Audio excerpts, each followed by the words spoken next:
an unabridged recording of Orange Crush by Tim Dorsey, narrated by George K. Wilson. This book begins with a quote from John Spengelink. Man is what he chooses to become. And now, Orange Crush. Prologue.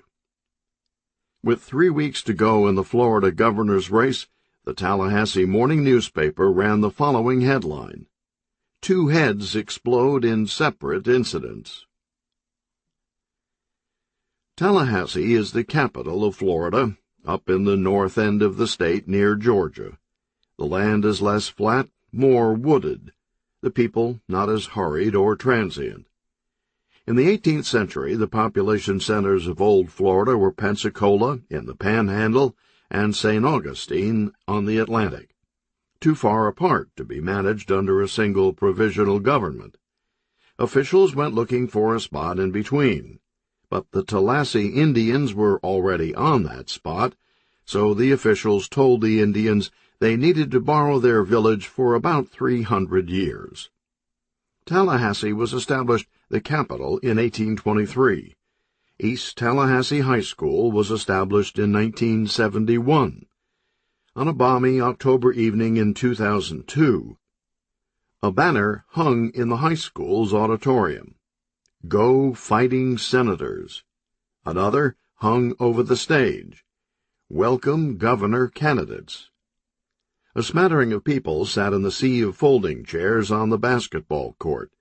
Technicians taped electrical cables to the parquet floor and checked the sound system. Agents swept the school with bomb-sniffing German shepherds. Reporters shuffled around in a tight herd, stepping on each other's shoelaces, interviewing the man on the street, then each other, looking for that fresh Pulitzer angle. The debate was less than 2 hours away. The majestic old Florida Capitol building, with its trademark red and white Kentucky Fried Chicken awnings, stands proudly at the foot of the Appalachian Parkway. Behind it is Tallahassee's only skyscraper, the new Capitol, a sterile monolith built of the finest materials someone else's money could buy.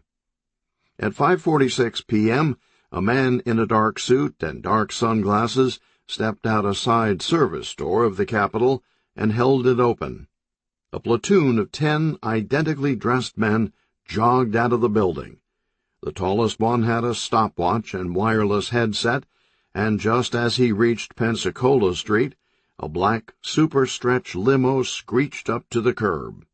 The man with the stopwatch opened the back door of the limo, scanned the surroundings, and turned to the rest of the men who had taken up sentry positions across the Capitol lawn. He twirled a finger in the air, followed by a series of third-base coach signals. A clutch of elegantly dressed men and women emerged from the service door. The array of sentries collapsed around them to form a circle of human shields, then hustled the group to the curb and shoved them in the back of the limo, which sped north on Monroe Street. A pair of forest green Hummers joined the limo, an escort in front and a trail vehicle in back. 2 small flags snapped in the wind on each side of the limo's hood. The flag on the right corner displayed the seal of the Florida governor's office. The flag on the left used to have the same seal, but now read, the Outback Steakhouse Florida governor's race. Local law enforcement was worried about security. Due to the state's proliferation of military assault weapons, violent narcotics gangs, and middle-aged loners in one-bedroom apartments, the Capitol Police Force reported it was no longer capable of providing what it deemed was adequate security for the governor, lieutenant governor, and their families and mistresses. They said they knew of only one group who could get the job done. The governor's office hired the people who handled security for the Rolling Stones. The governor and staff were violently tossed left, then right, as the limo slalomed the back roads of Tallahassee in textbook UN convoy maneuver. The governor and his campaign manager faced each other in the posh opposing back seats. The manager flipped flashcards. A bright yellow card, Wetlands Despoilment. The governor scratched his head. We for or against that? For, said the manager. You feeling okay? That's the third easy one you've missed. The governor nodded, but his thoughts were elsewhere. A political world that had been second nature his entire life now seemed alien, oblique, clumsy. He felt lightheaded, and the periphery of his vision dissolved with a hallucinatory tinge. He looked around the spacious interior of the limo, packed with the usual suspects. The leather bench seating seemed to go on forever, all the way up to the chauffeur's soundproof partition, like a hall of mirrors. The governor squinted and took a hard look for the first time. Who the hell were all these people? They stared back at him, smiling and nodding, handlers, trainers, therapists, linguists, donors, spokesmen, media consultants, speechwriters, image makers, spin doctors, crisis teams, spiritual gurus, food tasters, pollsters, pundits, wags, wonks, interstate bagmen, unindicted co-conspirators, miscellaneous hangers-on, and 3 bimbos who looked like the Mandrell sisters. The campaign manager snapped his fingers in front of the governor's face. Wake up! I have some people I want you to meet. The manager patted a bald man on the back. Governor, this is Big Tobacco. The manager then pointed to others who had wiggled their way back from the forward seats and now crowded shoulder to shoulder in the rear of the limo. And this is Big Oil, Big Sugar, Big Insurance, and Big Rental Car. The limo approached a sprawling compound north of the Tallahassee limits. A guard waved them through the twin white metal gates with musical notes that replicated the entrance at Graceland. The vehicle entered a tunnel of 19th-century oaks. The residence sat on an elevated bluff, 10,000 square feet, 3 stories, brick, with portico and columns of federal architecture. 1 hour until the debate. One last stop. Fundraising. A high-end cocktail reception at the home of a man who needed no introduction other than Perry. Periwinkle Belvedere, the most influential lobbyist and political tactician in the state of Florida, who only drank mint juleps. Perry would have been imposing, even frightening, if it wasn't for his gamma-ray smile. 6'4" and full head of obscenely red hair. He was trim, but his hands and head were extra large, and he greeted everyone with a fluid personal manner and a handshake that, through years of practice, precisely matched the pounds per square inch of his guests.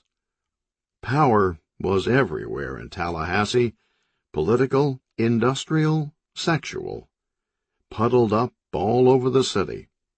Periwinkle simply connected the puddles and organized the water. Soon he had a raging river on his hands, which he dredged, dammed, reservoired, and viaducted, according to his fee schedule. But the times were changing.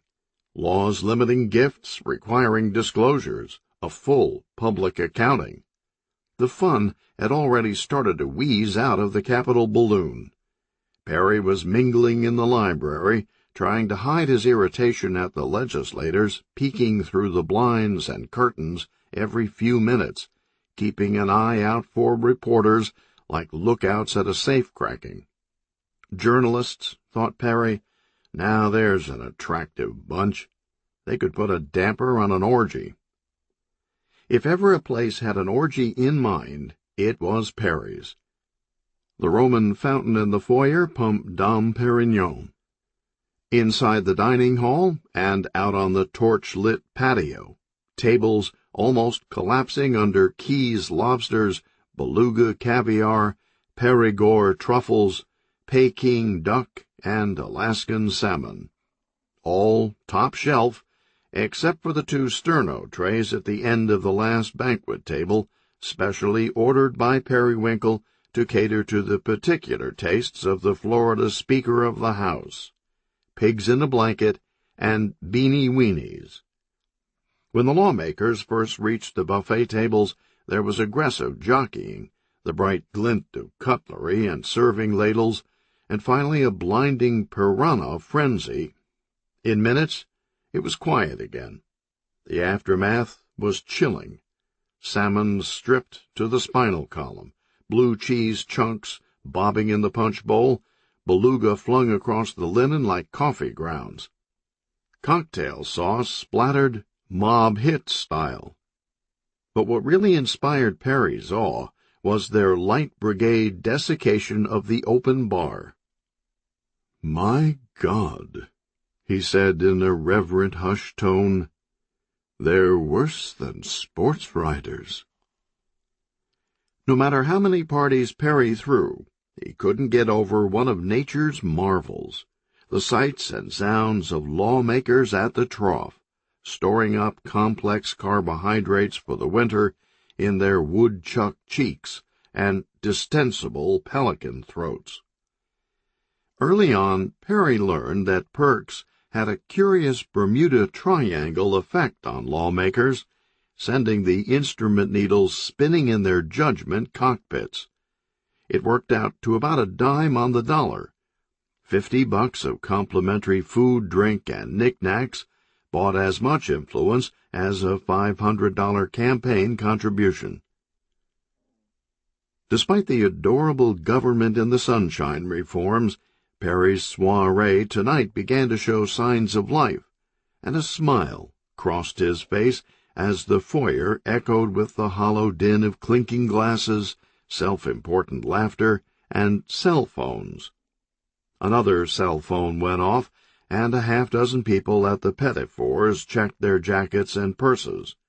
The ones who came up with non-ringing phones winced in public shame. The one with the activated phone smirked. The smirk belonged to Todd Vanderbilt, who answered his cell phone loudly for the benefit of those around him. "It's your dime!" Todd was Perry Belvedere's top lobbyist, and his cell phone rang every 5 minutes, because he told his personal assistant to call me every 5 minutes. "What do I say?" "You don't say anything." "I don't understand." "I know." Between phone calls, Todd's beeper went off. So did his Palm Pilot, Sky Pager, and self-correcting wristwatch, receiving microwave data from the atomic clock in Colorado. Another alarm went off somewhere on Todd. He reached in his jacket, pulled out an e-gizmo, and grinned at the crowd. "Stock split." "Ha!" countered a rival. "The market's closed." "Tokyo," said Todd. "Ooh," the impressed crowd responded, then clapped. Todd was everything Tallahassee was looking for. Young, handsome, ambitious, and completely full of shit. From his wardrobe to his manicure, everything was consciously in place. Except for one puzzle piece, the girl on his arm. His date was Sally Brewster, Perry Belvedere's accounting wizard. She was 23, which was right in Todd's usual kill zone, but that's where it ended. Sally had scored something like 1 million on her SATs and graduated magna cum laude from Princeton, where she had a full scholarship and no dating life. There were a number of reasons. Her long hours studying left little time for extracurricular activity, and she had a nose like a stromboli. Consequently, Sally remained awkward and frumpish. Her brown hair was straight and stringy, and her clothes looked like the uniform at a Cracker Barrel. She was also sweet as they come, and When a girl is as intelligent and nice as Sally, nature, with its charming brand of whimsy, makes her have a crush on a guy like Todd. Sally had hovered around Todd for months, running to get him coffee, baking him cookies and banana bread, laughing at jokes that were at her expense. He routinely took out frustrations on her because she was the path of least resistance, and she forgave him. Last Friday morning, Todd checked the market action on his office computer and chewed with his mouth open. Sally stood demurely with a baking tray. "Killer brownies," said Todd, still chomping. "Hey, you want to go to Perry's party with me next week?" Todd thought Sally had gone into anaphylactic shock. He got her a chair and a glass of water. "Tell me if you're going to be sick, okay? 'Cause I can't get anything on this tie." Sally spent the next week shopping. She ran up charges for clothes, her hair, everything. Even was fitted for contact lenses so she could ditch the granny glasses. It would be nice to say the change was stunning, and that Sally emerged like a beautiful swan. It was not to be. She looked as natural and graceful as a rusting robot, stiffly hobbled on high heels, blinking rapidly from new contacts and bumping into things. Periwinkle Belvedere glanced from his watch to the doorway, waiting for the governor. Standing with him was Elizabeth Sinclair, Perry's office manager. Todd Vanderbilt may have been Perry's hottest lobbyist, but Elizabeth was the glue of maturity that held his staff together. Dignified dark business suit and pearl stud earrings, blonde hair in a short conservative Meg Ryan cut. She was 48 years old, wondered why she was still single, and remembered why every time she came to one of Perry's parties. "You certainly look nice tonight," said Perry. "Thank you," said Elizabeth. "Although we talked about your clothes." "I know. I really wish you'd wear something a little more—" "More what?" "You know." "No, I don't." Perry sighed. "Why can't you be a team player like Todd?" Elizabeth and Perry looked over to the faux fireplace, where a series of electronic beeps, pulses, tones, and buzzers were going off all over Todd, who smiled and produced a device in each hand and announced, "The sound of success." He flicked open the cell phone. "It's your dime." Elizabeth turned to Perry. "Your star pupil." Perry shook his head. "Look, I'm depending on you." Something across the room caught his eye, and he perked up. "Here comes the governor. Try to be nice." Heads turned as the state's chief executive crossed the ballroom. His campaign manager and press secretary trailed close behind, whispering over his shoulders, overlapping each other, identifying people just before the governor shook their hands. "There's Helmut von Zeppelin, mega developer. And that's Marshal Bellicose Leghorn, cattle baron. Here's Little Tony Mezzanine, local organized crime. And this is Elizabeth Sinclair, Belvedere's office manager." Sinclair smiled with professional distance. "Pleasure to see you again, Governor." She braced as they shook hands, determined to keep grinning through anything. She remembered shaking hands with him at the last party. "Wow, lady, that's some grip you got on you. Bet it comes in handy if you know what I mean." Wink. The memory made her shiver. Tonight the governor shook her hand deferentially and averted his eyes. "Nice to see you again." That's weird, she thought. Suddenly the governor and Elizabeth were knocked off balance as Sally Brewster crashed into them. The pair steadied Sally before she could topple off her high heels.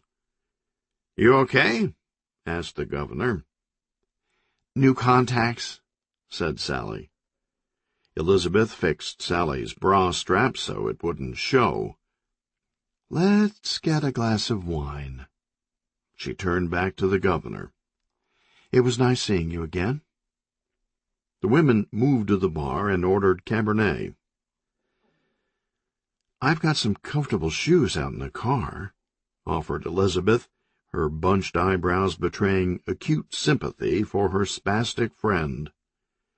"No, I've got to do this." "You're way too smart and pretty for a jerk like Todd. What do you see in him, anyway?" Sally just gave her that smitten look. It reminded Elizabeth of her own youth, easier to reason with a wild bandicoot than a crush. "You got it bad," she said, and they touched wine glasses. They sipped quietly next to a row of potted ficus flanking the bar. A familiar voice boomed from the other side of the trees. "Come on, guys, fork it over. We had a bet." Elizabeth and Sally peeked through the leaves. It was Todd and two of his buddies who pulled currency from their wallets and handed it grudgingly to Todd. Okay, you win," said one of the buddies. "You definitely have the dorkiest date at the party." Sally put a hand over her mouth, started crying, and ran from the party, but not before slamming into the governor again and taking an ugly tumble down the front steps. Elizabeth marched around the end of the trees. "You son of a bitch!" "What?" said Todd, then turned to see people running to help Sally. "Oh, her? She'll get over it. She didn't honestly think someone like me would actually go out with her. You see the hunker on that chick?" Something began beeping. "Hold on, I got a call." He flicked open his phone. "It's your dime." Elizabeth dumped her glass of Cabernet on his chest. "Hey, my shirt!" She stomped off. Todd stared down in horror at the purple stain spreading like a gunshot wound. Something walked by that made him forget about laundry. His eyes followed the lithe figure across the room. She was a Latin beauty, with short hair and a name tag from the Brazilian embassy. "Salsa," Todd said to himself. He licked his index finger, touched it to an imaginary location in the air, and made a hissing sound. "Spicy hot." He trotted after her. In the next room, a senator from Hialeah peeked through the blinds and saw what he had been dreading all night, a reporter talking to the guard in the driveway, gesturing at the house with his notebook, the first ant at the picnic. A minute later, 2 more reporters arrived, then a few more, and soon a large motley throng clamored in the driveway. The senator closed the blinds and discreetly informed his colleagues. "Raid!" They scattered in all directions. People ran into each other, women lost their heels. The Florida Speaker of the House stuffed a handful of pigs in a blanket in each coat pocket, gripped another in his mouth, and joined the stampede spilling across the mansion's driveway. Cars patched out, fishtailing on the lawn. Senator Mary Ellen Bilgewater was ambushed before she could get to her sob. She came up swinging. "How dare you ruin this party? We deserve this. People don't understand the sacrifice it takes." Starting to sob. "You don't know how hard it is being a lawmaker. You just don't get it." A half-hour later, on the other side of town, the crowd that had gathered for the gubernatorial debate was growing restless in the auditorium of East Tallahassee High School. They began stomping their feet and singing, we will rock you." A network cameraman turned to a sound technician. "I hate that fucking song." The governor's limo approached the auditorium, where a mob waited at the stage entrance. a tight flock of reporters, obsessed followers, and demonstrators with pickets. Free Cuba, medical marijuana now, pick me, Monty. The Reform Party candidate, Albert Fresco, was outside protesting that he wasn't allowed to participate in the debate. Fresco and his staff wore T-shirts with his campaign slogan in large type, "I'm madder than a sumbitch." The limo stopped as scripted a block from the auditorium. The head of Rolling Stones' security spoke into his voice-activated headset. "Send in Jagger." A Mick Jagger impersonator got out of a sedan across the street from the auditorium and sprinted for another door around the side of the building. The mob shrieked and ran after him. The limo pulled up to the unattended stage entrance, and the governor's entourage was whisked inside without incident. The audience in the auditorium piped down as the event's moderator, Florida cable news correspondent Blaine Crease, laid down the League of Women Voters ground rules for the debate. The candidates stood at identical podiums 30 feet apart. The Democratic challenger was the Florida Speaker of the House, Gomer Tatum, a 58-year-old, portly, perspiring, William Howard Taft-shaped man. He had fine black hair and an emerging bald pate. During commercial breaks in the debate, his dandruff blizzard would be carefully vacuumed and tweezered off the shoulders of his navy blue suit by a crack staff who worked him like a trauma team. But they could only do so much. Under the television lights, Tatum appeared pasty and wilting. The Republican incumbent wore an identical blue suit, but a longer, slimmer cut.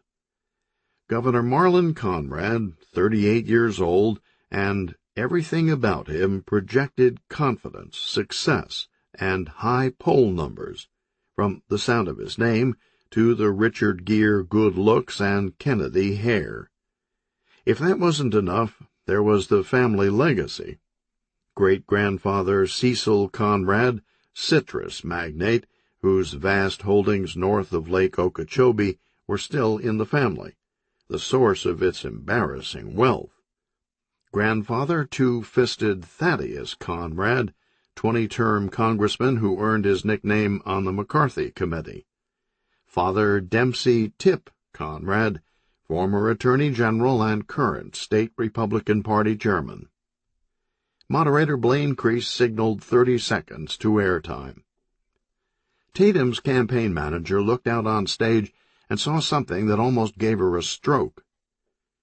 "Where did he get that?" The manager ran onto the stage and snatched a pig in a blanket from the speaker's mouth and stormed off. The speaker glanced furtively at his manager, then produced another pig in a blanket from a coat pocket and resumed chewing. Conrad's people, along with everyone else, had considered the campaign a slam dunk. Marlin was supposed to put Tatum out like a wet cigar in the early weeks. Then the stumbles, the missed opportunities. Conrad hadn't been himself lately. The timing was gone, and there had been no knockout punch. Tatum managed to hang 10 to 12 percentage points back, a distant second, but still in range. Tonight at East Tallahassee High, the televised debate was the first major statewide event of the campaign. Conrad's staff was hopeful. Their man had been the stuff of vigor all day. And television was his medium. It certainly wasn't Tatum's. As the debate opened, the governor's people stood behind the stage curtains, leaning forward on the balls of their feet, waiting for the kill. Instead, Conrad sleepwalked through the event, dazed. Near the end of the debate, moderator Blaine Crease was handed a note by a network aide. There had been a problem at the prison in Stark, something with the state's electric chair. Child torturer-murderer Calvin Rodney Buford had been set for execution at 7 sharp, but one of the guards forgot to put the conductive jelly on the ankle strap. Also, they had failed to account for a metal plate in Buford's head, which acted as a gigantic capacitor and heat sink. 2 big jolts, then a third. Still alive, although much more irritable. At 7:12, they gave it everything they had for 4 minutes, at the end of which Buford's head let go like a stuffed pepper in a microwave. The state of Florida had retired the electric chair 2 years earlier in favor of lethal injection, but in the last legislative session, a number of key incumbents faced a massive no-bid contract scandal that was only eclipsed by the revelation that they had blown thousands of taxpayer dollars on Internet pay sites involving humiliation and discipline. The issues wouldn't go away. So, in the middle of the ethics hearings, the legislature brought back the chair, and all was forgotten. Moderator Crease recounted the news from death row for the candidates. "Gentlemen, in light of tonight's development, and indeed a whole series of botched executions, wasn't it a mistake to reinstate the electric chair?" Backstage, Conrad's manager smiled and pumped a fist. "Perfect timing. This is his best bully pulpit." On stage, Conrad stared at his hands. He looked up. "It's something to think about." "What the fuck?" yelled his manager. He threw down a sheaf of papers. "It's a no-brainer. I can answer that one in my sleep. I hope all their heads explode. Then maybe they'll think twice before they commit crimes in Florida." Crease turned to Tatum. "What about you, Mr. Speaker?" The camera caught Tatum off guard, eyes wide, bulging in terror, a pig in a blanket protruding from his stuffed mouth. He inhaled it, gulped hard, and hit himself in the chest with a fist. I hope all their heads explode? Then maybe they'll think twice before they commit crimes in Florida?" The audience went wild. Tatum looked around, startled at first, then grinned. Florida Cable News had arranged for home viewers to register opinions live during the debate, with special keypads. At East Tallahassee High, the results were displayed on the auditorium's basketball scoreboard. After the electric chair question, Tatum's stock slowly began rising and kept rising. The audience gasped when the numbers finally leveled off. 3 weeks left in the campaign. It was a dead heat. 4 hours after the debate, the auditorium swarmed with police. Shortly after the governor and audience had left the building, there had been an explosion. The Tallahassee police detective in charge of the scene directed forensic photographers and glove technicians through the debris in the balcony. A tall man in a rumpled tweed jacket ducked under the yellow crime tape at the top of the stairs and approached the detective. He flashed a gold badge. "Mahoney, homicide." The detective studied the badge. "Miami Metro-Dade." "Mahoney, it looks like you're out of your jurisdiction." "It's all one big sick jurisdiction now." "I hear you." "Miami sent me up here because of a case we had. Miami thinks we may have a match." "Miami thinks a lot of things." "What do you think?" "I think I have a dinner at home getting cold." "It's a cold world." "Never heard that." Mahoney stared down at the lumpy sheet on the balcony floor. "What's the skinny?" "A witness says he saw the victim come up here with a young woman. My guess is he was trying to score a little nookie." "Nookie?" said Mahoney. "They still have that around these parts?"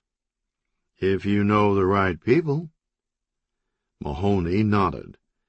He pulled an antique silver flask from his tweed coat and took a pull, then offered it to the detective. The detective waved off the flask. "I'm on the wagon." "What wagon's that?" "A big red one with stripes. What do you care? You're Mr. Hot Shit from Miami." "Please drop the mister." Mahoney pointed down at the sheet. "We got a make on the Vic?" The detective flipped open a notepad. "One Todd Vanderbilt." Mahoney leaned down and lifted the sheet. The body was missing the head and right hand. The detective held up a clear evidence bag filled with minuscule plastic chips and semiconductor shards. "Cell phone?" asked Mahoney. The detective nodded. "My guess would be C4 plastique explosive, hidden in the speaker and wired to the answering button." Mahoney stared off into space. "I'd say he had the wrong calling plan." "A janitor was sweeping down below when it happened," said the detective. "Claims he heard someone say, 'It's your dime,' then kaboom." The victim's head took off across the auditorium like an Olympic volleyball serve. Mahoney shook his head. "Isn't that always the case?" "Look at this." The detective opened the victim's shirt to reveal something written on his chest in magic marker. "Kiss me. I just voted."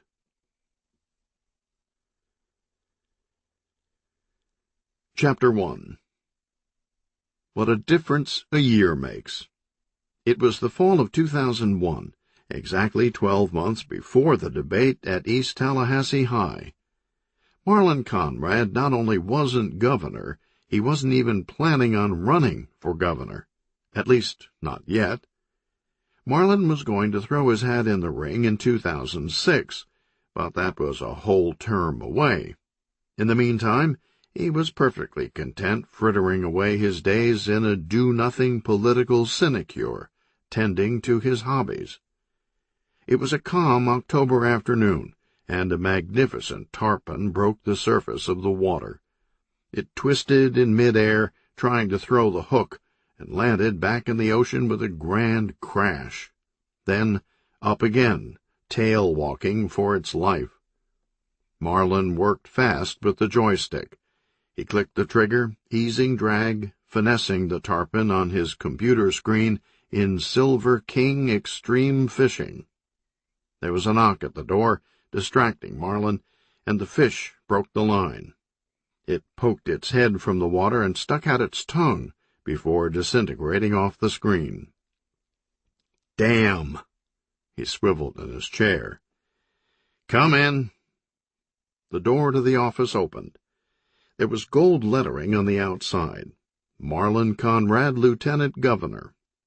In walked a buxom Southern belle, with poofy blonde hair, Babs Belvedere, Marlon's fiancée in an arranged marriage between two of the state's most powerful families.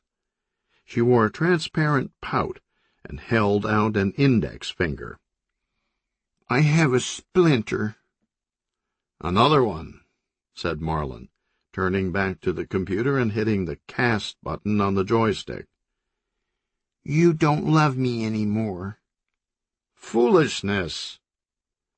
It wasn't exactly a lie. He never had loved her. The fish took the bait and jumped on the screen. Marlon zigged and zagged with the joystick. Babs set a large box on the corner of his desk. She held her injured finger in Marlon's face.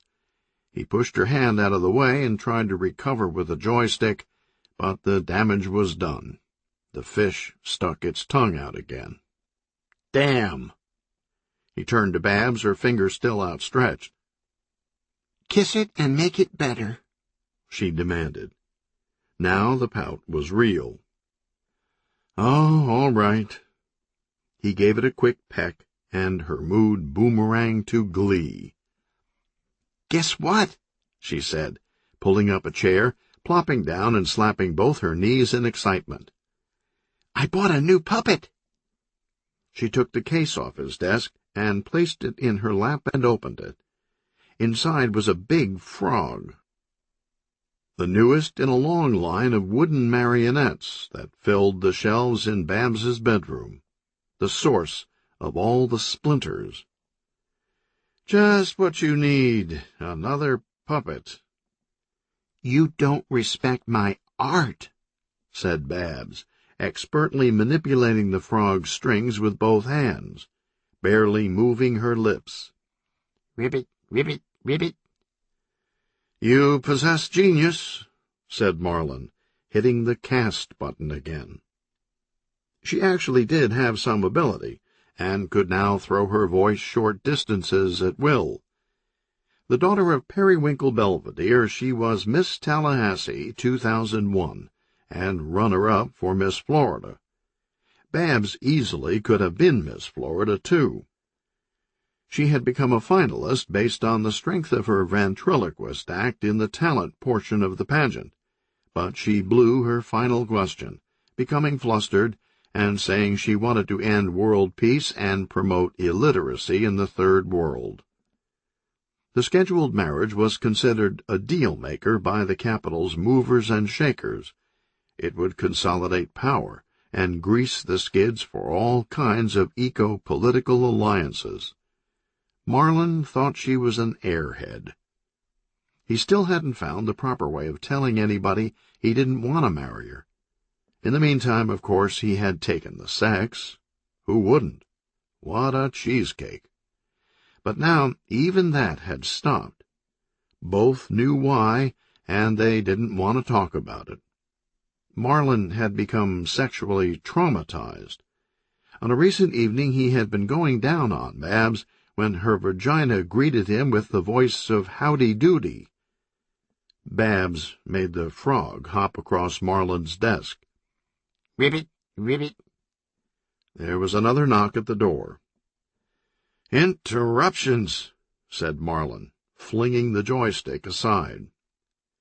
Standing in the doorway with a leather organizer was Marlin's chief of staff, Gottfried Escrow. "Sorry, but your appointments are waiting. We really have to get the schedule moving." Escrow pointed out the door into the lobby. In a row of chairs against the wall, under a giant oil painting of two-fisted Thaddeus Conrad, sat a conga line of older men in tailored suits. At the head of the line was a local construction magnate facing multiple investigations for shoddy workmanship and fraud. He arose, handed the chief of staff an unmarked envelope, and went inside. The man took a seat across the desk from the lieutenant governor and placed his hands humbly in his lap. "I told my wife, for justice, we must go see Marlin Conrad." "2 of your new roofs collapsed after light rain. A girl was hospitalized." "I am but a simple businessman." Behind him, the chief of staff was giving Marlin the high sign to speed things up. "I'll see what I can do," said Marlin, standing. The man clasped Marlin's right hand in both of his and shook it earnestly. "Thank you, thank you," bowing repeatedly as he backed out of the room. 3 appointments later, Escrow came in the office holding a large laminated map mounted on foam board. "What's that?" "It's the new voting district we've been working on.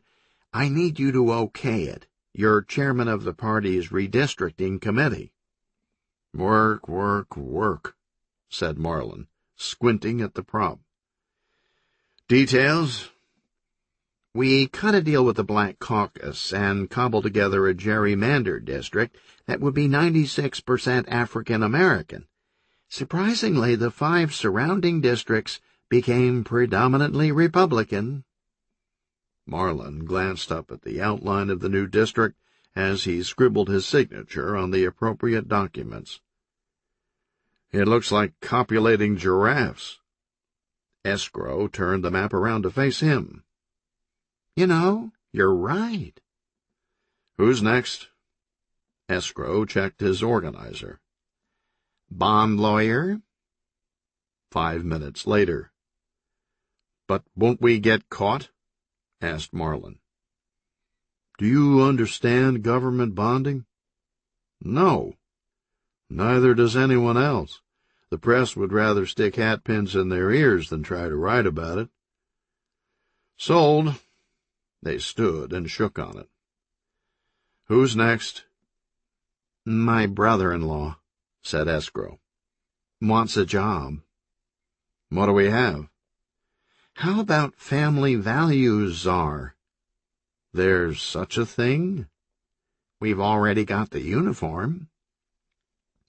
The in-law appeared in the doorway wearing what looked like an Argentinian admiral's uniform with giant epaulets, a chest full of medals, and a cap with fat gold braiding on the visor. Draw up the papers, said Marlin. The makeup team arrived, followed by Press Secretary Jack Pimento. Marlin hated reading. Nobody could ever remember seeing him with a magazine, let alone a book, and he ordered his staff to read the newspapers for him and write summaries which he also refused to read. Press Secretary Pimento was finally forced to read the summaries aloud to Marlin each day, while he was having his press conference makeup applied. Too long, Marlin snapped after hearing a recent news summary. The next day, Pimento pruned it down to a round-robin of headlines and choice lead paragraphs. Still too long. Pimento decided to switch newspapers and condense the already condensed USA Today. Still too long. Marlin said upon hearing the summary, which distilled the morpheme residue left by the austere editors at USA Today down to one noun and verb per story. Today, Pimento pulled out his latest summary. Stock market is up, people are bad. Perfect! Marlin stood and whipped off his makeup bib. He headed into the Capitol Auditorium and the blinding TV lights of the press conference, which was packed with government staff, to applaud the lieutenant governor's answers and, if necessary, boo reporters' questions. Mr. Conrad, said a tenacious reporter from the Palm Shore Daily Clarion Bugle, in your short administration you've already hired 57 friends, relatives, and campaign donors to newly created and arguably unnecessary positions. Your point? Said Marlin. You pledged to cut waste. We now have a Protect Our Children Czar, Protect the Flag Czar, Fight for Prayer Czar, Devil Music Czar, and as of today something called a Family Values Czar. What's going on here? Efficient government is what's going on, said Conrad. Staff members along the walls applauded and cheered. I thought Republicans were against government growth. This is completely different, said Marlin. How's that? We use the word czar. But no more questions, said Escrow, stepping up and raising his arms at the podium. The press corps objected vociferously, then went to lunch in a large group. Chapter 2. Marlin Conrad always knew he would someday be governor. In fact, everyone around him thought the same thing. Anything less and Marlin's life would be judged a failure. It just wasn't supposed to happen this quickly. The plan had been for Marlin to kick back as lieutenant governor and wait another 4 years. The current governor, Horace Birch, was a shoo-in for a second term and would retire in 2006, clearing the way for Marlin to run in the next election cycle. Then, just months before the gubernatorial debate at East Tallahassee High, the unthinkable. Governor Birch was killed during a lobbyist-arranged caribou hunting trip to the Yukon. When a distracted Learjet pilot turned the controls over to a corporate hooker, who made a 90-degree landing into the side of the Donjek Glacier. Birch's remains were sprinkled at midfield during halftime of the Florida State football game, and inadvertently trampled by the Homosassa High School marching shrews. Not only was Marlin running for governor 4 years ahead of schedule, he was running as the incumbent. It reeked of destiny. As a child in Tampa, Conrad had gone to the finest schools, enjoyed every privilege. For his 16th birthday he got a Mercedes, prompting a tantrum until it was traded for a convertible Jaguar, which was repainted candy apple red at his whining. Marlin matriculated at the University of Florida in Gainesville and joined the most prestigious fraternity, which was given a $20,000 endowment to nominate him for student body president. Marlin was quickly offered membership in the coveted Blue Key Society, the university's ultra-secret cabal of hard-working students who met clandestinely to play fort. Upon graduation, Marlin moved into Tampa's gated Excelsior community, drove buckets of range balls into swimming pools adjoining the Palmacia Country Club, and backslapped everyone during lunch each day in a private restaurant atop a 40-story bank. Marlin's dad advised him that because he was a lock to be governor someday, Marlin should capitalize now and embark upon a career of taking his payoffs in advance, while there was still no illegality or nosy reporters. Marlin, fresh into the workforce, opened Inside Track Consulting, which consisted entirely of a bank account. Business exploded. Early on, the naive Marlin actually showed up at the corporate headquarters of Heap Big Medicine with a flimsy one-page report extolling the virtues of buying low, selling high. "What a joker," said the chairman, making the report into a paper plane and sailing it. The plane hit Marlin in the left eye, and he went down in a decorative waterfall. "Geez, sorry about that. Fucker got away from me." The chairman pulled Marlin out of the fake lily pads, and they laughed about it and spent the afternoon drinking private stock bourbon in the chairman's office and firing a potato cannon out of his 11th floor window.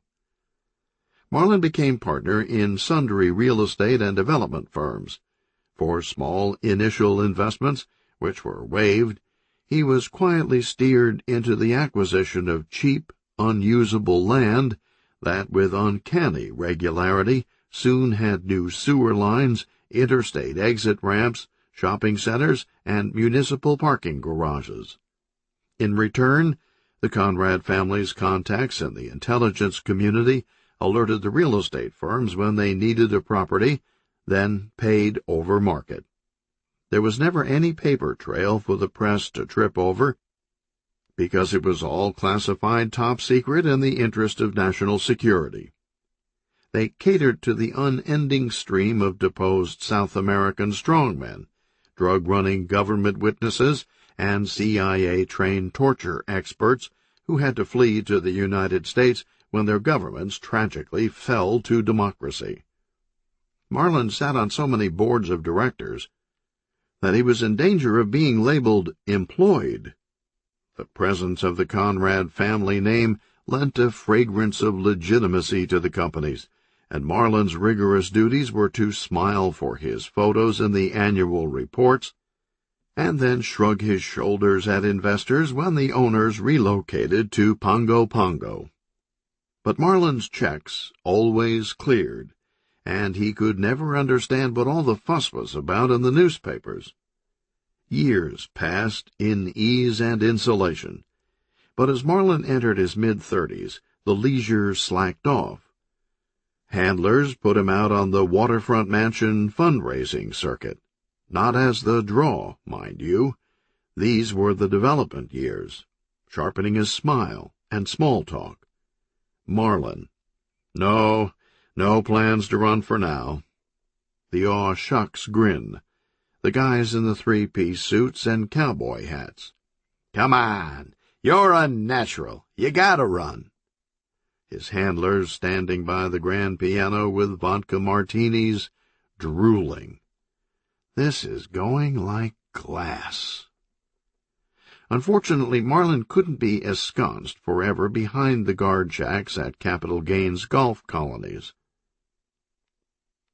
The vagaries of politics required that some fundraisers eventually be held in high-risk media zones, like museums and hotel conference rooms, and reporters started asking obnoxious questions.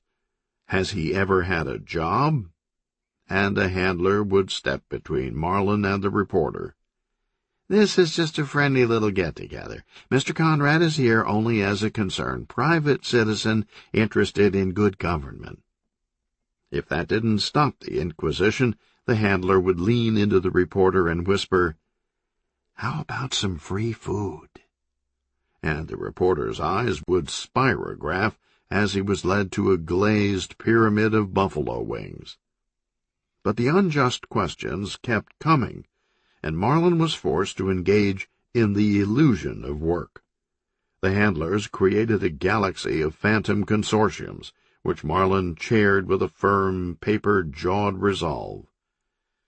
Team Conrad spent heavily on fax machines, watermarked stationery, and lapel pins, and soon people were whipping out checkbooks and elbowing to climb aboard Marlin's Millennium Foundation, Sunshine State Round Table, Osprey Nest Inner Circle, Imperial Coconut Select Committee, and Florida 2000 Blue Ribbon Panel and Grill. For less money, there was the second tier, Royal Poinciana Institute, the Golden Palm Think Tank, and the Chinchbug Conservatory, which only included a box lunch. They cogitated, consternated, wrung hands, and Xeroxed position statements. Having properly assembled a synthetic work record and a very real fortune, Marlin was run for lieutenant governor, where there was even less risk of work, and he slid into office. He quickly established a reputation as a man of principle by remaining steadfastly loyal to all who had bought influence ahead of time. With just a nod or wink, building codes loosened, consumer rights floundered, investigations of friends flickered out, and jobs and contracts flowed like milk and honey. Sometimes he just had a twitch, and the lawmakers weren't sure whether it was a nod or a wink, but they were taking no chances. In December, Marlin stifled a sneeze, and a chemical landfill went in next to an elementary school. Despite his means, Marlin demanded complimentary parking, meals, and tickets to all the best events. If there was a line at a restaurant and he was unrecognized, he caused a stink. He made his motorcade run all the red lights and cut off ambulances. In Marlin's mind, he was restoring honor and dignity to public service in the post-Clinton era. Marlin's big coming-out party after being elected lieutenant governor was the opening day of the legislature. The onset of the legislative session each year is an extraordinary phenomenon. On the eve of the session, forget going anywhere nice in Tallahassee. Lobbyists buy up the whole town. Periwinkle Belvedere alone booked 6 or 7 restaurants. Scotch moves out of liquor stores on forklifts, and beautiful women materialize in unnatural numbers. One young lobbyist was known to patrol the streets in the wee hours looking for impending DUIs. He once found the Ways and Means chairman T-boned into a pine tree on the side of Thomasville Road, and he quickly shoved the senator over to the passenger seat and hopped behind the wheel just before the police cruiser pulled up. "Sorry, officer. I must have been going too fast for conditions." From that day on, he owned the senator. Word got around, and now whenever the legislature is in session, the Tallahassee police are outmanned on the streets 3-1 by lobbyists. On the morning of Marlin's first session, A hungover legislature arrived in chambers. Their desks were modern, and their chairs high-backed and padded. Except they couldn't see their desks and chairs. The place looked like Princess Di's funeral. Floral arrangements of every design, piled and stacked layers deep, the entire floors of the House and Senate covered in roses and orchids and tulips. Flowers made into big hearts, bouquets in the shape of the Capitol dome, a giant horseshoe arrangement for the representative from Ocala. And not just flowers, but candies, nuts, engraved sterling gavels, and a tiny glassine envelope of cocaine from a lobbyist who knew the way to one particular senator's heart. When Marlin made his entrance in the house, they were chomping pistachios and opening gift cards. They saw Marlin coming down the center aisle and tried to get his attention. Marlin waved to the right side of the chamber. The representative from Daytona Beach grinned and held a floral race car up next to him like it was romper room. Marlin turned and waved to the left side, and Representative J.J. Weathervane smiled irrepressibly and flapped free football tickets at Marlin. Representative Bowley Bo Bodacious cut in front of Weathervane and held up a 14-carat space shuttle zero-gravity pen and pencil set, and he and Marlin high-fived over it. The cheering was deafening now, and Marlin broke into a trot for the podium. When he got to the microphone, he put his hands up for quiet. "We must continue earning the respect of the citizens of this great state. There are many challenges ahead this session. Numerous crises have arisen since last year that demand immediate attention." He noticed his watch. "Hey, it's almost lunch," and Marlin led the charge downstairs to the cafeteria. Marlin Conrad learned everything he knew about life from his father, Dempsey Tip Conrad. Rule number 1. At any given moment, poor people, somewhere, somehow, were screwing them. From this maxim, all other rules flowed. At an early age, Marlin was taken on tours of Dempsey Conrad's barbell manufacturing plant. Dempsey walked down the assembly line greeting the workers. The bane of Dempsey's existence was 3 words: repetitive motion injury. A worker with carpal tunnel wrist braces smiled and nodded. "Good to see you, sir." Dempsey smiled back, then whispered to Marlin, "See those wrist braces? He's trying to screw me. Never forget that." Marlin sat in on meetings between Dempsey and the plant manager, who was worried about the increasing injuries on the line. "Relax," said Dempsey. "That's what our employee benefit flex plan is for." The plan consisted of company doctors who were to patch up the workers and get them back on the line as fast as possible, and under absolutely no circumstances certify them as disabled. The plan was based on the assumption that 60% of all medical conditions will fix themselves. Other conditions were so bad, fortunately, that the workers died. For the troublesome remainder, the company dispatched private investigators to dredge up personal quirks for dismissal ammunition. "But, Mr. Conrad," said the plant manager, "we're starting to see some really shitty workmanship. The whole shipment of He-Man Ultra ZX workout machines was defective. The carriage bolts kept snapping off the weights. 27 customers have already been pinned in their homes. One guy's larynx was crushed. He's taking soup through an IV." "Sounds like someone's trying to screw me."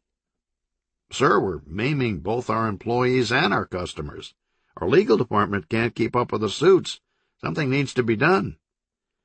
"You're right," Dempsey finally conceded. "Increase our contributions to tort reform." He turned to Marlin. "Everyone wants something for nothing. Remember that." As Marlin grew into a young man, Dempsey Conrad began introducing him to all the right people. First, there were the neighbors in their fortified neighborhood.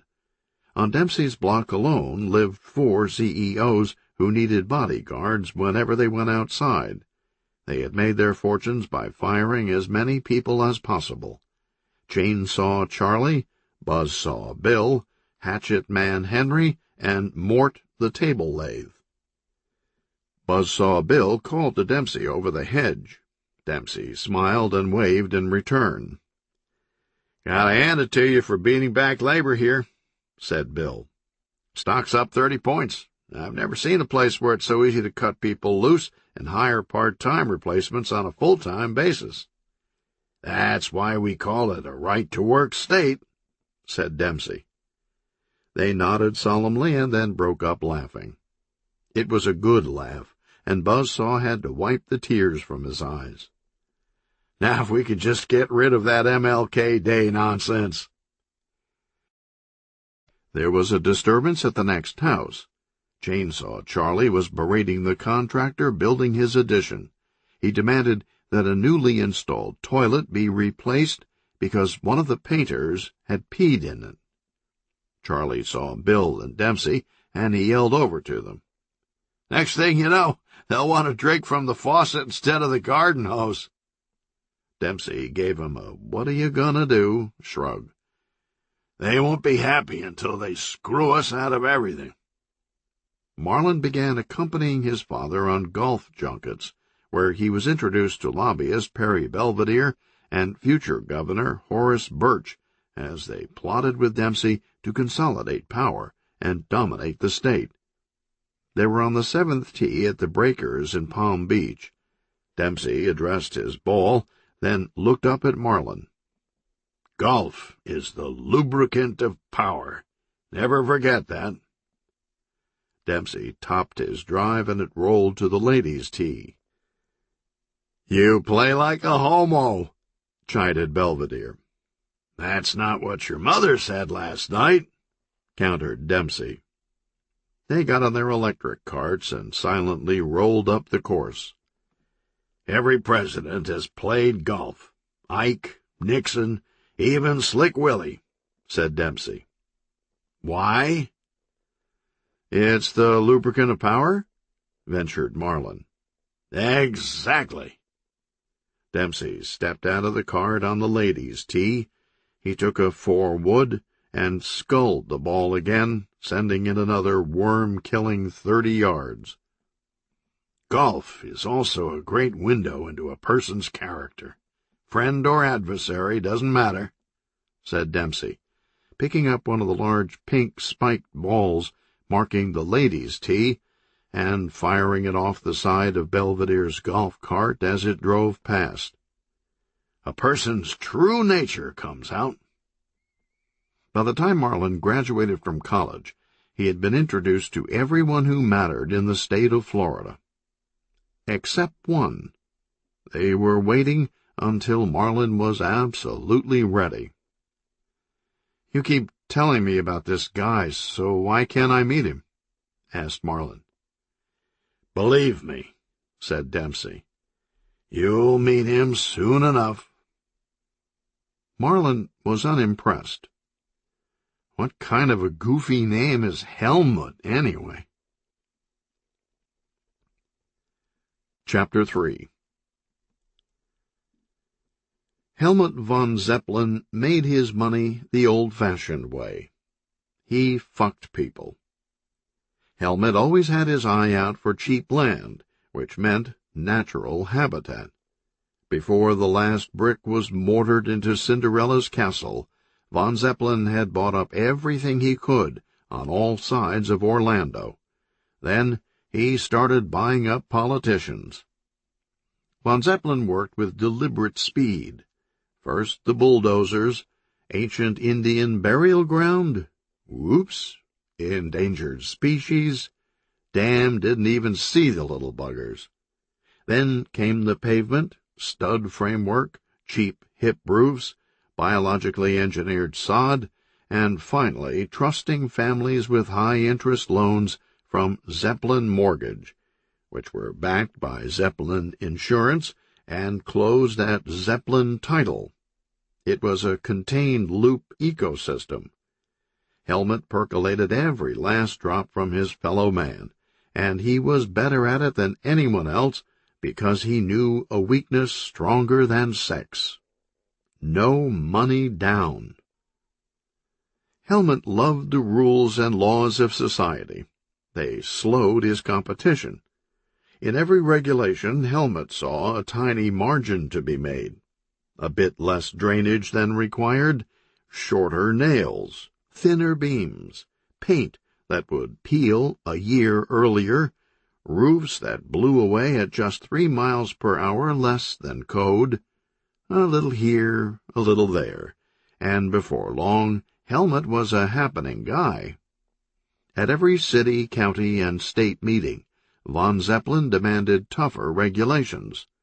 He knew laws were only as good as the inclination to enforce them, and Helmut torpedoed any remaining will through broadside circumnavigation of campaign finance laws. Soft money, in-kind contributions, bundling, and most influential of all, delivering cash from others. Helmut was the rainmaker's rainmaker. He strong-armed business brethren for $1,000 a plate, or they'd never work again in 5 counties, and he brought together the worlds of politics and industry for mixers at his mansion that were like gigantic Tupperware parties for assholes. So much money was flowing through von Zeppelin to the political parties that it shifted the paradigm. Instead of Helmut trying to gain access to politicians, they fought to get close to him. When party officials had a budding young candidate, they brought him in to kiss Helmut's ring. Von Zeppelin's financial imprimatur could lock up an election. More important, funding your opponent would ruin you. Nobody had ever crossed von Zeppelin.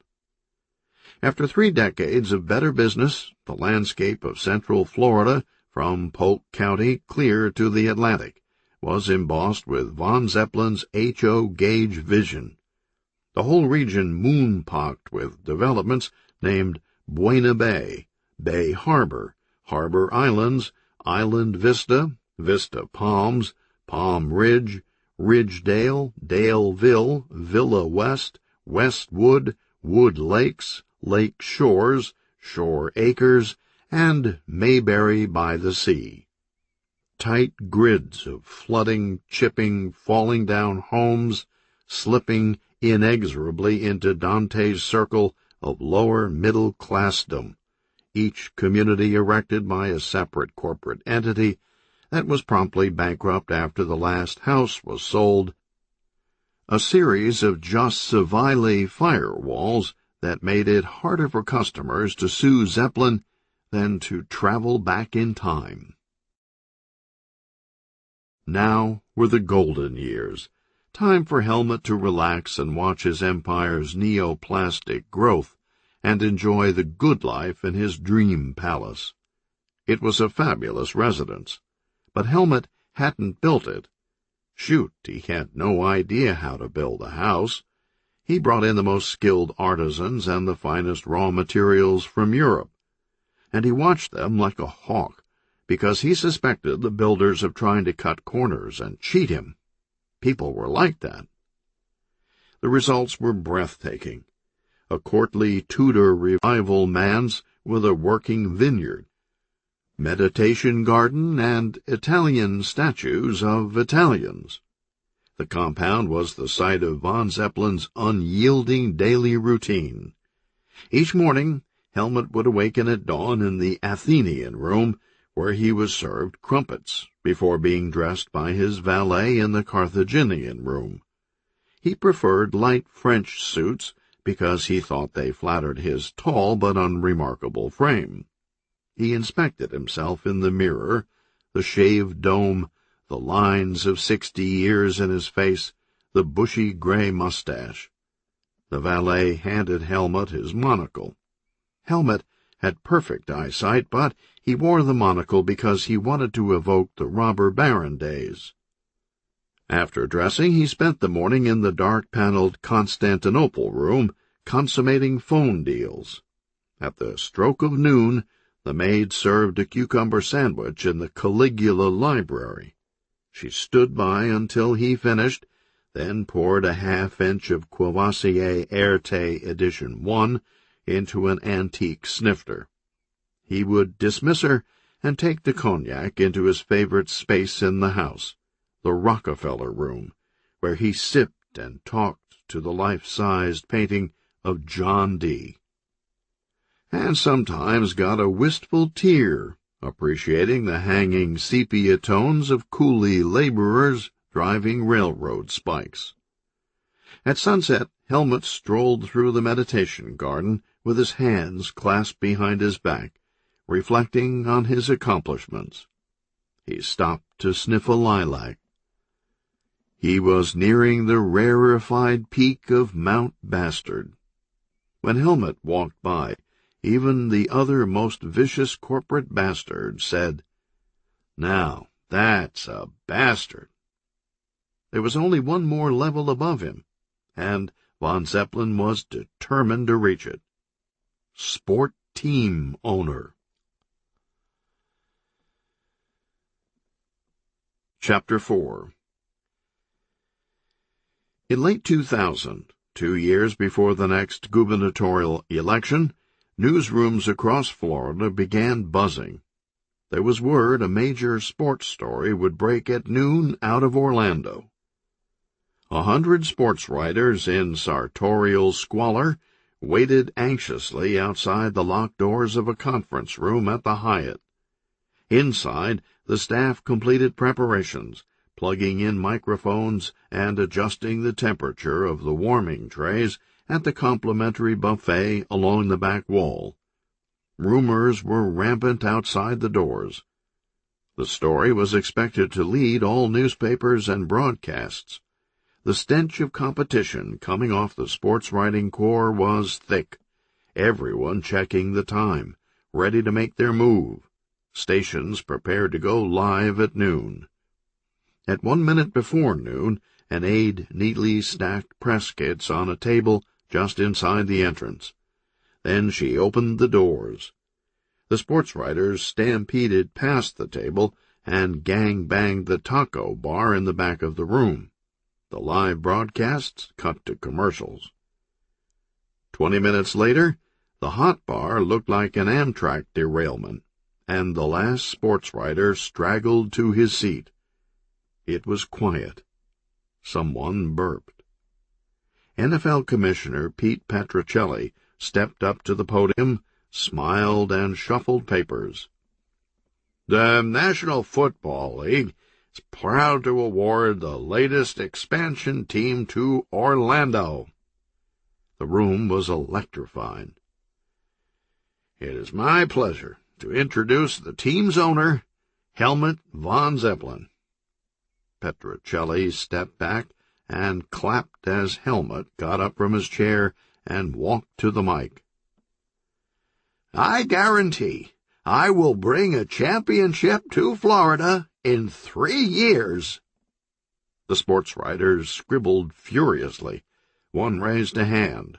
Helmut pointed. "How can you make such a brash prediction?" "Son," said Helmut, "when you die, they're going to put one of 2 things on your tombstone, dud or stud." More scribbling. Another hand went up. "Does the team have a name yet?" "The Florida Felons." "Where and when will they play?" "In a new state-of-the-art stadium, to be constructed in time for the 2002 season." "Team colors?" "Orange and green," said Helmut. "All this is in your press kits." He looked around and saw none of them had press kits, then noticed the untouched stack by the door. Another hand. "What's with the monocle?" Helmut pushed out his chest and grabbed his lapels. They were obviously responding to his bold sophistication. Another reporter. "It makes you look like Colonel Clink."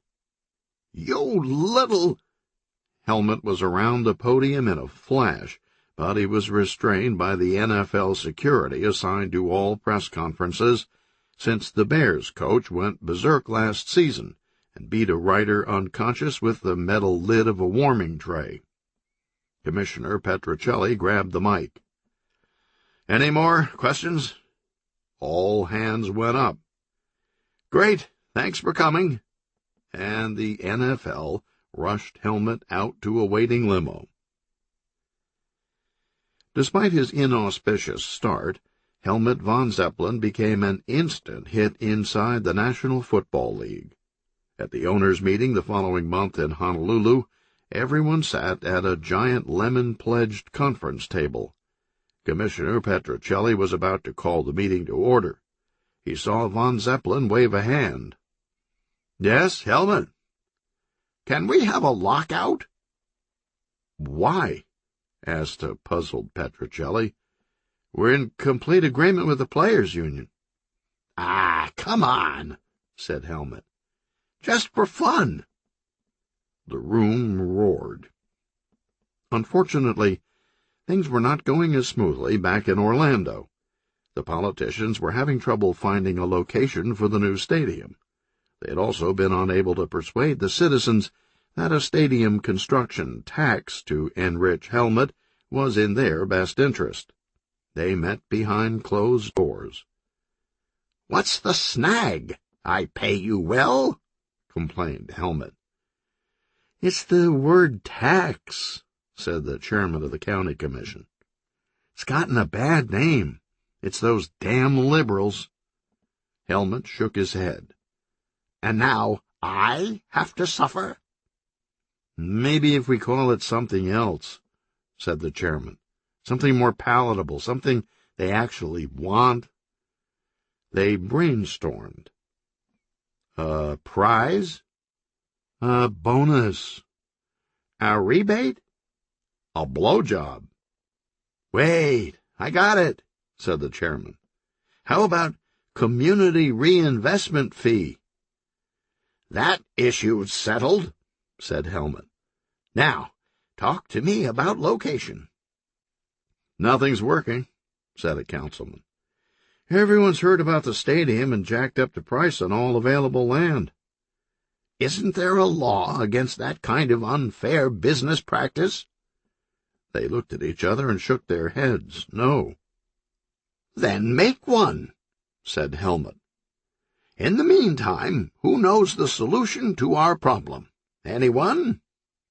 The youngest member of the council raised an unsure hand in back. Knock down a bunch of poor people's houses?" "Ding, ding, ding," said Helmet. "We have a winner." The stadium went up in record time. It was a gleaming American testimony to all things big. Prior to leveling a dozen blocks of homes, von Zeppelin held community and church meetings, promising the neighborhood that it would share in the prosperity. It happened just like he said. Residents around the stadium started charging $5 for fans to park in their front yards, and tiny withering restaurants and taverns around the stadium sprang back to life. Von Zeppelin was outraged. Someone else was making money.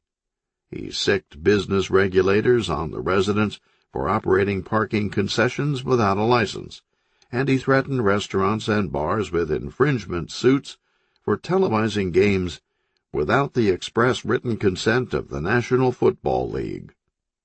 Business around the stadium dried up. Helmet was happy again. He initiated the highest season ticket prices in the league, with massive 5-year deposits that grew in his interest-bearing accounts. Was there anything he was forgetting? Oh, yes, and he wanted love. Before the first game, Helmet had walked onto the field with his biggest Cheshire grin. waving to the cheering crowd with twin victories/peace signs like he was taking off from the White House lawn. Marching bands played, lasers flickered, doves were released. A man in a personal jetpack flew around the inside of the stadium. Out ran the Felonettes, the giant-breasted cheerleading squad who fanned out along the sidelines and began jumping rope. The felons charged out of the tunnel from their locker room, and the fans went wild. The team showed how tough it was by running through a big piece of paper. Then they ran through dry ice fog. The fog diminished visibility, and the man in the jetpack lost his horizon and plowed into the Up With People singers. The extravaganza took an intermission to play the football game. The Felons' defense held the Pittsburgh Steelers to just 5 80-yard touchdowns in the first half. The Felons were losing 42-0 in the third quarter when the first object struck the glass of Von Zeppelin's skybox. "What was that?" Helmut asked his personal assistant. "Might have been a pass, given our quarterback's accuracy." Something else hit the window. "Okay, that was no pass," said Helmut. The dregs of a warm beer slimed down the outside of the glass. Then a hot dog bounced off the window, but the sauerkraut stuck, followed by a glob of cheese nachos, a triangle of pepperoni pizza, a tampon. "Where's all that stuff coming from?" said Helmut, walking to the floor-to-ceiling window for a better view of the seats below. His assistant followed. "I think they're throwing it on purpose, sir." "On purpose? I don't understand." "I would guess they're upset with you." "But they love me. They told me before the game." "That was before we were losing. What is it now, 49-0? "That's how shallow these people are." The assistant nodded his head sadly. "Afraid so." "That's pretty heartless." Thwack, thwack. A snow cone. Sushi. "Do you love them?" asked the assistant. "Of course not. They're bourgeois." Helmut and his assistant were facing each other, silhouetted against the giant window that was now completely obscured. Sunlight filtered through the mustard and ketchup, and the owner's booth was bathed in a warm, dim, crepuscular glow. They stood silent for a moment. The tempered glass muted the hollering of the crowd into a faint white noise. They began to hear soft sirens from emergency vehicles. "You know, sir, it's actually kind of pretty. This part up here." The assistant got on his toes and indicated with a circular motion of his palm. "Jackson Pollock." "I was thinking a Monet sunset over water," said Helmut, pointing to the left side. An out-of-breath police officer opened the door to the skybox, letting in a thunder of crowd noise. People were running back and forth in the background behind the cop. "Keep this door locked and don't open it until I come back." The officer slammed the door shut, and the room was soundproofed again. A rotten head of lettuce hit the window, then a giant 1-pound meatball of raw hamburger. "We don't serve that stuff," said Helmut. "They must be ransacking the VIP kitchen now." "Oh," said Helmut, nodding. He looked around. "It's really sort of peaceful. I could get some thinking done in here." "Yes, sir. Very soothing." "What's happening now?" "I think they're trying to land your private helicopter and get you out of here, sir." "Are we in danger?" "Yes, sir, it looks that way." "I see," said Helmut. He looked around the room again. "This points up a design flaw. Every owner's booth should have an escape system. Wouldn't that be expensive? What do I care? I won't be paying for it. Take a note. Bring up ejection pod at next commission meeting. Something hit the window and burst into flames upon impact, and the condiments ignited in a blue and yellow flambe. I don't think the commission will go for it, said the assistant. What can they do? I'll threaten to move the team. Gotta hand it to you, sir. Helmut tapped the side of his head with an index finger, indicating one smart cookie. The door to the owner's skybox opened again, and the roar came in. It was the police officer. It's time, sir. Helmut and his assistant walked past the officer, who was staring curiously at the burning window. All that food, Helmut said as they left the room. I'm hungry. Arby's has a big parking lot, said the assistant. We can land the bird. Are they the ones with curly fries? I think so. We're there. The police officer closed the door behind them.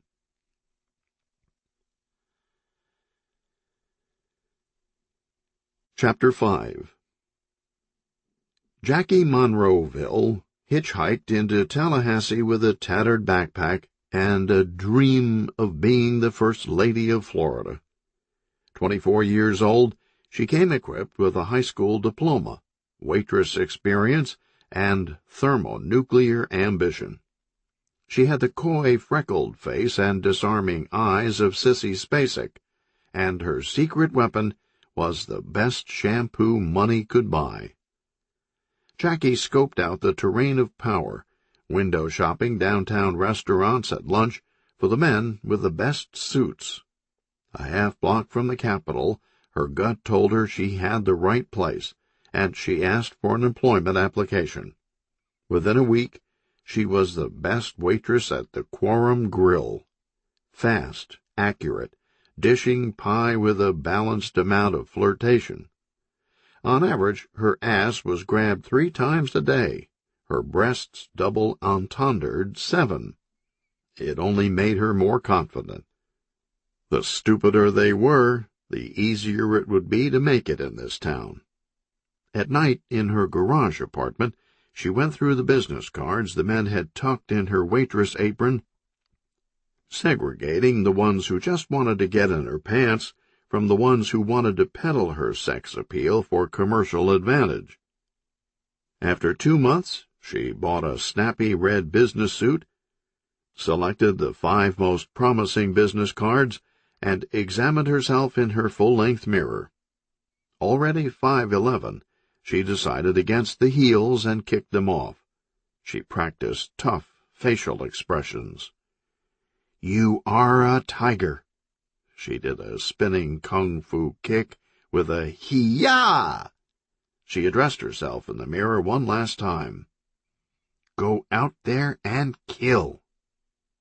3 hours later, Jackie was looking at herself in the mirror again. Having just landed a non-typing secretarial position at the lobbying firm of Periwinkle Belvedere, she pointed at her reflection with authority. You are the fucking master of time, space, and dimension. Then into jogging shorts and out the door. Jackie was a mutt, a scrappy little piece of white trash from a cruddy redneck toadstool town in the Florida Panhandle. Half trailers, half broken-down cabins, the whole neighborhood stank of complacent failure and diseases that had been wiped out elsewhere. Jackie's girlfriends could plan on getting jailed, pregnant, shot, or raped by a relative before 21, and Jackie had no special talent or intelligence that would exclude her. Just a pile of grit. She cursed and she spat.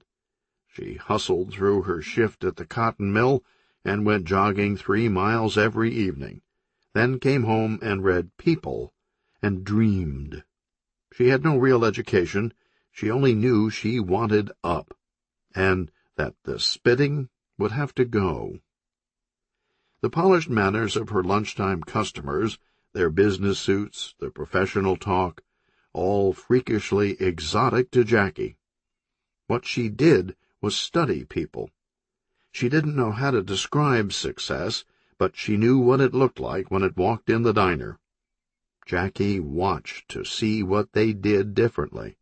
She went to the Tallahassee airport and flipped through the magazines the executive women put down. That's how she picked out her business suit. She followed one of the women into the airport's hair salon, buttonholing the stylist after the woman left. "Give me what you gave her," paying a week of waitressing tips. On her break, she sat in a booth at the Quorum Grill, pretending to read, instead listening to conversations and writing down words.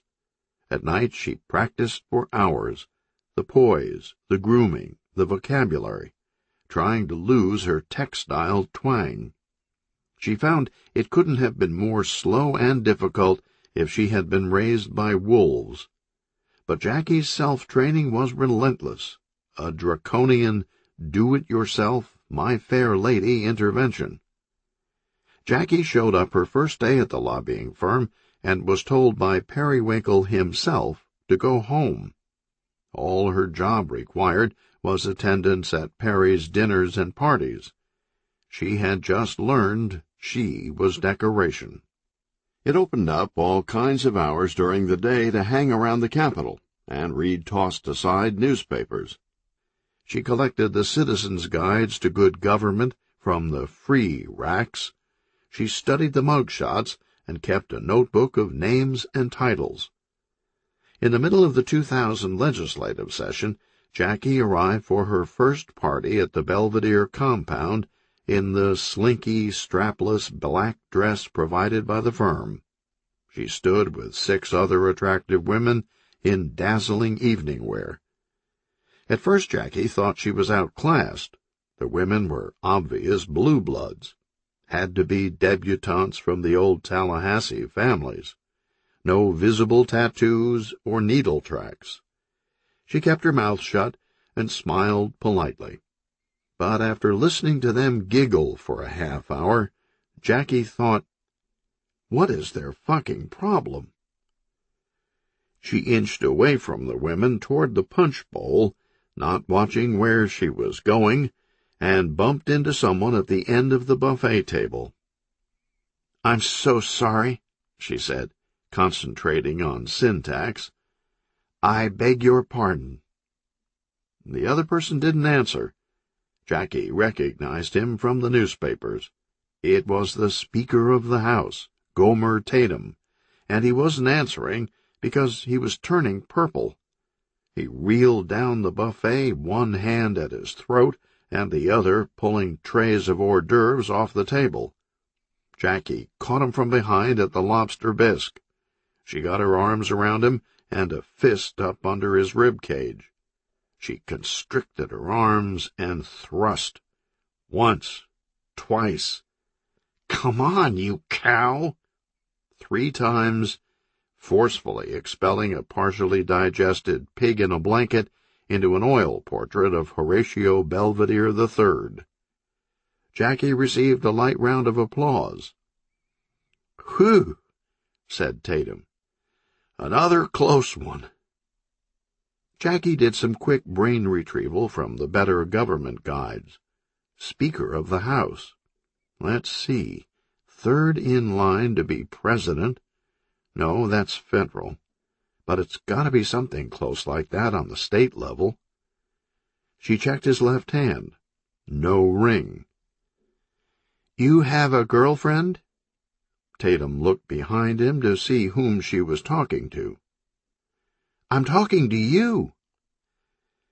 They started dating regularly, going to all the finest restaurants where lobbyists kept running tabs. "You ever think of running for governor?" "Me?" Jackie realized the first thing that would have to go was the extra pounds. He was unelectable in his present buffoon-weight class. Jackie decided to fuck him into shape. It was a steep but noble sacrifice, which Jackie could only accomplish with the lights off and the room 100% dark. Then she climbed on top and gave him the most vigorous aerobic screwing ever experienced in an industrialized nation. She got into a precise rhythm designed to boost his cardiovascular system and burn cholesterol. The whole time she motivated herself by mentally projecting the governor's mansion inside her frontal lobe and repeating under her breath, "I'm gonna be First Lady. I'm gonna be First Lady. I'm gonna be First Lady." After 10 minutes, she began hearing a wet smacking sound that she couldn't place at first. She slowed her rhythm, listening carefully, until she experienced the first tremors of dread. Are you eating a sandwich?" She heard a loud, esophageal gulp. "Want a bite?" "Oh, Jesus!" She leaped off him and jumped in the shower and scrubbed obsessively with an abrasive sponge and hydrogen peroxide. In the fall of 2001, Gomer Tatum, much like Marlon Conrad, had no idea he'd be in next year's governor's race. But unlike Conrad, Tatum hadn't for a second been mistaken for gubernatorial timber. Since becoming Speaker of the House, his biggest accomplishment was keeping ice cubes stocked in his office wet bar, which had to be camouflaged by a 20-volume set of Reader's Digest condensed editions ever since the permissive lunchtime drinking of the go-go 1980s had resulted in numerous afternoons of unintelligible legislation and sprained ankles. Speaker of the Florida House of Representatives was the perfect job for ice cube detail, just as long as his staff kept backdooring special interest bills through the Rules and Calendar committees, onto the floor and into the governor's hands. Great pay and benefits, no qualifications required, except a highly elastic sense of situational ethics. It was kind of like being maitre d' at the most exclusive restaurant in the state, or in Tatum's case, the guy with the cologne and paper towels at the urinal. The speakership was an extremely powerful and important position, so it was awarded based on whose turn it was. Actually, it hadn't been Tatum's turn this time, but the person ahead of him in the line was, well, black. The Democratic leadership giggled. "Yeah, we know, we've always gone in order, but get real." Since then, Tatum had retained the speakership for 2 reasons. 1, he could be bought. 2, he went cheap. Tatum became tremendously popular with the swarm of lobbyists who worked the Capitol like bees, tending and preening Tatum, the bloated queen at the center of the hive.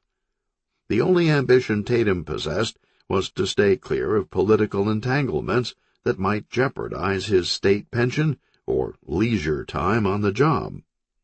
When the governor's race began shaping up, Tatum had placed the safe bet and thrown his support behind the Democratic frontrunner, State Attorney General Casey Underwood. A week later, Underwood was found confused on the side of the Appalachia Parkway after a single-vehicle accident, pouring champagne in the radiator, wearing half a tuxedo, the wrong half, an underage female in the passenger seat, withdrew from the race for health reasons. The mantle then fell on House Majority Whip J.J. Weathervane, who a month later said he had no idea why a local building contractor broke into his house while he was on vacation and installed a new roof. Gone to federal camp for the summer. Next up, Secretary of State Betty Luckett, whose last official act was earmarking state funds to imprint her name in a variety of vibrant colors on a whole catalog of bottle openers, keychains, golf tees, mouse pads, stress balls, and fake vomit, indicted for aggravated dumbness. And on it went, way down the line of succession. House Transportation Subcommittee on Fuel Efficiency Chairman in absentia, Nick Boom Boom Ribbentrop, heart attack in private booth at the Gentleman's 25-cent executive cinema. Conspicuously passed over in the attrition was Tatum, who sweated bullets every time the party looked around for a new candidate, and who sighed in relief each time someone else was tapped. But after Ribbentrop keeled over, the Democratic Executive Board finally relented against its better judgment. Okay. We'll try Tatum. Where is he? Tatum thought he had it made in the shade. He'd just restocked his wet bar and was now wobbling blissfully through the state cafeteria in the Capitol basement. Tatum was quite a sight in the cafeteria. A breed apart, he would eat anything. Limp salad, pudding crust, like something out of a prison movie, or Belushi in Animal House, starting to chow down before he reached the cash register. "Tatum!" yelled the state Democratic Party's executive chairman, Coco Robespierre, walking up behind the speaker as he pushed a heaping styrene tray along the metal rails. Tatum was caught in the act, a large dumpling halfway in his mouth. He tried to cram the rest inside, but his cheeks were already at maximum tire pressure. He desperately poked at the clump of food with puffy little fingers. He tried to close his mouth, but it wouldn't shut all the way, and his lips tightened like a gasket around the doughy protuberance. Asked Tatum, turning to the chairman and pointing at his own chest. "Never mind," Robespierre said, and walked away.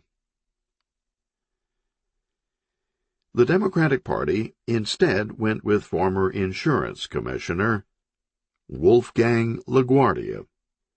His candidacy was announced during a prestigious cookout/fundraiser at the home of a Leon County circuit judge. The elite of the Democratic power structure were out on the judge's screened-in pool patio. The press was invited because they were needed. Wolfgang's name recognition was expected to debut in single digits. Tatum was there with his date, Jackie Monroeville, who by now was totally brazen. She had introduced herself to everyone, knew the language, the secret paths of power. She grabbed a drink and sidled up to the party chairman.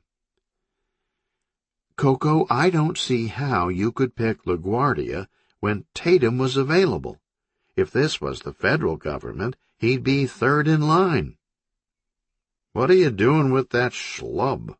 said Robespierre. "Want to join me for a cup of coffee after this thing?"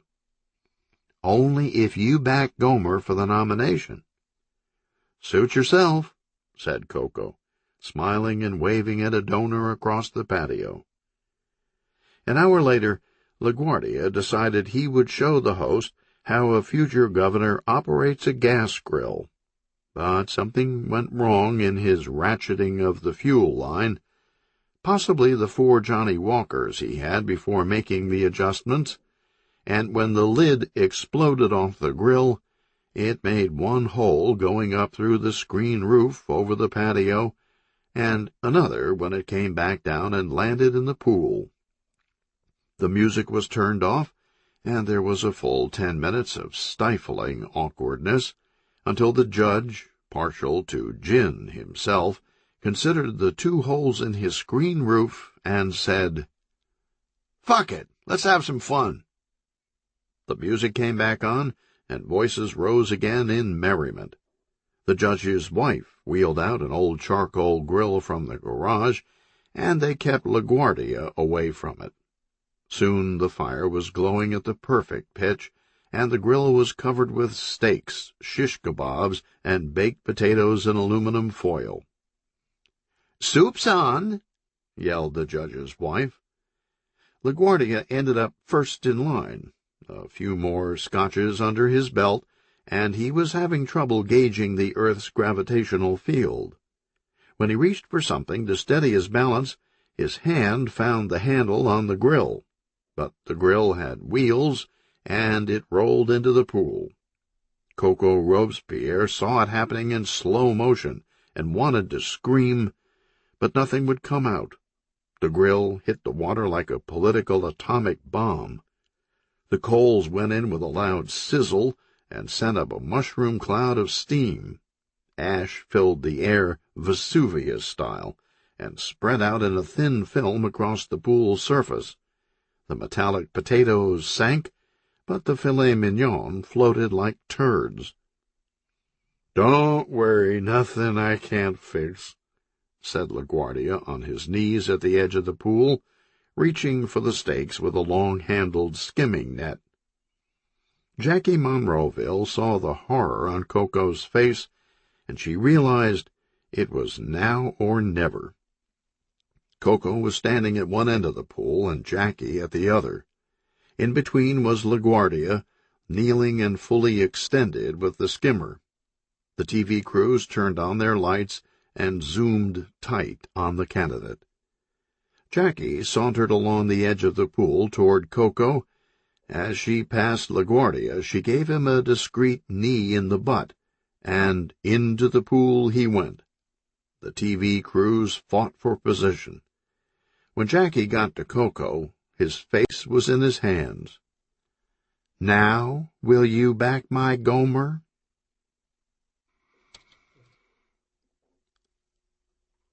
Chapter 6. There had to be a first political crucible for Marlon Conrad, and it came in the summer of 2001, when Governor Horace Birch asked him to handle the dismantling of affirmative action. It was a delicate matter the party had been trying to slip through for years. Marlon stepped up to the plate and authored the Everything's Fine and Dandy Florida Plan, which was ghostwritten by his chief of staff, Gottfried Escrow, and concluded that everyone was now, for lack of a better term, white. Marlon unveiled it in time for the evening newscast. The next morning Marlon played video tail gunner, while Escrow read aloud from his clipboard, delivering the routine roundup of the state's overnight gunfire. "We had a double shooting in Fort Myers, a triple shooting in Bradenton, a quadruple shooting in Pompano, another quadruple in Miami, but the NRA is pressuring us to call it a pair of doubles." The phone rang. Escrow answered. "I see.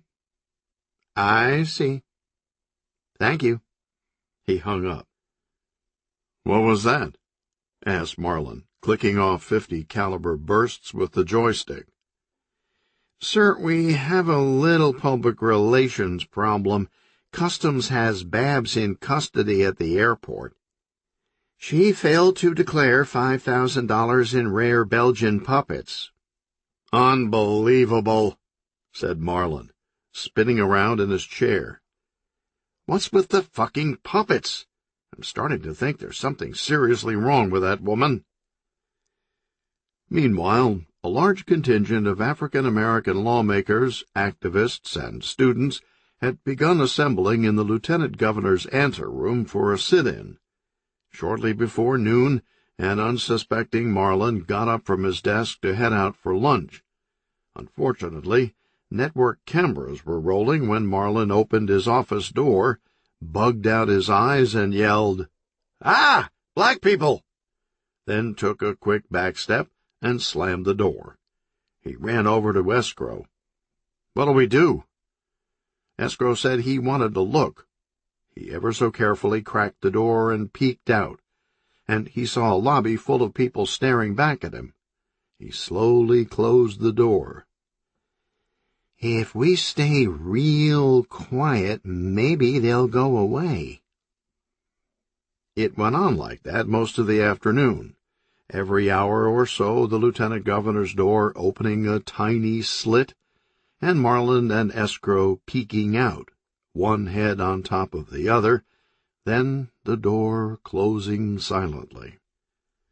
The protesters exchanged puzzled glances. Near the end of the afternoon, Press Secretary Jack Pimento came bopping carefree through the lobby, whistling Me and Julio down by the schoolyard. He waded through the middle of the sit-in. "What's up, guys?" and resumed whistling as he walked in Marlin's office. Marlin and Escrow stared at Pimento in shock. "How'd you get in here?"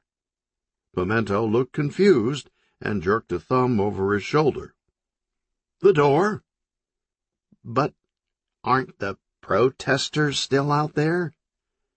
"Yeah? Why?" said Pimento. "They didn't attack?" said Escrow. "They just let you through?" "What's going on?" said Pimento. "You guys are acting weird." They sat Pimento down and told him what was going on, and Pimento started cracking up. "Just call him in here and talk," he said. "We can't do that," said Marlin. "Why not?" "We're scared," said Escrow. Pimento walked over to the door and opened it. "What are you doing?" shouted Marlin. Pimento called out to two lawmakers he recognized. "Could you come in here a second?" The legislators entered to find Marlin and Escrow standing rigid and alert against the back wall. They looked at Pimento as they warily took seats. "Everything okay in here?" Pimento nodded. He turned to Marlin. "Tell him your side." "Well, it's like this," Marlin began in a stiff cadence. "I don't think affirmative action is fair. All those state contracts arbitrarily set aside doesn't seem right." "What would you like to do with the contracts instead?" asked a lawmaker. "Give 'em out based on merit to people who have actually done something to deserve it." "Like what?" "Well, like helping me and my family," said Marlin, sitting down and loosening up. "Some of these people have given us so much, pointed us to good investments, offered us low-interest loans and campaign contributions." The lawmakers stared. "You see what I'm saying?" asked Marlin. "You can't just go around your whole life asking for handouts." "Something for nothing," said Escrow. "The free lunch," said Marlin. "You've got to do something first to earn it. These people who know my family, they've already put up. What am I supposed to do? Tell them, 'Sorry, I have to give your contracts to someone we've never even met.' It's just not fair. It's not fair to them, and it's not fair to me. Now, is that what you want me to do? Be unfair?" The lawmakers were dumbstruck. Marlin smiled. "I didn't think so." He came around the desk and shook their hands, and Escrow ushered them out of the office and closed the door. "They sure are pushy," said Marlin. "No kidding," replied Escrow. Pimento stared at them with the same look as the lawmakers. "How exactly did you get to be like this?" "Hard work," said Escrow. "Strong values," said Marlin. Chief of Staff Gottfried Escrow and Press Secretary Jack Pimento hated each other's guts. It was philosophical, it was professional, it was personal. Always trying to one-up each other and become Marlin's favorite, constantly contradicting and interrupting. Marlin once caught them in the break-room slap-fighting like 4-year-olds.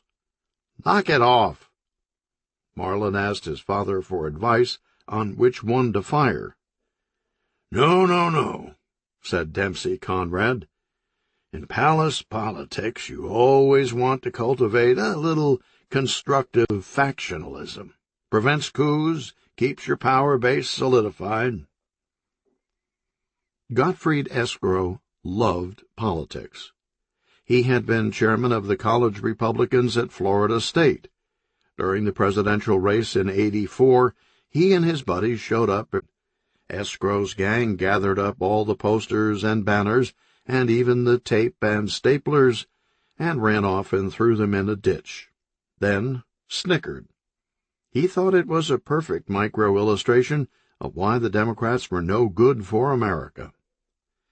Escrow was a trim 5'10". He had the baby face, short-sleeved dress shirt, and disturbingly beady eyes of a door-to-door missionary, and he still viewed the world exactly as he did when he was 14, sitting at the dinner table listening to his father.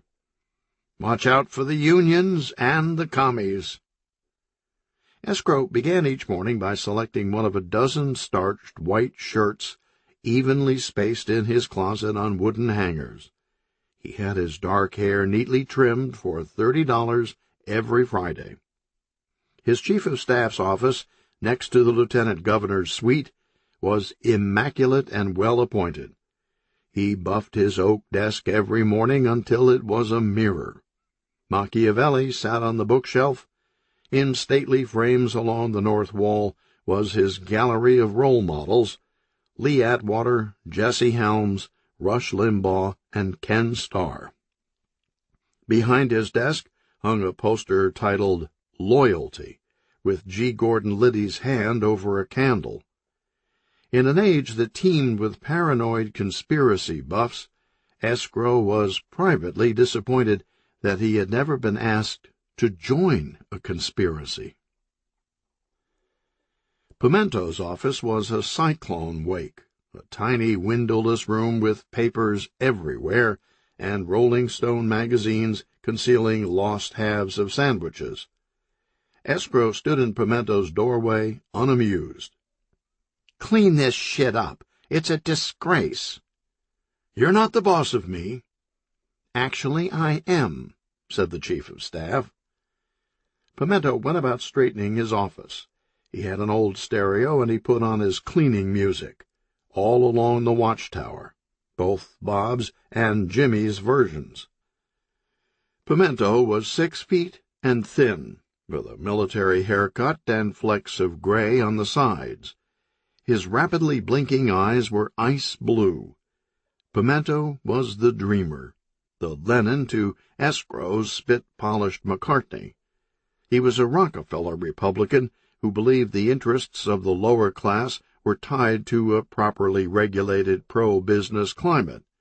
That, and more wrestling on cable. Marlin always thought there was an invisible devil and angel sitting on his shoulders. He didn't realize it was Escrow and Pimento who were fighting for his soul. The pair gave Marlin their own briefings every afternoon, and they always fought over who would go first. After lunch on a Thursday, the two headed for Marlin's office from opposite sides of the rotunda. When they saw each other, they walked faster until they were trotting, then sprinting. They wedged shoulder to shoulder in the office doorway, struggled briefly, and broke free. "I'm first." "I'm first." Marlin slapped his desk. "Don't make me come over there." "He went first yesterday." "It's Pimento's turn," said Marlin. "But—" "It's settled." Escrow grumbled as he trudged across the carpet and dropped into the sofa. "What do you have?" asked Marlin. "Electric chair. Press conference in an hour," said Pimento. "There's been a lot of bad publicity with all the mishaps. I thought I'd prepare a full report so you'd be ready for questions. And you know what? It's fascinating. I went back into the science and law, the whole history in Florida." Right, said Marlin, spinning a hand impatiently. "Get on with it." "Okay," said Pimento. "Along the way, I found an interesting case. The guy's set for execution in a few months. You might want to ask the governor to take a closer look." "If they arrested him, he must be guilty," said Marlin. "Do we have to listen to this?" said Escrow. "Shh!" Marlin snapped at Gottfried, then turned back to Pimento. "Pick up the pace." "Right," said Pimento, rubbing his palms together, looking at the ceiling, going over everything he wanted to say. "Okay, this is gonna be good. You ready?" Both of them. "Yes." "Okay." Chapter 7. Electricity had quite a year in 1887.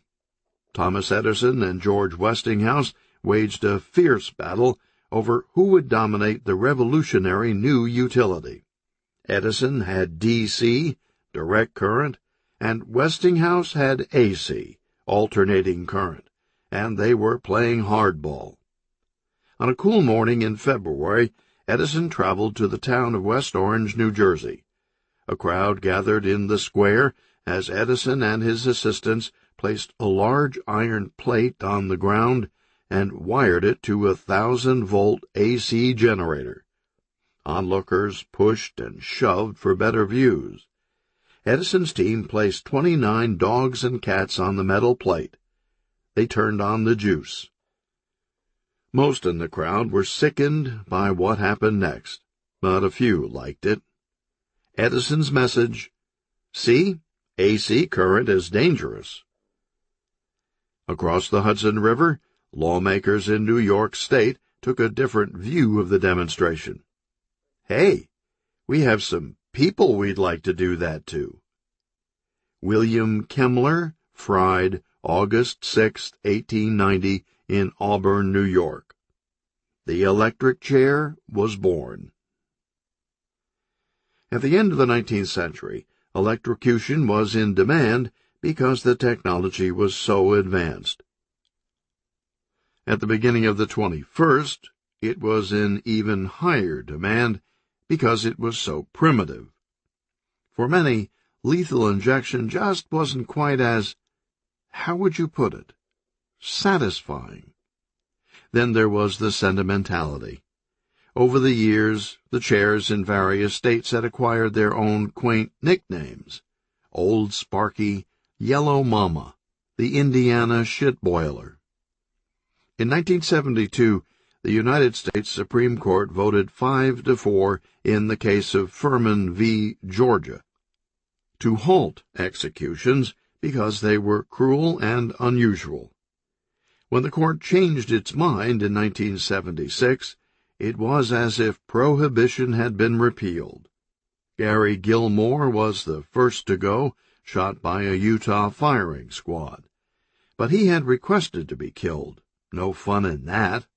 The country wanted someone dragging his heels a bit. Enter punk and general screw-up John Spenkelink, who stuck up a bunch of gas stations in California, escaped from prison, and stumbled haplessly across the country to Florida, right into the path of an oncoming political freight train. Spenkelink was a skinny 23-year-old in 1973 when he hooked up with a much bigger and more hardened 45-year-old career criminal named Joe Shemankovich. On February 3rd, Joe was shot dead in a Tallahassee motel room. He'd also been hit in the head with a hatchet. At trial, Spenkelink testified that Joe had beaten and sexually assaulted him at gunpoint. John was poor and didn't get a good defense. Guilty. First-degree murder. Sentence: death.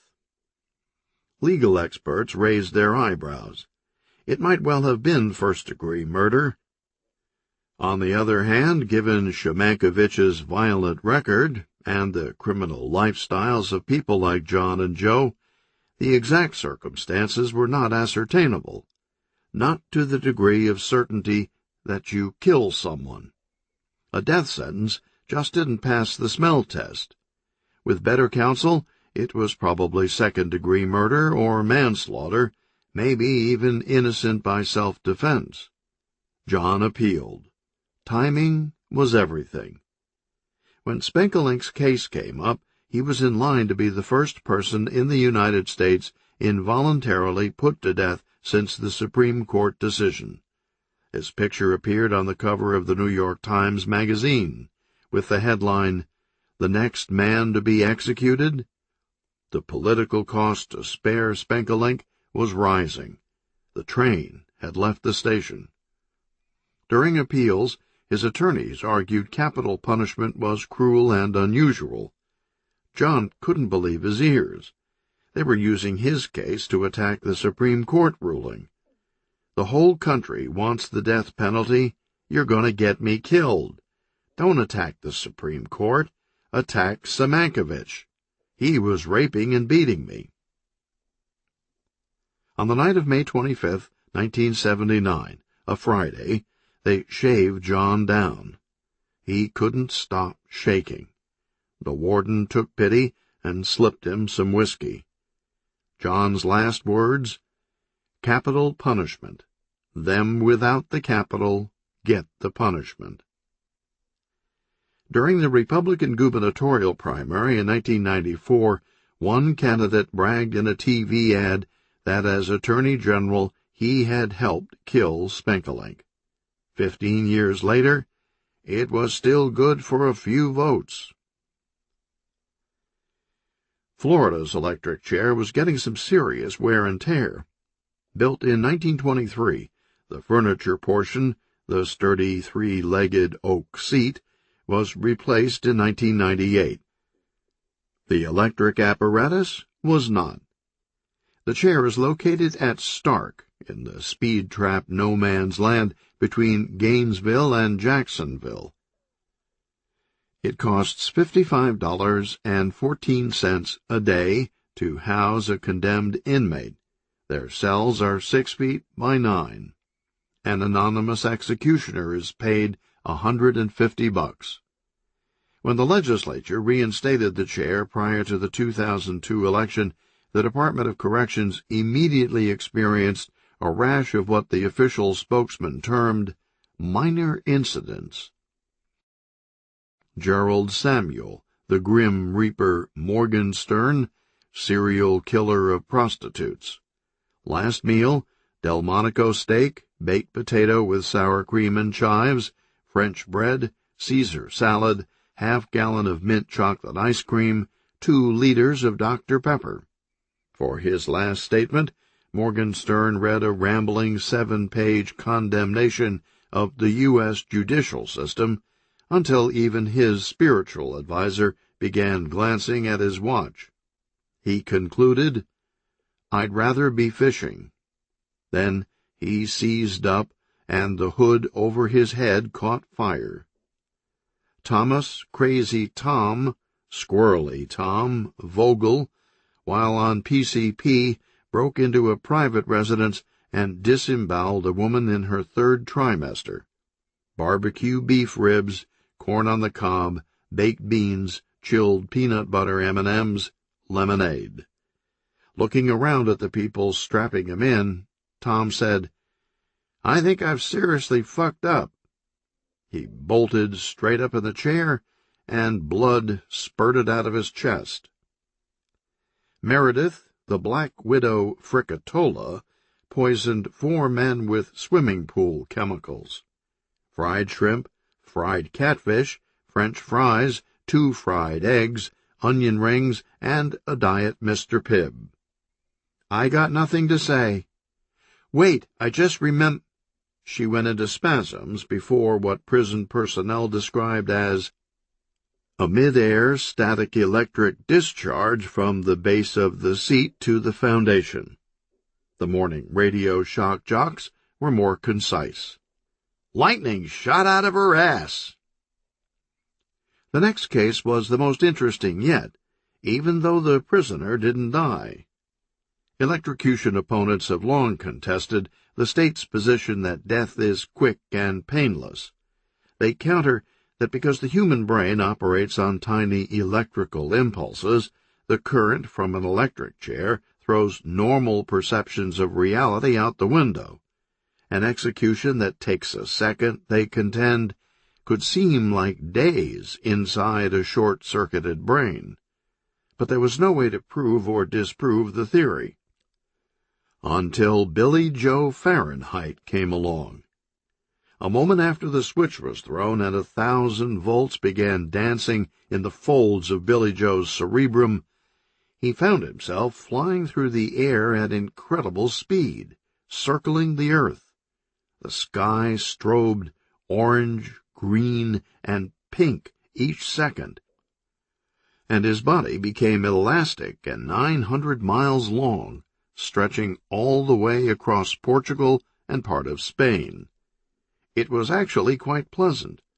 He dove into the Atlantic Ocean, his body disintegrating upon impact with the water, and he became billions of microscopic twinkling mites that swam in a school toward the bottom of the sea. Suddenly the mites reformed and broke the surface of the water, and he was flying again, this time his body made up entirely from a single element, beryllium. And Billy Joe was thinking, can you beat this crazy shit? It went on that way for the longest time, until Billy Joe didn't feel so good anymore.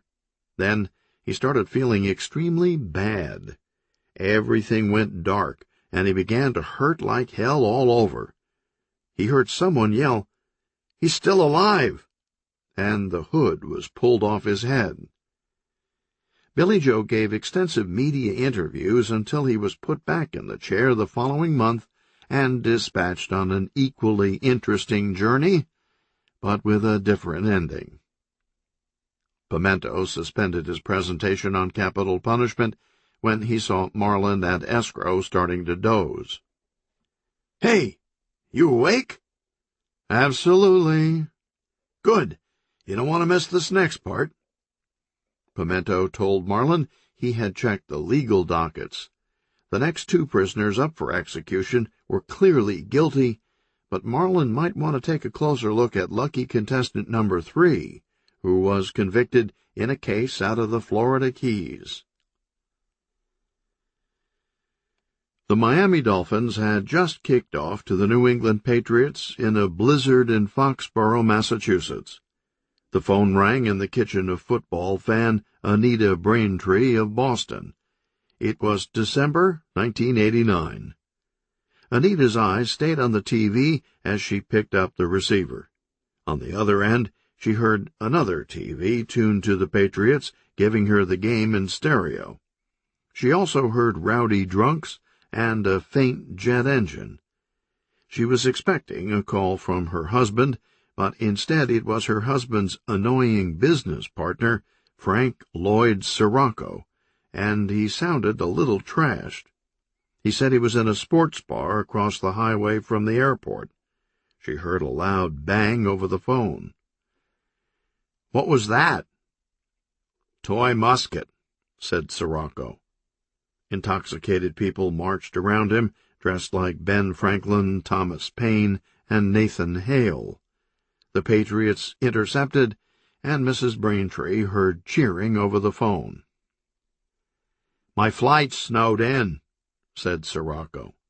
"They're closing the runways at Logan." "Is that a flute?" "Fife and bugle," said Sirocco. "I can't get through to George in the Keys. When he calls, can you tell him it looks like our scuba trip is off?" "Ooh," said Anita. "Ooh," said Sirocco. The Patriots had fumbled. George had taken a flight out of Logan the night before, ahead of the front. A blizzard now raged in Massachusetts, and Mrs. Braintree threw another log on the fire. She settled in for the second quarter, planning to phone George at halftime and pass on his partner's message. When Anita called down to the A1A Dive Center on Cudjoe Key, the caretaker was watching the Patriots and Dolphins on a portable TV on the screen porch, sweating and swatting mosquitoes under a plantation fan. He grabbed the registration book. "Let's see. George Braintree. He's in cabin number... Hold on a sec."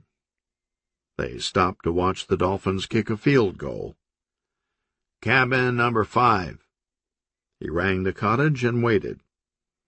"I'm not getting an answer."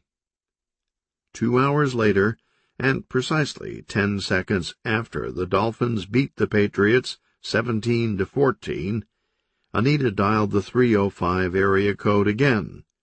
This time she asked the caretaker to personally check on George.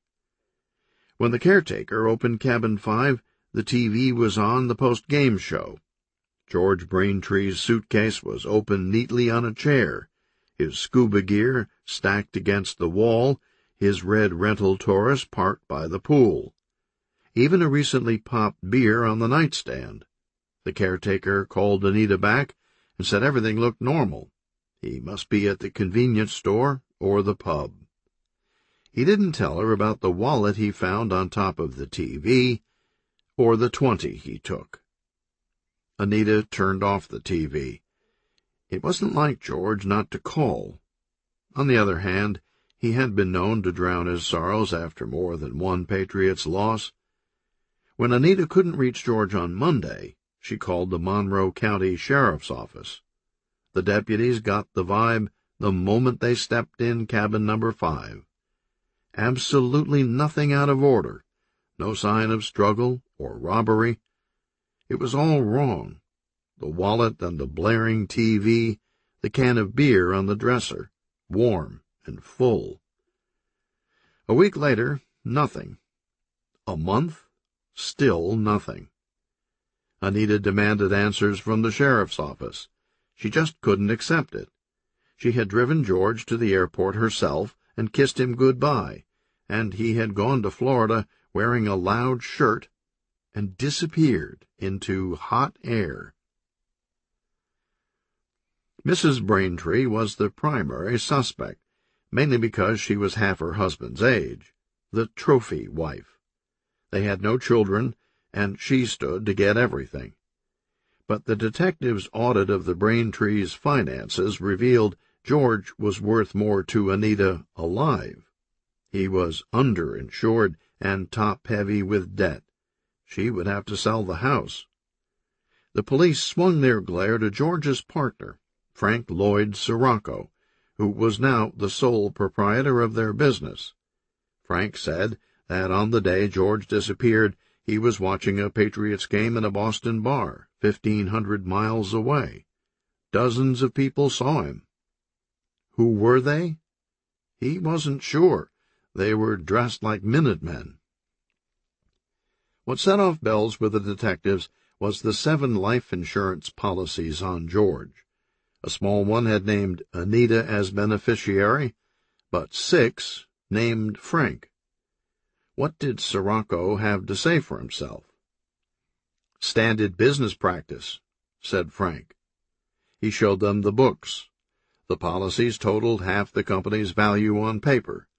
Partners regularly did that, so that if one of them died, the survivor wouldn't have to dissolve the company to pay off heirs. He showed them the buy-sell contract. But why 6 different policies? "George had a bad ticker," said Frank. "He had to purchase a bunch of small policies that didn't require physicals." The cops let Frank go, but kept an eye on him.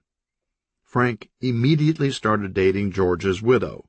She moved in a month later, and they married the following June. If there's one thing cops hate, it's someone getting away with murder and yucking it up in the process. Frank and Anita weren't even trying to hide it. New cars, trips, parties, even rumors Anita was coming down with a nasty drug habit. The police kept checking, turning up threads of information that meant little individually, but together began to weave a compelling circumstantial case.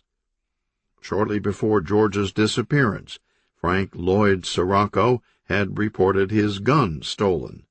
He made large cash withdrawals. On the weekend in question, there were 3 calls to Florida from the pay phone around the corner from Frank's home. They checked the log of money orders at the nearest convenience store. Several large ones coincided with Frank's withdrawals. But there were no names on the log, and the security tapes had been erased. The police knew they had their man. They decided to bluff. Frank was confronted. He didn't ask for a lawyer, but he also refused a lie detector. "I saw something on 60 Minutes about how they're unreliable." "You took up with the widow awfully fast." "Had to," said Frank. "Some of the life policies were screwed up. No collateral assignment. She still owned 31% of the company. Was going to sell to her brother. You know what an idiot he is?" They took the file to the DA. The prosecutor said he was convinced Frank was their man. But that was entirely different from winning a case, and he refused to take it to the grand jury. The police argued they had more evidence on Frank than against half the murder suspects who got indicted. The prosecutor shook his head. "Without a body, you need twice as much." "It was all there," he said. "Almost. Bring him one piece of physical evidence tying Sirocco to the crime, or a body." "Fat chance," said the head detective. "If anyone's not going to leave a trace, it'll be someone in his line of work." Frank and George owned Clean Sweep Incorporated. Crime scene restoration, biohazardous abatement and remediation, 24 hours, discreet.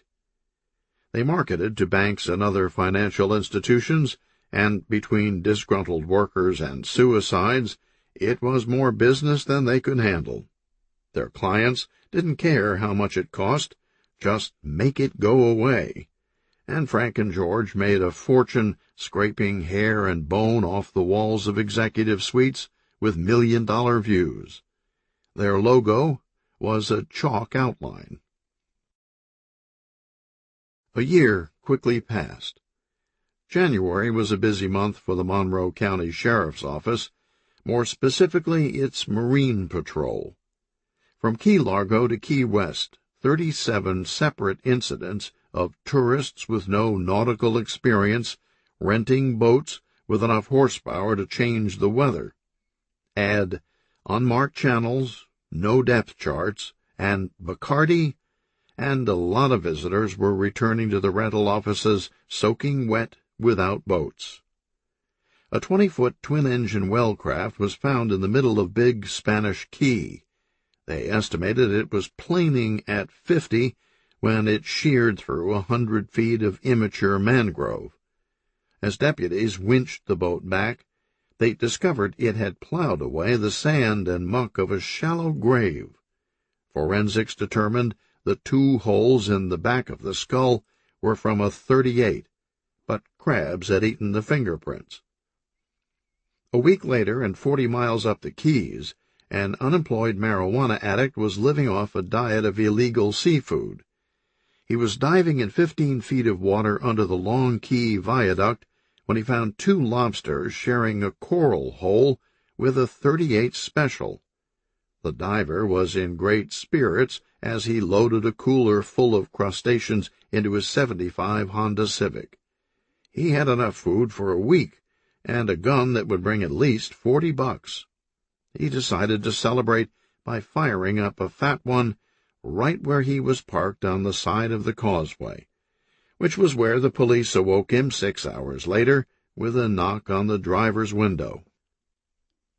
The discoveries of the gun and body remained unconnected until the monthly cold case call from Boston. Bam! Dental records ID'd the body, and the FBI matched ballistics with the slugs in George's head. They raised a serial number off the gun, where someone had tried to burn it off with acid. Registered in Massachusetts to one Frank Lloyd Sirocco. In the wake of George's disappearance, Frank had turned over the active management of Clean Sweep to underlings and was now trying to manufacture glory days as coach of a local Pee-wee football team. It was a Friday night game. Frank grabbed a pair of linesmen, a face mask in each hand. "You're playing like pussies. I want you to take out that quarterback. After he releases the next pass, one of you grab him and stand him up, and the other roll into his knees." 2 cops showed up. "Frank Lloyd Sirocco?" "Yes." "You're under arrest for the murder of George Braintree." He was led away in handcuffs as a quarterback in first grade was stretchered off the field. Frank was extradited to Florida and found guilty in a 3-day trial in Key West. It took the jury 4 hours to come back with a recommendation of death, based upon the aggravating circumstances that Frank had been a real dick on the witness stand. Frank Lloyd Sirocco, the newspapers always used his middle name, would spend the next decade in a cell at Union Correctional Institution in Rayford, 30 miles southwest of Jacksonville.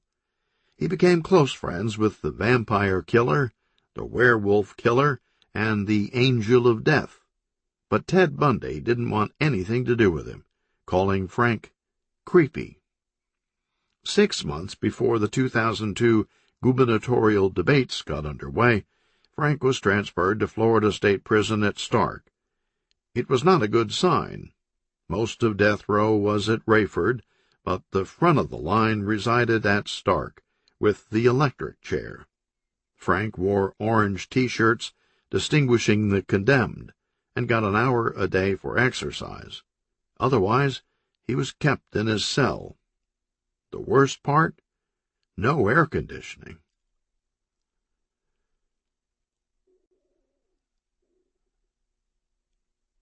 Chapter 8. Pimento beamed proudly as he concluded his report on capital punishment and the Sirocco case. "Well, what did you think?" Marlin and Escrow's heads had fallen back over the tops of their chairs, and their mouths were open, snoring. "You weren't even listening." "Sure we were," said Marlin, waking up quickly. "Every word. I can go over it again if you want." Marlin and Escrow. "No." Escrow looked at his watch and jumped up. "Yikes! We have to prep for the press conference." Marlin didn't care. He turned on his computer fishing game and called over his shoulder to Pimento. "Phone Belvedere's firm. Get Elizabeth Sinclair on the line." "What for?" asked Pimento. "Wouldn't you like to know?" Pimento grabbed a phone on the other side of the office and began dialing. "Sir, the press conference," said Escrow. "You're being hammered for all these crony favors." "Then stop making appointments. You're the one who keeps sending them in to see me. What am I supposed to do? Be rude?" "I'm not pointing fingers," said Escrow.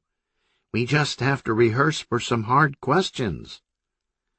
Pimento pressed touch-tone buttons. "Welcome to Belvedere and Associates. Please press 1. All others, press 2. Choose from the following selections. If you know your party's extension, enter it now. If you do not know your party's extension, press 3. Pimento pressed 3.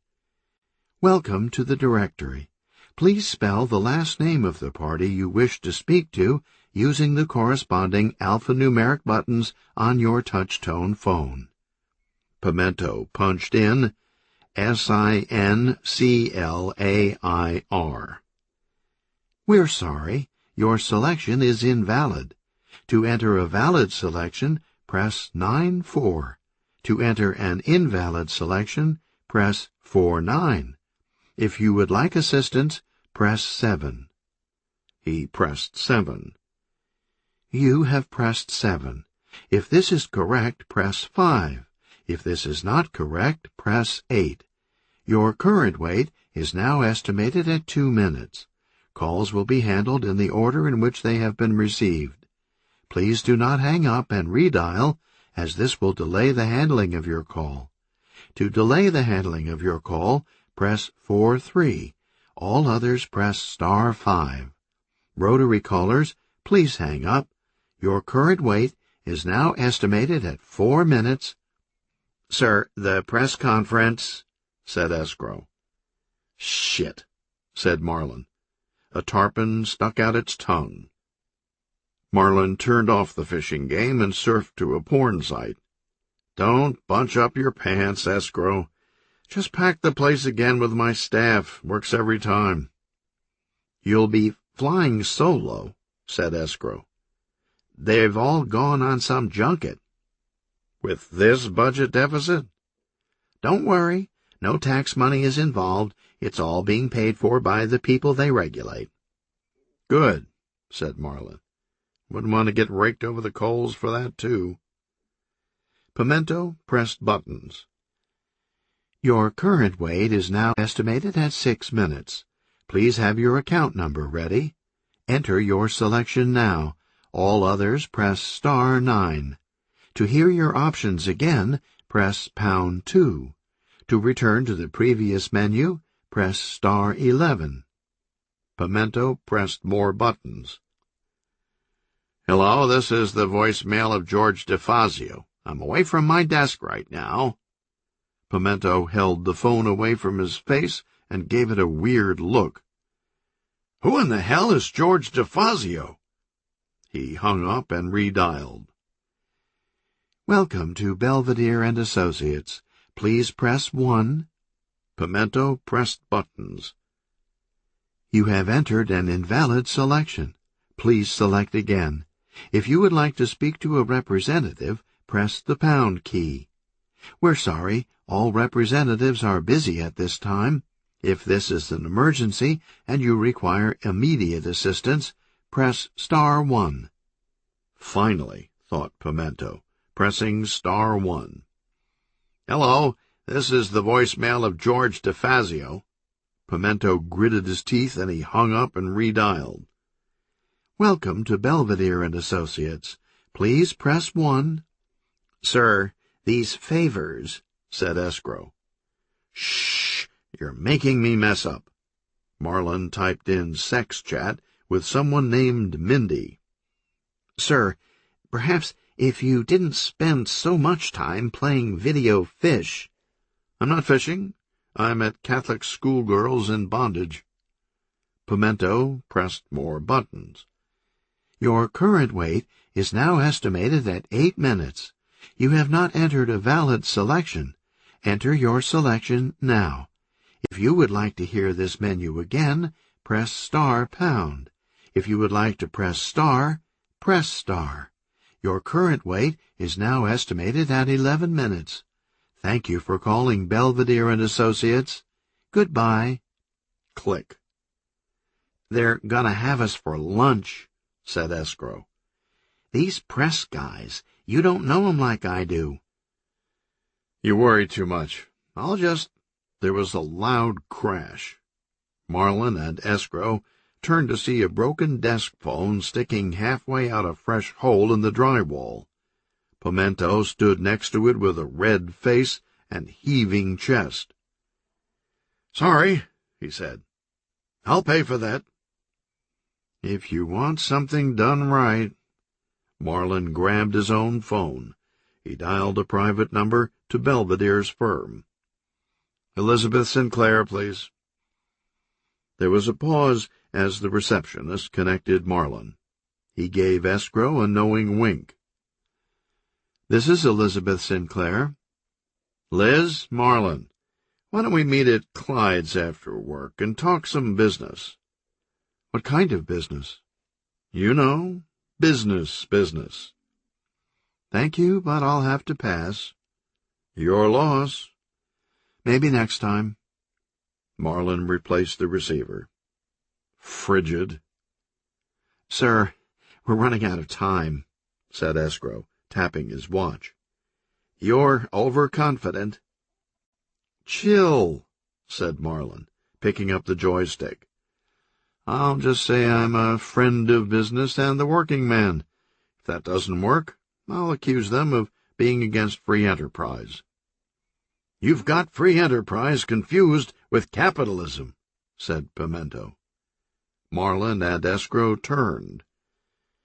"The last thing capitalists want is free enterprise.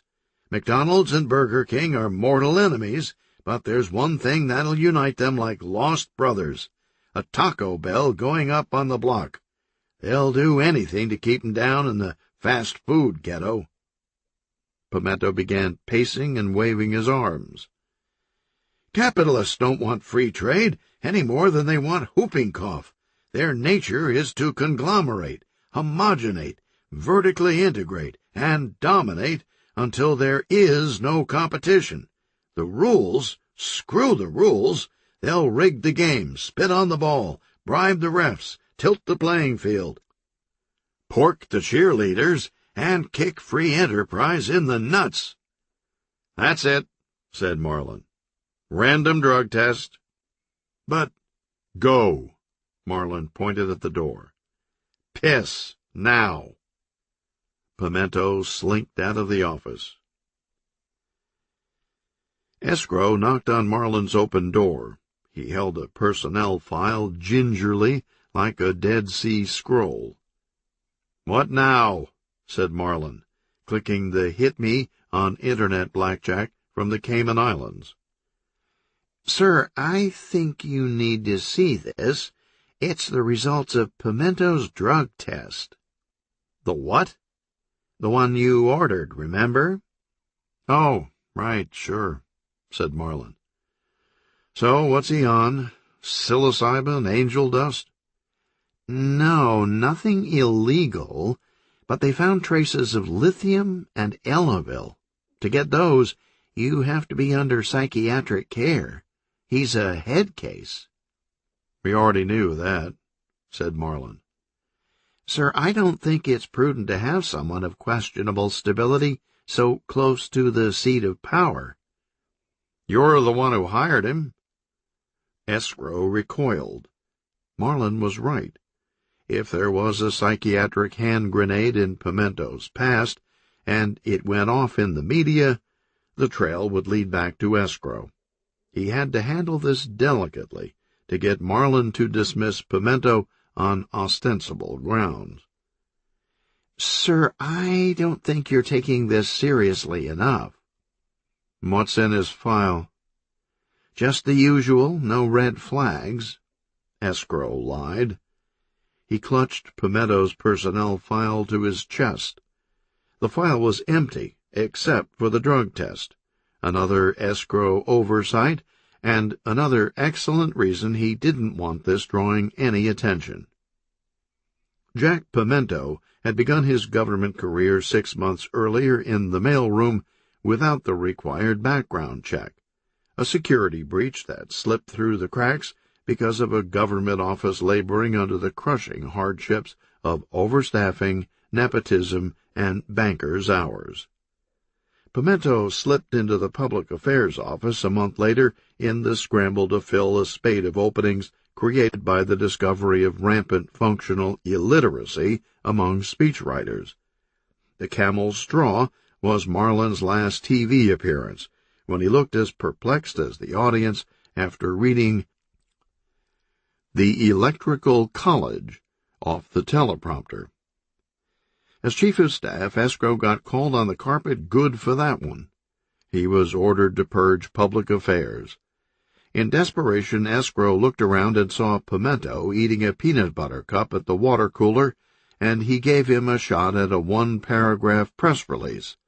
When that came out unmangled, Pimento got longer releases to write, then a speech, then he pinch hit for the governor's State of the State address. Everything that came off Pimento's fingertips was clean, terse, and expositorily bulletproof. Marlin's handlers couldn't believe their luck, and in a perverse Tallahassee twist that had everyone crying foul, Pimento rapidly rose to the top of his department based on ability.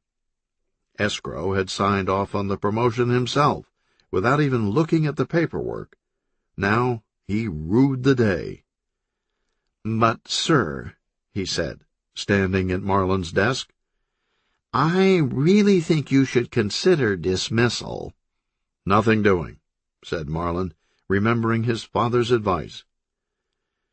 "Can we at least send him to a state shrink? Quietly, of course, just to cover bases." Marlin swiveled his chair back to offshore baccarat. "If that's how you get your jollies." 1 week later, a state psychiatrist paid an afternoon visit to Marlin and Escrow. "I can't get into specifics because of patient confidentiality, but you have nothing to worry about with Mr. Pimento." "You mean he's not dangerous?" asked Escrow. "Not even a teeny-weeny bit?" "Absolutely harmless." "Thanks, Doc," said Marlin, and Escrow showed him out of the office. Escrow shook the doctor's hand in the hall. "Say, about that patient confidentiality, come on, you can tell me." "Afraid not," said the doctor. "It's a very serious oath. It's almost like religion." Escrow handed him $100 bill. "He has amnesia," said the doctor. "Amnesia," repeated Escrow. He grabbed his forehead and fell back against the wall. "If this gets out, I'm finished. Who knows what kind of monster I have in there?" "You got a pussycat, as gentle as a kitten," said the doctor. "The odds are his memory will come back on its own anyway. I wouldn't worry." Across town, in a dingy apartment, Pimento rocked back and forth on the edge of his couch, watching a tape of Taxi Driver for the 14th time in as many days. He got up and went in the bathroom and stared in the mirror. "Who are you?" He pounded on the mirror, and it broke, blood trickling down the sides of his hands. Pimento had drawn a blank for 6 months, but 2 weeks ago, the first day of the Taxi Driver Film Festival, he started getting flashbacks during the climactic shootout scene. Disturbing stuff, phantasmagoria, snippets of guns and gore, a chainsaw and severed fingers, and somewhere in the middle he was at the World Series. How did that fit? Through it all, he still couldn't remember his name, which was Serge Storms, or that he had, killed a bunch of people. He came back in the room as Taxi Driver was ending, and replaced the tape with The Manchurian Candidate.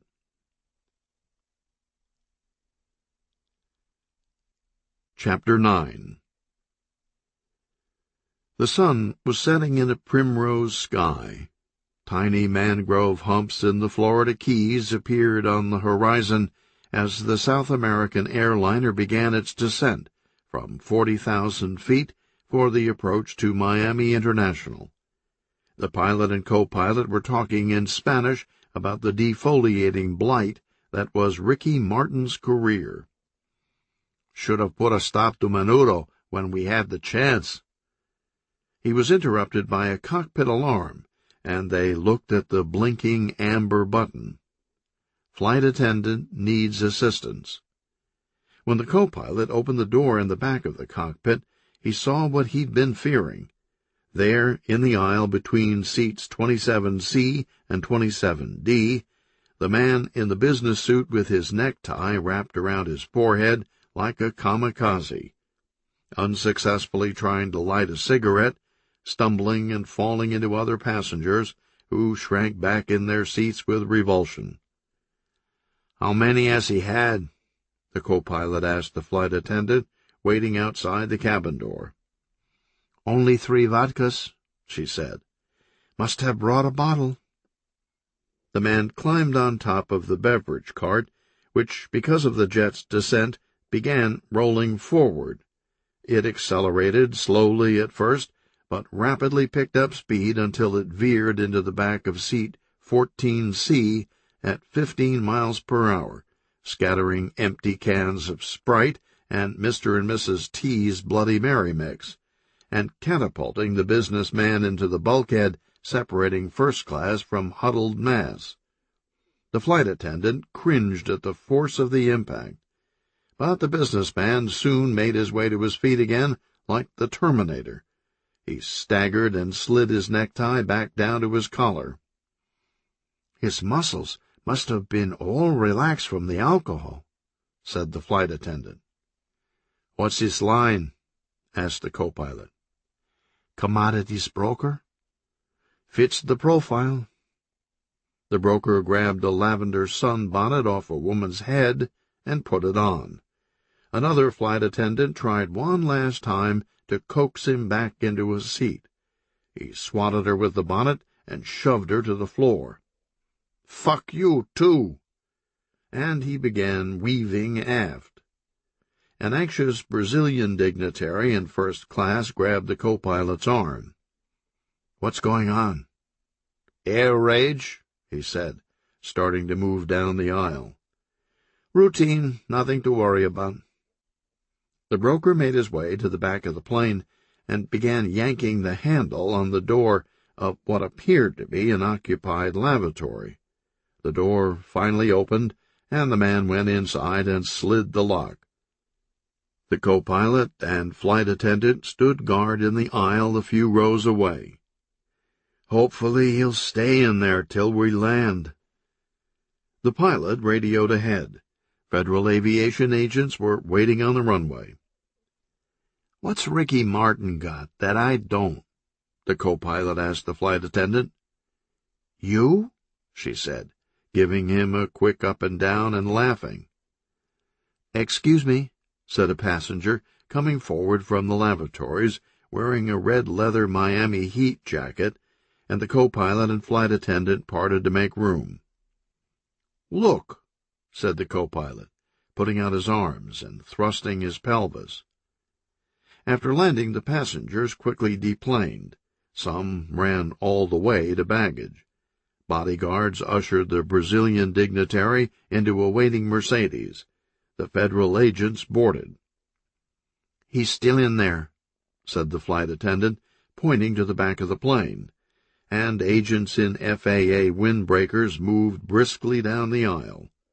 They opened the lavatory door. An hour later, the agents milled in the aisle, drinking coffee and flirting with flight attendants. A disheveled man in a tweed coat walked toward them and flashed a badge. "Mahoney, homicide." "Mahoney, this is federal territory." "Not while you're on my runway." "Is this going to get ugly?" "It already has." Mahoney produced a flask and offered it to the federal agent. "That's against the rules." Mahoney took a pull. "The rules are different here." "That's what I heard." "What else did you hear?" "Take the Cowboys and the points at home." "Air rage?" asked Mahoney, pointing to the rear of the plane. "Classic case." They walked to the lavatory, and the agent pushed the door open. Mahoney stepped inside, bent down, and lifted the sheet. "We found him face down in the metal toilet," said the federal agent. "Someone tied a travel alarm clock on the end of his necktie, stuck it in the hole, and flushed." "And the pressurized suction of the high-tech commode did the rest?" The agent nodded grimly. "Must have been at least 90 pounds per square inch. Strangled him in short order. I had a hell of a time cutting him loose with my pocket knife." Mahoney stood up and rubbed his chin. "My guess is he won't be using those frequent flyer miles." "Take a look at this," said the agent. He bent down and lifted the victim's shirt.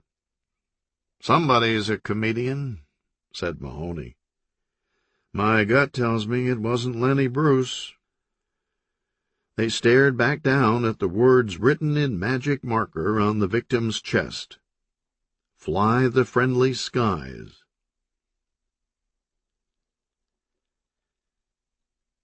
Chapter 10. Marlon Conrad's poles were out of sight. Nobody had ever been as popular in Florida. He had matured as a politician, growing more handsome and charismatic all the while. It almost didn't seem fair. He wasn't just good-looking for a politician, he was good-looking for a movie star, and he had mastered the art of looking you straight in the eye with a hint of empathy, making you believe, for that moment, that you were the only person in the world who mattered. He soon earned the nickname the Great Communicator, because of his unbelievably high approval rating among the people he was hurting. The newspapers were another matter. They never bought Marlin's act. The editorials invoked Marie Antoinette and the fox guarding the henhouse. The paper's sting was swift, on target, and ignored. Not even a blip in the polls. If anything, Marlin's numbers were still going up. It was going smooth. Too smooth. Just when Marlin's handlers were their most smug, a reporter's question came twirling into the camp like a German potato masher. On a warm September evening just after sunset, Escrow and a bodyguard were standing outside a banquet hall overlooking Sarasota Bay near the Ringling Causeway. A peach-faced reporter fumbled with a large stack of Xeroxed public records and wouldn't make eye contact. When did Mr. Conrad register with the Selective Service? I can't seem to find any record. A bunch of the papers got away, blowing in a circle on the pavement, slipping over the seawall. The reporter ran around the parking lot, occasionally stomping on a document. The bodyguard laughed and flicked a cigarette butt end over end into the bay, enjoying the looping orange tracer. Escrow called over to the reporter in a W.C. Fields voice. "We'll have to look into that one, kid." And they went back inside the banquet hall. The next day the phone rang in Escrow's office. He listened impatiently. "We're still working on it. I'll give you a ring." He hung up. "That kid again." After 10 days of persistent calls, Escrow was grumbling out loud. He slammed the phone. "Sick of this. Can't take a hint. Now I have to get up." A half hour later, Escrow stood in Marlin's doorway with a file. "Houston, we have a problem."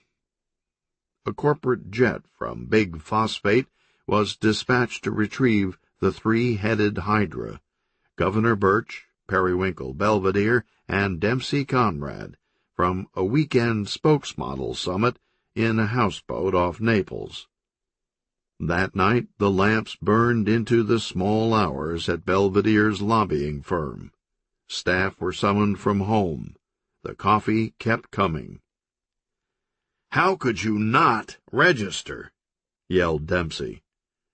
"They don't have a draft anymore, do they?" asked Marlin. "You still have to register. It's a federal crime." "I didn't see the point. If I got called up, we have a million ways to get me out of it." Dempsey to Perry. "He's not getting it." Birch. "They're going to quail him." "Quail me?" asked Marlin. "You know the joke," said Birch. "Did you hear Stanley Kubrick made a movie about Dan Quayle's military service? It's called Full Dinner Jacket." Ouch.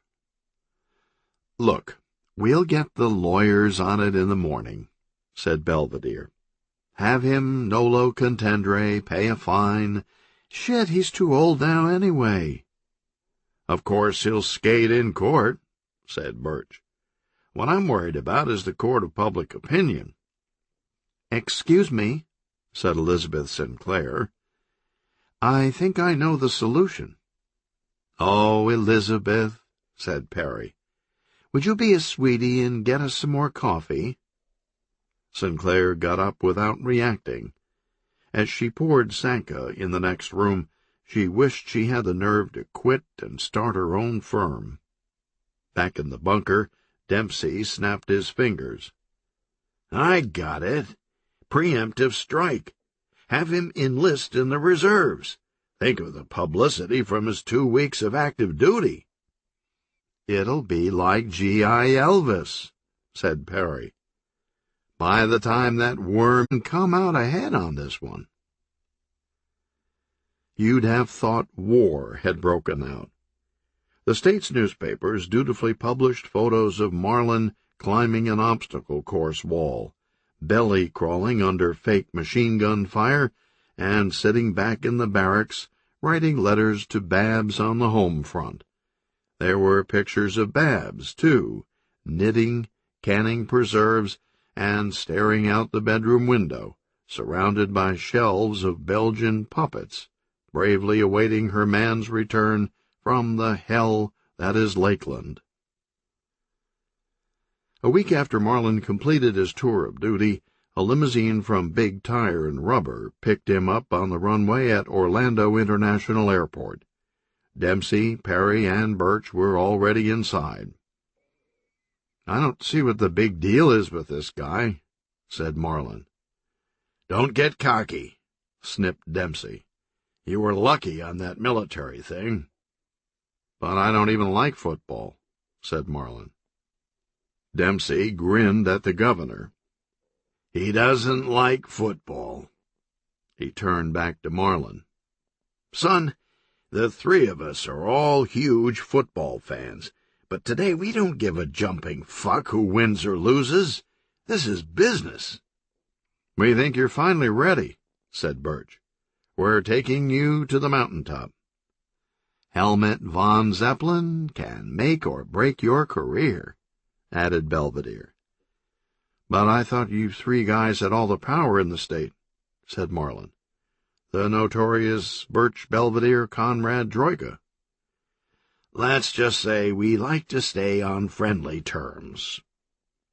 The limo swung through a private gate at Big Auto Parts Stadium. The 4 stood outside the private elevator leading up to the owner's booth. The doors opened. Birch grabbed Marlin by the arm. Whatever you do, don't say anything about the monocle. They stepped in the elevator, and the doors closed. Hold on to your hat, son, said Dempsey. You're about to make your first trip to the top of Mount Bastard. Governor, damn fine of you to drop in, said Helmut, jumping up from a sofa in his skybox and striding confidently toward the group. He pumped Birch's hand like they do on the range. And this must be the kid. Helmut grabbed Marlin's hand. I've heard great things about you. You've got an incredible future if you play your cards right. But what am I saying? Of course you will. You're a Conrad. They all laughed stoutly and then stopped. Bet you want a mint julep, Helmut said to Belvedere. Does a bear shit on the Pope? Got something new all of you should try. Helmut walked over to an antique credenza and pressed a button. A hatch opened, and a bar service ascended via hydraulics. That's some setup, said Dempsey.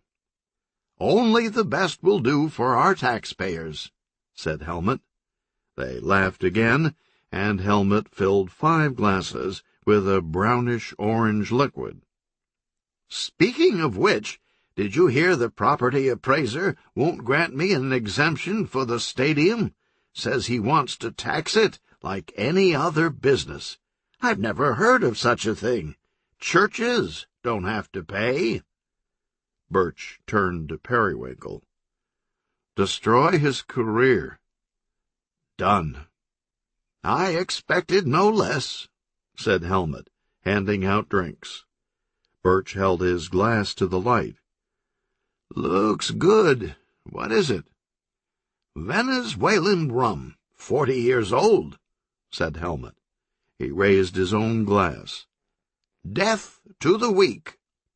Here, here. They knocked the rum back all at once. Marlin wasn't used to drinking straight, and he made a face. "You're not going to puke, are you, kid?"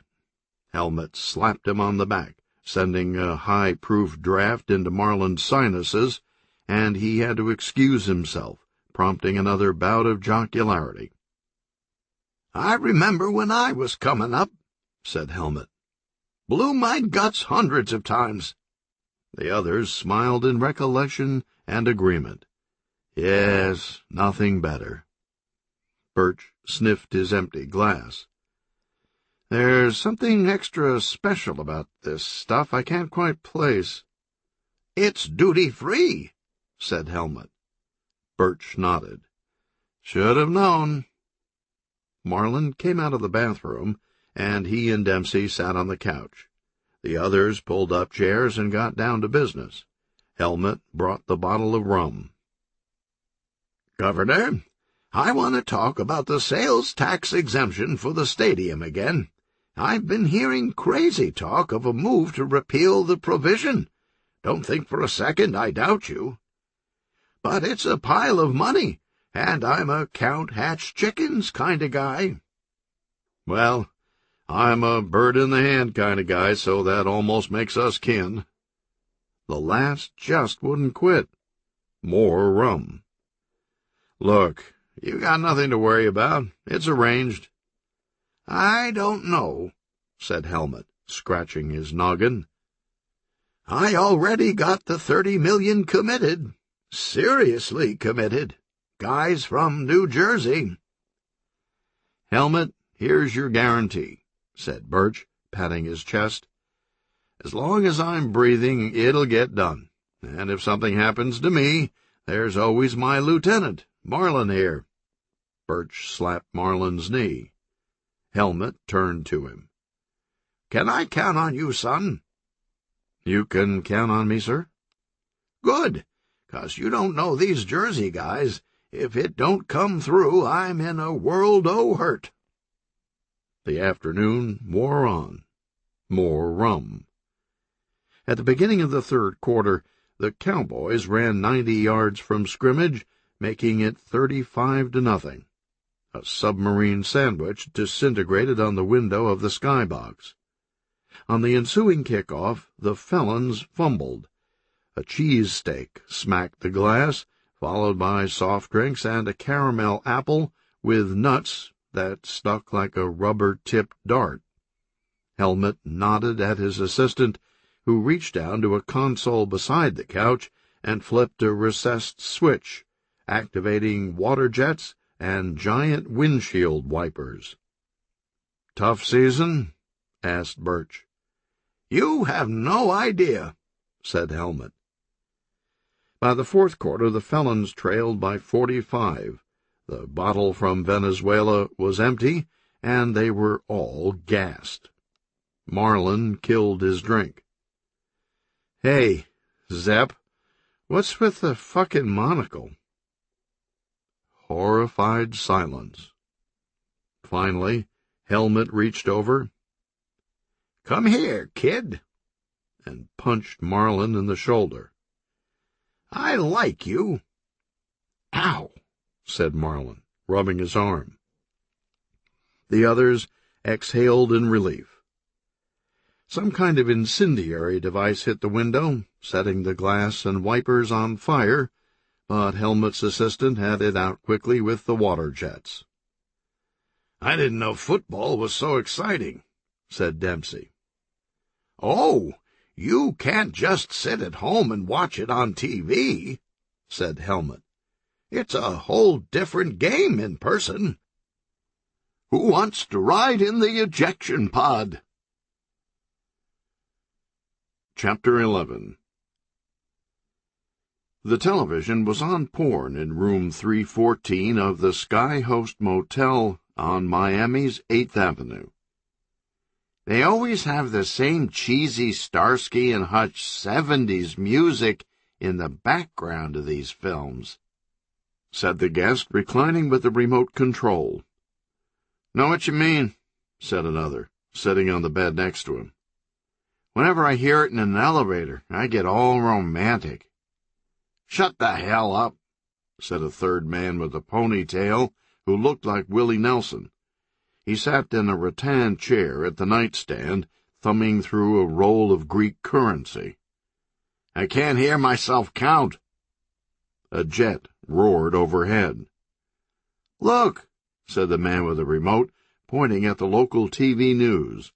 He turned up the volume. "Police are on alert around the airport for the Willie Nelson bandit." "God damn it, now I gotta start over." "How much is a drachma worth, anyway?" The ponytail lashed out with a large Bowie knife, flicking his cheek.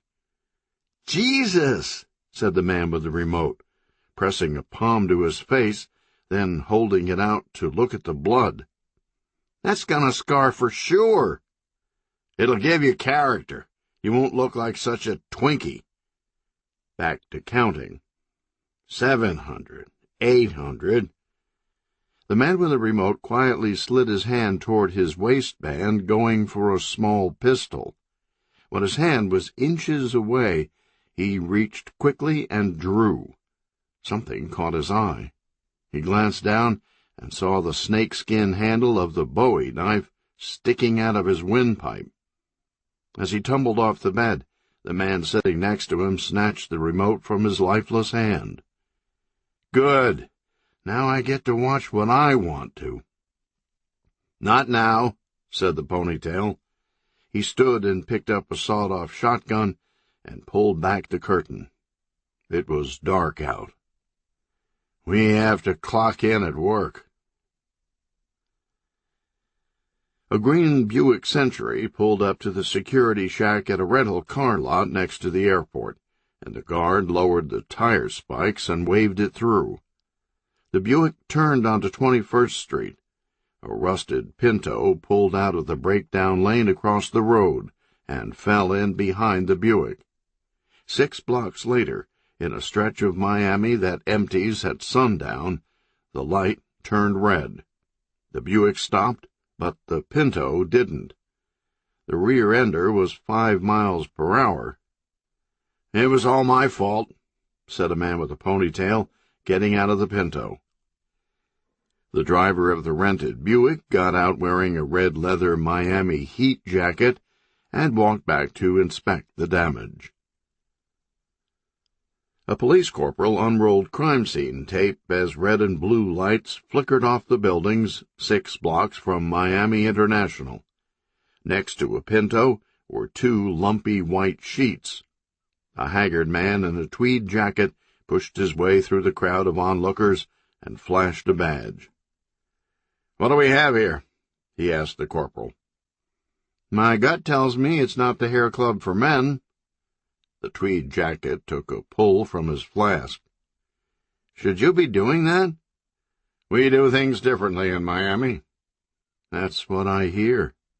"What else do you hear?" "Take Dallas and the points at home." "I see." "You got a name, detective?" "Yep." "Want to share it?" "Mahoney." "Mahoney. We just solved the Willie Nelson bandit case." "Dead?" "He won't be singing To All the Girls I've Loved Before."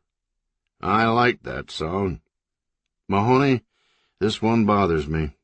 "They all should." "I have kids." "Got pictures?" The corporal flipped open his wallet. Mahoney nodded. "You've been busy."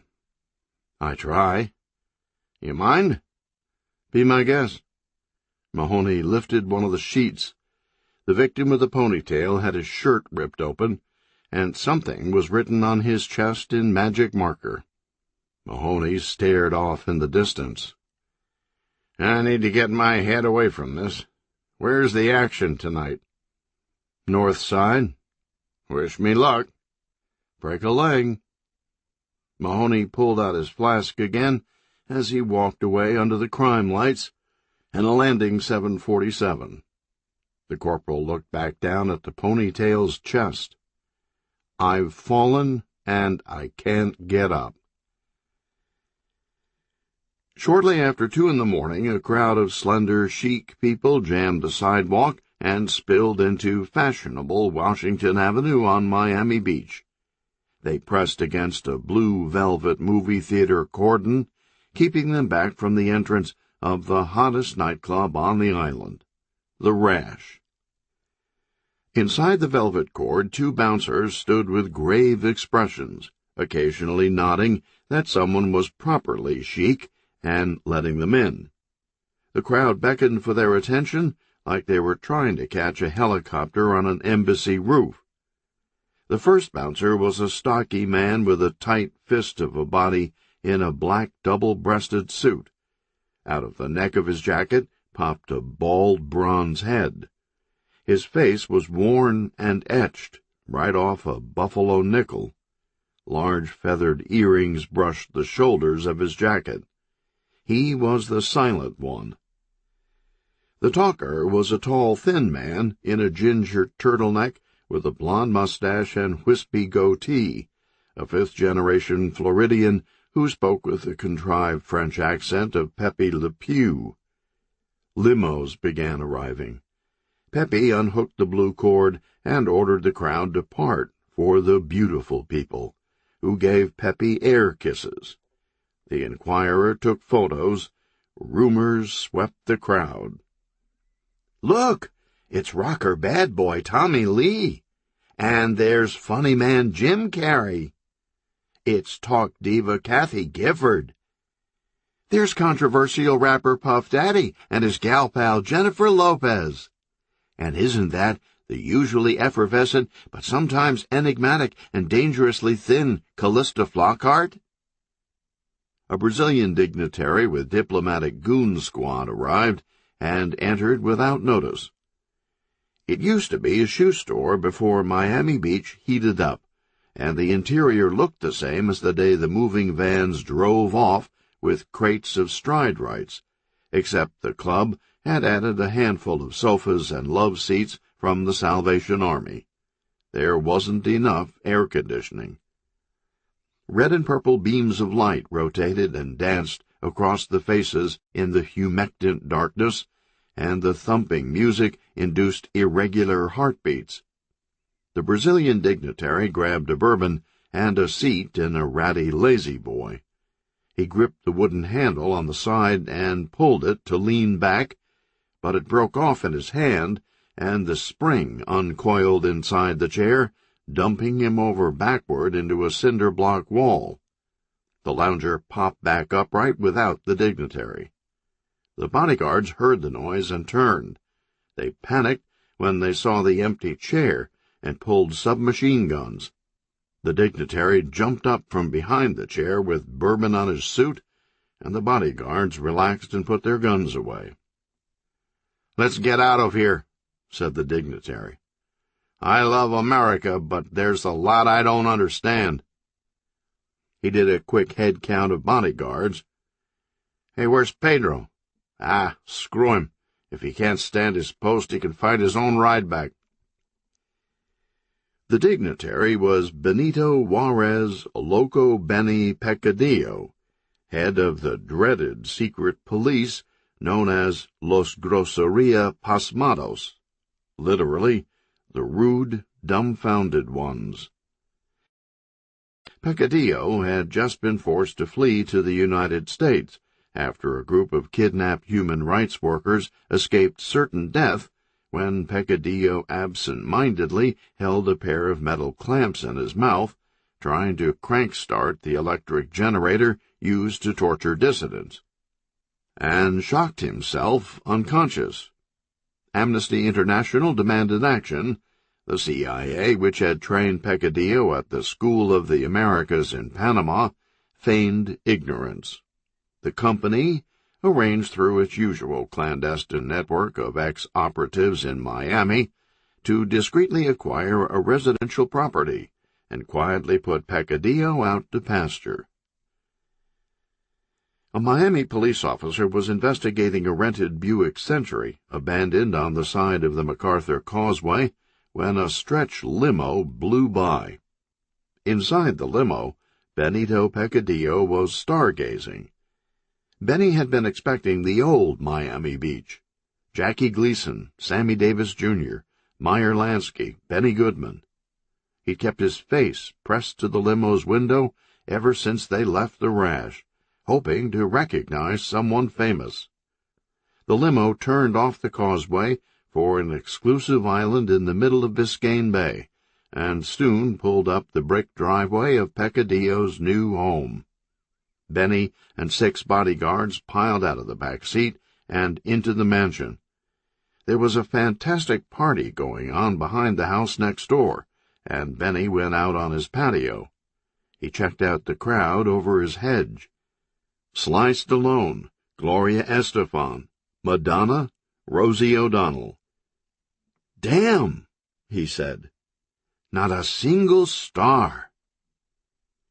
The new digs were a 2-story hacienda with lemon-yellow canvas awnings and twin rows of royal palms leading from the back door to the pool overlooking the bay and Miami Beach. Shortly after midnight, Benito relaxed in the hot tub next to the pool, while an undocumented maid served him canapes and refilled his daiquiri. Patrolling the dark backyard were 6 bodyguards in sleek white Italian suits, concealing black Uzis in shoulder holsters.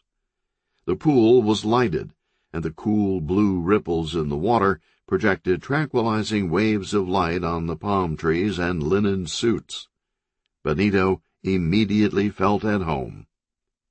Back at the Rash, a waif in a lime latex body tube went into the restroom to snort the newest designer drug, XGB5, which gave people the uncanny sensation of throwing money away while chewing their own lips off.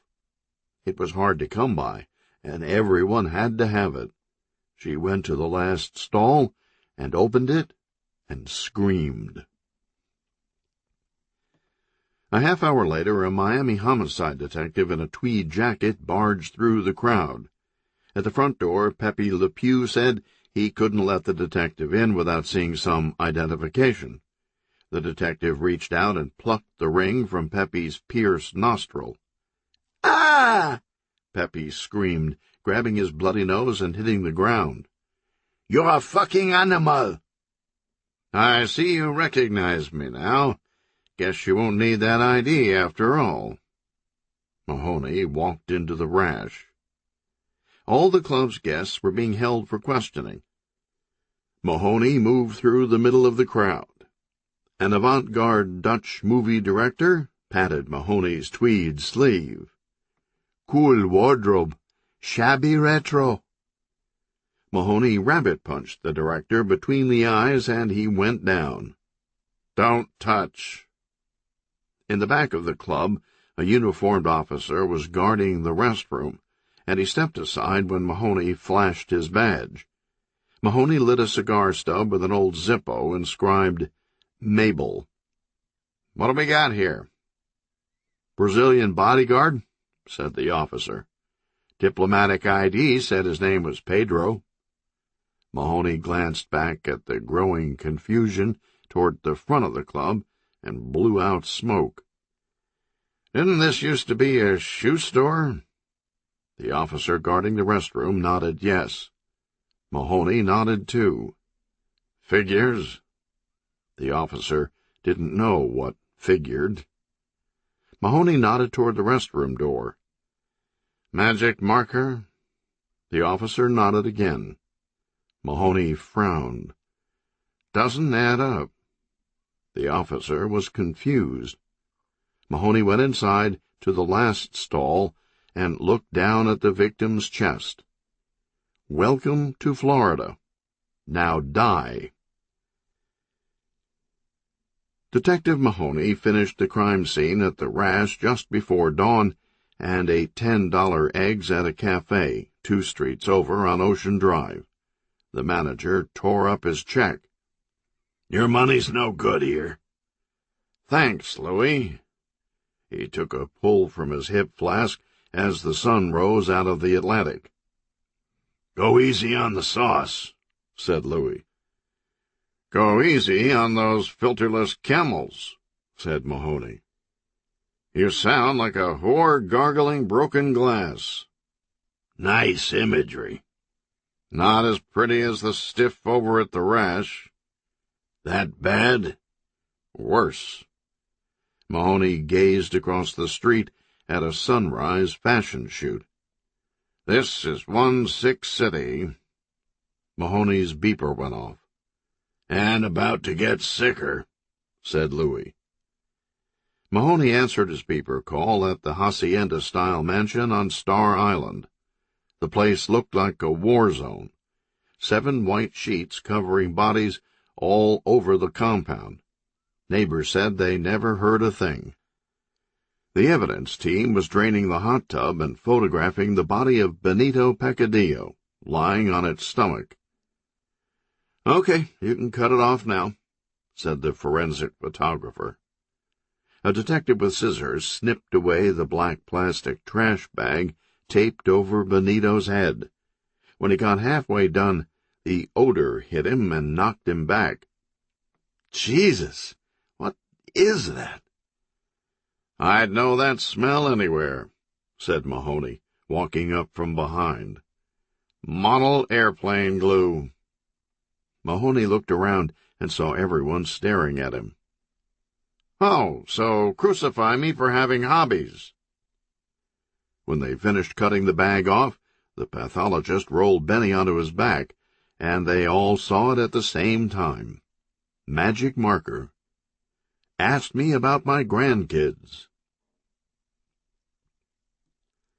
Escrow stood in Marlon Conrad's office, scanning the Miami Herald. He suddenly covered his mouth. "Oh, no, not this." "What is it?" asked Marlon. "You know someone named Loco Benny?" "Who?" "Let this be a dream," said Escrow, tearing through the paper to the jump page. "Ah!" he screamed and dropped the paper. Marlon spilled his coffee. "Now look what you made me do." Escrow pointed silently. The story's continuation covered the centerfold of the section, complete with a flow chart of information boxes and sets of mug shots that proved guilt beyond a doubt because they were grainy and out of focus. "We're screwed," said Escrow.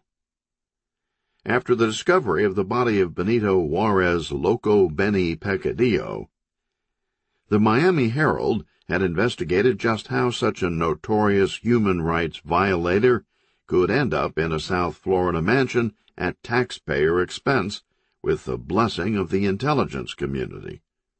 The series of connecting boxes led from Loco Benny to a nearsighted Brazilian double agent who stooged for the CIA, codenamed Salamander, to a gleaming 10,000-square-foot refrigerator outlet in Miramar, run by an ex-spook who sold exactly 2 Frigidaires in the last fiscal year, to Periwinkle Belvedere, who had Todd Vanderbilt set up a dummy buyer through a Chapter 11 Brickell real estate firm, which, in the mid-1990s, counted among its nominal directors a Marlon Conrad, current address, Tallahassee. Marlon's smiling campaign mug sat in the box at the very top of the pyramid. The story was incredibly thorough, and no one read it, although the Herald would win the State Press Association's first-place award for Best Info Boxes with an extremely long story.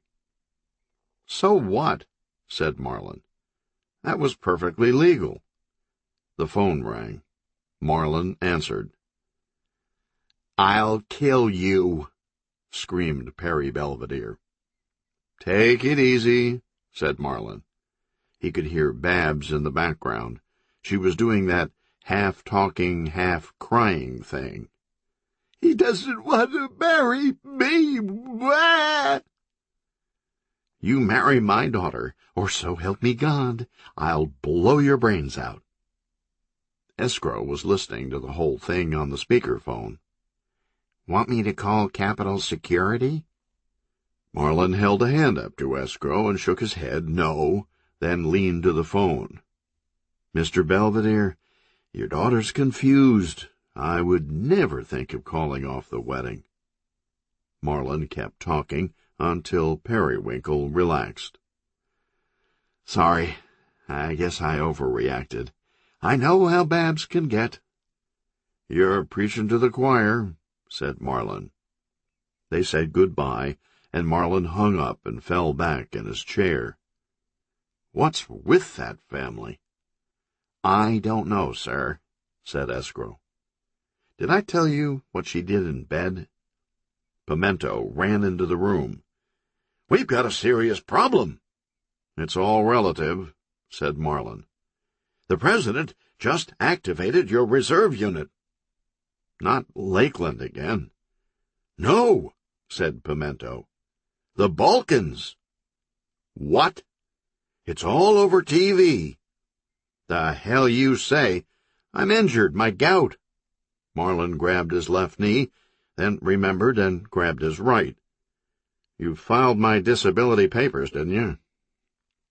Pimento and Escrow stood silent and didn't blink. Please tell me you filed the papers. Pimento and Escrow pointed at each other and said simultaneously, He was supposed to do it.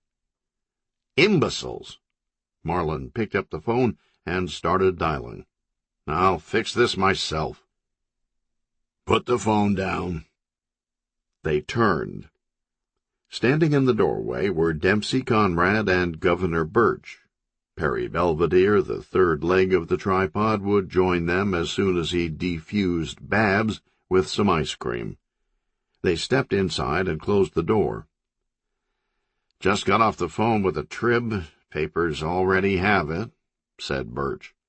This is a grand mal fuck-up. You can't get me out of it? Of course we can, you fool, said Dempsey. But the political cost is unsurvivable. We're hammering some Democrats right now for dodging Vietnam. You're going with your unit. No way, said Marlin. The food blows. We'll fly in whatever you want, said Birch. Even arrange to keep you in the rear at headquarters. What if people are mean to me? You listen here, you little prick, said Dempsey. What's done is done. You're going. I've worked my whole life to get you where you are, and you're not going to blow it 'cause you're too much of a pansy to handle a little combat. Did I have that attitude back in the big one? Was I scared? Fuck no. You were in the steno pool stateside, said Marlin. Why, you ungrateful... Dempsey dove and tackled Marlin, and they began rolling on the carpet across the giant Berber seal of the state of Florida. Escrow, Pimento, and Birch tried to separate them, and one by one their arms got caught in the rolling bodies, and they were sucked into the maw of state power. Outside the office, secretaries heard the telltale sounds of a future insurance claim and came running.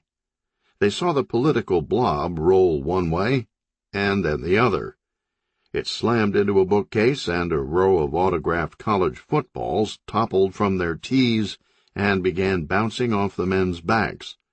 Dempsey came up with Marlin in a headlock, and he held him immobile while the others began figuring the timetable for Marlin's deployment. Marlin looked out sideways from his father's armpit at the appointment calendar on his desk.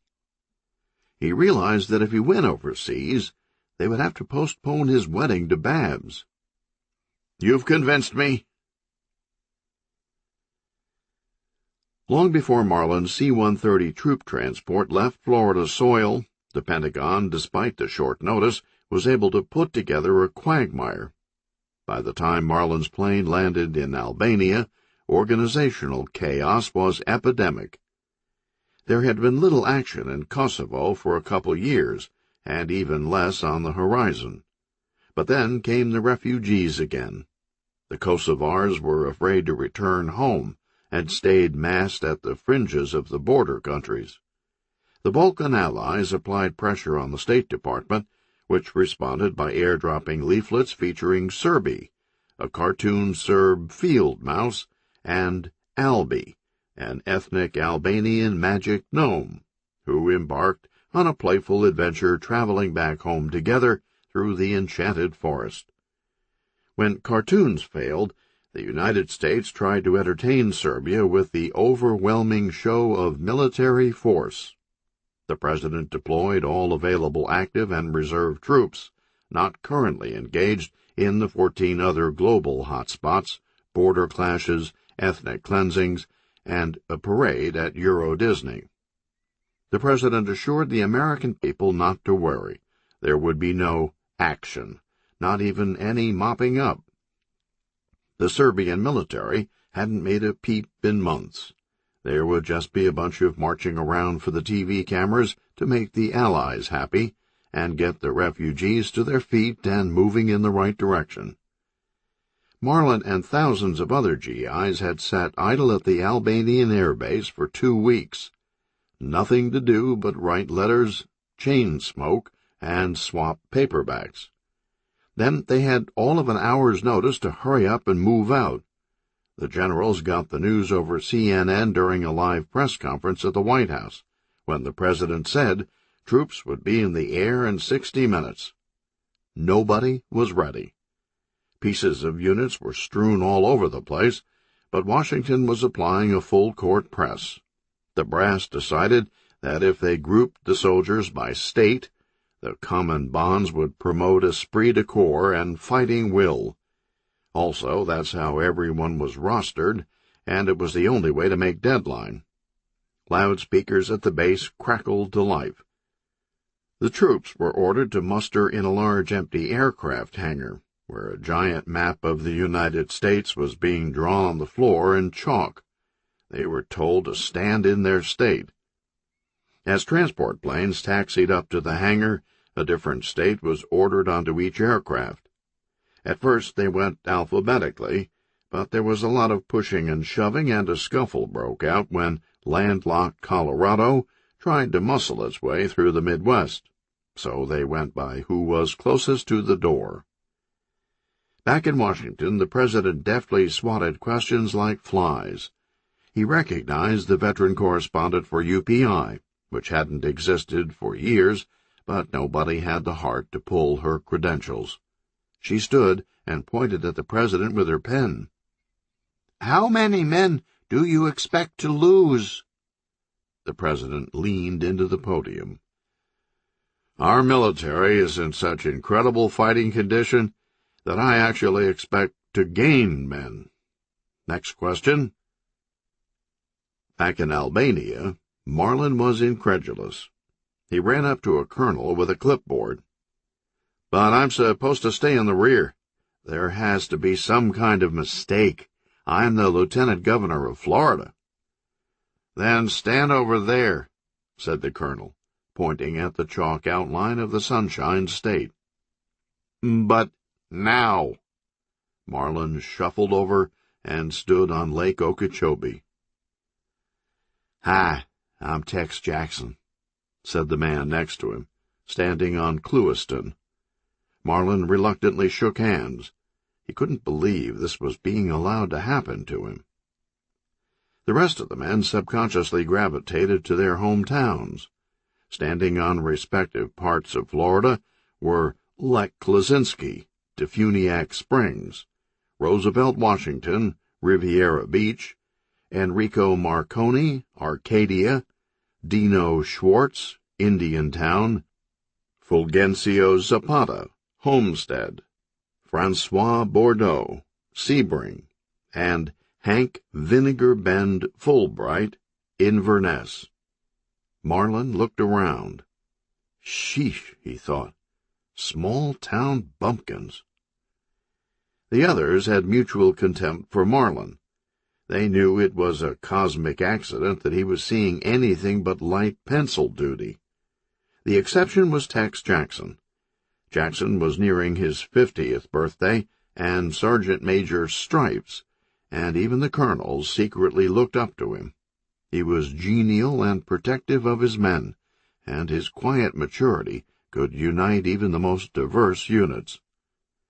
Jackson was an even 6 feet and his physique a notch toward the weak side. His features were also a bit soft and deceptively vulnerable. He wasn't exactly the Black Mr. Rogers, but it was close. What commanded respect was his judgment. Jackson's temper and patience were inexhaustible, except when tactical swiftness was required. Nobody who had served under him could ever recall a decision that wasn't fair or right. Within 5 minutes, Marlin thought he was a schmuck. 3 days of marching through the Balkans didn't change his mind. Marlin sat on the stone edge of a non-running fountain in a town circle. It was cold and still in southern Kosovo. Marlin looked around at the bullet-flecked buildings, the shelled stores, the filthy, underfed children that appeared now and then, running doorway to doorway. A crying old woman in tatters. What a bunch of losers. "We're moving out," yelled Jackson. And Marlin and 8 other men hoisted their packs and stood. They had been trudging through town and countryside, and Marlin was roundly disgusted by what he saw. Nobody seemed to have a job. He was just about to throw a fit and demand to be sent home when a love letter arrived from Babs. He kept marching. At first, it actually hadn't been half bad. The abject poverty had seemed kind of pretty, in its foreign way, and Marlin took lots of snapshots. The problem was his traveling company. Everyone else in his platoon was a complete idiot. They made camp that night in a bombed-out farmhouse near Suva Prishka. Sergeant Jackson and Corporal Lech Kluzinski sat against what was left of a low brick wall that acted as a windbreak. They opened sea rations and joked. Marlin walked over, and Jackson smiled and gestured to the spot of dirt next to him. "Pull up a chair." But Kluzinski gave Marlin a chilly stare. He grabbed his food and got up without saying anything and left to sit with the others over by a well. "What's his problem?" asked Marlin. "Don't mind him," Jackson said with a gap-toothed smile. "That's just Lech." Marlin cut open a dark olive plastic pouch and squeezed out cold SpaghettiOs. "I think Lech is a loser." Marlin heard laughter and looked up. The other men were staring at him, and Lech had a sneering grin. "Peasants," Marlin said under his breath. There was shouting in the road. Coming from a farmhouse was an ancient man, his face shrunken and stubbled, and his clothes a rag patchwork.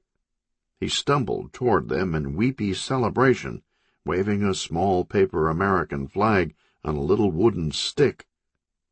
"Great," said Marlin. "Here comes another winner." Marlin grabbed his camera and took a snapshot for his album of scorn. The old man approached the group by the well and started shaking hands, bowing, profusely thanking them in a rapid language they didn't understand. He walked over to Tex and Marlin. He grabbed Marlin's hand, but Marlin pulled it back and rubbed it on his pants. The old man gestured toward the other group at the well and picked up Marlin's camera. "Thief," said Marlin. He started to get up, but Jackson grabbed him by the shoulder. Marlin turned and saw the constant smile was gone, but there was still patience. The old man motioned for the Yankees to get together as a group, making an exaggerated clicking gesture with his index finger. "I take your picture." The men gathered by the well and put their arms around each other's shoulders. Marlin had started somewhere near the middle of the gang, but nobody wanted to touch him, so he slowly worked down the line until he wound up on the end, with only Jackson's arm draped around him. The old man gestured again and yelled a happy command. "I think he just said goat cheese," Marlin whispered. The old man handed the camera back and over-thanked everyone again, and went stumbling back to his farmhouse, waving the little American flag over his head. Marlin rubbed his camera with a sock. Marlin had been attached to a regular Army unit, but there was nothing regular about it. There were only 9 of them. Marlin, a lieutenant, was the sole officer and held rank, but sergeants ran the Army, and everyone knew Jackson was the real authority. That was fine with Marlin, who didn't want the work. Marlin sat alone near the collapsing brick wall, sopping SpaghettiOs from an entrenching tool. Jackson had gotten up and was talking with Klaczynski by an empty chicken roost. Tex pointed toward Marlin. Lek shook his head no. There was more talking. They started walking his way. "We've gotten off on the wrong foot," said Lek, extending a hand to Marlin. The words came out like he was at gunpoint. "I'm Lek Klaczynski from Defuniak Springs." "Don't complain to me about it." Lek spun to Tex and threw up his arms. "I can't deal with this asshole." Lek stomped off, and Tex gave Marlin a look of disappointment. Marlin shrugged and cut open a plastic bag of saltines. Chapter 12. As the last light of day was leaving the Balkan sky, an Australian half-track rolled down the dirt road leading out of town. A sergeant from Brisbane inquired about the unit's identity, then rooted through some duffel bags. Mail call. He tossed the bundles over the side of the truck, and the men swarmed them. Then they got dispersed to private spaces and read letters from home. A general pall of melancholy fell over the group. The platoon's crooner, Dino Schwartz, sang a Harry Connick tune. A box for Marlin was left on the ground. Jackson picked it up and delivered it. "Hot damn!" shouted Marlin. "Babs came through." He yelled so loudly everyone else turned around. They saw him reach into the box and pull out an economy-size bottle of scope. They started laughing, and Lek made a crack about bad breath. Marlin couldn't help but rub it in. "For your information, my fiancée used her hairdryer to get the plastic shrink wrap off the cap and back on again so she could slip this by Army inspectors." Marlin held the bottle up proudly like a trophy. "This isn't mouthwash.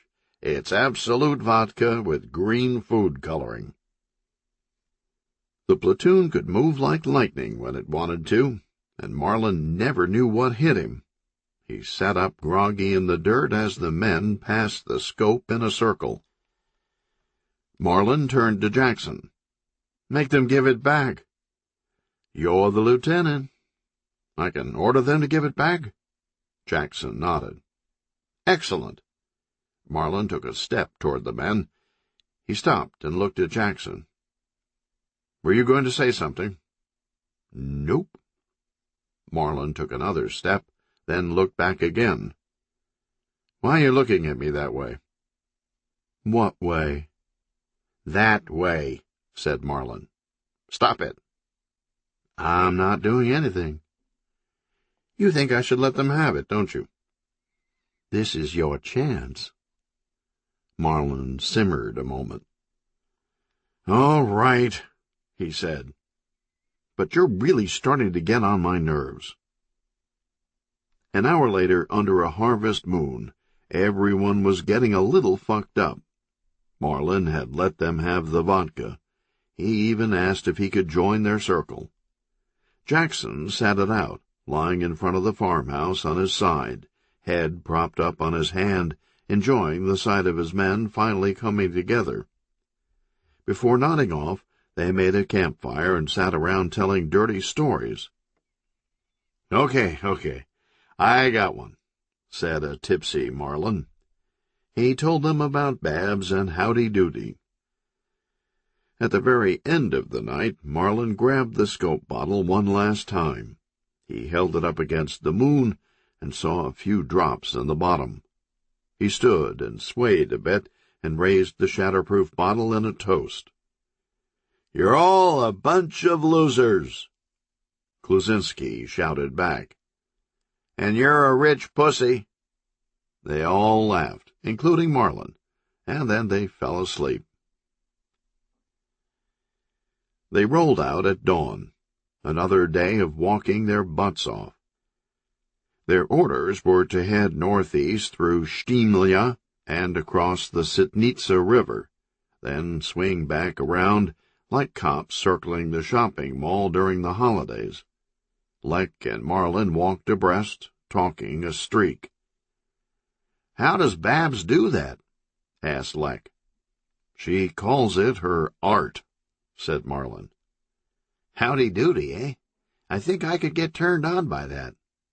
"That's because you're a sick bastard," said Marlin, and he punched Lek in the shoulder. "Hey, you had your middle knuckle out." "I learned it from this football owner." "Oh, yeah?" Lek punched him back on the shoulder, nailing the muscle. "Ow!" They marched on, rubbing their arms. Tex Jackson strolled behind, listening to the two chatty Cathys. What have I created? Others began falling back in the loose column and joining the bull session. Washington, Bordeaux, Zapata, Fulbright, arms hanging on the rifles across their backs like scarecrows. Soon the whole unit was yapping. "Name the Super Bowl's only MVP from a losing team." "Eddie Haskell was the genius behind the show." "How many feminists does it take to screw in a light bulb?" "Answer, that's not funny." "Chuck Howley." "Who?" "MVP, Super Bowl V, 1971. Damn, Marlin thought. These guys were a hell of a lot more fun than everyone back in Tallahassee. And they weren't nearly as stupid as he had always thought. "Hey, Marlin," called Fulbright. "Everyone says you're going to be governor after old Birch retires. That true? Well, I'm going to vote for you." "Me too," said Bordeaux. "Me too," said Marconi. And on it went until Marlin had a solid voting block. Washington moved up next to Marlin. "Let me tell you about the struggle of the black man." He said it with a grin. "Damn, I can't believe I'm talking to the next governor. Wait till I tell Ma." The rest followed Washington's lead, taking turns marching alongside Marlin, telling him what they would do if they were governor. "Hold blowout kegathons at the mansion," said Fulbright. "Attack Castro on a moonless night," said Zapata. "Make the people at motor vehicles work on commission," said Marconi. Marlin nodded politely through it all. "This is great," Washington yelled to the whole platoon. "Finally, we have a governor who represents us." Geez, thought Marlin, I'm starting to like the little suckers and all, but I hate to break the news to 'em. Marlin and Lek were pelted hard in the face with a spray of wet, warm, red chunks. A second later, they heard the thunderclap. Zapata toppled over without a forehead. "Sniper!" yelled Tex, and they dove off the road into tall grass. "Where'd that come from?" Bordeaux and Fulbright. "You little shit-boring parasite!" The screaming was so loud, the general had to hold the phone away from his ear, and his whole staff heard the torrent. "Go in there with everything you got and pray you can find him." Birch hung up. Within 15 minutes, bases in Macedonia and Albania had scrambled 6 Apache helicopters and an air-sea rescue team used to extract down pilots. They were followed by a 4-engine Lockheed gunship with water-cooled 50-caliber cannons under the wings that could cut a 100-yard swath and put a minimum of 3 rounds in every square foot. Accurate, too. It could paint one side of a street and leave the other untouched. The plane was classified top secret, first sent to Panama to support the Contras during the Sandinista thing. It officially didn't exist. Jackson's platoon spent the night by a small stream outside Suvaprishka and awoke at daybreak. They came upon the edge of town before noon. The Serbs must have gone east. They spaced out and walked opposite sides of the street. Tex looked around a corner and jumped back and flattened against the building. The others saw his reaction and ran to his side of the street and pressed themselves against the same wall. "What is it?" whispered Lek. Tex pointed to an open doorway behind them, and they slipped inside. They went to an upstairs window, where they wouldn't be as easily detected, and looked out. Parked at the other end of the street, in front of the last house, were 3 Mad Max Jeeps. The front door of the house flew open, and there was yelling. A handful of people were shoved outside, and they cowered in the road. 2 women, 2 children, and an old man. They were followed by a half-dozen young men with guns drawn. There was angry screaming from the women. One of the armed men climbed on the back of a jeep and stood behind the machine-gun mount. There was the sound of firecrackers, and 5 bodies crumpled. The men walked to the next door and kicked it in. Tex stepped back from the window. He took a small envelope from his breast pocket, a religious medal and a family picture inside. He looked at the photo, eyes glassy. "What are you thinking?" asked Lek. Jackson didn't answer. He put the medal and picture back in his pocket, picked up his rifle, and ran down the stairs.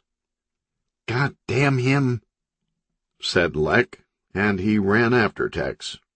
Marlin and the others hesitated, then followed, more out of fear of being left behind than anything else.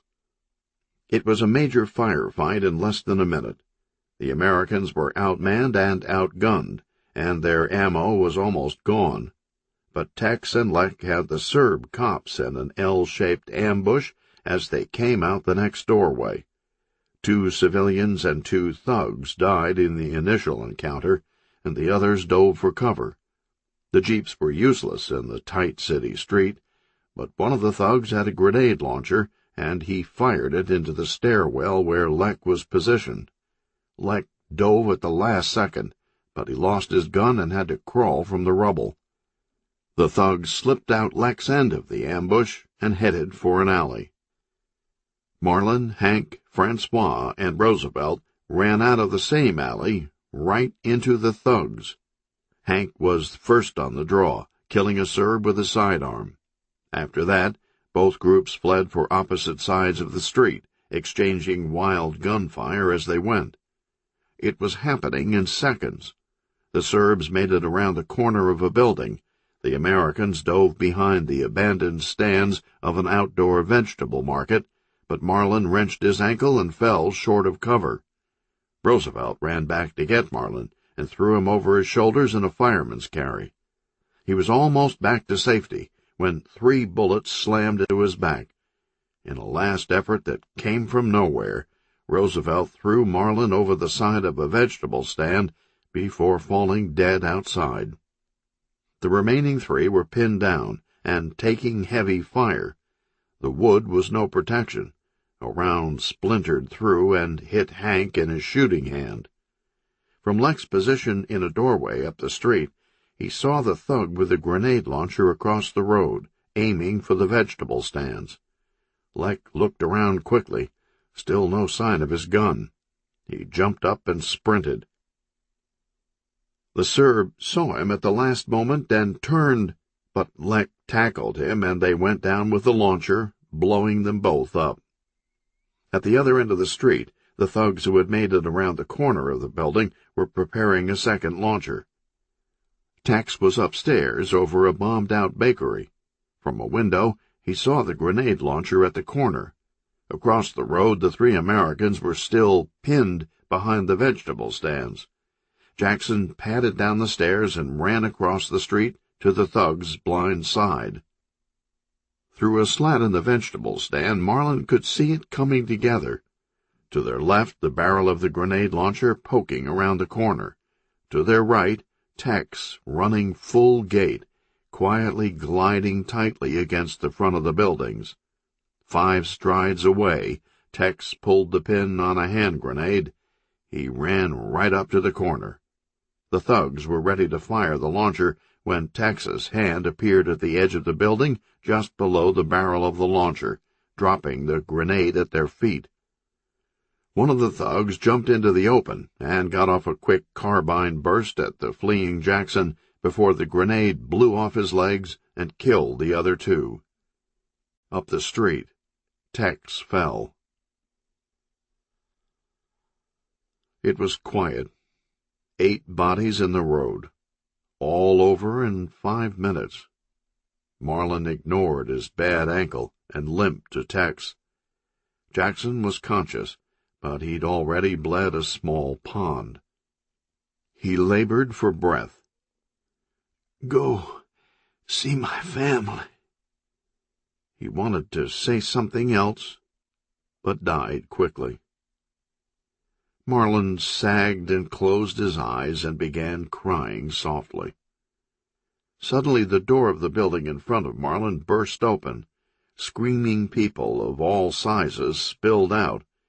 Marlin stood up. A family surrounded him and clung to his uniform, begging. 3 old women, an old man, and 2 children. All the men of fighting age had been taken off and executed months ago.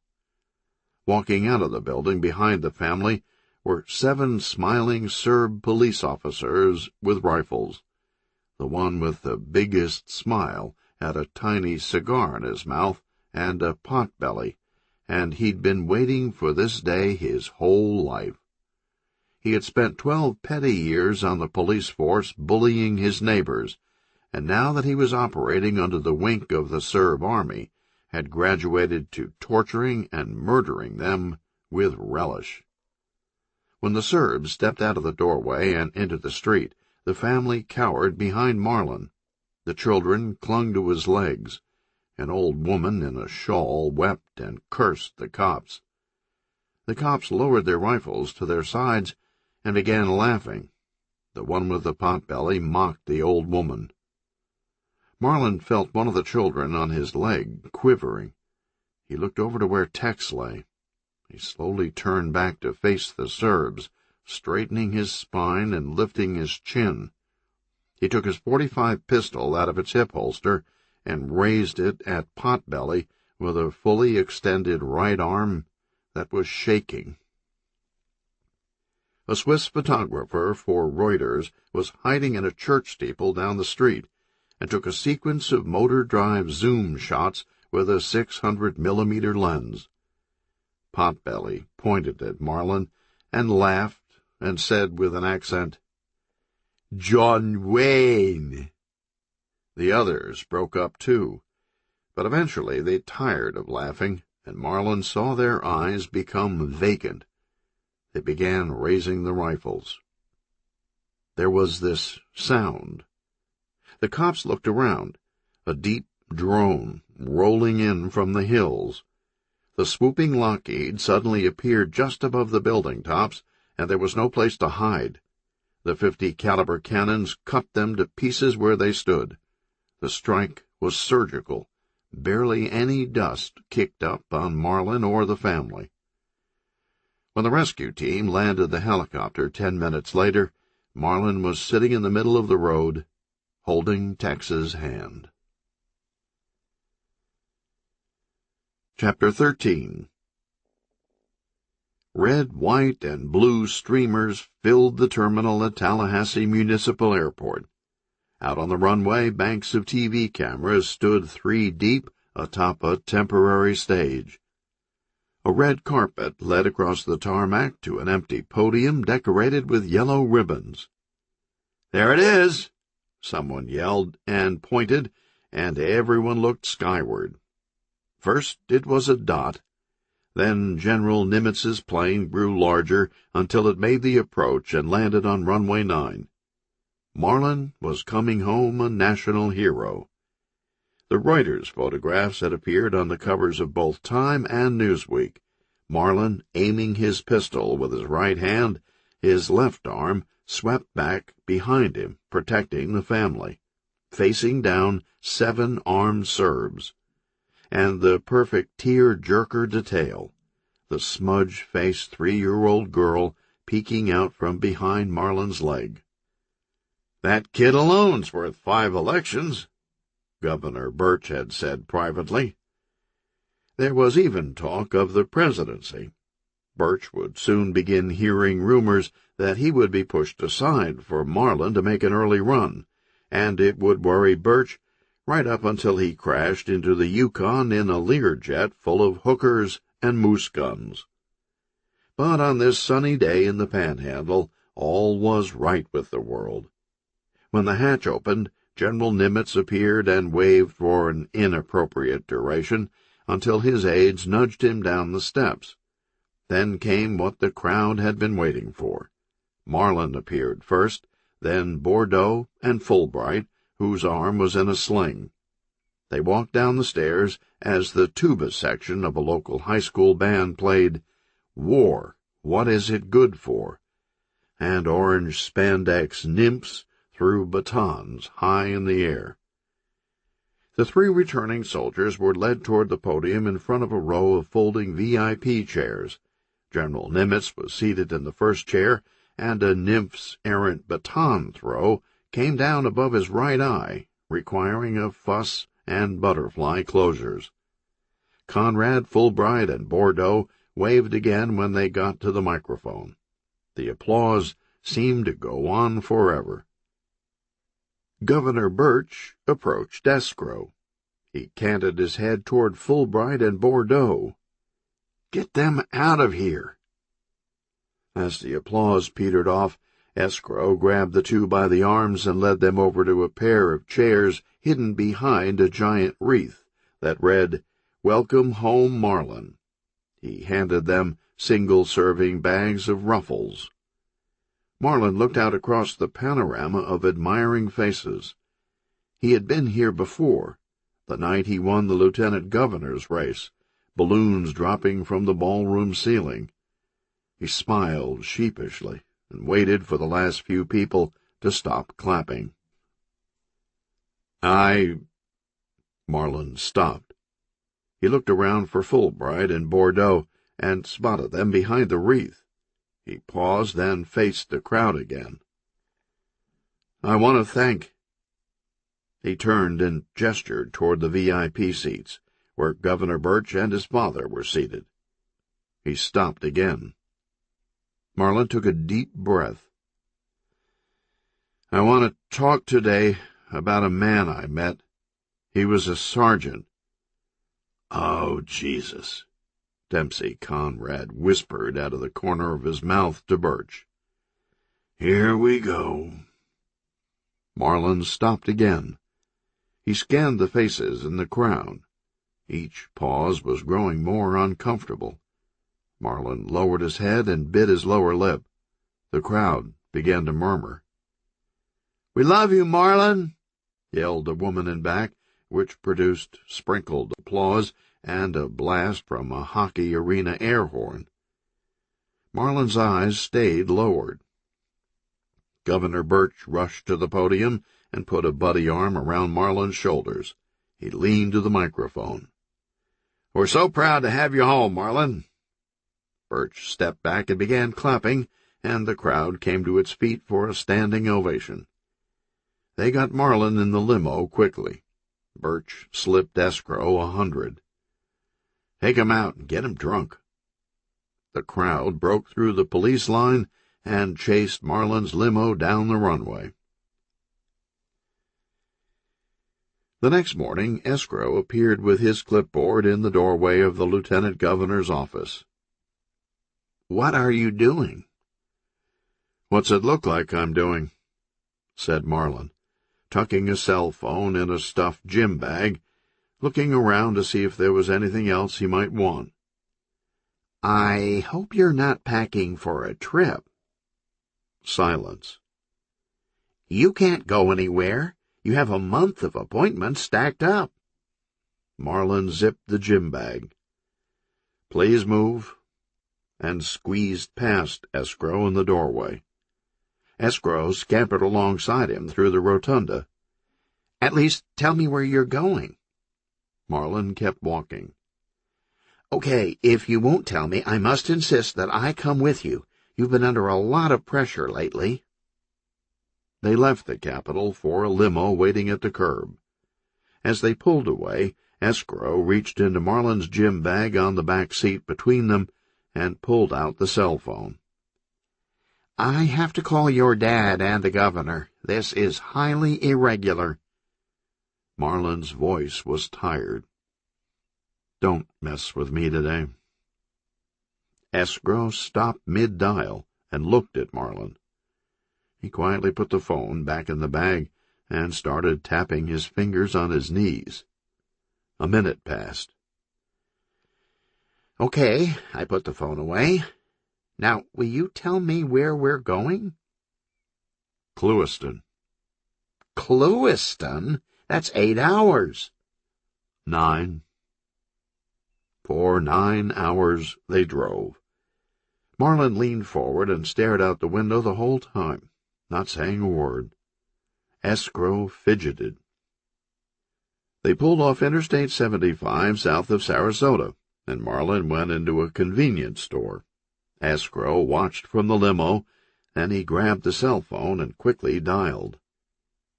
Clewiston! Yelled Birch. Bring him back, now! I'm afraid of him. He's not right. Of course he's not right. Something happened to him over there. Can't you send people? Messy. It'll get press. You have to bring him in alone. You're his chief of staff. I think he's in search of something. Great. The future governor is trying to find himself. Sets a dangerous precedent for the citizens. But maybe it would be good for him to— No buts. We don't want people to find themselves. We like 'em just the way they are. Bring him back, or you're through in this town. The line went dead. Escrow saw Marlin coming out of the food mart with snacks, and he stuffed the cell phone back in the bag. They headed inland, taking Route 74 at Punta Gorda. Marlin ripped open a foil pouch and offered it to Escrow. Bugle? Escrow shook his head. Marlin shrugged and looked back out the window and ate salty conical corn snacks. They picked up US 27 and were soon deep in sugar cane country. Belglade, Moorhaven, Harlem, and later Clewiston, America's sweetest town. Raised causeways of packed dirt ran next to deep canals. Cane fields sprawled in grids, and twisting trails of refinery smoke dotted the horizon. A sign thanked the doctor for returning to practice in the town. "Pull over here," Marlin told the driver. The limo eased off the road south of Palmdale at the Cypress Knee Museum. Marlin had hoped to get a burger, but the place was deserted. A new Florida institution, the ghost roadside attraction. Marlin read a faded wooden info sign about cypress knees, the knotted roots that stick out of the swamp so the trees can breathe. He walked through the covered outdoor exhibit and contemplated. There was a yellow photo from the 50s, when the place was hopping, and another of the late owner who collected pieces of cypress that had grown to resemble stuff.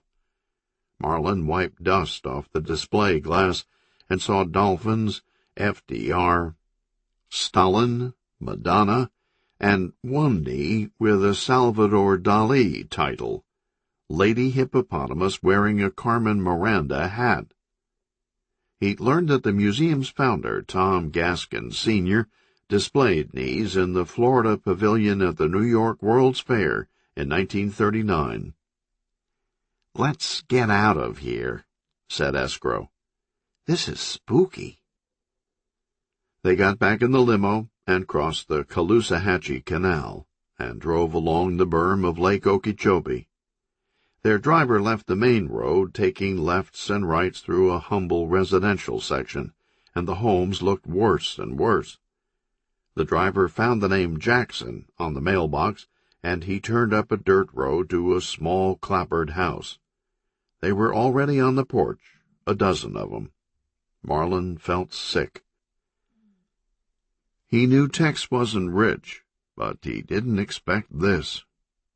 His widow, Inez, came forward and shook his hand. "Our family is honored you've come. He wrote about you." Marlin couldn't help but ask, "Are all these Tex's?" "No. 2 are sons-in-law and 3 are grandkids. Our oldest 2 live with their own families up the street." Marlin ran it through his mind. Tex was a grandfather. They came off the porch in a line. They all said, "Sir," and shook his hand. Inez took him into the living room. Marlin accepted a seat on the couch and sweetened iced tea, and listened. Every Jackson had lived within a mile of that house for 80 years, ever since they started diking the glades, and every one of them had worked in the sugar fields or the plants. It was in their blood. They worked too hard for what they had, and they were proud. Her youngest boy played high school football at Cane Field, and Inez worked the taffy booth every year at the Sugar Festival. Back in the 80s, they were defaulting on the second mortgage. Tex couldn't find anything in Clewiston that paid enough on a 9th-grade education, so he did what he had to. The Army recruiter thought Tex was crazy, wanting to enlist at 35. Tex sent as much home as he could. Marlin told Inez every detail he remembered from the moment he met Tex in the hangar. He answered all her questions tirelessly for hours. Just before midnight, they said their goodbyes in the driveway. Inez held Marlin's hand and thanked him. As Marlin went to pull away, Inez suddenly found herself squeezing his hand hard, not wanting to let go. Marlin stopped and let her hold on as long as she wanted. Her face was a pained tangle of things she wanted to say. She finally let go, put a trembling hand over her mouth, and ran back to the house. Marlin got in the limo. "That was a very nice gesture," said Escrow. "Now we can get back to the capital." "We're not going back." "What?" "I have 5 more widows to visit." Over the next several days, Escrow made a series of furtive cell phone calls outside gas stations in Homestead, Manalapan, and Indiantown. "You're fired! No, you're dead!" shouted Birch. Escrow pleaded for understanding. There was nothing he could do. "Where are you? I want to come out there and strangle you myself." Escrow took the phone away from his face and slowly closed it shut on the small tin voice. "Escrow! Escrow!" The limo crossed the railroad tracks and Old Dixie Highway in Riviera Beach, and Marlin told the driver to turn off Blue Heron Boulevard. The limo worked its way through a neighborhood even poorer than Jackson's. When they pulled up to the small wooden house, 50 people were in the front yard in dark suits and dresses. Escrow's nerves were starting to crumble from all the black people he'd been seeing. Marlin opened the door and got out, but Escrow refused to leave the safety of the limo. Everyone stopped talking and appraised Marlin as he walked across the lawn. An older woman stepped from the others and met him halfway. She shook his hand. "I'm Ethel Washington, Roosevelt's mother. You must be Marlin. Thank you for your letter about my son." She led him into the house, and they sat on the couch together. The home was from the 40s, in an old section of West Riviera Beach, back when the railroad track color line was enforced. 3 men out on the lawn walked up to the limo, and Escrow ducked. They knocked on the window. "You can come out." Escrow waited a few minutes, then slowly raised his head and peeked out the window. They were still there. He ducked again. "We won't bite." Escrow cautiously opened the door and walked stiffly into the house, and the others followed him inside. Relatives brought Marlin coffee and cake. Escrow sat in the most remote chair in the room, hands in his lap, legs together, shoulders hunched, eyes darting. A gold Cadillac pulled up, and 4 men in leather coats got out. Roosevelt's wayward cousins from Miami, the Overtown posse. They walked in the front door and stopped when they saw the white faces. They grumbled among themselves. The word honky was said a little too loud. Ethel Washington shot them a look. "Your manners!" She and Marlin stood up. "This is Lieutenant Governor Marlin Conrad from Roosevelt's platoon. He's come to pay his respects." The 4 didn't move. Marlin walked across the room to shake their hands. "Now sit down and eat something," said Ethel. She got out the photo albums and went through them with Marlin. "Here's Roosevelt when he was just 5. The Overtown posse went in the kitchen and filled paper plates with potato salad. They brought chairs back in the living room, and 2 sat close, on each side of Escrow. They glared at him. Escrow stared straight ahead and made a high-pitched whine like a dog picking up an ultrasonic noise. Marlin and Ethel went through all 5 photo albums, and then the family started putting on coats to go over to the funeral home. Ethel was stoic at the casket. Marlin waited until all the relatives had finished, and then he went up. He seemed to stand there for the longest time. His head gradually began lowering until he was resting his forehead on the edge of the casket. Ethel got out of her seat and walked up and put an arm around Marlin and led him back to a chair. The Overtown posse looked at each other. The next day, Enrico Marconi's funeral in Arcadia. Like the others, they didn't have much. Marconi's widow parked their pickup truck on the edge of the cemetery lawn. She left Enrico's trusty golden retriever, Sinatra, in the front seat with the window rolled down. After the widow closed the door, Sinatra stuck a paw out the window for her to shake. The hearse arrived. Enrico's widow was trying to get his 2 young children to settle down. A few friends and relatives arrived late from the church, dabbing tears with handkerchiefs as they walked up the path to the burial site. As each one passed Enrico's old pickup truck, Sinatra stuck a paw out the window. It just made them cry harder. Off to the side, in a separate section of chairs, sat a group of 70-year-old men from the local VFW post who had volunteered to give Enrico a color guard. They straightened their VFW hats and looked respectful. Marlin went over and spoke with each one. He did quick math in his head.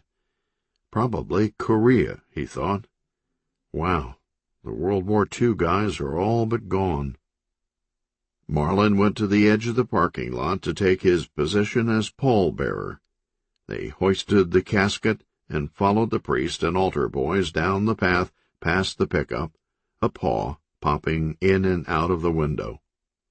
As the service began, one of Enrico's sisters sang a rousing rendition of the Lord's Prayer. Marlin sat on the edge of the VFW section. Out of the corner of his eye, he noticed activity among the veterans, randomly taking off and putting back on their hats over and over. He heard whispering. "No, we're supposed to take the hats off for prayers, but keep them on for songs." "But it's the Lord's Prayer." "But she's singing it." The matter went unresolved, and hats kept going on and off. When Escrow called in from the road the next day, he was surprised to find Birch in great spirits.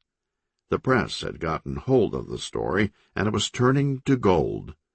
One of the VFWs had taken snapshots of Marlin as pallbearer, and they were printed in the tiny local paper, and then picked up by the wire services and reprinted across the state.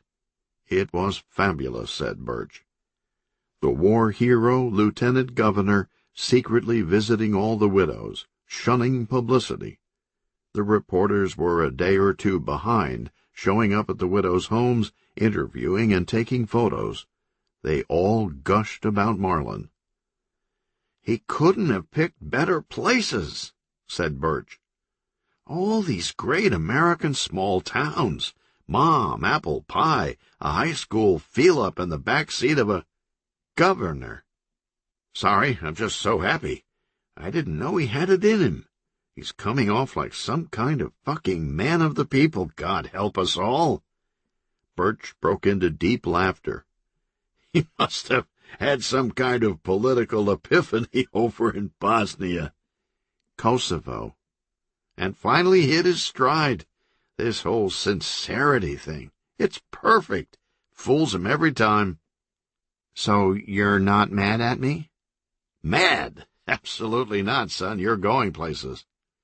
"But you kept telling me to stop him and bring him in." "Will you learn to think for yourself? Hold on, someone else wants to talk to you."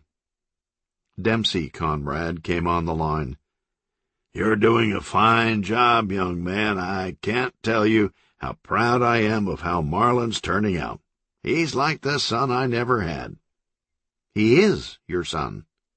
"Keep up the good work," said Dempsey. "Just one question. Do you know where his next stop is?" "I don't think he wants me to tell you." "What the hell's this?" Marlin shouted as the limo approached the Kluzinski residence in Defuniak Springs. 7 satellite trucks were parked on the street, and short-sleeved reporters smoked and ate egg salad sandwiches on the sidewalk. The Kluzinskis were barricaded inside, peeking out from the curtains. Marlin looked at Escrow. "Did you have something to do with this?" "Me?" Chapter 14. The news sent a shock through the state. Governor Birch's plane had gone missing, then reported down. A Canadian aerial reconnaissance team spotted a Learjet sticking out of the side of a glacier. The tail number matched the plane belonging to Perry Belvedere's lobbying firm that had been carrying the governor. It took dog sleds 3 days to reach the site, but the temperature had preserved the bodies, and they were recovered and shipped for thawing back in Florida. A DC-3 mosquito-spraying plane flew over the wreckage, dumping a bushel of naval oranges in a poignant memorial ceremony designed to garner free publicity for one of the state's cash crops. Flags flew at half-staff. Birch's body arrived first, and there was a somber graveside service at one of the capital's oldest cemeteries. Dempsey Conrad and Periwinkle Belvedere eulogized Birch with some homespun coon-dog stories. Then they went drinking for 3 hours before getting an urgent phone call and rushing across town to restrain Mrs. Birch, who, after word leaked out about the hookers' bodies starting to arrive at the airport, was in the process of busting out every pane of glass in the governor's mansion with a high heel. On a breezy gray day in Tallahassee, Marlin Conrad was sworn in as the 43rd governor of Florida. There was a large, though understandably sedate, inaugural crowd on the Capitol steps as the Chief Justice of the State Supreme Court administered the oath. Perry and Dempsey were off to the left, behind the TV cameras. "Terrible thing about Birch," whispered Perry. "Tragedy," whispered Dempsey. "On the bright side, Marlin will be running as the incumbent in 5 months. That's worth at least 6 points in the polls." "Birch who?" said Dempsey. They were still suppressing snickers when Escrow slid up to them and whispered out the side of his mouth. "I'm worried about Marlin. He's different ever since he got back from combat." "Of course he's different," said Dempsey. "He's coming into his own." "That little funeral tour last month was nothing short of brilliant," said Perry. "Best thing in the world, him going over to Bosnia. Kosovo. And hanging out with the common man to learn what plays in Peoria."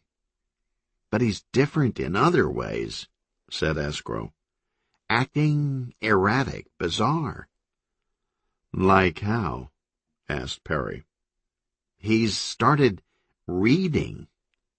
Dempsey nodded with concern. "Keep an eye on that." The Chief Justice was also worried. Marlin still had his hand on the Bible, but he was looking around, talking to himself, and not paying attention. As the justice read the oath, he thought he heard Marlin say at one point, "Blah, blah, blah."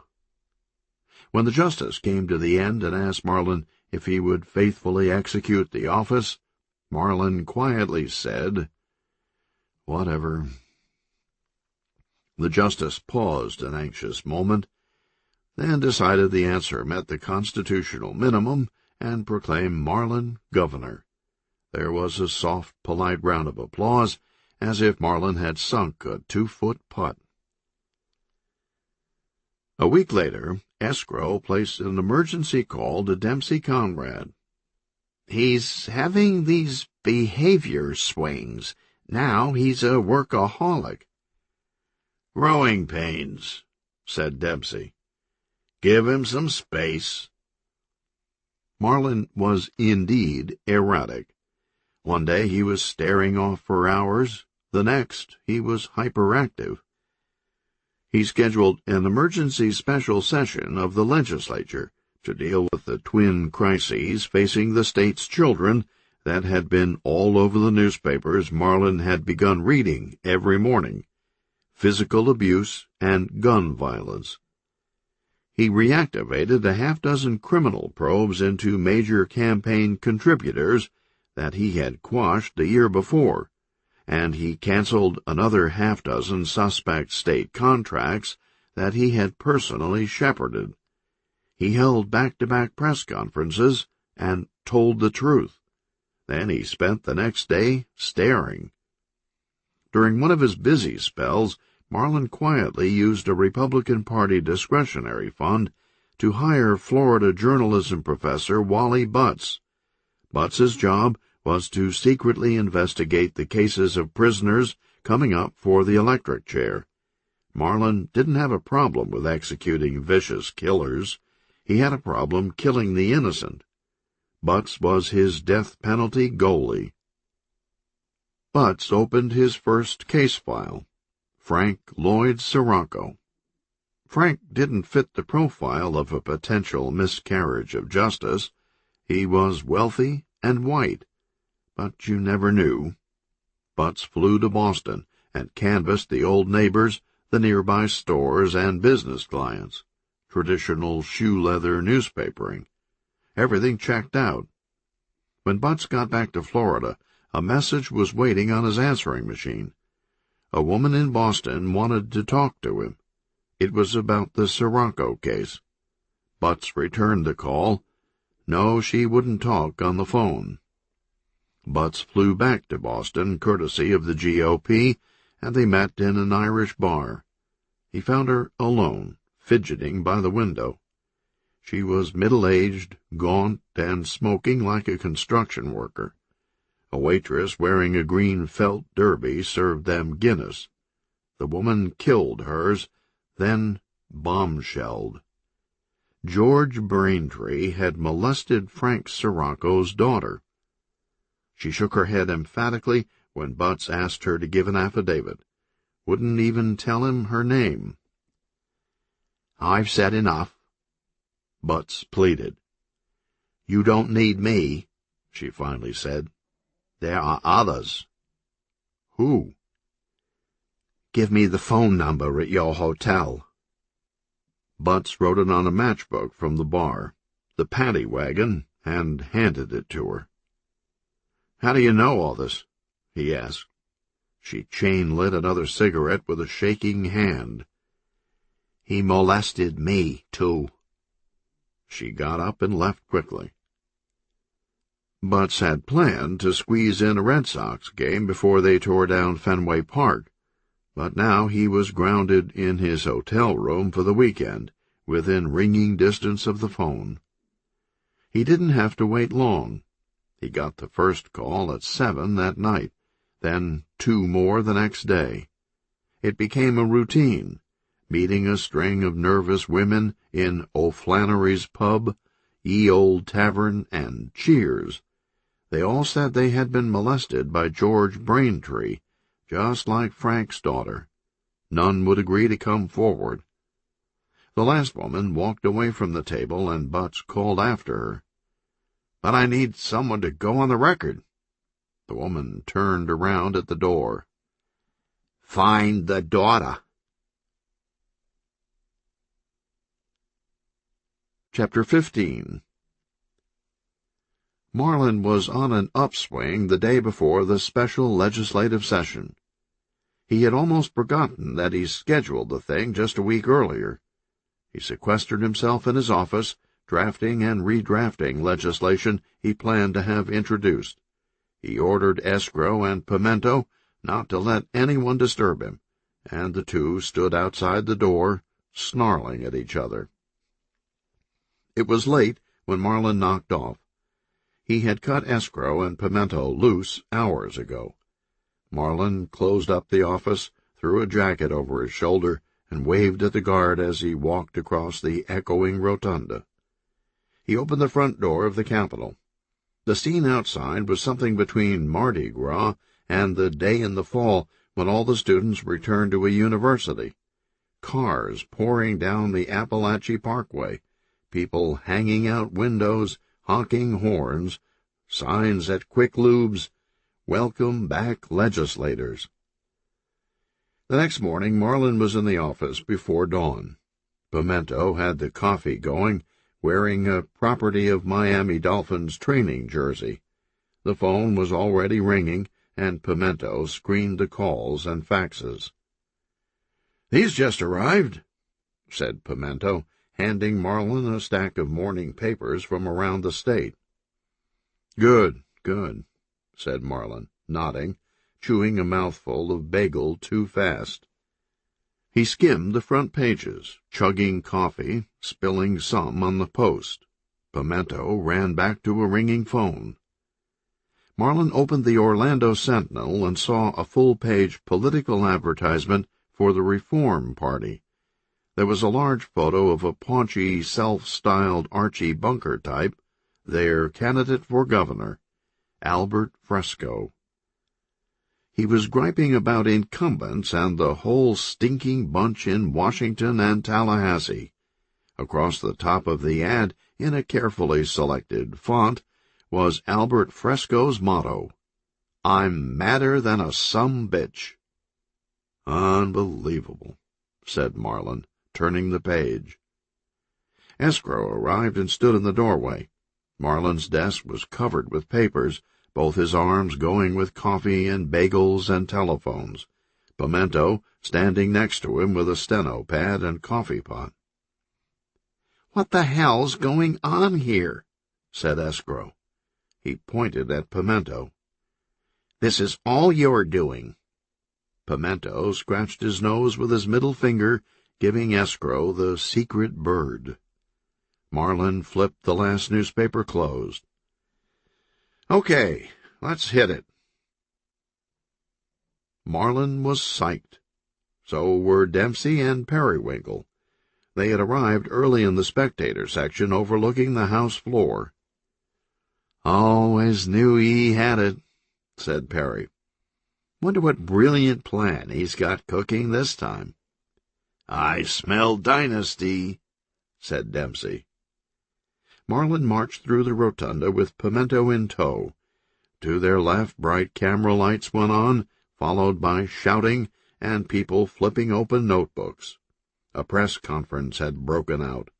It was Reform Party candidate Albert Fresco.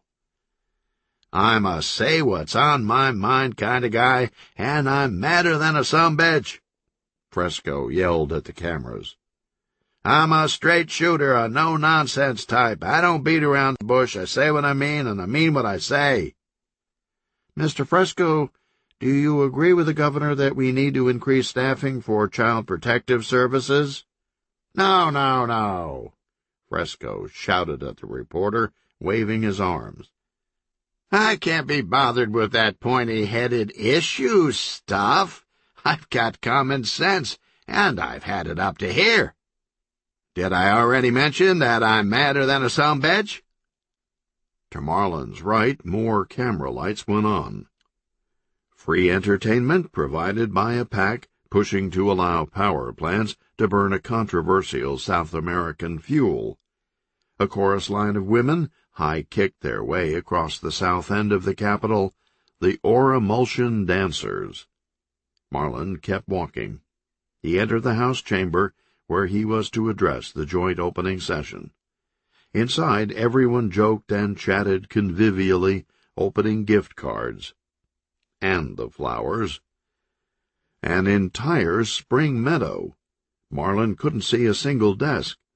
It seemed to get worse every session, like the lobbyists were trying to outdo themselves. People started noticing Marlin and waving, but Marlin was feeling a little weird. At first, he thought he might faint. People's voices warbled and blended into swirling orchestra arrangements, everyone moving in slow motion. There was J.J. Weathervane, clutching another sterling gavel, and Bowley Bo Bodacious, kissing a bottle of scotch with a ribbon around it. Marlin began walking down the center aisle, faster and faster. He broke into a run. He swerved to a desk on the left, angrily sweeping the flowers to the floor. He grabbed a vase off another desk and smashed it in the aisle. He ran down an entire row with his arms out, knocking all the pots and wreaths to the ground. He grabbed the ridiculous floral horseshoe off the Ocala representative's desk and bashed it against the plate glass of the spectator section. On the other side of the window, Perry Belvedere turned to Dempsey Conrad. "This doesn't smell like dynasty to me." The press gallery had been braced for another marathon yawner, but suddenly there was news on the floor. The TV people fumbled for blank cassettes, and photographers loaded film. Marlin was out of breath, but not finished. He was up at the front of the chamber by the dais, looking for a new target. He saw a handful of men in the back of the chamber, and he knew they didn't belong. Only lawmakers were allowed past the airlock of their new glassed-in chambers. But Marlin now saw these other guys in back, these lobbyists. How did they get in here? He knew how, the fuckers.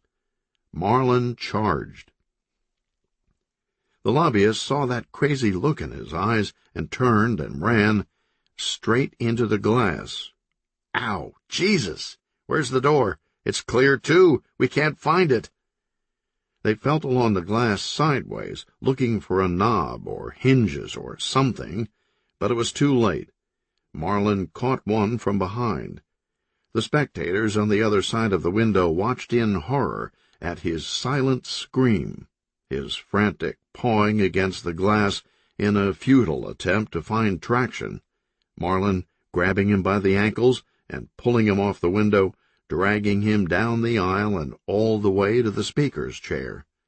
He let go of the ankles to grab some flowers, and the lobbyist tried to scamper away on his hands and knees. Marlin beat him over the head with bouquets of roses and chrysanthemums. Dempsey and Barry couldn't believe their ears. They looked around. Everyone was cheering and whistling. They had never seen such a response from the gallery, and it wasn't confined to the Capitol. TV affiliates went live across the state. In living rooms and sports bars everywhere, robust applause.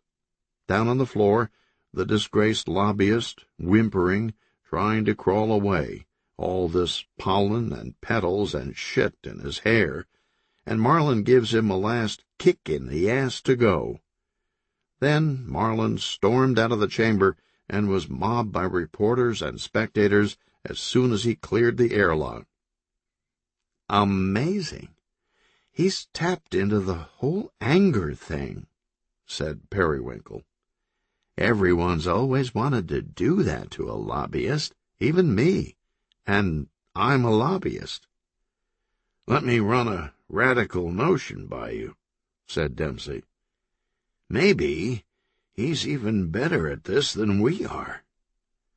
From now on, we don't interfere, no matter how crazy it seems."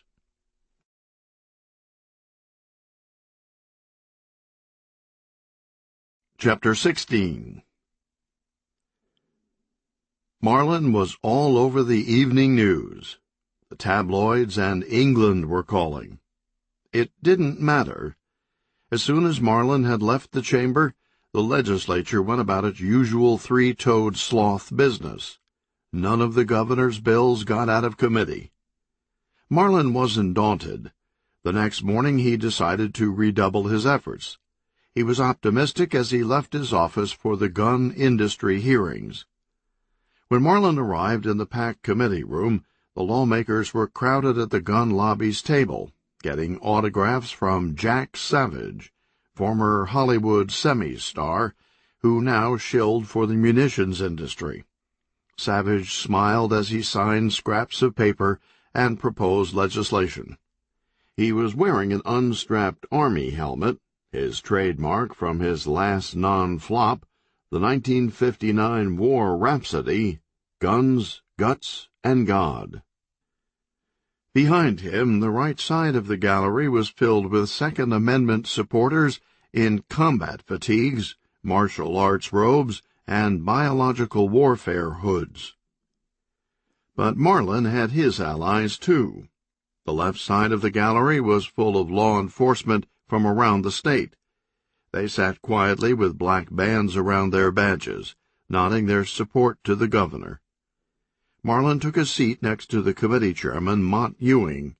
Ewing pounded his gavel, and the legislators frowned and stopped getting autographs and took their seats. Marlin asked to be recognized. "I want to start with Teflon-coated bullets. Their only purpose is to penetrate police officers' vests." "Rubbish," responded Savage. "They're for sportsmen. They're great for target practice." A ninja in the audience held up a sign behind Savage.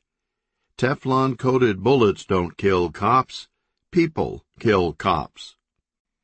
"I want to follow up," said Chairman Ewing. Marlin nodded. Good, an ally. Ewing paused, then broke into an embarrassed smile. "Will you sign this for me?" He held up a poster from Planet of the Chimps. "I'd be happy to," said Savage. Marlin fell back in his chair and rolled his eyes. By the end of the afternoon, the lawmakers had addressed the crisis of gun violence in Florida by drafting laws against flag burning, needle exchange programs, and public art involving urine. Ewing prepared to adjourn the hearing. Jack Savage raised his hand. "Yes," said Ewing. "I think we should close with a prayer." On the third and last day of the session, Marlin was back in his office at daybreak, but he was starting to show wear. He chugged coffee, riffled the morning papers, and triaged his proposed legislation, hoping to get at least something passed. "Now I understand the old saying," he told Pimento. "Two things you don't want to see being made, sausage and law." "Could be worse," said Pimento, pointing out a newspaper article from Alabama, where the legislature had tackled its state's rural poverty and unsettling infant mortality rate by banning dildos. "Just hope none of our guys see that and get any bright ideas." Escrow showed up with his clipboard. "Governor Jack Savage is here to see you. He wants to know, and I quote, how he can help us. This could be a record contribution." "Don't think I won't hit you." Marlin took a last slug of coffee, and he and Pimento marched past Escrow.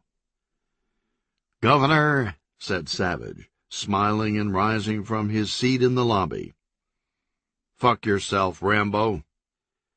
They stormed into the rotunda. To the right, a lobbyist for Jesus PAC was holding a press conference denouncing moral relativism as the greatest threat to intolerance that God-fearing Americans had ever faced. To the left, the product liability mimes. Marlin never broke stride. When he hit the door of the House chamber, he was surprised and delighted. Everyone serious, reading glasses halfway down their noses, moving deliberately, reading bills. The clerk and the speaker sat at the dais, poring over upcoming business. That's more like it, thought Marlin. Following tradition, some lawmakers brought wooden train whistles into the chamber to blow when they wanted to kid other lawmakers that they were railroading bills. They gave the whistles a few practice toots, then blew the spit out of them. Marlin walked optimistically to his key legislative point man. Every governor has several point men in both the House and the Senate. Their job is to introduce legislation advocated by the governor, since he is not a member of the bodies and can't do it himself. Marlin spoke urgently with his top man in the House. "Don't worry, I understand completely," said the point man. "It's a done deal." He took the bills from Marlin and headed for the speaker's desk. Marlin and Pimento grabbed seats in back. "Okay," said Marlin. "This is it." At the end of the day, when House Speaker Gomer Tatum finally gavelled the special session to a close, Marlin couldn't believe what he had just witnessed. It had been a non-stop relay race of Robert's rules. The proceedings got off the line fast and accelerated with building efficiency. Bills rolled out, people took quick turns at the microphone, votes came in rapid succession, tabulated on the new overhead InstaVote 5000. Feasibility study, Port Richey to Newport Richey Bullet Train Corridor, passed. $5,000, Cape Sable Massacre Festival Dunking Booth, passed. Pied-billed grebe, first alternate state bird, passed. $100,000, Mulberry Super Collider seed money, passed. Increased criminal penalties for sports agents giving away Nikes, passed. Someone blew a train whistle. Toot toot. Dominic Calabro of Florida Tax Watch strutted around the visitors' gallery in a turkey costume. Laughter filled the chamber. Except Marlin. He made an end run to the clerk's desk. "What the hell is all this? The session is supposed to be about children." "All right," said the clerk, rustling through papers. "Your bills are coming up any minute." Marlin went back to his seat. His point man made it to the front of the line. He grabbed the microphone and made an impassioned plea for the welfare of the state's children. Marlin leaned forward in his chair. So I want to talk today about our decline in moral values." He held up a newspaper. "Look what they're doing in Alabama about it." Marlin slapped himself in the forehead. The lawmaker proposed outlawing oral sex. However, a legislative aide whispered something in his ear, and the lawmaker amended his bill to exempt fellatio and only ban cunnilingus. "Cunnilingus?" Dempsey said to Perry in the onlooker section. "Heard some of my assembly line workers talking about that.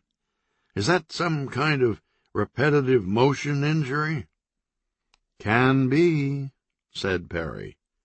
The bill passed. Toot toot. Chapter 17.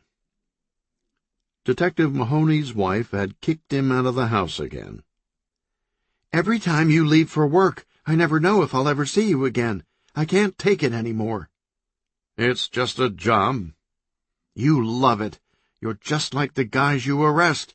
You all get high on the action." In his heart, he knew she was right. He put on his tweed coat and cocked fedora, kissed her on the forehead, and headed into the night. Mahoney went for a long walk in the city. It was where he did his best thinking. It had just stopped raining, and he bought some smokes in a corner liquor store. A Camaro full of kids went by.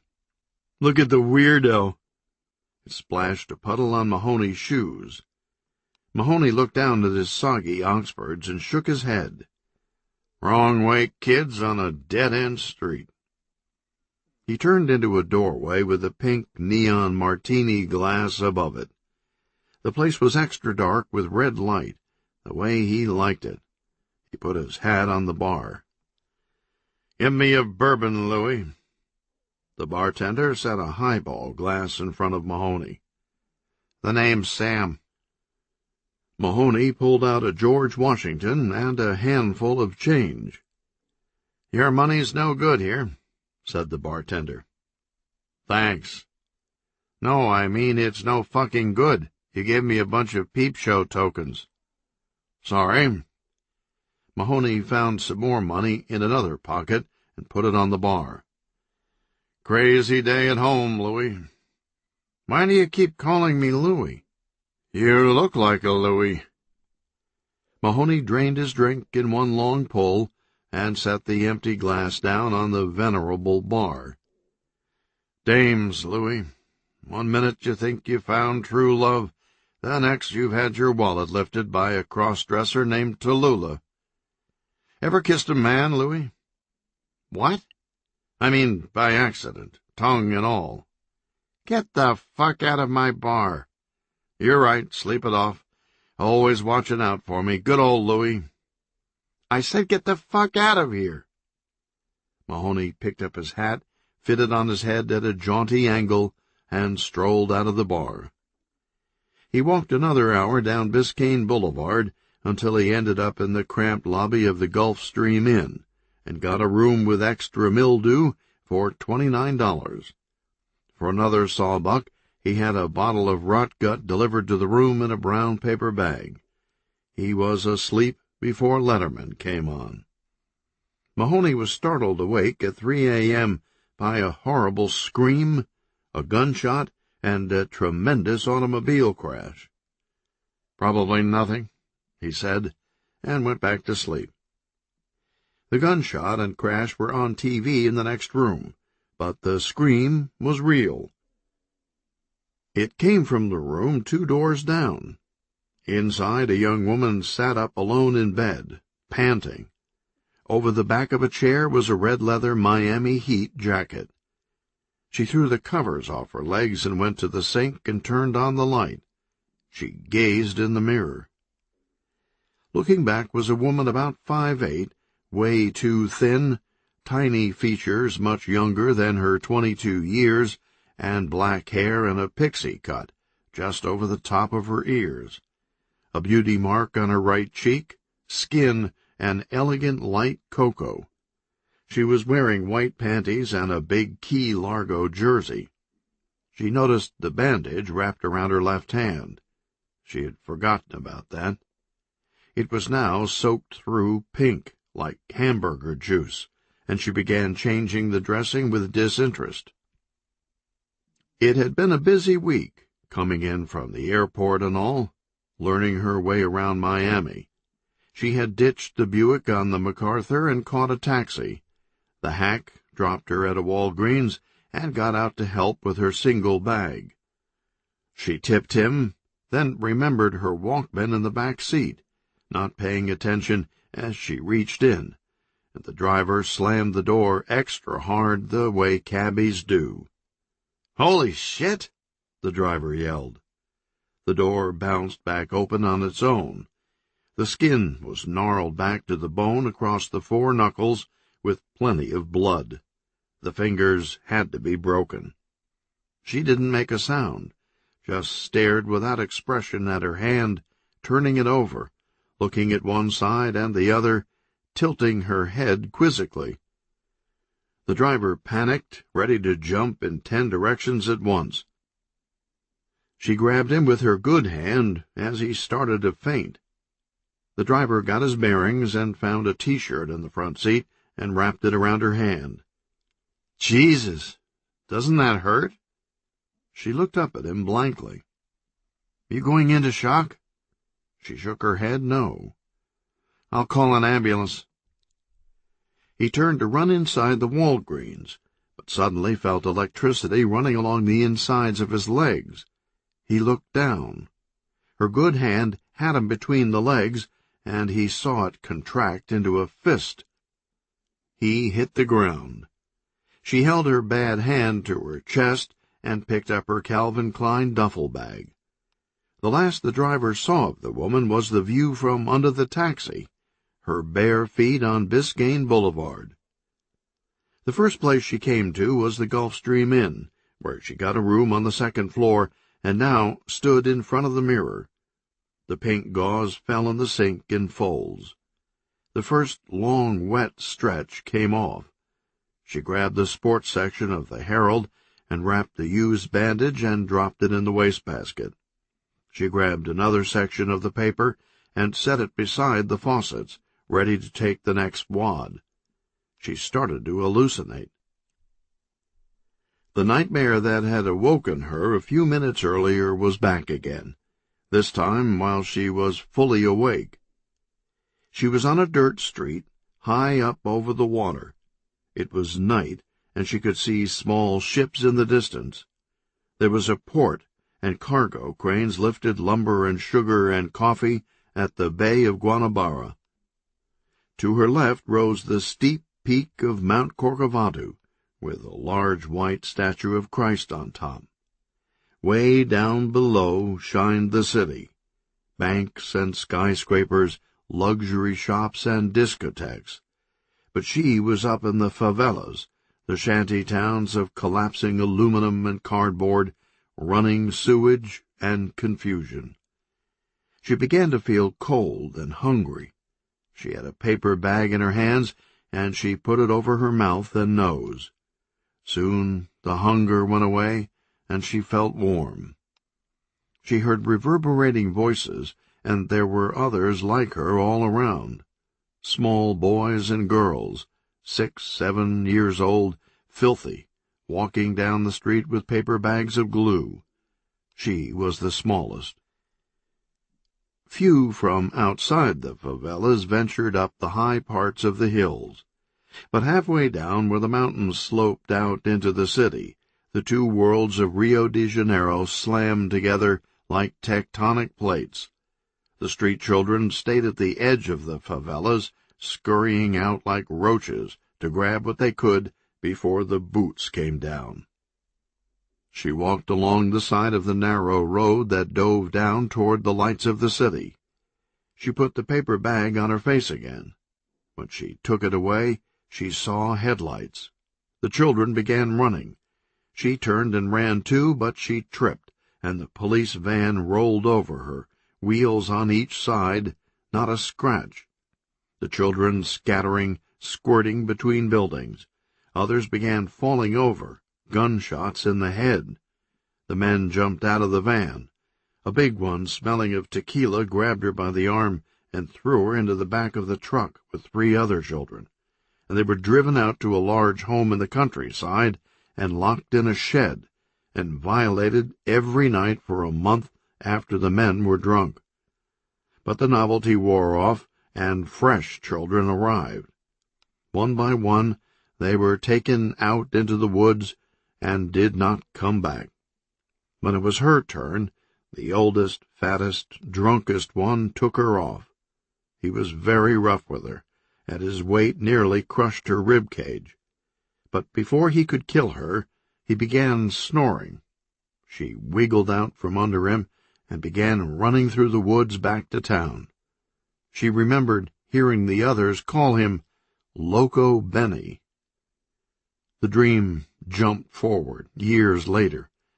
She was covered with green and black paint, shooting guns in the jungle with the gorillas, blowing up things with plastic explosives. The visions evaporated in the mirror, and the young woman was looking at her reflection again. She squeezed out an entire tube of model airplane glue into a paper bag and brought it to her face. When she was good and warm, she removed the bag. She decided she was tired and put a pistol in her mouth. She looked in the mirror and down in the sink, then at the gauze on the newspaper. Something in the paper caught her eye, the Herald story about the relocation of the late Benito Peccadillo. Loco Benny. She took the gun out of her mouth, brushed the gauze off the paper, and became the first person to read the entire 100-inch article. Of particular interest was the fancy flow chart of players. She got out her magic marker and began circling some of the faces in the boxes, beginning with Todd Vanderbilt, Belvedere and Associates Incorporated, and ending at the top of the pyramid with Marlon Conrad, Governor. She picked up the phone and got the flight times for Tallahassee.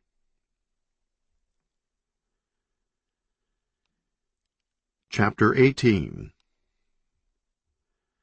After the disaster of the special legislative session, nobody had seen Marlon. He had slipped back to the governor's mansion and didn't come out for 2 weeks, seeing no one but the pizza man. Escrow and Pimento struck a frosty truce. They had to coax Marlon out of the mansion. The campaign was about to start. The state trooper in the mansion's guard shack said Marlon hadn't set foot outside. Escrow tried the doorbell again and again. He and Pimento began peeking in the windows. Escrow tried the doorbell for the 5th time. "Come on, Governor. Open up. You have to come out sometime." Marlon opened the door. He turned and walked back into the mansion without a word. Escrow and Pimento glanced at each other, then walked through the open door and followed Marlon to the living room. Empty pizza boxes and trash everywhere. The governor flopped down on the sofa and grabbed the remote control. He was wearing sweatpants and a T-shirt, and he needed to shave. Dr. Strangelove was on the big screen TV. "Gentlemen, you can't fight in here. This is the war room." Pimento got the coffee going, and Escrow rounded up the pizza boxes. Under the boxes were some books and folded-over magazine articles. "Pimento, look at this. Robert Kennedy and His Times. Eyes on the prize. He's reading again." Escrow set his briefcase on the coffee table and flipped the latches. He removed a video cassette and went over to the TV. Slim Pickens was flying through the air on an atomic bomb. Escrow hit eject and put in his own tape. "Governor, we have some work to do. The first debate is only a week away." Footage from a vintage Florida debate came on TV. A decidedly younger Jeb Bush at one podium and Governor Lawton Chiles at the other. The year was 1994. "Okay, now, pay close attention," said Escrow, like they were watching a football training film. On the screen, Chiles wore an avuncular smile. "The old he-coon walks just before the light of day." Marlin got a funny expression. He spoke for the first time. "What's that supposed to mean?" "Nobody knows," said Pimento. "But what it effectively translated to was, 'Sit down, son. You ain't finished learning from the old man.'" "Check this out," said Escrow. He fast-forwarded to Chiles at a press conference. "We've got to go to the lick log." Marlin scrunched up his face. He won with that stuff? "Every time." They slowly got Marlin going again, brought in the barbers and manicurists, put him back on a pizza-free diet. By the night of the campaign's opening debate at East Tallahassee High School, Escrow and Pimento thought they had their man turned around. A half-hour into the debate, they were crestfallen. Then, the moment of truth. Electric chair or lethal injection. Marlin stared at his hands and pooch-kicked it. Escrow cursed and threw papers. Then he watched as Gomer Tatum got a running start at the question, did a triple Lutz, and nailed the landing. Pimento yelled out to Marlin, "Go to the lick log!" Escrow gave him an elbow. "Shut up with the fucking lick log already." "You shut up!" They started shoving until the Rolling Stones people pulled them apart. Up in the closed-off balcony, lobbyist Todd Vanderbilt was putting the moves on a fetching Brazilian woman he'd picked up at Perry's party. It was a little chilly, so she wore a Miami Heat jacket. She pushed him away coyly. "I have to make a quick phone call. Can I borrow your cell phone?" "But what if I get calls?" "I'll only be a minute." She winked and ducked into the ladies' room and began puttying plastic explosive into the phone. Down below, Marlin was rushed out to a waiting limo and back to the governor's mansion.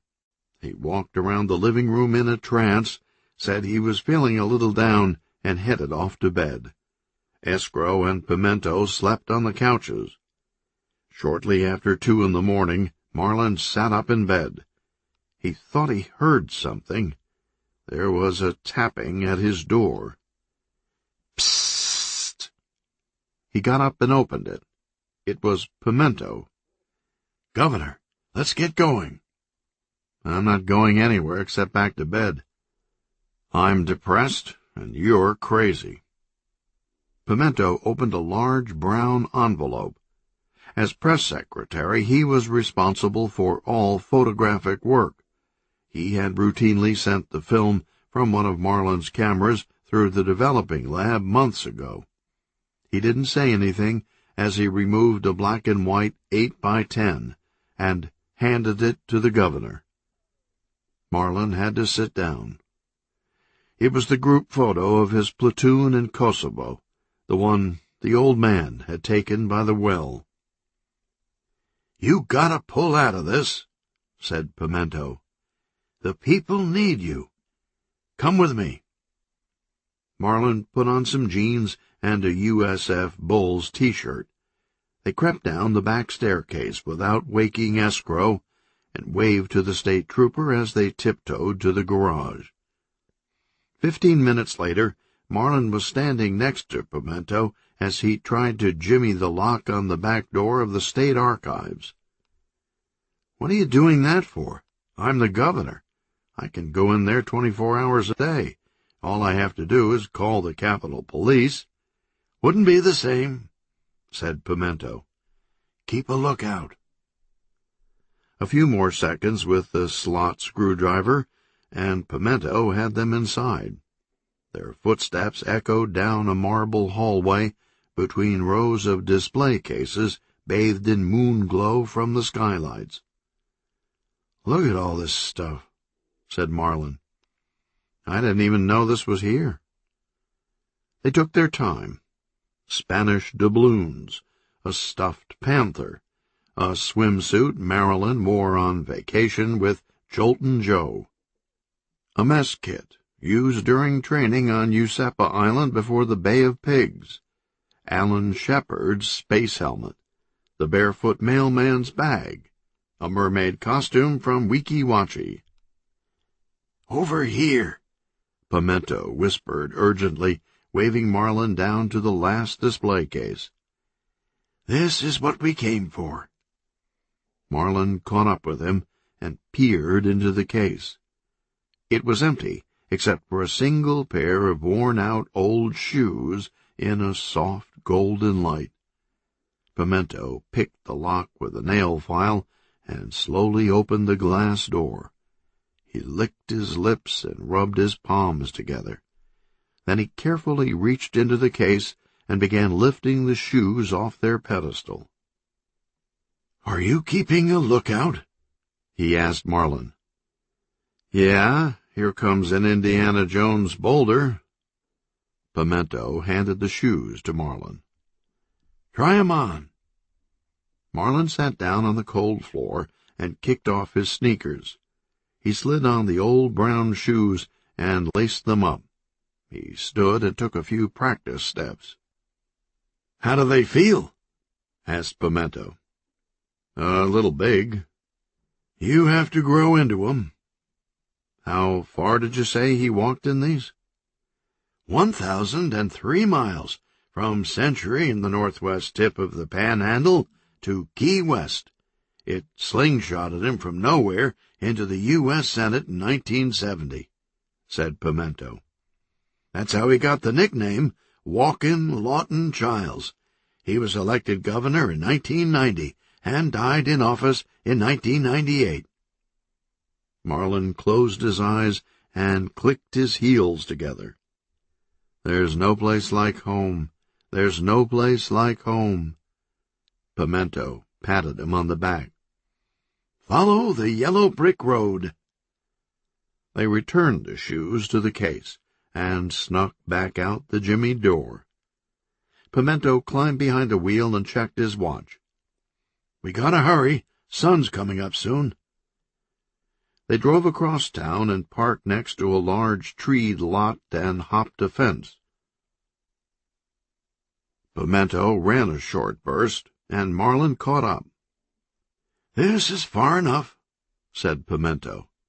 He got down on the ground, and Marlin followed his example. They crept a few yards until they were perched behind a large stone slab. Marlin looked around. There were stone slabs everywhere, nothing but oak trees and tombstones. "We'll do the stake out here." "For what, the great pumpkin?" "Shh!" Marlin lowered his voice to a whisper. "What are we looking for?" "That's his grave, over there." "Whose grave?" "Who else? Walkin' Lawton's." They sat and waited in silence. Marlin was nodding off as the sky started to turn light. Pimento nudged him and pointed. "There he is! There he is!" "Where?" "Right there! Look!" "You're making this up. I don't see any—" "Wait. What's that?" In the dim gray light, a small, hunched silhouette slipped silently across the grave. An old raccoon. Chapter 19. "Where have you been?" shouted Escrow. "I was just about to call out the National Guard." Marlin didn't answer. He and Pimento ran for the master bedroom.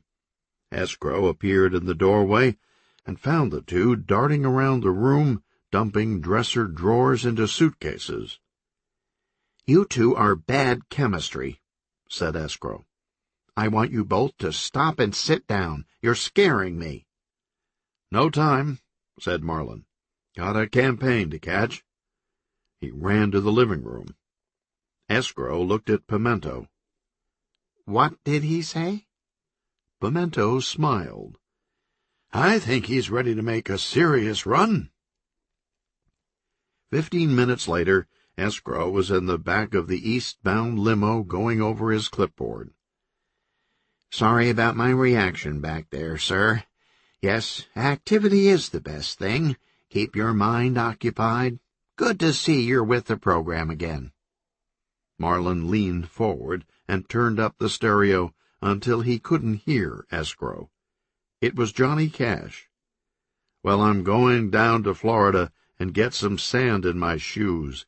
I'll ride that Orange Blossom Special and lose these New York blues." "Does it have to be that loud?" yelled Escrow. "What?" "I said, does it have to be so?" Marlin killed the stereo. "Loud? Thank you." Escrow looked down at the clipboard. "Okay, we head east to your next stop in Jacksonville, then back to the capital for a fundraiser." "No," said Marlin. "No what?" "We're not coming back. We're going all the way." "All the way where?" Marlin didn't answer. Escrow pointed at his clipboard. "We have a tight schedule to keep." Marlin leaned and tore the paper off the clipboard, wadded it in a ball, and tossed it on the floor. Escrow glared at Pimento. "What are you laughing at?" "Nothing." Marlin saw something out the window as they were leaving Tallahassee. "Take this turn," he told the driver. They pulled into a Winnebago dealership. "What are we doing?" asked Escrow. "If we're going to win this election, we'll need the right wheels," said Marlin. "In a perfect world, we'd make whistle stops in a caboose on the Orange Blossom Special. But it ain't around anymore. This'll have to do." They walked across the lot, turning a corner at the end of the showroom. And there it was. The moment Marlin saw it, he knew he had to have it. The salesman smiled. "I don't think we'll need to worry about that credit check, Governor." Marlin sent the limo driver back to Tallahassee, and they climbed into their new campaign vehicle. "This is more like it," said Marlin, sitting high up in the fighting chair behind the steering wheel. Pimento was riding shotgun, and Escrow was in back in the rest room. The RV had previously been traded in following a country music tour sponsored by a soft drink bottler. As the Winnebago bounded across Florida for the Atlantic Ocean, the other drivers on Interstate 10 saw the colorful artwork on the side, slices of citrus spraying glistening droplets, and big bright letters in a tangerine script running the length of the RV. Orange Crush. Chapter 20. "Check out the cool bridge!" yelled Pimento. He and Marlin had great views from the front of the RV. The Orange Crush started across the historic Main Street Bridge, and the pair leaned to look out their windows, down through the old blue girders at the barges and ships in the sweeping St. John's River far below. "There's the former Independent Life Building," said Marlin, pointing. "You can always recognize a picture of Jacksonville's skyline by that glass skirt." "Hey, Escrow, you're missing it," Pimento called back. Escrow sat at the mobile kitchenette, checking his watch and fuming. "We're going the wrong way. We were supposed to meet the security people an hour ago." "Relax and enjoy your life," said Marlin. "We'll get to the convention center." But you won't have time to change. You worry too much. The Orange Crush arrived at the prime Osborne Convention Center only moments before the second gubernatorial debate. The Rolling Stone security was in a tizzy. Marlin was supposed to have arrived at an undisclosed location 3 hours early, so they could send out a decoy convoy, create a diversionary mock disaster, then make him suddenly appear on stage in a puff of smoke to the opening chords of Jumping Jack Flash. Instead, Marlin pulled right up to the front entrance and was mobbed. Albert Fresco tried to get the attention of the cameras. I demand to be allowed in the debate. I'm not highfalutin. I'm a working stiff, down-to-earth, and madder than a— House Speaker Gomer Tatum was already at his podium in a new suit, and he didn't know what to make of Marlin climbing up on stage in jeans and a T-shirt. The Jacksonville debate was going with the town hall format. Audience members would ask questions, either candidate could jump in, anyone was allowed to follow up and roll with the topics wherever they went. No time limits. If everything went according to plan, the network would have a free-for-all on its hands. Jackie Monroeville was on stage, dabbing extra makeup off Tatum's face with a Kleenex. Just keep hammering him on the electric chair. It's his soft underbelly. She held another Kleenex under his mouth and made him spit out some last-second food. A network technician in a headset held up 3 fingers, then 2, 1, and finally a fist. He swung his arm and pointed at the moderator's table. Good evening. This is Florida Cable News correspondent Blaine Crease, and welcome to the second Florida gubernatorial debate. A homemaker from Atlantic Beach, planted by the Democratic Party, asked the first question. Governor, at the last debate you didn't seem to make your position clear about the electric chair. We should have lethal injection, said Marlin. But last summer you said you'd love to throw the switch yourself, even jiggle it. That was a year ago. You gotta grow. Another plan. Governor, people are getting fed up with the two-party system. What do you think about the Reform Party candidate? He had a fresh message. He's the south end of a northbound horse. Scattered laughter. Escrow paced in the stage wings, bumming cigarettes. The local chairman of the Southern Baptist Convention asked Marlin why he hadn't returned the group's litmus test questionnaire on moral values. Because you're busybodies. The man bristled. Just what I thought. I saw in the paper where you opposed our boycott of Disney for giving homosexuals health benefits. Come on, join us, said Marlin. There's plenty of room in the new millennium. More laughter. You mean the thought of them doing that doesn't make your skin crawl? I don't know, said Marlin. I don't think about it. How often do you? The crowd was laughing pretty good now. The man's head turned bright red, and someone yanked him back down into his chair. On the side of the stage, Jackie was pulling out her hair. She yelled to Tatum, "You're letting him run away with it!" He couldn't hear her over the applause for Marlin. Jackie wrote quickly in big letters on a chalkboard and held it up. "Jump in." Tatum jumped in. "I'll fry 'em until they're good and dead." But the question was about daycare, and Jackie smacked herself with the chalkboard. She started scribbling again on the board and held it up. Tatum stared off stage as he read the sign haltingly into the microphone. "What are we going to do about welfare and quotas?" That grabbed the crowd's attention. A lot of grumbling and heads bobbing in agreement. Jackie looked at Tatum with expectant eyes.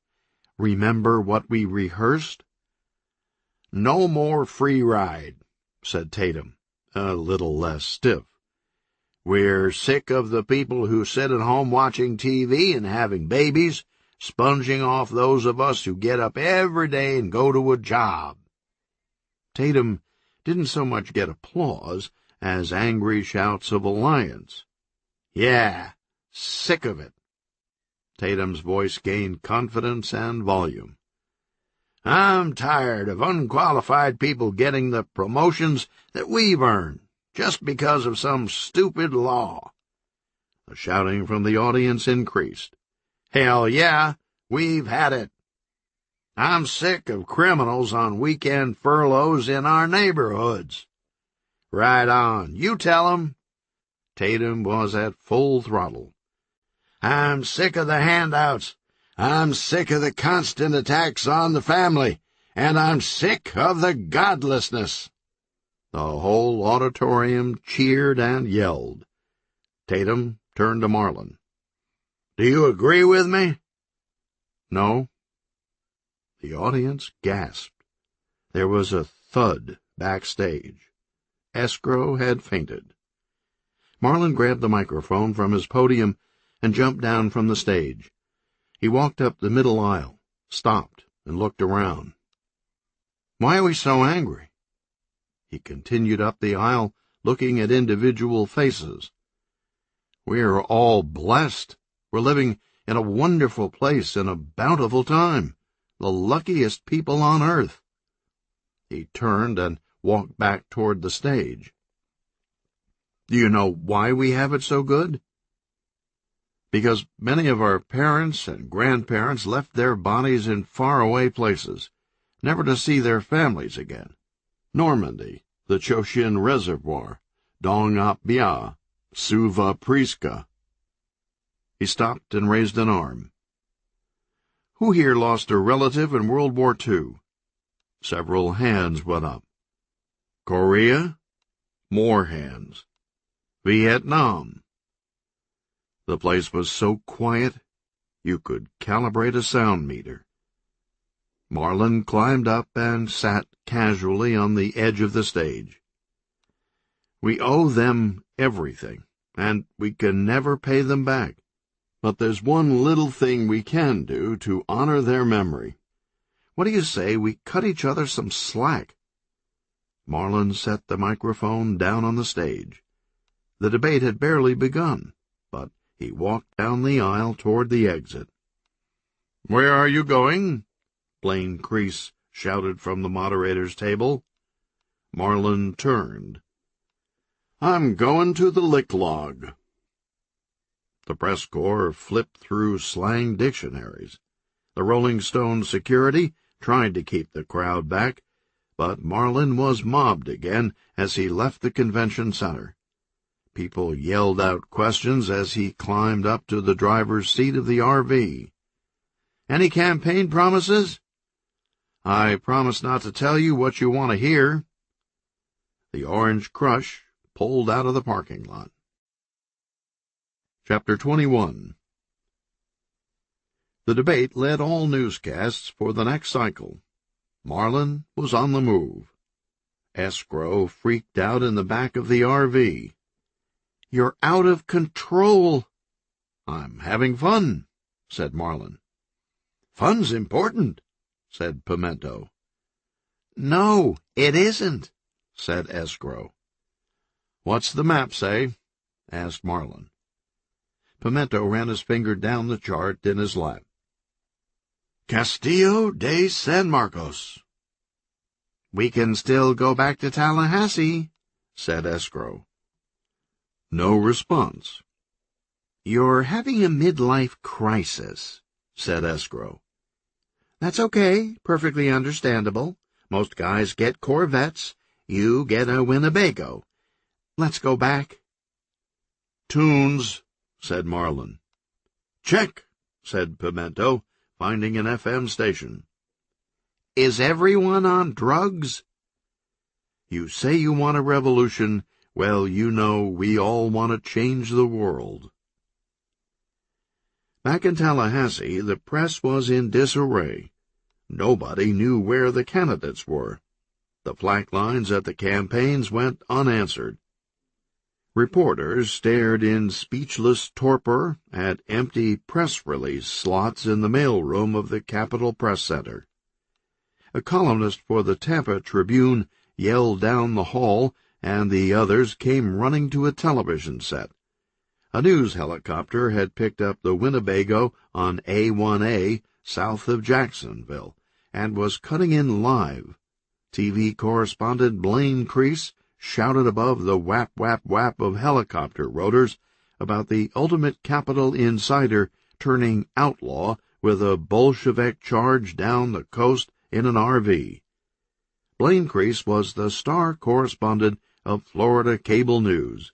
He had been selected moderator of the gubernatorial debates because FCN, the lowest-ranked network in the state, was the only one that would agree to telecast the traditional ratings killer. But now that Marlin had apparently gone off the post-traumatic deep end, the rights to the debate were an unexpected gold mine, and Crease smelled a shot at national stature. A former stuntman, Crease had made his name with the Newsman as fearless participant feature story, and he regularly placed himself in needlessly dangerous situations that were constantly getting the network sued. Hovering just feet above the Winnebago as it cruised down A1A, Crease ordered his pilot to get even closer, and he would hang out the helicopter with a TV camera for a better shot. Crease opened the door and activated his microphone. Back at the press center, more reporters crowded around the TV. "Is Governor Conrad on some kind of renegade crusade, fighting the system, or is this just another cheap political trick we've come to expect from that same old crowd in Tallahassee?" said Crease. He zoomed in on the driver's window. "God only knows what kind of high-risk, high-stakes discussion is going on inside the Winnebago." "School bus," Marlin called out, sliding a little plastic window over a square on his highway bingo card. "Fire truck," said Pimento, sliding his own window. A massive object suddenly swooped across the windshield. "Whoa! What the hell was that?" yelled Pimento. "Looked like a helicopter." Marlin jerked the steering wheel, and they went off the right shoulder of the road. He corrected, but the RV's high center of gravity took them all the way across the highway and off the left shoulder. The helicopter pilot did an emergency pull-up. "The Winnebago's gonna crash! The Winnebago's gonna crash!" Crease yelled on air, still filming as the Orange Crush kicked up clouds of sand, careening from one side of A1A to the other, rocking perilously on its suspension.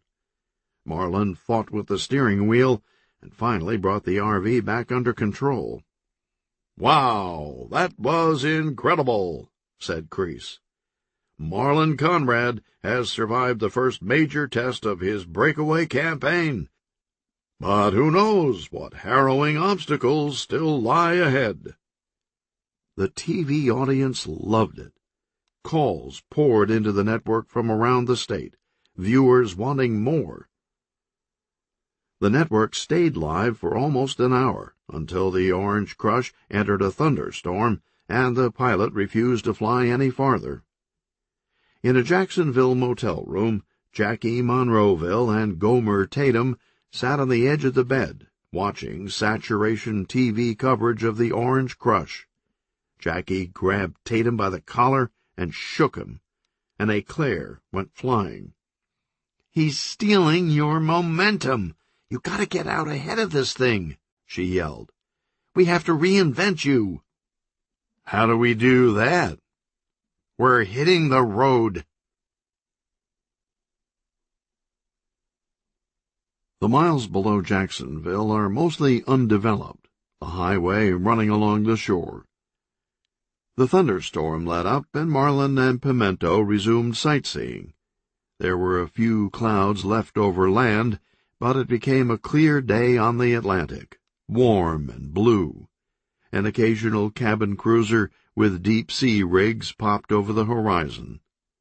2 state troopers on motorcycles pulled them over near the Guana River State Park. "Governor, please wait here until the security escort can arrive." "No," said Marlin. "No escort." "You have to have an escort. We've been given orders." "No, I'm the governor, the chief law enforcement officer in the state, and I'm giving you an order. No escorts." "Please stay here," said the trooper. "This is over my head. I'm going to call it in." The trooper phoned headquarters in Tallahassee, where the head of the department, a political survivalist, in turn knew where to call. The phone rang in the lobbying office of Periwinkle Belvedere. "I see," said Perry. He held his hand over the phone and called to Dempsey. "It's the troopers. They say Marlin's refusing escort." What about the Rolling Stones people? "He fired him in Jacksonville." Tell him to put Marlin on. I want to talk to him." Perry handed Dempsey the phone. "Son, this is a bad piece of judgment. They still haven't caught the person who killed Todd Vanderbilt." "So?" said Marlin. "You do know what happened to Vanderbilt, don't you?" "I read the papers." "That's right. You're one of those readers now. So you know a bomb went off right where you were debating not an hour earlier. That's too close for comfort. We need to find out what's going on." "Sorry." Dempsey looked at Perry. "Won't budge." "Remember what we said?" replied Perry. "No interference." Dempsey held his breath a few seconds, bulging his cheeks, then let it out. "Yep, no matter how crazy it seems." He told Marlin to put the trooper back on the line. "Let him go. No escort." The motorcycle trooper stood in the gravel and waved as the RV pulled off the shoulder and back on the highway. Marlin drove the speed limit and was passed constantly on the 2-lane road. Someone threw a bag of trash out the window, and it blew apart on the edge of the pavement next to a crying Indian. In Marlin's rear view, a red Ferrari weaved erratically around other vehicles until it was on his bumper, then blew past at 90. It had a vanity tag. Day Trader. Speedboats and jet skis roared along the shore, flushing wading birds into the air. They began to detect development on South Ponte Vedra as they hit the outskirts of St. Augustine. There was no bridge over the inlet, so A1A took them on an island detour. The shadow of a blimp crossed the road in front of them. Marlin stuck his head out the window and looked up. He saw a TV camera pointing back down. They followed a winding route along the intracoastal waterway and into the heart of St. Augustine. "There's the fort," said Pimento. "Castillo de San Marcos. It's made of coquina." Marlin pointed at 2 old statues. "And there's the Bridge of Lions." "Look," said Escrow. "There's an election slipping away." Pimento turned around. "Did the other kids not play with you when you were a child?" They pulled over at Flagler College and got out with cameras. Marlin and Pimento took snapshots of the Spanish Revival architecture at the old Hotel Ponce de Leon, built by Henry Flagler. Then they got back in the Orange Crush and whipped around town visiting the oldest everything. "St. Augustine was founded in 1565, but did you know Pensacola is actually older?" said Pimento. "Really?" said Marlin. "It's true. Pensacola was founded a few years earlier, but there was a break in the occupation, so St. Augustine gets the crown as longest continuous U.S. city." "You realize there's absolutely no way to make any money off that information," said Escrow. "The governor needs to know that sort of thing," countered Pimento. "Does not." "Does too." "Knock it off." They ended up at dusk atop the St. Augustine lighthouse. Marlin and Pimento stood on the caboose-red porch, wrapped around the lamp, taking pictures of the ocean and the inlet. Clouds moved in, and the wind picked up with an invigorating nip and stinging raindrops. Escrow brought up the rear. He panted and grabbed the balcony railing after taking the last of the 219 steps up the tower. "This is ridiculous. What does all this sightseeing have to do with an election?" Marlin raised his camera for another picture. "You're going to have to be more cool if you want to hang out with us." As they emerged from the lighthouse's base, a blimp was putting down in the parking lot, and the cabin door opened. "We want more debates," said Blaine Crease, hopping out. "Normally they're a ratings write-off, but this new truth thing of yours, it's hot." Marlin stowed his camera. "We caught Tatum a few miles back at a Dairy Queen," said Crease. "He's agreed. We booked the Speedway for tomorrow. What do you say?" "We want to negotiate ground rules," said Escrow. "We'll do it," said Marlin. Hours later, after sunset, the Winnebago rolled south along the ocean. It was dark inside except for the green instrument lights. Escrow was asleep in the back. Marlin and Pimento sat up front, talking quietly. There were no other cars on the two-lane road. "Know what I remember?" asked Marlin. "My playpen.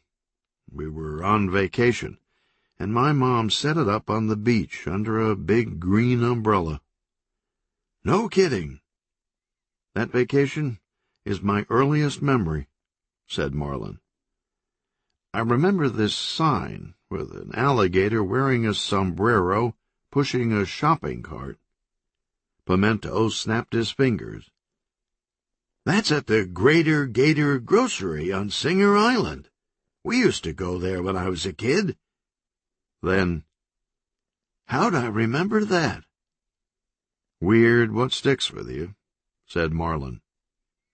The moon had just risen over the Atlantic, and they rolled the windows down to hear the surf. Shortly after the campaign got underway, a time-honored journalism ritual resumed. News vans and satellite trucks were dispatched to a modest neighborhood of ranch houses in Tampa. Not all of the state's reporters could be assigned to the most important diamond-hard news stories. A certain percentage worked the feature beat. It was the most vicious beat in Tampa Bay. There were only so many ways you could write about giraffe births at Busch Gardens and the oldest cigar roller. But elections were different. They were spaced far enough apart so that veteran reporters had no problem dusting off their clip files and going back to the same well over and over. It started 10 years ago with one reporter and one feature story. Her name was Patty. She was assigned the Man on the Street article for the election. It would be a challenge. There had been many memorably forgettable men on the street from years past. The old guy in the barber shop getting a crew cut, complaining about the Beatles and kids all hopped up. The farmer in Mom's diner eating meatloaf and blasting Saddam Hussein, wearing a baseball cap with plastic shit on the visor that read, "Damn pigeons." In a brilliant stroke, Patty grabbed a telephone book and discovered that there really was a local resident who had the misfortune of walking through life with the name Joe Blow. Patty went out and interviewed Joe. She learned he had a wife, 2 kids, a cat, a dog, a high school education, a 3-bedroom house with a big mortgage, and 2 cars, 1 paid off. He drank 16 gallons of beer a year, mostly on a sofa, watching 3.4 hours of TV a night. He lived within 100 miles of where he had grown up. He had read no books in the last 12 months, during which time he had eaten 17 meals at McDonald's and 9 at Burger King, with the rest of the chains eating up the remaining slice of the pie chart. In politics, he favored Republicans for president and Democrats for local office, although he didn't vote more often than he did. He had never won anything, but the Blows had once been a Nielsen family. Joe had answered all of the reporters' questions faithfully and with good humor, and he eagerly awaited the article in the paper the next morning. He had no idea what was coming. A decade later, it had long since ceased to be amusing. Every election, more and more reporters showed up and camped out in Joe's yard like he was the Rosetta Stone. In a way, he was. That first reporter had unknowingly tripped over something. But after enough articles were written, the pattern became clear. Everything, absolutely everything Joe Blow was or did in his lifetime was completely, invariably average. Not just within the standard deviation, but dead on the money, mediocre. It started to get to him. The incessant articles only confirmed Joe's notion that he would never achieve anything of note. On the other hand, he wasn't such a bad guy. Joe looked like... Well, it was kind of difficult describing Joe. The more reporters thought about it, the more they realized it was impossible. He had no distinguishing features whatsoever. It was like interviewing robbery witnesses who didn't get a good look. Average height, average build, really don't remember anything about him, just like a million other guys on the street. If police ever asked people to create a composite of Joe's face with a computer program, they'd point at the original generic mug the computer started with. That's him. This time around, the reporters had begun showing up 3 weeks before the election, carefully charting everything Joe did. The stress was getting to be too much. His wife couldn't go shopping without being tailed by test marketers from Kellogg's and Frito-Lay. His children came home crying, saying their classmates were calling them lukewarm, pedestrian, and pablum. Joe Blow would head out to his car each morning before work with a mug of coffee. "What did you have for breakfast, Joe?" "Please, leave us alone, I'm begging you." "How much coffee do you drink a day?"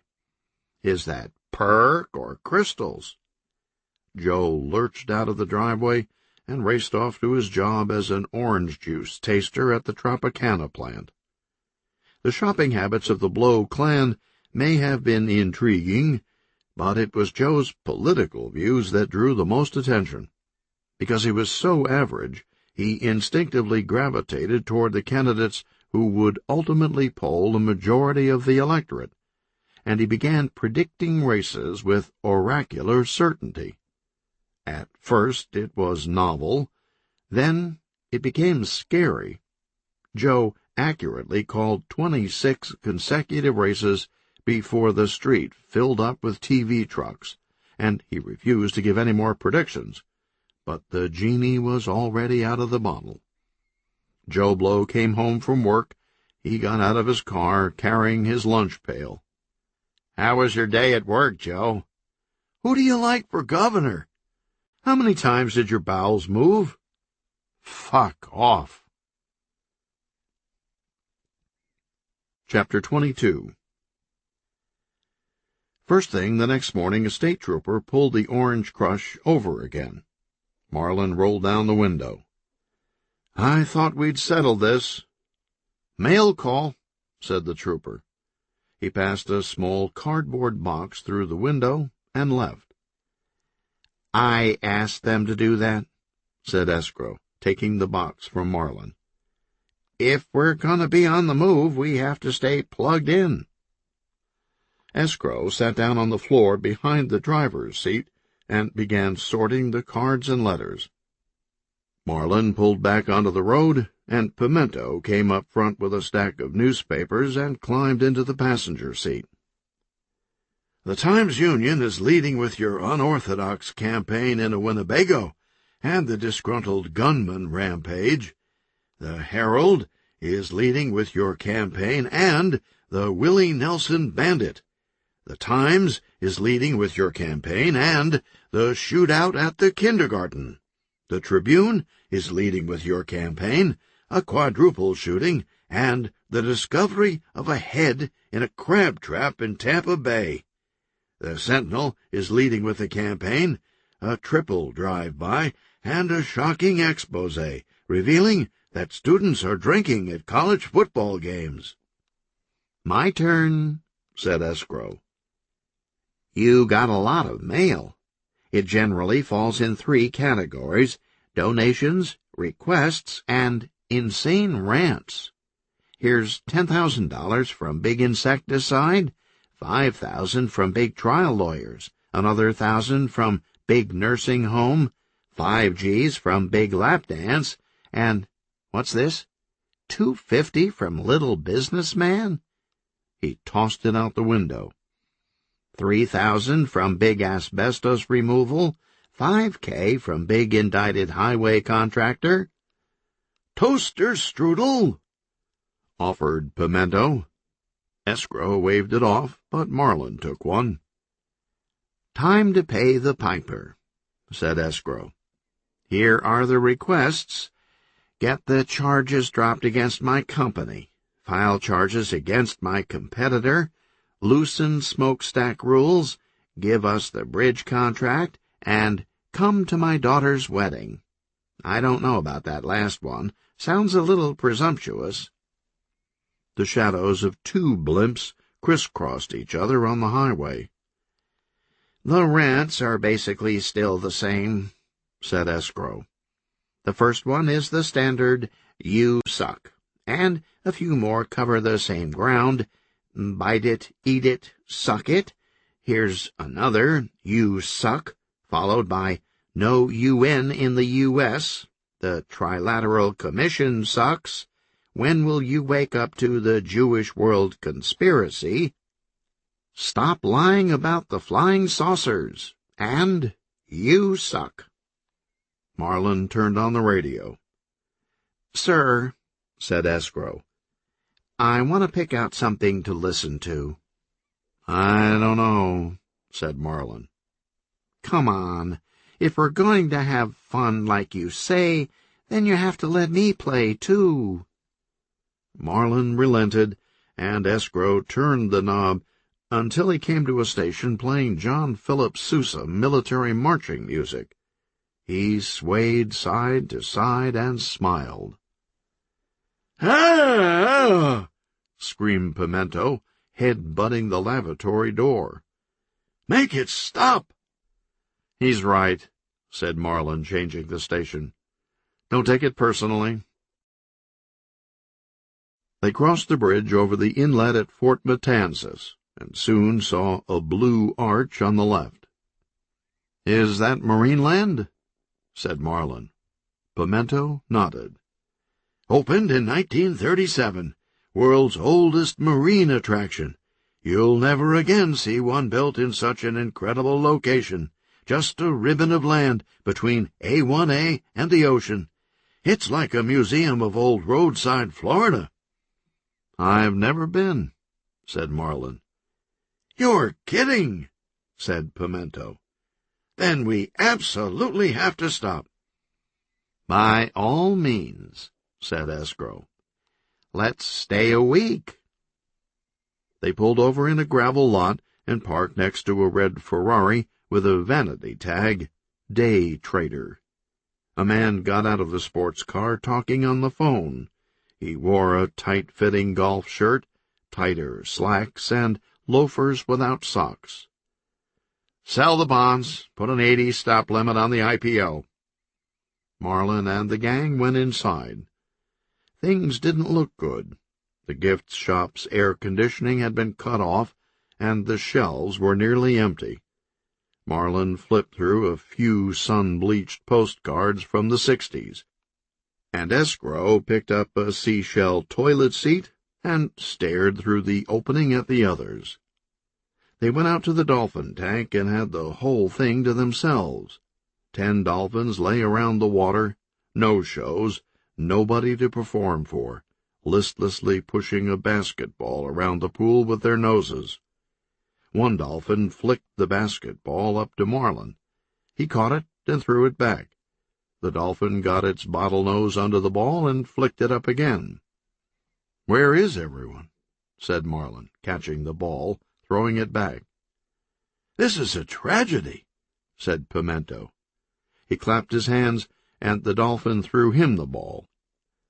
"We'd better take a good look. It might not be here much longer." He threw the basketball back. "Hey, it's market forces," said Escrow. "Sink or swim." Pimento caught the ball again and threw it back. "Escrow, try real hard not to poop on this moment." The dolphin flicked the ball again, and it went wide. A young woman in a wetsuit caught it. She made a clicking sound with her mouth, threw the ball back in the water, and dove in after it. The men stopped talking and watched her. She swam around and caught rides from the dolphins. One dolphin spun on his side, and she rubbed his belly. She didn't smile once, almost a frown the whole time. She was chewing gum. They guessed her age at around 20. She was tall and fit, with developed shoulders from swimming, and she had dark hair in a tomboy Buster Brown cut. Her posture was fiercely independent, but her face seemed vulnerable. It was a corny picture of everything that was right in America. Marlin and Pimento felt hopelessly paternal. The woman rolled on her back and grabbed a dorsal with her left hand. She closed her eyes, and the dolphin took her around the tank over and over. On the 6th lap there was shouting. They turned and saw a man hanging over the side of the tank. "Why haven't you returned my calls?" Her eyes opened fast, and she let go of the dolphin. She swam to a ladder, and the man followed her, walking along the tank railing and yelling. "I asked you a question. Nobody treats me like that." She climbed out without a sound and started to walk away. "Did you hear me?" He grabbed her by the arm. The others recognized him. It was Day Trader. "How come you don't want to go out again? Too good for me?" He shook her. She didn't resist, just let him yank her back and forth, and gave him an empty stare. "You think you're a tough little bitch." She finally spoke. "Let go. You're hurting me." He slapped her across the face. Out of the blue, Pimento erupted with a wild aboriginal scream and charged. The man saw him coming and released the woman's arm just as Pimento tackled him high. They fell into life-preservers. Pimento had the upper hand, but the man pulled a gaff hook off the wall. So Marlin dove in. He wrestled the hook away, and he and Pimento began punching the piss out of the man's kidneys. Escrow jumped up and down. "Oh, my God! Oh, my God! Oh, my God!" He looked around for tourists, but the place was still empty. If the woman hadn't pulled them off, Marlin and Pimento might have cashed out Day Trader. "We have to get out of here!" yelled Escrow. Marlin and Pimento seemed to be taking their time, having trouble registering what they'd just done. Pimento rubbed his scuffed knuckles, and Marlin pulled one of his fingers, popping it back into joint. "What are you waiting for?" shouted Escrow, pushing them in the direction of the exit. The woman was also lollygagging, standing over her unconscious assailant. "You've got to come too," Escrow told her. "We need to debrief you." She didn't respond at first, but when the man started regaining consciousness, she turned and ran after them. They sprinted down the steps and across the street to the Winnebago and took off south. The woman was sitting up front with Marlin. He went to say something, but stopped. He looked at her profile. Gentle features except the cheekbones, which were high and sharp. There was a small scar on her chin. Her wetsuit was black and aqua, and getting the seat damp. "What's your name?" She didn't answer. "You want something to eat?" He looked over at her, but she stayed facing forward. "I'll stop anywhere. Just say the word. We got your Checkers and your Pizza Hut." She pointed. "That's more like it." Marlin looked to see where she wanted to go. "Hey, that's not a restaurant. Those are batting cages." She pointed again, more emphatically. "You're the boss," he said. "Batting cages it is." There were 5 machines in ascending order of velocity. Marlin got out some quarters and walked to the first machine, but she grabbed a bat and helmet and went right for the last one. She squared off at the plate and looked over her shoulder impatiently, waiting for Marlin to put in the quarters. When the last coin fell, the twin wheels began spinning, and the balls fell into the chute. The pitches smoked. Marlin had never seen anything that fast. She fouled off the first 3, then found her rhythm and clobbered the next 7. The machine stopped. She turned and stared. Okay. Marlin put in more quarters. The machine began firing again. She kept her streak going, hitting 8 in a row with the meat of the bat, most ending up high in the net. A ball misfed into the wheels and came curving through the batter's box, knocking her down. She jumped up, tore off her batting helmet, and slung it at the machine. Then she crowded the plate and crushed the bat handle in her grip. The next pitch was another curve ball inside, and she opened her stance and pulled it with authority. She stomped away from the plate, handed the bat to Marlin, and left the cage. Pimento waited until she was out of earshot, then came up to Marlin. "What the hell was that?" "I think it's what's called unresolved issues." Chapter 23. The young woman from Marineland was sleeping in a bunk in the back of the Orange Crush as it continued south along the shore. Escrow tapped on his laptop. Pimento sat up front with Marlin. "Volkswagen, I called it," said the governor. He slid an orange window over the beetle on his card. "I almost have bingo." "No fair," said Pimento. "I want to draw another card. I got a silo, a snowplow, and a mountain on mine." "Did she say anything?" asked Marlin, pointing over his shoulder. "Nope. Went right to sleep." "I don't get it. Won't tell us her name, address, anything." "She's probably still shook up. Can't say I blame her after what we saw." "Speaking of which, what happened back there?" asked Marlin. "What?" "Jumping that guy. Not that he didn't deserve it. It just isn't you." Pimento paused a while. Finally, "I don't remember." "Don't remember what?" "Everything." "What do you mean?" "I don't know who I am." We're all trying to discover ourselves. Pimento shook his head. That's not it. What are you saying? Marlin chuckled. You have amnesia or something? Pimento nodded. Forget about it. But Marlin saw it wasn't a joke. You're serious, aren't you? For months, the only thing I could remember was all these history, facts, and trivia.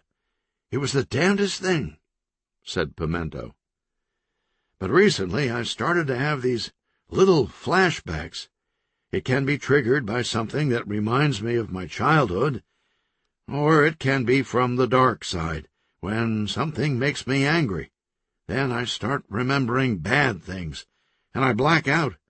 Like back at Marineland, I can only remember that guy yelling at the girl. The next thing I knew, he was unconscious, and I was standing over him. Why didn't you say anything to us? I was afraid you'd fire me. This is the best job I've ever had. Then again, how would I know? I can't believe this. So you're not going to fire me? Of course not. Someone I know would. Escrow thinks you're dangerous, said Marlin. Escrow's dangerous. So your memory's on the hazy side. So what? Doesn't change your character. I've been around you long enough to know you're good people. I'd just like to remember. Sometimes I find myself in the bathroom for like 20 minutes, staring in the mirror. Don't worry. I'm sure it'll come back eventually. Meanwhile, you're my best speechwriter. You're my only speechwriter. I can't fire you. Thanks. Just don't attack any more people. Deal. Escrow came forward to report an urgent phone call. Sir, we have to move on the tax exemption for the new stadium in Orlando. Von Zeppelin's starting to call people. It's getting nasty. I'm going to block the exemption, said Marlin. Escrow became nervous, then laughed. Okay, you got me. Good one. I'm serious. You're starting to scare me, said Escrow. The joke's not funny anymore. Marlin was quiet. Sir, you've been doing a lot of crazy things, but this one you don't want to mess with. He'll crush us. He could even have us killed. There are a lot better uses in Florida for $30 million, said Marlin. I'm sure there are, but that's irrelevant. Why does he need an exemption anyway? Asked Pimento. He doesn't, Escrow said, like he was talking to the simple. That's not the point. The point is that he can get it. Not this time, said Marlin. What is the fucking problem with sports team owners, anyway? Said Pimento. It's like they took business classes on the Death Star. What are you, some kind of Trotskyist? Said Escrow. They're not warm-blooded, said Pimento. I'm convinced they hatch from subterranean membrane pods. There you go again. Blame it all on the businessman, said Escrow. I just want them to show a smidgen of humanity, something we can examine under the microscope to prove there's a few platelets carousing through their arteries instead of that phosphorescent green Prestone ooze I saw when the Buccaneers owner was riding on a parade float and accidentally cut himself on a money clip, suffering from metal fatigue. Are you hearing this? Escrow asked Marlin. Play nice, said the governor, trying to concentrate on driving. Don't make me pull over. The argument awoke the dolphin woman, and she came forward in the RV, rubbing her eyes. She was wearing some unflattering clothes they'd picked up along the way at a strip mall. Jeans, sneakers, and a 3 for $10 T-shirt from a defunct serpentarium. You ready to stop for something to eat now? Asked Marlin. Escrow checked his watch. "Not enough time, Governor. The debate's set for 9 at the Speedway, and it's still a long way to Daytona." At the word governor, the woman turned and looked at Marlin, and her eyes flashed with recognition. "I know," said Marlin. "Don't that beat all?"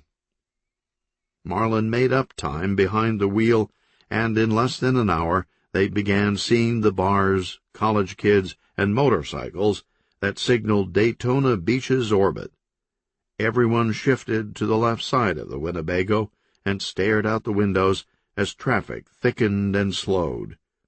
Outside was a tropical Coney Island, people jamming the boardwalk and the Midway, riding the Space Needle, bungee jumping, and driving on the beach to 1,000 stereos.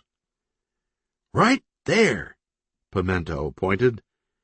"That's where Sir Malcolm Campbell drove 206 miles per hour to set the land speed record on February 19th, 1928.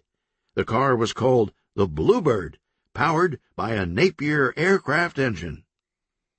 "More news you can't use," said Escrow. Marlin turned west, away from the hubbub, and crossed a bridge to the mainland. "Turn up here on MLK," said Pimento. "I remember something else." "We don't have time," said Escrow. They turned. Minutes later they were standing on the edge of an old campus. Pimento whispered, and Marlin nodded. "Big deal. It's a school. And now we've seen it," Escrow shouted from a window in the RV. "Can we finally go? I mean, if that's okay with you? It's not like we're going to be on TV or anything tonight." They got back in and headed east. Marlin was still a few blocks from the Daytona International Speedway when he first saw the turmoil. A giant traffic jam. Cars, lights, people, chaos. The Winnebago pulled into the parking lot next to a row of satellite trucks. Vendors sold corn dogs and fried dough. News of the wild campaign had spread, and now anyone who wanted any piggyback media exposure was showing up. It was a long, deep ballot this year, dozens of fringe party candidates and constitutional amendments, and they were all represented at the Speedway. There was the Communist Party and the Socialist Party and the New Socialist Party, which had splintered from the Socialists because it thought they were soft on communism. There were the Fascists, the Nazis, and the Whigs. There was the Libertarian Party, which refused to meet, and the Anarchist Party, whose goal was to disband. There were two parties that wanted to preserve the Confederate flag, the Metaphysical Party, which was selling lucky crystals, and Parrot Heads for Economic Progress. Every one of them had a candidate for governor, and they stood with megaphones, competing in a cacophony of tortured rhetoric, all packed tightly together except for the Immolation Party candidate. The Angry Reform Party nominee, Albert Fresco, was even madder than usual, now having to jockey for the spotlight with a whole cast of quarrelsome paranoids. As the candidates shouted each other down, highly paid petition-takers canvassed the audience, signing them up for a menu of constitutional amendments that would legalize casino gambling, cap millage rates, penalize the sugar industry, regulate campaign finance, deregulate utilities, and make tax-free email a birthright. Amendment 16 was incomprehensible, and Amendment 33 would repeal Amendment 16. Marlin and company got out of the Orange Crush and worked their way through the noise. "Ah, democracy in action," said Pimento. "How do we ever win any wars?" said Escrow. They passed Albert Fresco, who was yelling at the fascists. "I was mad first."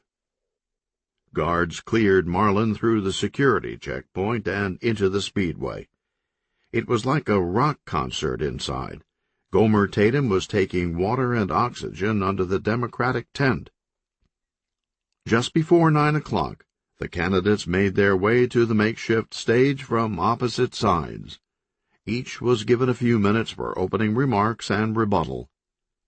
Tatum spent his allotment talking about the electric chair. We have an execution coming up. The guy's name is Frank Lloyd Sirocco. You watch. I'll bet anything Marlin Conrad weenies out of it, so a lot of things can go wrong with the chair. Good. The ovation was off the meter.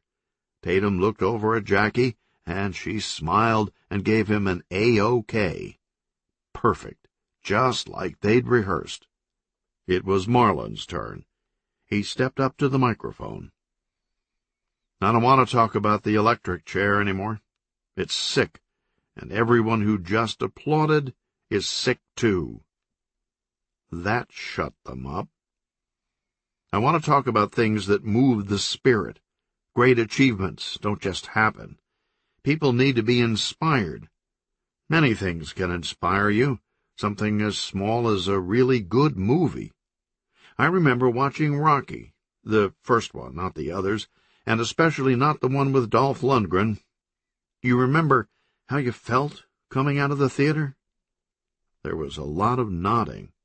Of course they remembered. I know how I felt. I was ready to take on the world. I had stallion blood in my veins. Marlin stopped to throw a few jabs in the air. No more taking it from the bullies.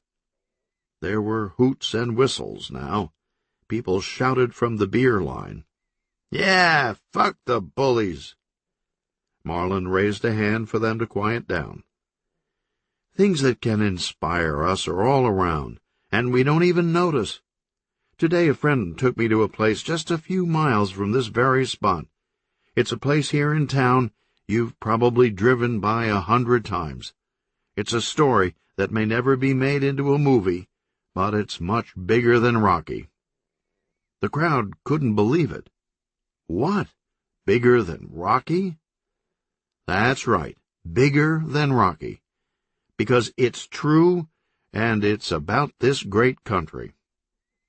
Escrow whispered to a sound technician who began playing Eye of the Tiger over the PA speakers. Turn that crap off, yelled Marlin. The music stopped.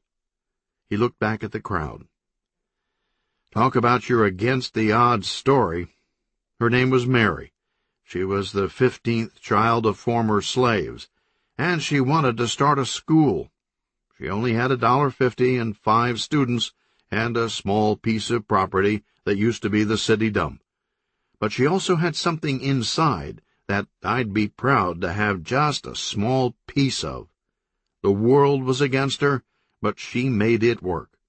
The Klan even showed up. Bunch of brave men. She just sang songs.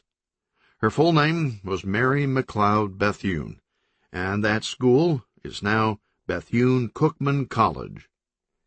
He raised his arms and voice for the finale. Bless you, Daytona, for giving us Mary.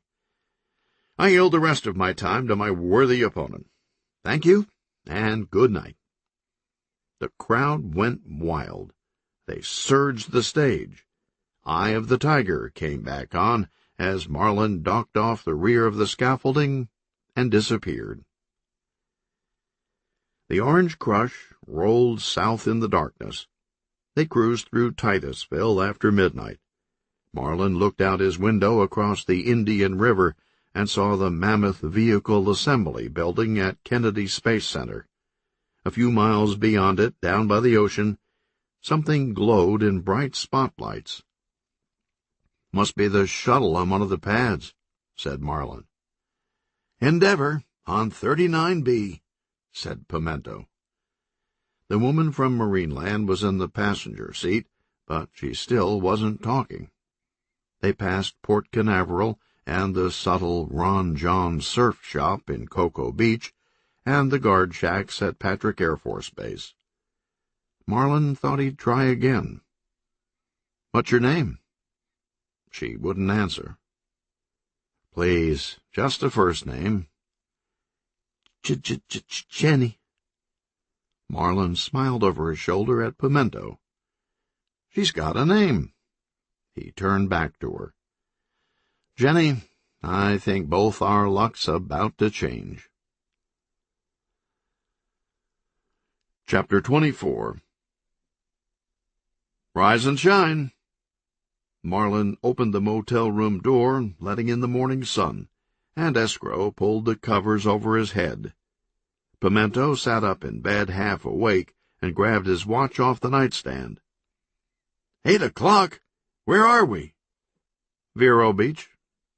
Marlin tossed the morning papers on Escrow's chest, and Escrow swatted them off. "Get the lead out. I've been up for 2 hours," said Marlin. "Got your coffee here." "Where's Jenny?" asked Pimento. "Still asleep in the RV." Marlin opened the lids on 3 steaming cups in a cardboard McDonald's tray. Pimento grabbed one of the newspapers off the floor. "Hey, Escrow, look at this headline. Senator indicted in Bridgegate." Escrow pulled the covers off his head. "Let me see that." The chairman of the Transportation Committee had used his influence to get a bridge built out to his investment property, squaring the value of the land. The paper quoted the senator as he was taken into custody. "I've earned this. You just don't get it." Every few days the media christened a new gate. This week it was Bridgegate. Last week, Lottery Gate. The one before that, Cable TV Gate and Emission Gate. There was even a scandal at the water plant. The press called it Plant Gate. Escrow was crushed. Another conspiracy, and he wasn't involved. Marlin went out to the RV. It was unlocked and quiet. She must be somewhere getting breakfast. Marlin climbed in. Jenny didn't hear him as she stepped out of the tiny walk-in shower. She had her back to Marlin as she grabbed a towel. He was about to apologize and avert his eyes, but before he could, he saw something he'd never forget, and it just blurted out. "Holy Jesus! What happened?" Jenny spun and saw him. Her mouth opened, and her eyes betrayed shame. Her secret. She ran to the back of the RV. Marlin knew the sight would bother him for a long time. Across the top of her legs and up her buttocks, a solid pile of scars. Mended, striated flesh, line upon line. God only knew how many times the same spot had healed and been flayed open again. Marlin ran to the back. He had no idea what was appropriate. Who did this? She was curled in a bunch on the floor, hiding her face in the corner. He put a light hand on her back, and she flinched hard, so he took it away. Marlin returned to the motel room. "Consider this a day off, guys. Go shopping or something. I'm going to stay with Jenny." "I gotcha," Escrow said with a mischievous grin. "You're an asshole." Marlin left the room. Escrow turned to Pimento. "I was just trying to be one of the guys." "Ain't what it's cracked up to be." Escrow and Pimento split up for the day. Pimento headed for the beach, and Escrow went straight to the local campaign headquarters of Tatum for Governor. A bell jingled as he opened the door. "Hi, I'd like to volunteer," Escrow told the young woman in a Vote Tatum plastic straw hat. "Got any campaign material you need passed out? And can I have a hat?" Escrow left with a bundle under his arm.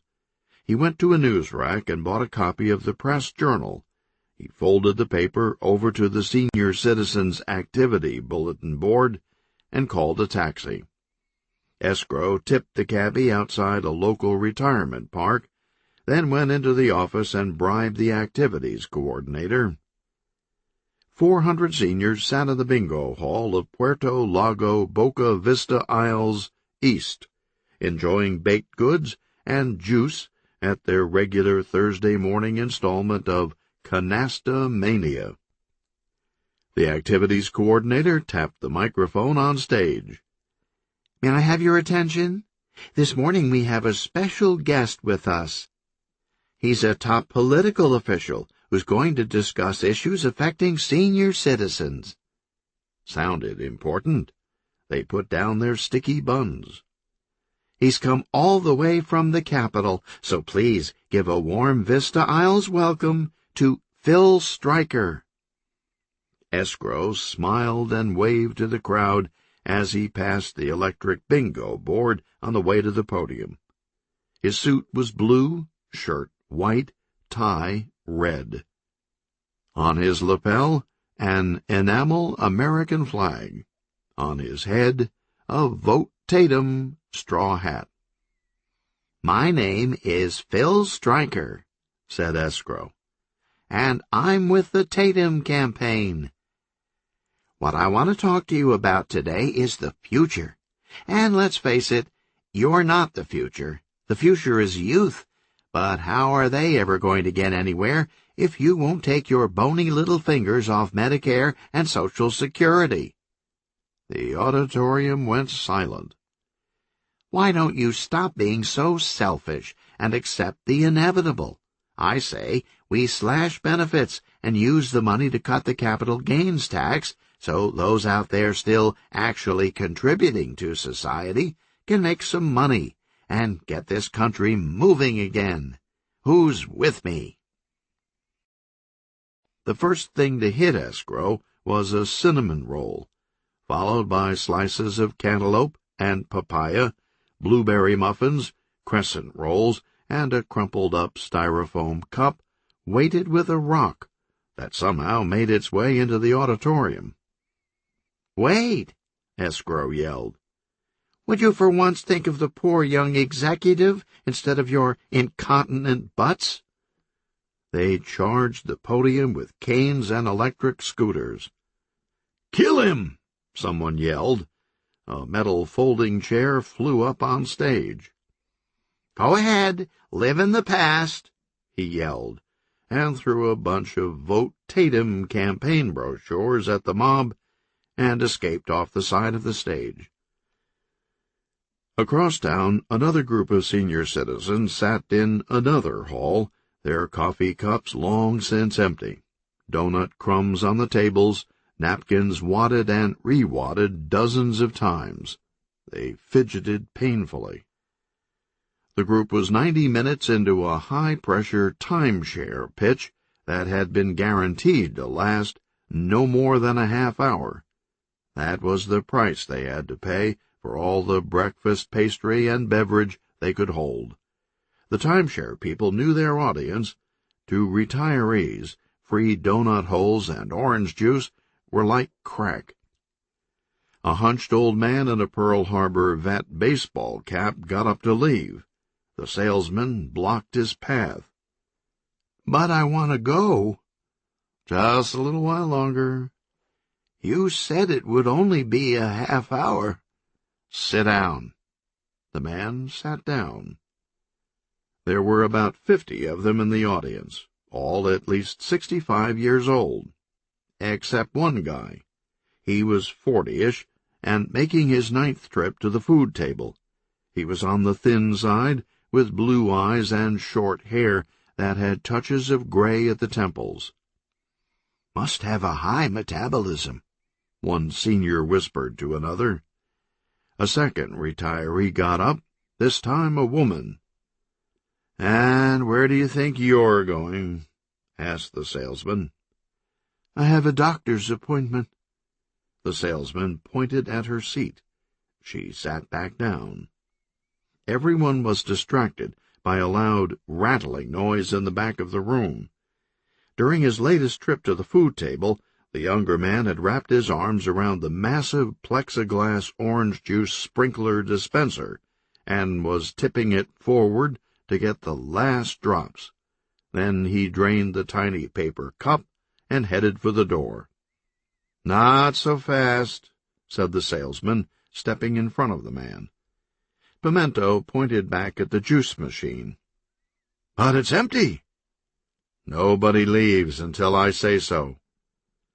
Pimento grinned and gave the salesman a solid headbutt to the face that broke the man's nose, and he punctually went to the floor, yelling and bleeding. The seniors erupted with a big hooray and charged out of the room like a slow-motion storming of the Bastille. Escrow and Pimento arrived back at the motel room at the same time. Marlin was watching the evening news. The anchor desk had just wrapped up a pair of segments involving local seniors. First was a small uprising at a local bingo hall, some broken windows, a lounger set on fire. Then the station cut to an assault at a timeshare seminar. Nobody would identify the assailant, but a Pearl Harbor survivor had taken responsibility, and the anchor desk joked about his becoming a hero for the second time. Marlin eyed the pair as they walked in the room. "Guys," he said suspiciously, pointing at the TV. "Look at the time," said Escrow. "We're going to be late for the book signing." "Whose book signing?" asked Marlin. "Yours." "When did I write a book?" Marlin asked as they drove over to the Vero Beach Book Center. "It just came out," said Escrow. He pulled a copy from his briefcase and handed it to Marlin. "I've been meaning to tell you." Marlin examined the impressive hardcover. The front had a soft-focus picture of Marlin walking barefoot on the beach at sunset, with an inset of the famous Reuters photograph from Kosovo. He read the title, "A Trust Renewed, Giving Government Back to the People, An Outsider's Blueprint for Bold New Reform, My Own Courageous Journey, by Marlin Conrad." Marlin bounced the book in his hand, gauging the heft. "Pretty heavy. A lot of pages," said Marlin. "Who wrote it?" "I did," said Escrow. "I see," said Marlin. "Where'd you get the title?" "Standard stuff. It's how all the campaigns are run now. Just keep promising change and reform out the wazoo, and then get re-elected and keep giving them the same old thing." "Exactly." "I can see how you got to be where you are." "Can't take all the credit," said Escrow. "They teach it in college now." The Winnebago pulled into the bookstore parking lot. An impressive line of book-toting people spilled out the door and snaked around the building. Across the street, protesters waved signs behind a police barricade. Marlin read the placards as he climbed down from the RV. "Book of Shame, Vile Volume, Boycott the Oppressive Writings of Conrad, Characters Had No Depth." The bookstore's author liaison came out and shook Marlin's hand. "I'm a big admirer," she said, leading him inside. "Love what you're doing on the campaign." "What did you think of the book?" "Your economic theories are quite impressive, but—" "But what?" "Don't take this the wrong way, but your daycare idea seemed a little, well, heartless." "Is that so?" said Marlin, scowling at Escrow. Marlin took a seat at a table in the back of the store and was soon signing books at a furious pace. The people were gracious, requesting a variety of inscriptions to themselves, relatives, friends, and pets. "Make it out to Debbie, the hottest account representative I've ever laid my eyes on." The line went on forever. People smiled and shook his hand and heaped on the compliments. A man in a camo hunting cap handed Marlin a book. His T-shirt read, Florida Militia Jamboree 99. He patted Marlin on the back and winked. "Good to see you're with us." Marlin looked up, puzzled. "Oh, right, sure thing." There was a commotion at the front of the store. An Orthodox rabbi had broken through the police line and burst in the doors. "I can't believe what you wrote about the Holocaust." The police caught him from behind and wrestled him back outside. Marlin grabbed Escrow by the arm. "What did I write about the Holocaust?"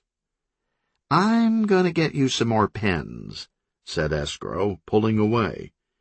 "You never know when you could run dry." Traffic was insane as the Orange Crush rolled down Interstate 95 after the book signing. Not the volume, the people. Every fourth driver speeding and weaving like a maniac, darting between other cars with barely enough room, starting in the far left lane and cutting across 3 vehicles for the exit ramp. Ahead of them, Marlin saw a gun momentarily pointed out the window of a Camaro, a traffic gesture which, due to its frequency in Florida, is ignored. Marlin took exit 51. "Where are we going?" asked Escrow. "West Palm Airport. Have to pick up someone for Jenny." "That reminds me," said Escrow. "You never told us about your day." And he wasn't going to. He had left Jenny in the Winnebago most of the morning, but kept an eye on it through the motel window. At noon he picked up a sack of fast food and knocked on the RV's door. No answer. He went inside. She was still in the back, so he left the bag on a fold-down table. Back in the motel room, he dialed the phone. "Belvedere and Associates," said the receptionist. "Elizabeth Sinclair, please."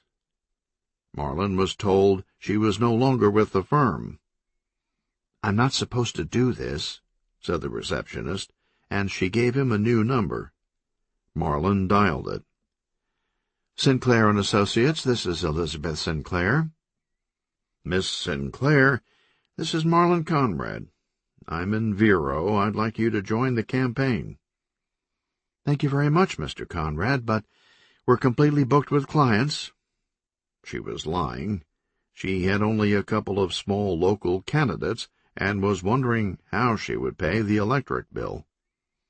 "Name your price. We really need help." "I appreciate it, but I'm sorry." She started to hang up. "Look, I know how I used to be.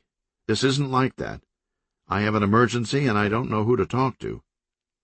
Marlin told her about Jenny. "This is out of my league," he said. "You're the only mature person I know."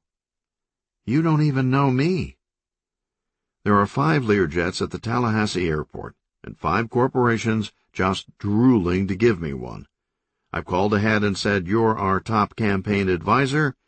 They'll do anything you say." "I don't know." "Please do this, and I'll never bother you again. We'll pick you up at West Palm International."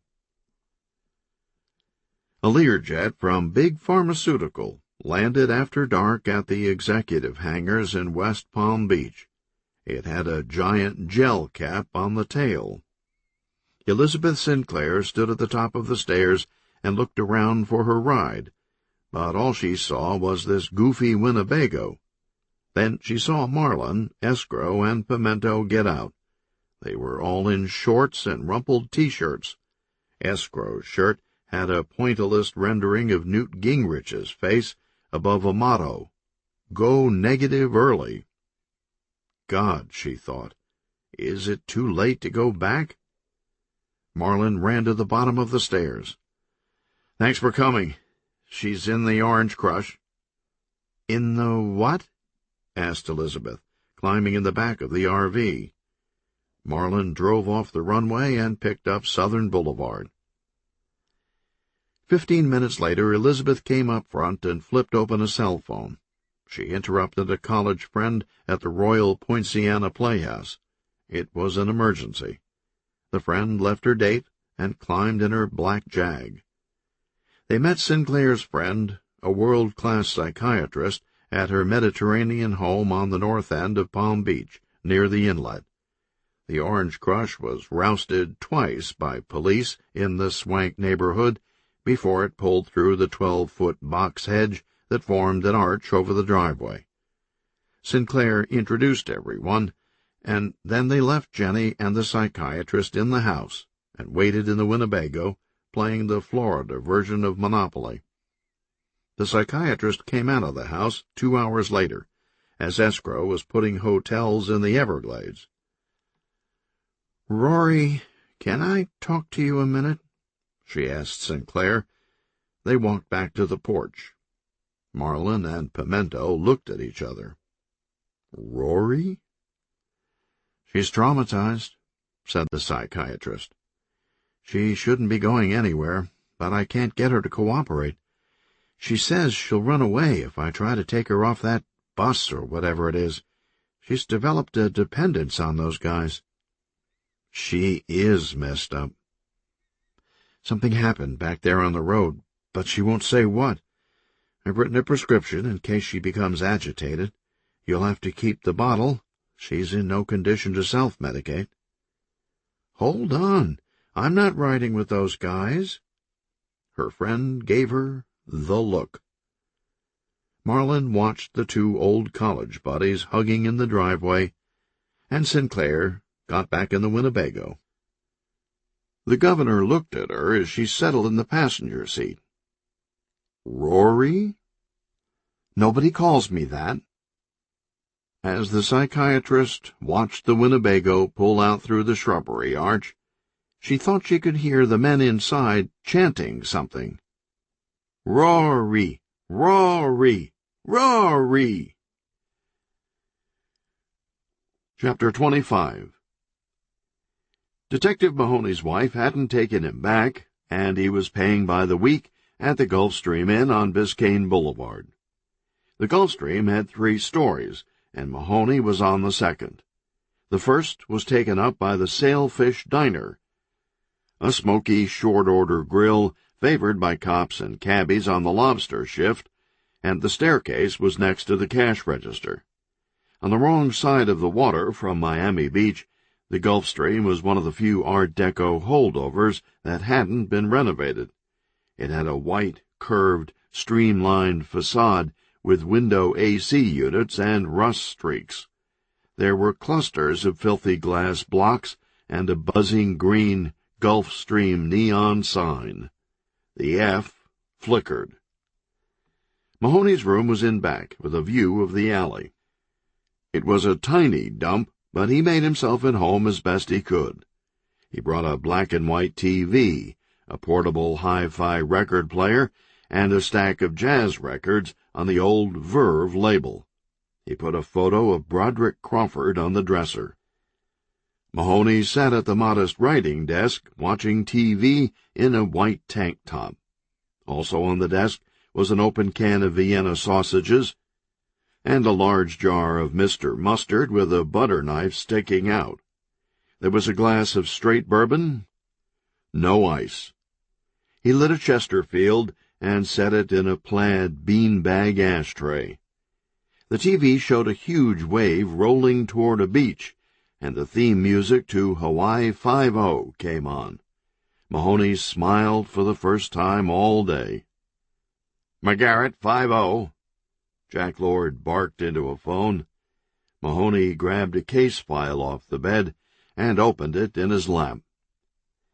Mahoney had been obsessed with the case for years. He studied the smiling mugshot for the 1000th time and read the name on the fingerprint card, Serge Storms. It was the biggest fugitive case in Florida that nobody had ever heard of. Serge was a suspect in several murder cases, including 2 at the 1997 World Series in Miami. Mahoney had once tracked him down to a rental home on Triggerfish Lane in Tampa, and there had been a chase and a showdown. Serge escaped. Mahoney had gotten so close to the case that he'd developed a grudging admiration for the guy. Serge was a regular encyclopedia of Floridiana. It was one of the many ways he was a genius and insane at the same time. Storms traveled in low-life circles, and his victims were mostly dirtballs, scam artists, and predators. The people started rooting for him. Everywhere Mahoney went looking for witnesses, he found people who revered Serge like a folk hero, a tropical D.B. Cooper. At one point, Mahoney began getting postcards from the guy. He expected the usual taunts a detective receives when a criminal learns he's on the trail. Instead, he got travel tips and a suggested reading list. Mahoney checked all the books out of the library in case there were any clues. But all he found was a bunch of novels that were now on his all-time favorites list. Williford, MacDonald, Buchanan, Garcia Aguilera, Florida crime fiction supreme. Right after he arrested the guy, he was going to thank him and borrow some books. Hawaii 5-0 ended, and the news came on. Mahoney put down the file and adjusted the antenna. The first story was about the string of bodies turning up, with a bunch of pithy slogans written on them with magic markers. The anchorman dubbed them the bumper sticker murders. "Great," said Mahoney. "Here come the copycats."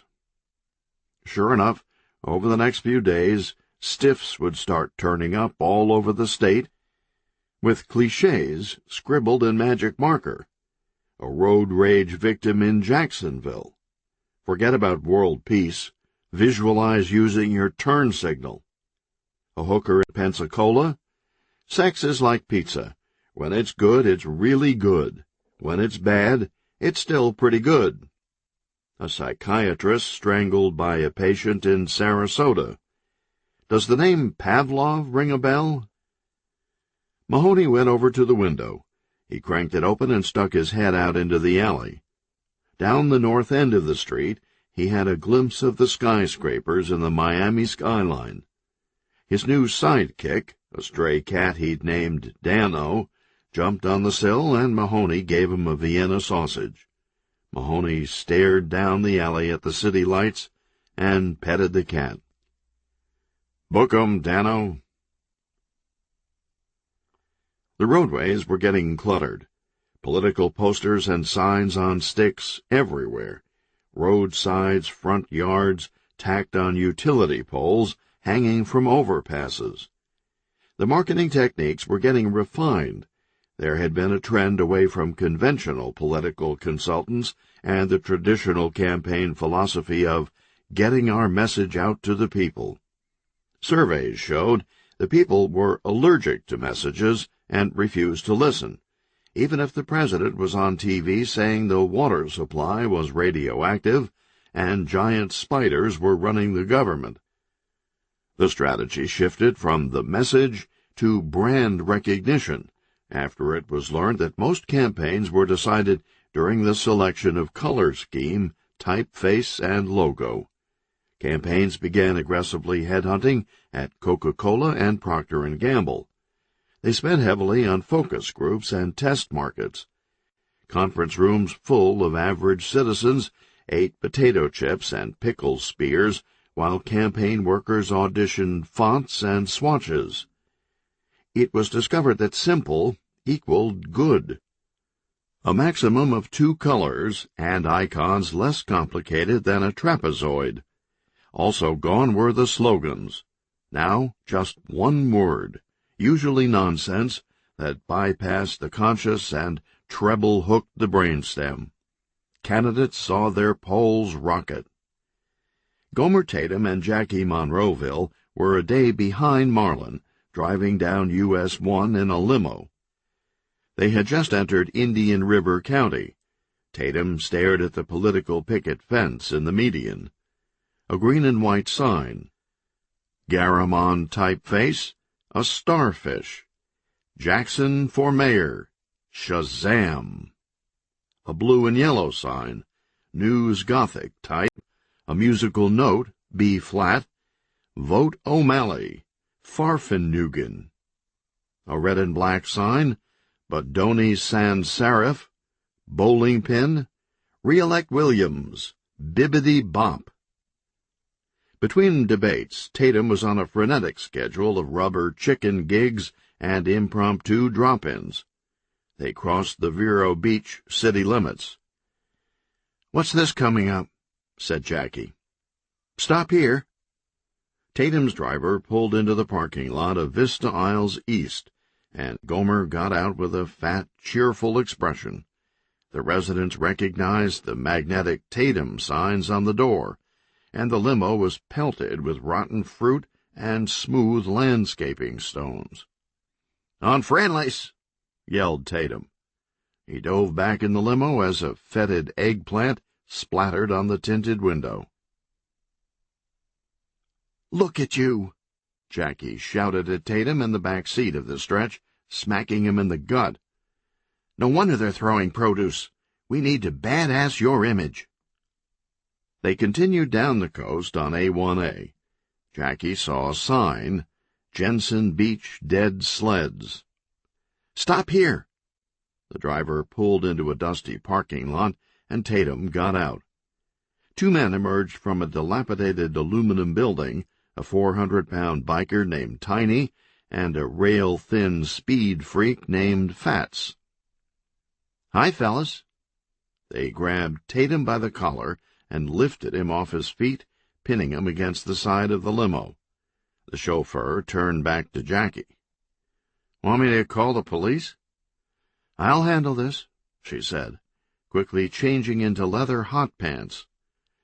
"These are my people." The bikers were pushing a lug wrench up Tatum's nose when Jackie's door opened. Two slender, taut legs swung out of the limo. A pair of white cowboy boots settled in the dust. Jackie stood up in her shorts and a fringed suede vest, and she put her hands defiantly on her hips. "Which one of you shit-kickers is man enough to strap me on a hog?" Chapter 26. By late October, the expansion Florida Felons football team had carefully assembled a 10-game losing skid. During the third quarter of a 40-point ambush by the Redskins, Helmut von Zeppelin's skybox was gutted by a carbide-tipped firebomb that shattered the shatter-proof window and set the polar bear rug ablaze. For security reasons, Helmut had to view the next game through binoculars from a greater distance. He bought one of Goodyear's backup blimps, and von Zeppelin watched his team from a Zeppelin. "They can't touch me up here," Helmut declared during halftime of a 50-point drubbing from the Saints, a moment before a rifle shot pierced the dirigible's skin near the tail. The pilot heard a hissing sound and checked his gauges. "I have to take her down." "We'll miss the second half." "Sir, I think they're shooting at us." "Amazing," said Helmut, standing behind the pilot with his binoculars. "What kind of gun can reach us way up here?" "Maybe a TAC Ops Tango 51. "What's that?" "Sniper rifle." Helmut leaned with an elbow against the back of the pilot chair and shook his head in respect. "I'll have to get me one of those." The pilot struggled with the controls, but he couldn't hold the yaw. He checked the gauges again. The blimp had begun to rotate clockwise. "Hey," said Helmut, "this isn't the way back to the airfield." "We're not going to the airfield," said the pilot, letting go of the steering yoke. "The puncture must be spewing air sideways. Too much torque. I've lost attitude control." "What now?" asked Helmut. "Ride it out. Nothing else we can do." "How long till we're down?" "About a half hour." "Are we going to crash?" "Yes." "Will we be killed?" "Possibly." Helmut looked out the window. "Hey, I can see my house." The impotent blimp swiveled slowly in the breeze across the central Florida landscape as it lost altitude. News vans began to converge from 8 counties, forming a convoy behind the blimp's shadow in the road. A phone rang in the blimp. Helmet answered. It was from New Jersey. "You'll get your 30 million," shouted von Zeppelin. "It's hit some kind of political pothole." At 4:37 p.m., a bank of fail-safe computers tripped a sequence of alarms, and corporate jets were scrambled as the blimp crossed into Disney World airspace. The news vans stacked up at the entrance to buy tickets, then raced to Pleasure Island. A small Japanese child pointed at the sky. Everyone looked up. A giant vulcanized air bladder came flatulating across the treetops in a slow spin. "You have to give me more time," Helmet told New Jersey on the phone. "These politicians are a pain in the—" Helmet heard a low-syllable count death threat. "You don't intimidate me," yelled Helmet. "I was threatening people when you were—" The phone call was cut off as the blimp crashed into the side of Planet Hollywood, and Helmet was saved when he was thrown through the ruptured side of the cabin and into a Barca-lounger once owned by George Goebel. In the parking lot, Florida cable news correspondent Blaine Crease was weeping on live TV. "The humanity! The humanity!" Chapter 27. In the high-rise offices of the Palm Beach Daily Intelligencer Picayune, overlooking fabulous Lake Worth, the newspaper's editorial board heard a rumbling sound. It grew to a thundering racket, and they all ran to the window. Down in the parking lot was the biggest Harley they'd ever seen. The rider set the kickstand and climbed off. A second, larger rider crawled out of a sidecar. They went in the building. The editorial board turned and watched the elevator and waited. The doors opened, and out stepped Gomer Tatum, head to toe in leather, with a little Prussian helmet perched atop his bulbous head. The editorial board didn't give a shit. They craned their necks to see around him. Tatum finally moved, and Jackie stepped out of the elevator wearing her cowboy boots and hot pants again. Oh, and she still had her leather riding gloves on. The editorial board liked that. Tatum shook hands and walked to the front of the boardroom, and Jackie took a seat by the window, propping her feet up on the sill and cracking her knuckles inside the gloves. "Gentlemen," boomed Tatum, "Governor Conrad is soft on the death penalty." Tatum looked over at Jackie. She nodded in approval. The editorial board also looked over at Jackie. She nodded at them, too. Tatum continued.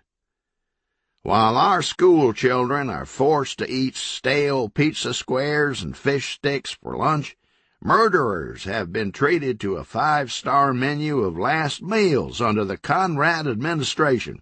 Just listen to this list: Delmonico steak, lobster, ribs, Cajun blackened my. Tatum began salivating. Rack of lamb with curly fries, Denny's Grand Slam breakfast. Gentlemen, if I'm elected, I won't just fry 'em, I'll fry 'em hungry." The Orange Crush headed south on US 1. It was a weird stretch of road. People living permanently in motel rooms, arguing at bus stops, boarded-up restaurants, body-piercing joints, a sign, psychic on duty 24 hours. Gottfried Escrow had an action item that he just couldn't seem to clear from his clipboard. Get Frank Lloyd Sirocco's death warrant signed. Marlin kept putting it off. "Tatum's killing you on this. You have to get an execution in," said Escrow. If you don't warrant Sirocco soon, we won't be able to smoke another one until after the election." "I'm still ahead," said Marlin. "I can win without it." "Tatum's in your margin of error. Every day he hammers on this, he chips away at your lead." "I have faith in the people." "I give up," said Escrow. "Here, sign this other crap." Escrow fanned a stack of papers on the dashboard of the Orange Crush, and Marlin scribbled quickly at stoplights. Official proclamations, appointments to ceremonial boards, Don Knotts' Appreciation Day. The last item on the bottom of the stack, with just the signature line showing, was Sirocco's warrant. Escrow checked his clipboard. "We got nothing for the rest of the day except your commercial shoot." "That thing's today?" Marlin said with apprehension. "You're not going to back out, are you?" "No, I gave my word." "Good," said Escrow. "I'll call Ned and tell him we're on."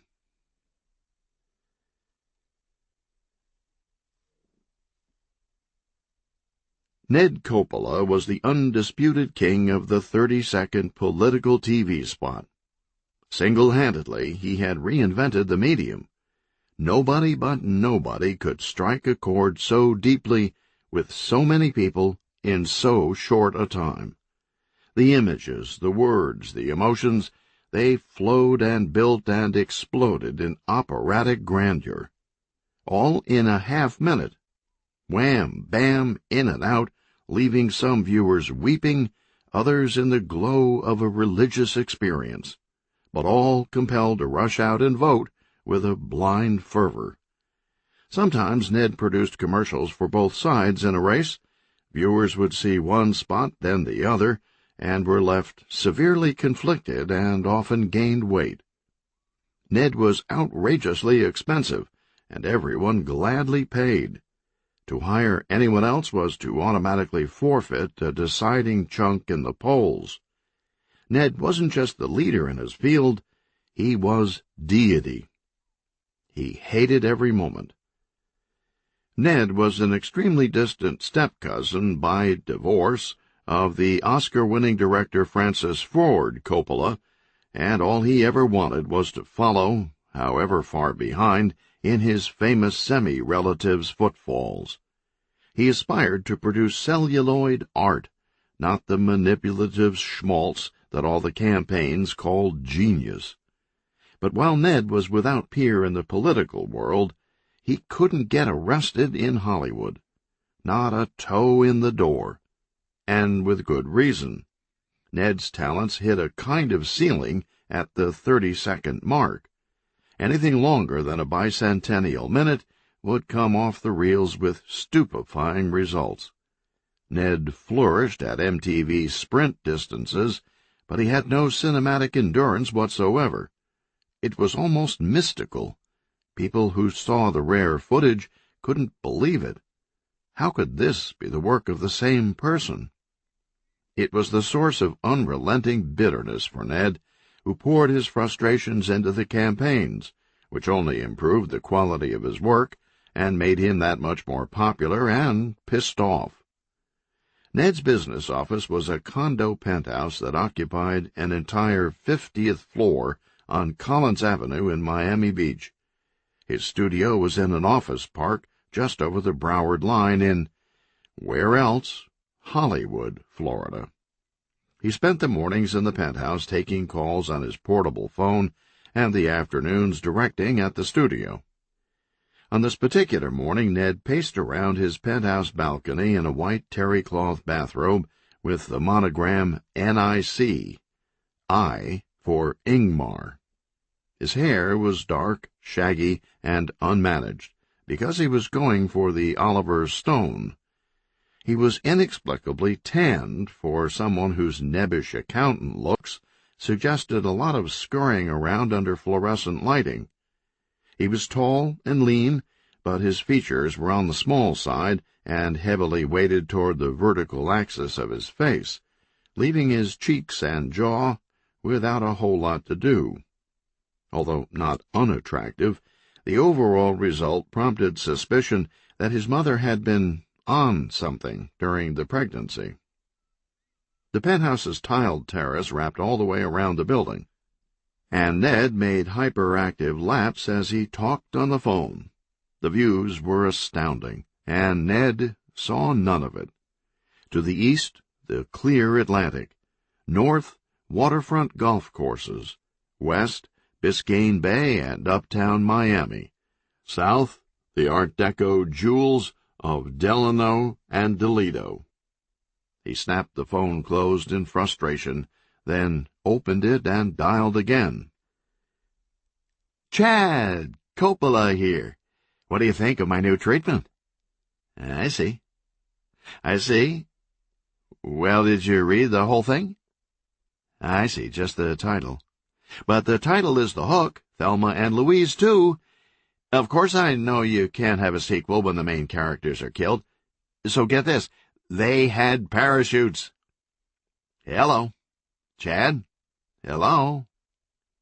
Ned hung up and dialed the number for Paramount Studios. "Is Brad there? This is Coppola." The studios had stopped returning Ned's calls months ago, and recently had stopped accepting them as well. So Ned started introducing himself simply as Coppola. "Brad, Coppola here." "No, Ned Coppola, Frankie's cousin." "Hello, hello." He dialed MGM. "Harrison, Coppola here. Yeah, I know you told me not to call anymore, but you're going to thank me after you hear this. Okay, I'll make it quick. 4 words that will slay the Academy. Apocalypse then and now. Martin Sheen opens a health food store in Monterey. Hello? You still there? Hello?" He dialed Universal. "Isaac, Coppola here." "Right, the Coppola you never wanted to hear from again. Just hear me out. Hoffman goes for his master's in the postgraduate." "I disagree. No, it's not the stupidest idea in the world." "Okay, try this one on. More terms of endearment." "Hello? Hello?" Ned threw the phone in disgust on the sofa, and it bounced off a stuffed pillow into his 100-gallon saltwater aquarium. The wall phone rang. "Coppola here." "Oh, hi, Escrow. Yeah, we're set for this afternoon.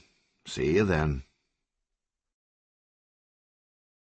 The Orange Crush arrived at Eagle Studios a few minutes ahead of schedule, and Ned gave everyone the quick tour. Most of the studio was taken up by the set, where stagehands wheeled away a backdrop of Washington crossing the Delaware and replaced it with the 1980 Olympic hockey team. There were movie cameras everywhere, arrays of lights and boom microphones, makeup trays, and an old-fashioned cone megaphone next to a tall director's chair with Coppola stitched on the back. Ned showed them the prop room. On one wall, shelves of baseball gloves, American flags, high school trophies, priests' collars, facsimile bills of rights, plastic apple pies, plastic hams, plastic mashed potatoes, plastic cocker spaniel puppies, cowboy hats, crutches, baskets of combat medals, Norman Rockwell paintings, and Gutenberg Bibles. On the other wall, the racks of costumes, police officers, kindergarten teachers, firemen, crossing guards, soldiers, varsity lettermen, nuns, Boy Scouts, factory workers, Red Cross volunteers, grandmothers, and Abe Lincoln. A director's assistant approached. "Ned, it's time to get Marlin ready." Marlin was taken to a small room with a star on the door, where he was dressed in a sky-blue long-sleeved shirt and sky-blue pants. "Are you sure this is right?" Marlin asked, lying back in a chair as the makeup went on. "Shh," said Escrow. "Ned's very temperamental about his work." Marlin was taken to wait in the green room, where Ned's stable of actors sipped champagne from plastic cups and snacked on trays of cold cuts and Triscuits. Everyone else was pacing, reciting lines.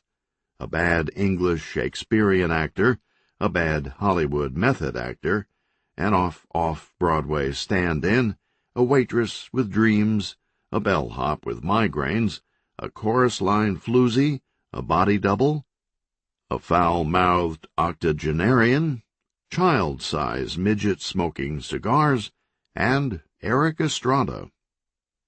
Marlin was finally brought to the set, which now had a plain sky-blue backdrop that matched his shirt and pants. Ned sat in his director's chair. He clapped his hands twice, and a stagehand placed a large box on the set and directed Marlin to sit on it. He handed Marlin a Gutenberg Bible. They started filming.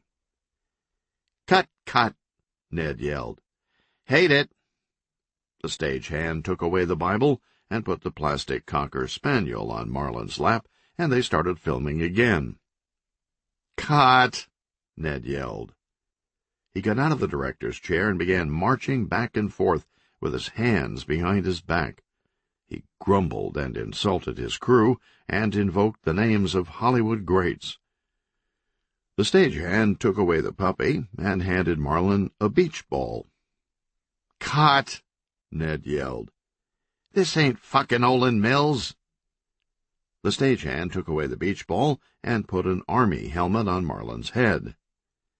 "Make him stand," said Ned. Marlin stood. They filmed for 30 seconds. Ned smiled and bunched together the fingertips of his right hand and kissed them like a chef. "Perfect." Marlin looked down at his light blue pants and shirt. "The helmet doesn't go." "Trust me," said Ned. "What about the background?" "We add all that later with computers." Ned raised the cone megaphone. "That's a wrap." Everybody shook hands, and they prepared to depart, and Pimento asked Ned to autograph his scrapbook. "I'm a huge fan. Loved watching you work." "Why, thank you," said Ned, faking humility. He signed Pimento's book boldly. "You were incredible," said Pimento. "Very Godfather." Ned looked up. "Godfather? That's my favorite movie. My step-cousin made it." "It's obviously in the blood," said Pimento. "You really think so?" Ned was so touched by Pimento's praise that he invited everyone back to his penthouse so he could spend more time with Pimento and hear more praise. "We'll have to pass," said Escrow. "We've got a full schedule." "Marlin, please," said Pimento. "Just for a little bit." Escrow fumed as he sat with folded arms in a 50th-floor penthouse on Collins Avenue. He glanced at the fish tank and saw a tiny skeleton popping in and out of a bubbling treasure chest next to a phone. "The studios are run by yes-men entrenched in a Titanic mentality," Ned told Pimento as they sat in Coppola's office. The walls were covered with family photos, mostly of Ned as a child on the sets of his famous cousin's movies. "Everything has to be a big-budget action film. You never get a last picture show made today." "I hear you," said Pimento, studying a photo of little Ned shaking hands with James Caan, covered with bullet holes. "You appreciate film. Tell me what you think," said Ned. "Midnight Cowboy 2. After Ratso Rizzo's funeral, Joe Buck opens this wacky delicatessen on Miami Beach. It's got comeback vehicle for John Voight written all over it." "That's what I keep telling them, but I can't get the time of day." "Hollywood types." "I got 1,000,000 of 'em. Every one solid gold. Citizen Kane 2. Some kid pulls the sled out of the furnace, and get this, it's a magic sled. Kramer versus Kramer, K2. The Next Generation, not even a nibble. They're too busy cranking out the Flintstones, the Mod Squad, and Lost in Space." Pimento stopped to admire a photo of little Ned in the Philippines, sharing a banana split with Brando. A light bulb came on. "I got an idea. Why don't you come with us?" "What for?" "Bring some cameras. Film the whole campaign from the bus. It'd be like a Merry Pranksters thing." "You may have something," said Ned. "I've been waiting years for a project like that. A close-to-the-bone docudrama. I'm sick of this political hack work." "I'm the press secretary, so consider yourself credentialed." "Great. Give me a couple of days to wrap up here, and I'll meet you on the road." "I think this is the beginning of a beautiful friendship." Chapter 28. The next morning, a high-performance Bell Jet Ranger helicopter lifted off a rooftop helipad above Miami and headed north along the coast.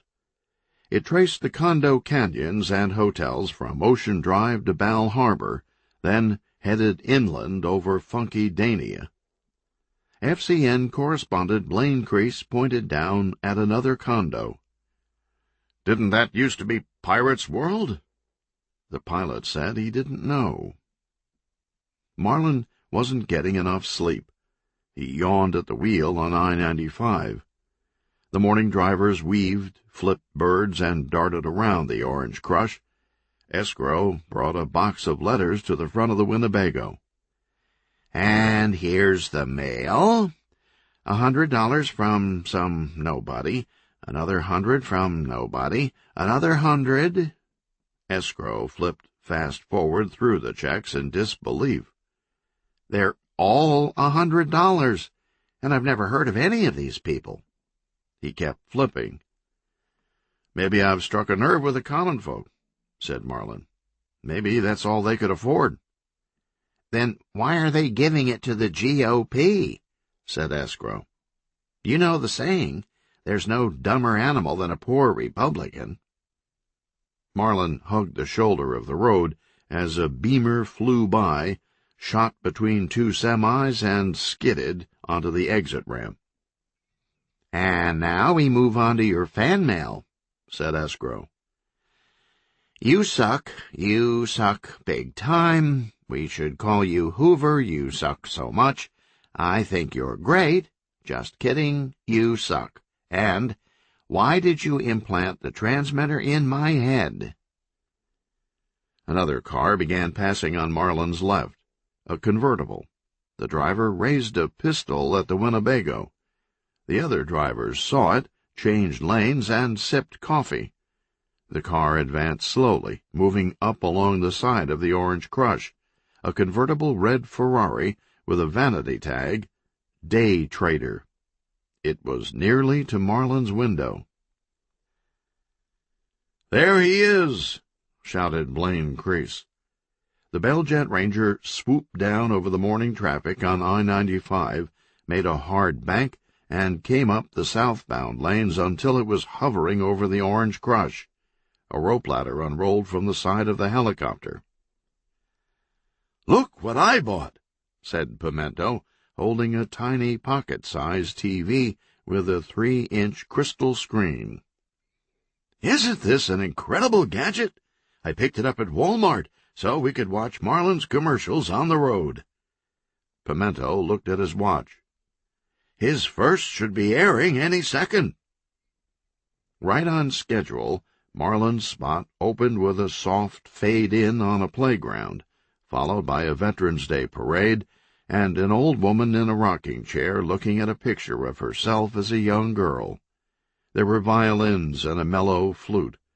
A police officer on horseback at sunrise broke through elm branches. Children chasing an ice cream truck, a church picnic. Finally, a ground-level shot looking up at Marlin Conrad in an army helmet. The camera pulled back to show Marlin in a soldier's uniform with a big-ass medal on his chest that said, Hero. Behind him, a massive American flag unfurling in gossamer slow motion. Fade out. Genius, said Escrow. That's it? No words? Said Marlin. Where's my message? The medium is the message. So get Marshall McLuhan to run the state. After the commercial, ABC broke in with a simulcast from Blaine Crease's helicopter. A news caption read, Live Interstate 95. "Hey, check it out," said Pimento, pointing at the tiny TV. "It's that dude from the debates. What the hell's he doing? Must be some kind of cool stunt. He's trying to climb down onto that RV." Pimento looked out the window at their surroundings. "I'll bet that's going on right around here somewhere." The red Ferrari gained on the Orange Crush and finally pulled even with Marlin's window, and the gunman stiffened his arm in aim. "He's at the bottom of the ladder," said Pimento, pointing at the tiny TV. "He's letting go." They heard a loud thump on the roof of the Orange Crush. They all ducked and looked up at the ceiling. "What the hell was that?" said Pimento. The sudden noise distracted Marlin, and he swerved left, then noticed he was about to collide with a red car in the next lane, and jerked the wheel hard the other way. "Uh-oh," said Blaine Crease.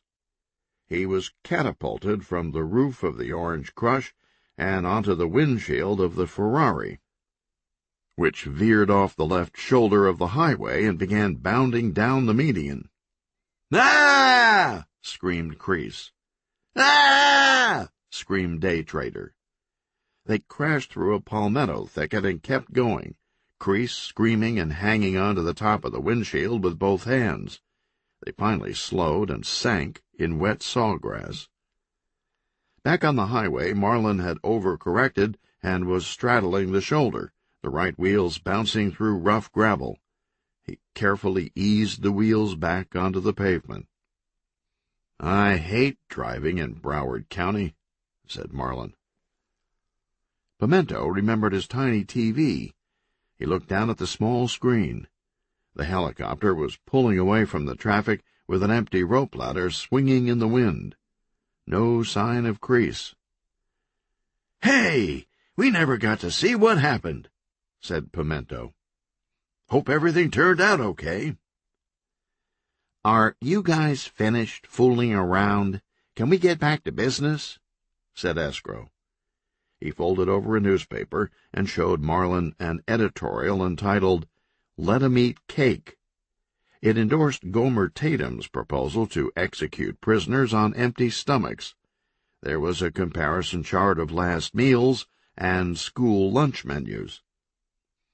"But I like those pizza squares," said Pimento. "This isn't funny," said Escrow. "The race is getting too close."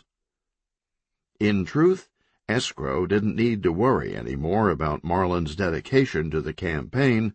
He was starting to push himself plenty on his own. The more people he met, the guiltier he felt. It had begun as a lark, but now Marlin wanted to win more than anything. He soon passed the point of no return. He bought a Woody Guthrie tape. "Well, I rode that ribbon of highway and saw above me that endless skyway." Marlin had been putting in 18-hour days swimming against the conventional wisdom. He fought fatigue with the idealistic energy of a college student as he went home to home, seeing how his fellow Floridians lived, listening to their dreams and fears. He began shunning the closed fundraisers and political tribute visits, and, most terrifying of all to Escrow, refused to select campaign stops based on how they would play to the cameras. Instead, he went to places that had never seen a candidate, inner cities, rural trailer parks, even a prison, where Escrow kept haranguing him about the political illogic of spending time with people who weren't allowed to vote. He saw kids in hospitals and AIDS patients in hospices, and the bedridden in nursing homes, and the homeless at roadside. "Look at this clipboard. I don't see any votes anywhere in today's schedule, said Escrow. You're spreading yourself too thin. Have you seen the bags under your eyes? Thank God we're not doing any TV today. Marlin just smiled. But even Elizabeth and Jenny were growing concerned. They found Marlin asleep in a running shower one night, and again the next day, slumped over a slide-out desktop in the back of the Winnebago with his Guthrie tape still playing. This land was made for you and me. The cell phone rang and Escrow answered. He held the phone away from his ear, and everyone in the RV heard the shouting on the other end. It was Helmut von Zeppelin calling from his estate, and he was demanding to know whether the rumor was true, that Marlin had canceled his $30 million of corporate welfare to help him pay for a stadium someone else had already paid for. How can you really answer a question like that? Said Escrow. Words are such tricky things. You've got your synonyms, your homonyms, semantics, and syntax, and don't forget the onomatopoeia. Get your pecker out of my ear, boy. Escrow held the phone away from his head again for another stream of invective. He handed the phone to Marlin. It's for you. Marlin Conrad here. Von Zeppelin introduced himself with colorful language. Helmut, good to hear from you. How's the team doing? Escrow desperately shook his head no, running a finger across his throat in a slashing gesture. Football was a bad subject right now with Helmut. Helmut, you'll have to talk slower. I can't understand all your threats. You come here right now, yelled Helmut, pacing furiously in a neck brace from the blimp landing. My house on the double. I'm on the campaign trail, explained Marlin. Did I tell you I got a Winnebago? You listen to me, son. You turn that shitbox around right now and drive here as fast as you can and hope my mood improves. No can do. What? I'll be glad to talk to you if you want to come to one of the debates, said Marlin. We usually have a question-and-answer period at the end that we open up to the public. Of course, you'll have to get in line. Marlin heard a maniacal screaming, followed by a number of unidentified inorganic sounds. Helmut strangled the phone receiver with both hands, and then started banging it on his desk in the Charlemagne room. He finally grabbed a medieval mace off the wall and smashed it to tiny phone pieces. Marlin heard the line go dead. He tossed the phone to Pimento. You have no idea what you've just done, said Escrow. I've got the basic sketch in my head, said Marlin. There's a chance I could lose the election. No, you don't understand, said Escrow. You'll be lucky if you only lose the election. You worry too much, said Marlin, turning inland. He drove west across Palm Beach County until he got to a migrant labor slum near Lake Okeechobee. Acting on an anonymous tip intended to embarrass Marlin, immigration officials followed him into the camp and began rounding up illegals. The crowd smelled a double-cross and started jeering Marlin, who began shouting at the immigration people and ultimately tussled with two officers. He was arrested. They took him downtown in the same van as the aliens, right into a nest of TV cameras. He was quickly released when higher-ups in immigration were squeezed by the GOP. Marlin was cheered outside the jail by human rights activists and plastered across the nightly news as a champion of the people. "Damn," said Jackie Monroeville. "I never should have called in that tip." The polls went schizo, and Mason and Dixon had their field people recheck the data. Bleeding Heart liberals were crossing over to Marlin. Self-righteous conservatives jumped to Tatum. The smart business money stayed put. After the dust cleared, Marlin netted a 10-point gain. The newspapers started picking up on it. There were long debates in the editorial offices. At first they couldn't get past their skepticism that Marlin was some kind of political genius making cold calculations. No, said the reporters who were observing it on the ground, the guy's for real. The editors dropped their cynicism. Marlin wasn't a genius. He was a fool. They invited him to speak to their editorial boards. An editor in a bow tie shook Marlin's hand and introduced the rest of the opinion makers. "Why do you aspire to power?" "To share it with those who don't have any." "What do you want to change most about Tallahassee?" "The bullshit." And on it went. Marlin's reputation for goodwill and honesty began reaching such mythic proportions across Florida that it caused many to start remarking, "Someone ought to shoot that motherfucker." Chapter 29. 80 miles away, out in the Atlantic Ocean, the tiny island of North Bimini was dark and quiet. An ocean breeze blew through the coconut palms, and bright constellations filled the Bahamian sky. The main road on the island is called the King's Highway, but it's nothing majestic, narrow and bumpy with mostly golf cart traffic.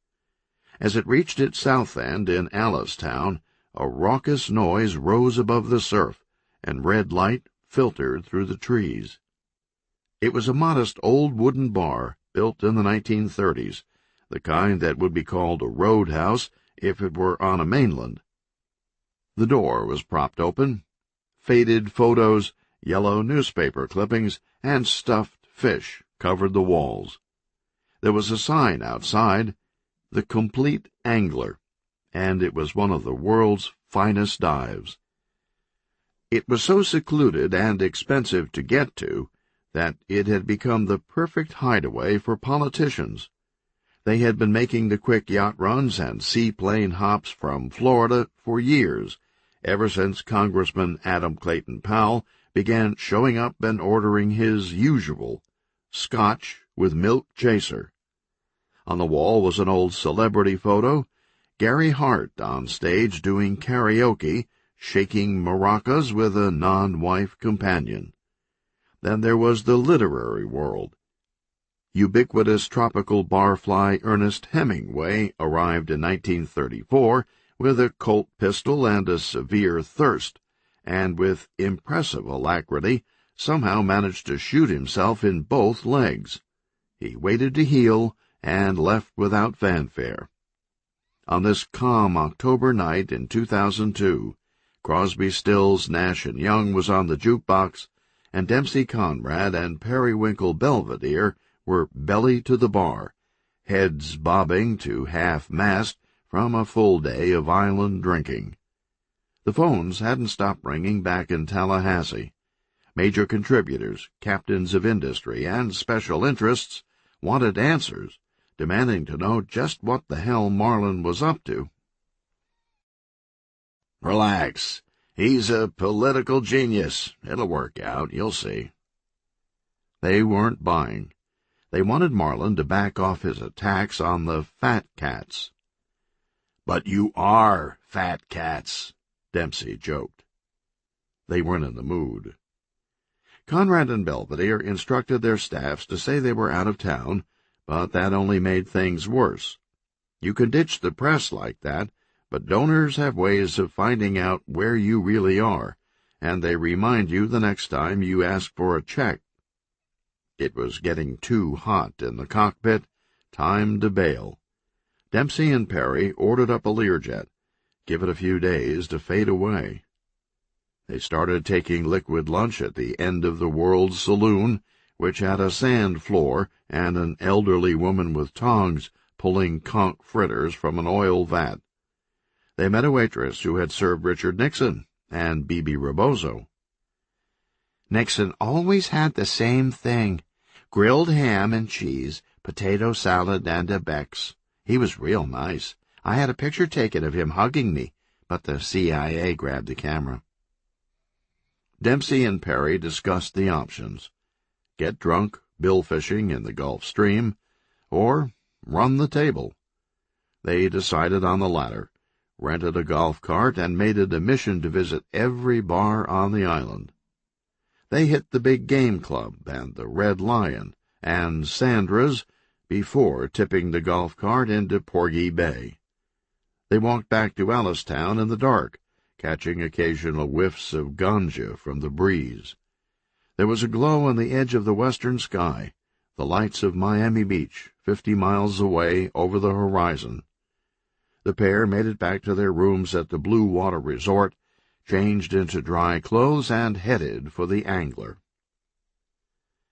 Dempsey stood at the bar downing a calic, and Perry, with considerable difficulty, had acquired a mint julep. Tin Soldiers and Nixon's coming. We're finally on our own. This summer I hear the drumming. 4 dead in Ohio. Dempsey and Periwinkle heard someone calling their names over the music. Their Lear pilot had his hand over the phone. "You got a call?" "We're not here," said Dempsey. "You tell 'em." The pilot held out the phone receiver. Dempsey heard the shouting before he got the phone to his ear. It was Helmut von Zeppelin. "What the hell's going on? We had a deal." "Calm down." "Eat me! I've given your boy soft money, hard money, everything. Now he's refusing to even see me." "He's got a plan, trust us." "I don't trust my mother." Helmut started strangling the phone and throwing it around the room again, and Dempsey waited patiently until Helmut's voice came back on the line. Belvedere watched Dempsey's face turn grim as he listened to what von Zeppelin said next. Dempsey hung up the phone and threw a pair of 20s on the bar. "We've got to get out of here," he told Belvedere. "What's wrong?" "We have to find Marlin." Marlin's Road Warrior act was still topping the newscasts, and the highlights replayed over and over. At a federal-style mansion north of Tallahassee, in a pink upstairs bedroom filled with lace and puppets, Babs Belvedere sat on her bed untangling Punch's and Judy's strings. She watched Marlin on her bedroom TV. There was footage from Daytona and Vero. Babs zeroed in with missile-lock radar on Jenny, climbing aboard the RV behind Marlin in both segments. The tears came in buckets. With wet eyes still on the TV, she picked up her princess phone and called her father, who wasn't answering because he was in the Bahamas. She left a tearful message on his machine. Then she dialed a few more numbers, the last one for the airport. She packed a small overnight bag and went down to her father's gun cabinet. Chapter 30. Joe Blow walked out to his car with his morning cup of coffee. "Who do you like in the Senate race? How do you feel about the casino amendment? When was the last time you had your teeth cleaned?" He sped out of the driveway, sideswiping a Florida cable news van. Joe Blow had finally had it. He decided things would be different from now on. The press corps didn't know it yet, but they wouldn't have Mr. Average to kick around anymore. The next day, Joe set about deliberately and radically changing his entire existence. He bought an electric car, paid off his credit cards, canceled his cell phone, and stopped patronizing fast food. He went to a thrift store and bought a beta-format VCR. The media tracked his every move. Soon, financial analysts began noticing new consumer trends and fundamental changes in lifestyle across the country. They mirrored Joe's transformation. Joe was frustrated. He was frustrated he couldn't escape the middle of the road, and he was frustrated he couldn't find any tapes for his new VCR. So he turned off the TV, began talking to his family, stopped drinking beer, and went to bed early each night reading a book. The country followed. Whether power of media suggestion or paranormal phenomenon, every attempt Joe made to depart from the mainstream quickly became the norm. He was changing the way we lived, and with the exception of the VCR, it was all for the better. It only brought more media attention. The hounding was relentless, the glare too intense. Joe came home from work, and the street was filled with the reporters' new electric cars. The Tampa Tribune began running a standing box on the bottom of the front page every day, chronicling Joe's daily activities. It was called Blow by Blow. Another long day. It was after midnight. Escrow had just taken everyone's orders for sodas and was now rooting around the cooler in the dark.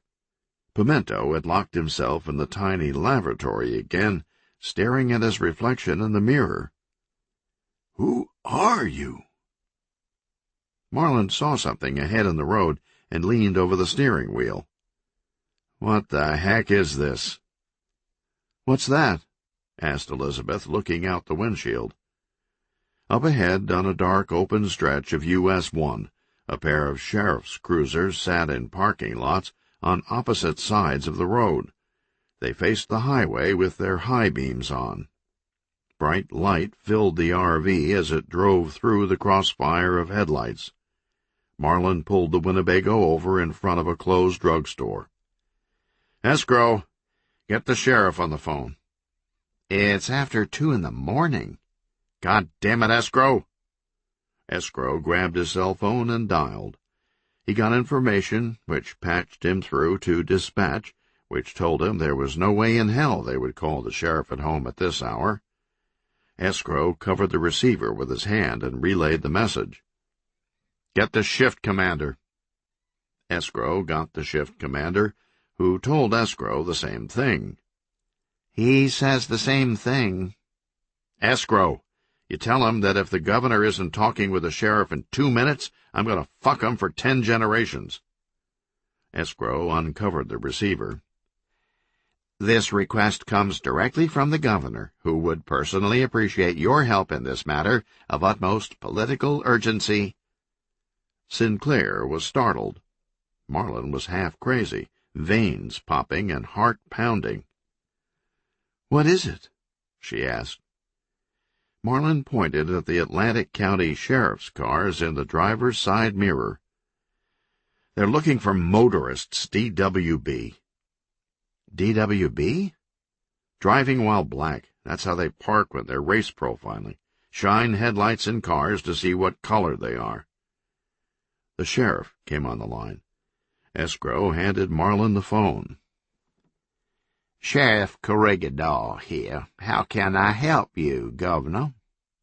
"Call off your boys. They're shining their lights across the road." "I don't follow." "Don't play the country, Hick. They're profiling." "Now, Governor, there's no such thing down here." He said it with a lazy, patronizing drawl.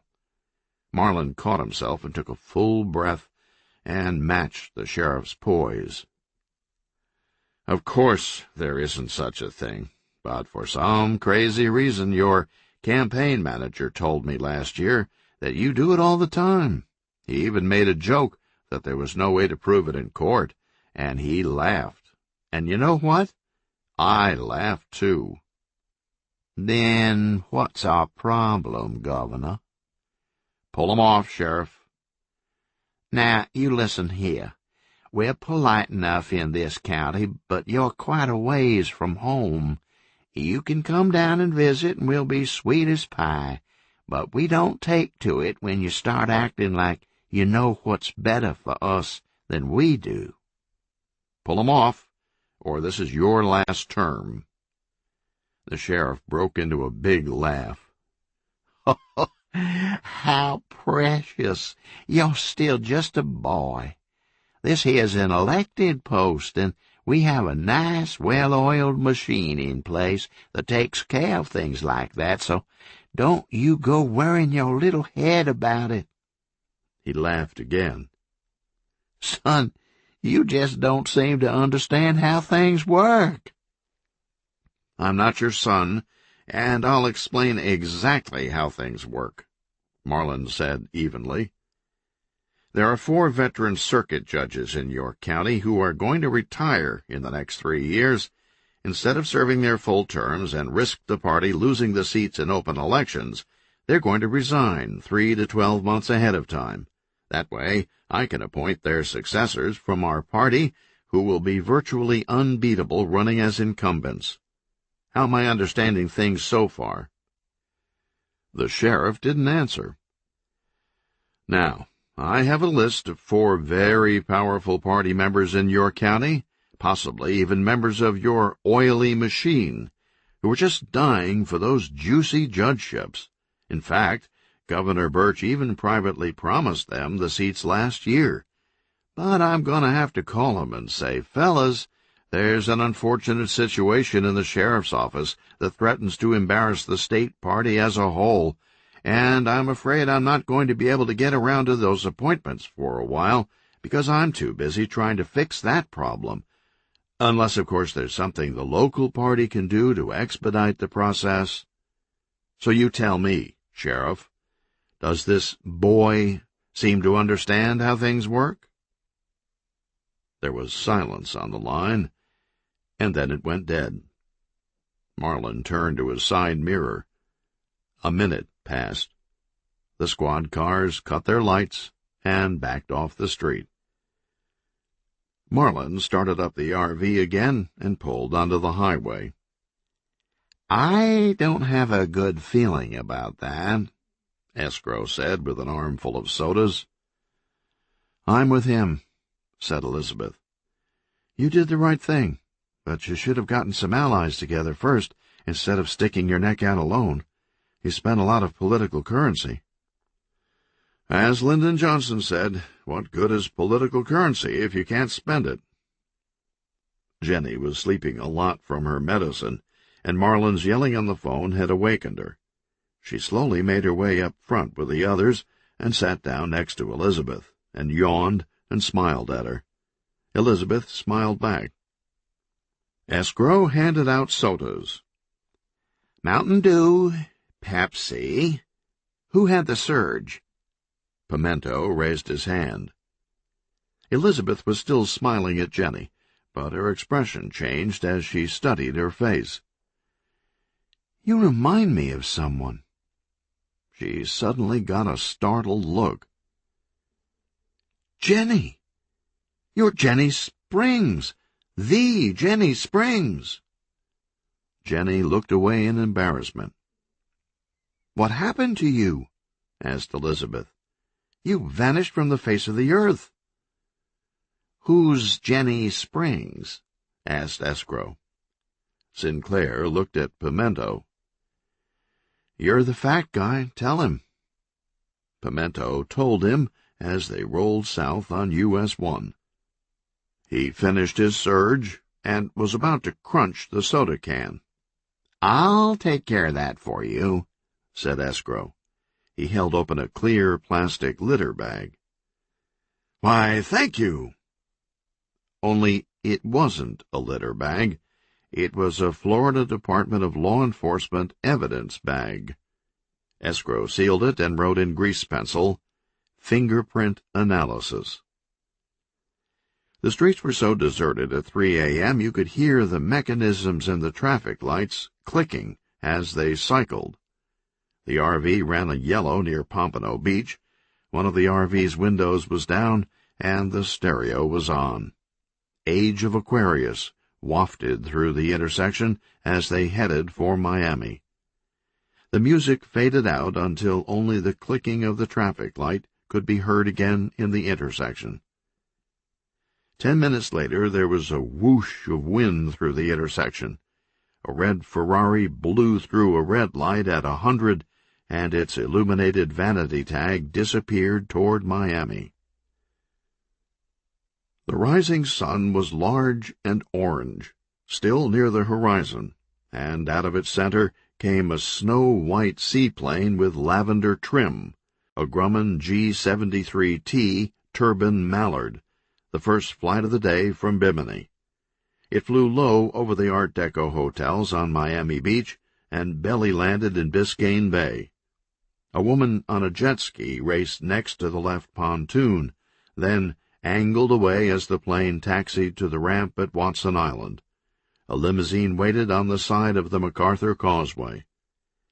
Dempsey Conrad was on his cell phone before his feet touched the ground. "Where are you?" "Pompano, I think," Marlin said on the other end. The call had awoken him. "We need to talk. Meet you in 2 hours on top of Pier 66. Marlin grabbed the alarm clock off the nightstand and looked at it. Oh, man. He fell back against the pillow. He reached to replace the clock, but missed, and it fell on the floor. 90 minutes later, Marlin and the gang were at the front desk, booking a block of rooms on the 16th floor of the Pier 66 Hotel in Fort Lauderdale. The concierge became flustered. "You're Jenny Springs." He ran up with a pen. "Here, sign my arm. I'll have it tattooed."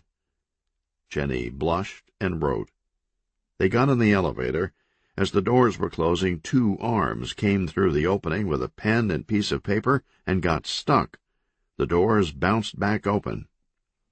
"Jenny, can I get your autograph? To Ernie?" The doors closed again on the arms and bounced back open.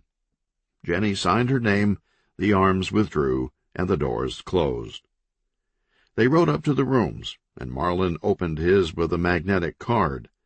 They were awestruck by the views. "You blew the wad," said Escrow. "I'm impressed." Pimento fiddled with the plastic sign on the doorknob. "Do not disturb. No molestar. Ever get the idea some things aren't translating right?" They unpacked and regrouped at the elevators and caught one to the revolving bar another floor up on top of the hotel. There were some empty cocktail tables facing Bahia Mar. Marlin sat next to Elizabeth. "Have you thought about it some more? The campaign could really use you." She smiled. "Answer still has to be no. Besides, you already have Escrow." They glanced at Escrow, tapping a swizzle stick to the Muzak, wearing a Free Ehrlichman T-shirt. Elizabeth looked back at Marlin. "Deepest sympathies." Pimento stood at the window, hands on the glass. "I remember these views. The Strip, the Marina, the Yankee Clipper, Port Everglades. My folks must have brought me up here when I was a kid. I wonder if they can make this thing spin faster. I'll go ask." A new voice. "There you are." Everyone at the table turned. Dempsey Conrad and Periwinkle Belvedere marched deliberately from the elevators. "Marlin, who are all these people?" asked Dempsey. "I recognize Escrow and Pimento, but who are these two, these women?" Belvedere chimed in with a sideways grin. "That's Elizabeth Sinclair, my former top aide. We had a disagreement on her style of client relations, so she left and started her own firm. Now she's trying to put me out of business." Dempsey laughed. He took Elizabeth's hand and gave it a genteel kiss. "Honey pie, you got moxie, I'll give you that. But why would you want to go up against Perry?" He winked at Belvedere. "That just ain't where your talents lie." "Where would they lie?" Elizabeth asked with a poker smile. "Well, like at Perry's parties. I've seen you. You're a terrific hostess. You look great." "Thank you." "Seriously, it's not that easy. You should be very proud you've made it this far, so don't take it too hard when your company fails. I'm sure Perry will take you back. You put women half your age to shame." "Thank you." "And who's this?" asked Dempsey. "This is Jenny Springs," said Elizabeth. Dempsey went to kiss her hand as well. "Nice to meet you, Jenny Wait, not the Jenny Springs?" "That's her," said Elizabeth. "I was one of your biggest fans," said Dempsey. "What happened to you?" Belvedere cleared his throat. "Sorry," said Dempsey. "Almost forgot why we're here." He turned to Marlin. "Son, first I have to say I'm awfully proud of you, awfully proud. But I think you're handling Von Zeppelin all wrong. Perry and me understand what you're doing, but Helmut's a different story. You need to go visit and make nice with that asshole, and while you're at it, maybe ease off a couple of other things." "Like what?" "Like the issues, for example. All I'm saying is give 'em a little rest. Stick to personal attacks and photo ops, just for a few days. You don't want people's heads to start hurting." "Can't do it." Dempsey smiled at Belvedere. "A fighter, just like the old man."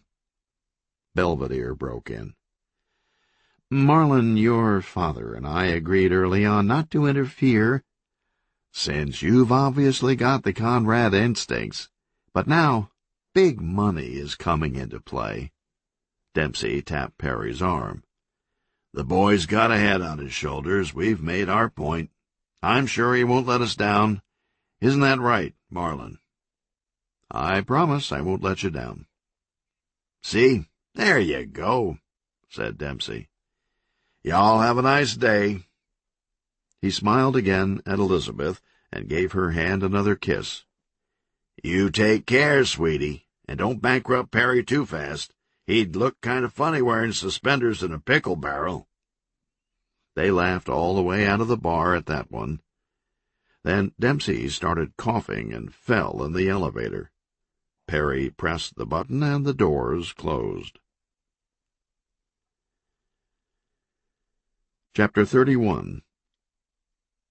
That afternoon, journalism professor Wally Butts carried a briefcase up the elevator at Pier 66 and got off at 16. He knocked on Marlin's door. Escrow answered. He studied his clipboard. "Sorry, you're not on the list." "Get the fuck out of my way, you troglodytic twit." Escrow bounced off the door jamb. "Marlin, I think we have a problem with this Sirocco case. It looks like the victim raped Sirocco's daughter." "So it wasn't insurance?" "No, this brings in passion. He still killed him, but it's not first-degree murder, maybe not even murder at all, depending on state of mind." Escrow was turning blue. "Sure sounds like murder to me." "Shh," said Marlin. "Now the problem is we don't have anything to hang a hat on," said Butts. "I'm having trouble finding the daughter. Time's running out." "No rush," said Marlin. "I haven't signed the warrant yet." "Yes, you have," said Butts. "I've seen it." Marlin turned. "Escrow." Escrow began sniffing. "You smell something? I think I left a coffee pot on in my room." Butts thought he'd locate the daughter in a matter of days, but it was the damnedest thing. He had tracked her through elementary schools in Massachusetts. Then, when Sirocco was extradited to Florida, his new wife and daughter followed. They moved into a modest ranch house near the jail to visit, and the trail ended cold. Butts drove to the address. Neighbors move in and out so often in Florida that nobody even remembered there being a girl, or a mom. The house had burned down years ago.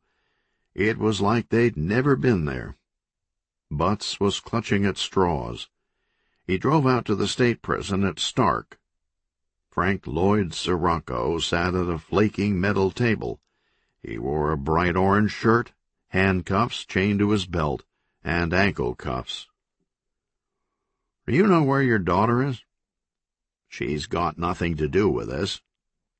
"George raped her, didn't he?" It was like Frank had been slapped.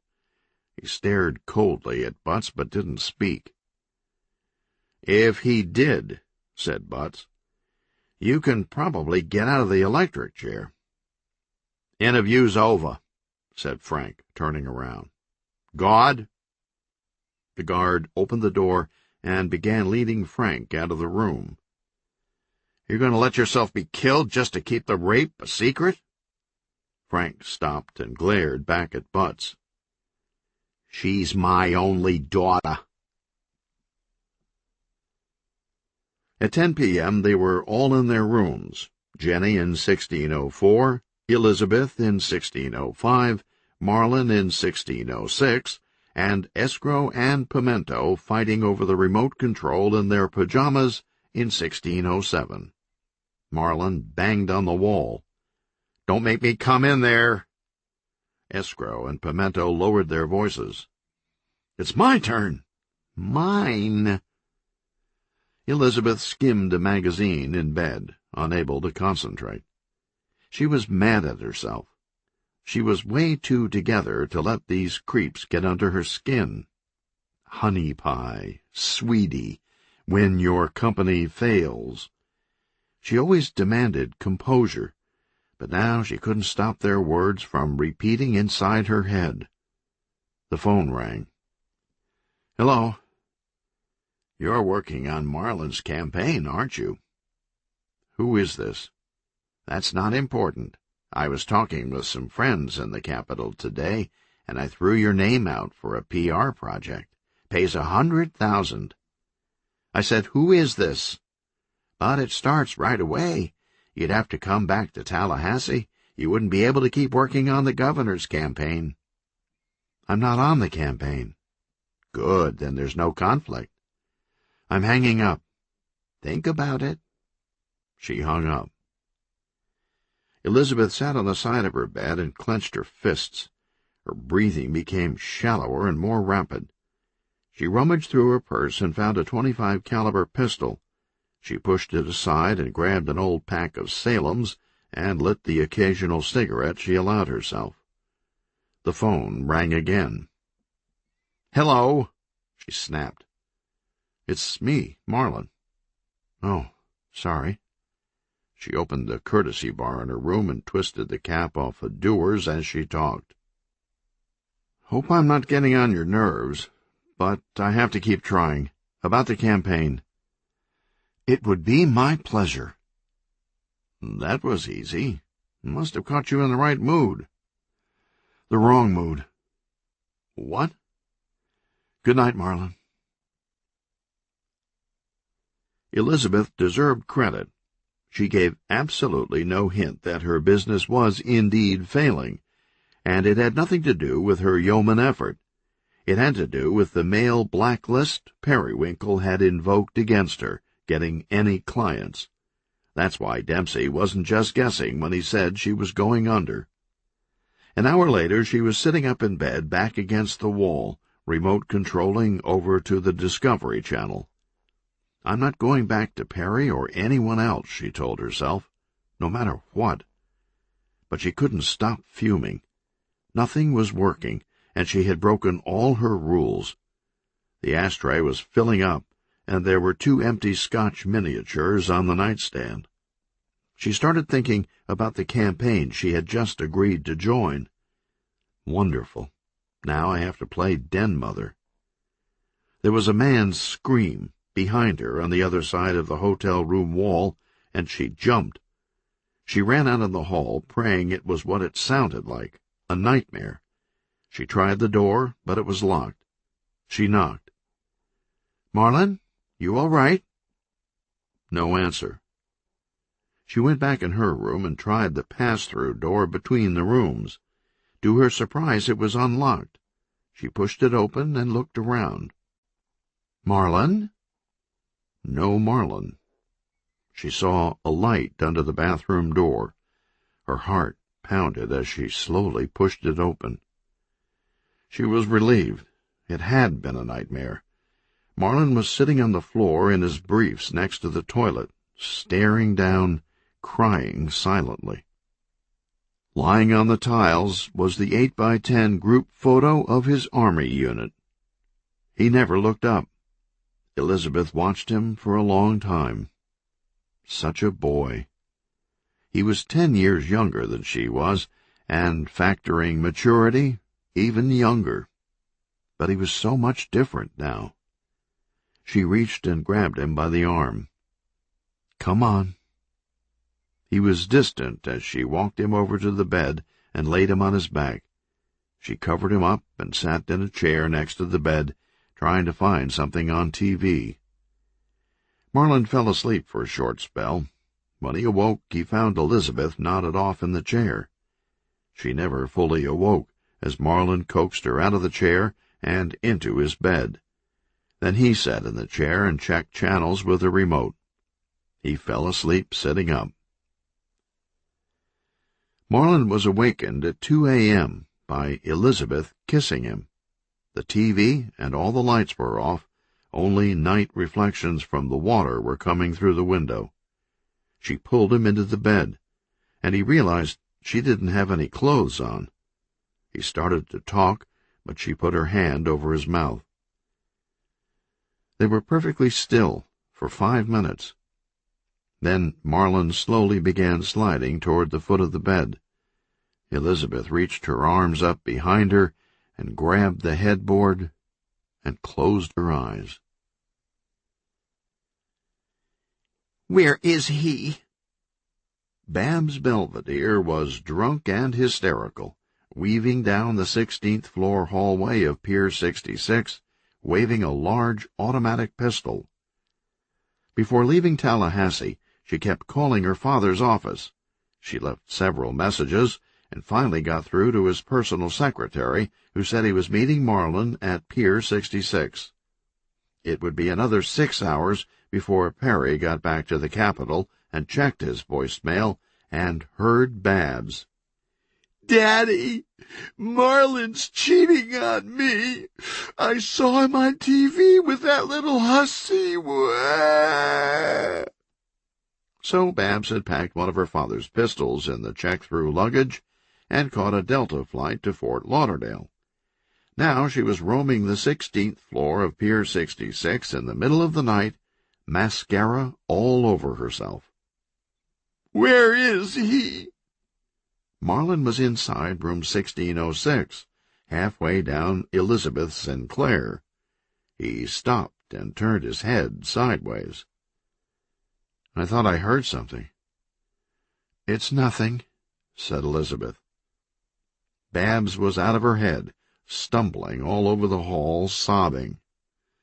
"I just don't fucking care anymore." She bounced off a fire extinguisher and trampled through room service trays that had been left out. Then another long, crying wail. One hand held the pistol, and the other dragged a marionette by the strings. A bleary-eyed Pimento stuck his head out of his room to check on all the freaking noise. Babs staggered toward him, blinded by tears, and bumped into him. "Sorry."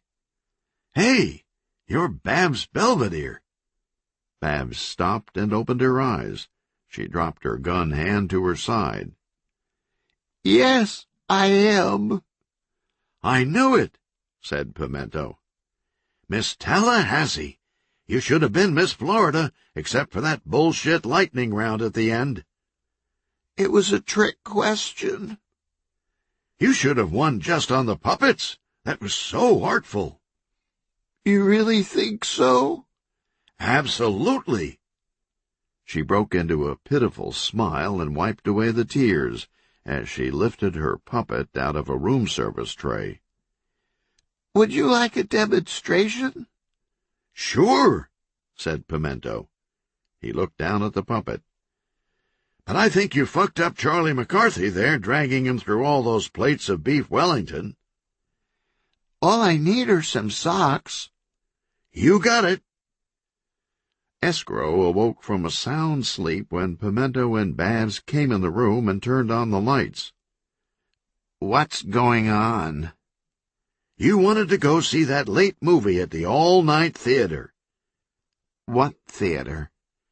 "Amscray." The next thing Escrow knew, he had been shoved out into the hall in his bare feet and his Watergate pajamas. He turned around and took a step back toward the room, but a pair of shoes came flying out the door, and it slammed shut. For the next half hour, they sat up in bed, Babs entertaining Pimento with a sock on each hand, cocking her head side to side as a different character spoke. 10 minutes later, the lights were out and there was a pile of clothes on the floor. Pimento was sliding toward the foot of the bed. He was greeted by Howdy Doody, and he liked it. It was Pimento's secret fantasy to talk dirty politics in bed. "And then 2 members of the Hillsborough County Commission were indicted," Pimento told Howdy Doody. "Were they bad boys?" asked Howdy. "Oh, they were very, very bad." On the other side of the wall, Marlin began losing his virility. "What's wrong, baby?" asked Elizabeth. "I don't know," said Marlin. "I thought I heard a voice. No, can't be." "And then the judge threw out Xavier Suarez's victory in the Miami mayoral race." "Tell Howdy all about it." "Oh, he was very, very bad." "There's that voice again," said Marlin. "But there's no way. I'm starting to have sonic hallucinations. I think I have some kind of permanent sexual hang-up." "We need some music to get your mind off it." Elizabeth bounced out of bed, and Marlin watched her pert silhouette move across the room in the half-light. She flicked on the stereo under the TV set and tuned it until she found a station she liked. "Perfect," she said. "Black Sabbath?" asked Marlin.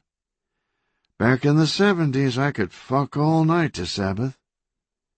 Marlin was simultaneously aroused and frightened as Elizabeth ran back to bed with bounding steps, like she was making the runway approach to a vaulting horse. He sank back in the pillows with a startled look on his face, and Elizabeth growled as she pounced. Chapter 32. The next morning there was a knock at Marlin's door. He opened it, and his jaw fell. "Who is it, Marlin?" Elizabeth called from the bathroom. It was Babs. "I'm sorry to break this to you," she said, twirling her hair with a finger. "But I'm going to have to call off our engagement. I'm in love with someone else.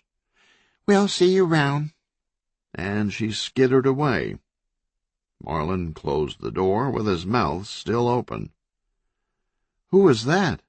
asked Elizabeth, coming out of the bathroom, rubbing her hair with a towel. Marlin threw his arms up in triumph. "Yahoo!" Everyone had agreed to meet for breakfast in the hotel restaurant. Escrow and Jenny arrived first and got a table by the window. A paddle boat steamed up the Intracoastal, 100-foot yacht from Rome fueled at the marina. By the time Marlin and Elizabeth arrived, there was a small line waiting to get autographs from Jenny. "You were the greatest! Where have you been?" They ordered waffles. Pimento arrived with a giggling Babs snuggled on his arm. Marlin's mouth fell open again. "Him?" "Try not to make a scene," said Babs. "I'm sure you'll find someone nice yourself some day." Elizabeth cracked up. "What can I say?" offered Pimento. "I'm soft for artists." A crowd had gathered on the street, looking in the window and pointing at Jenny.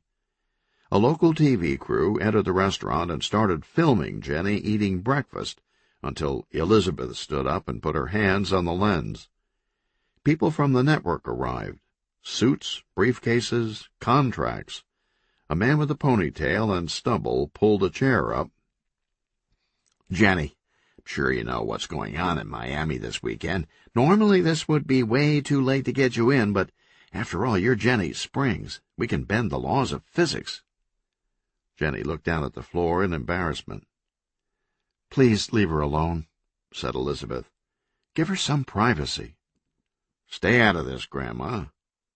Jenny spun around to the ponytail, and just like that, she was a blast furnace.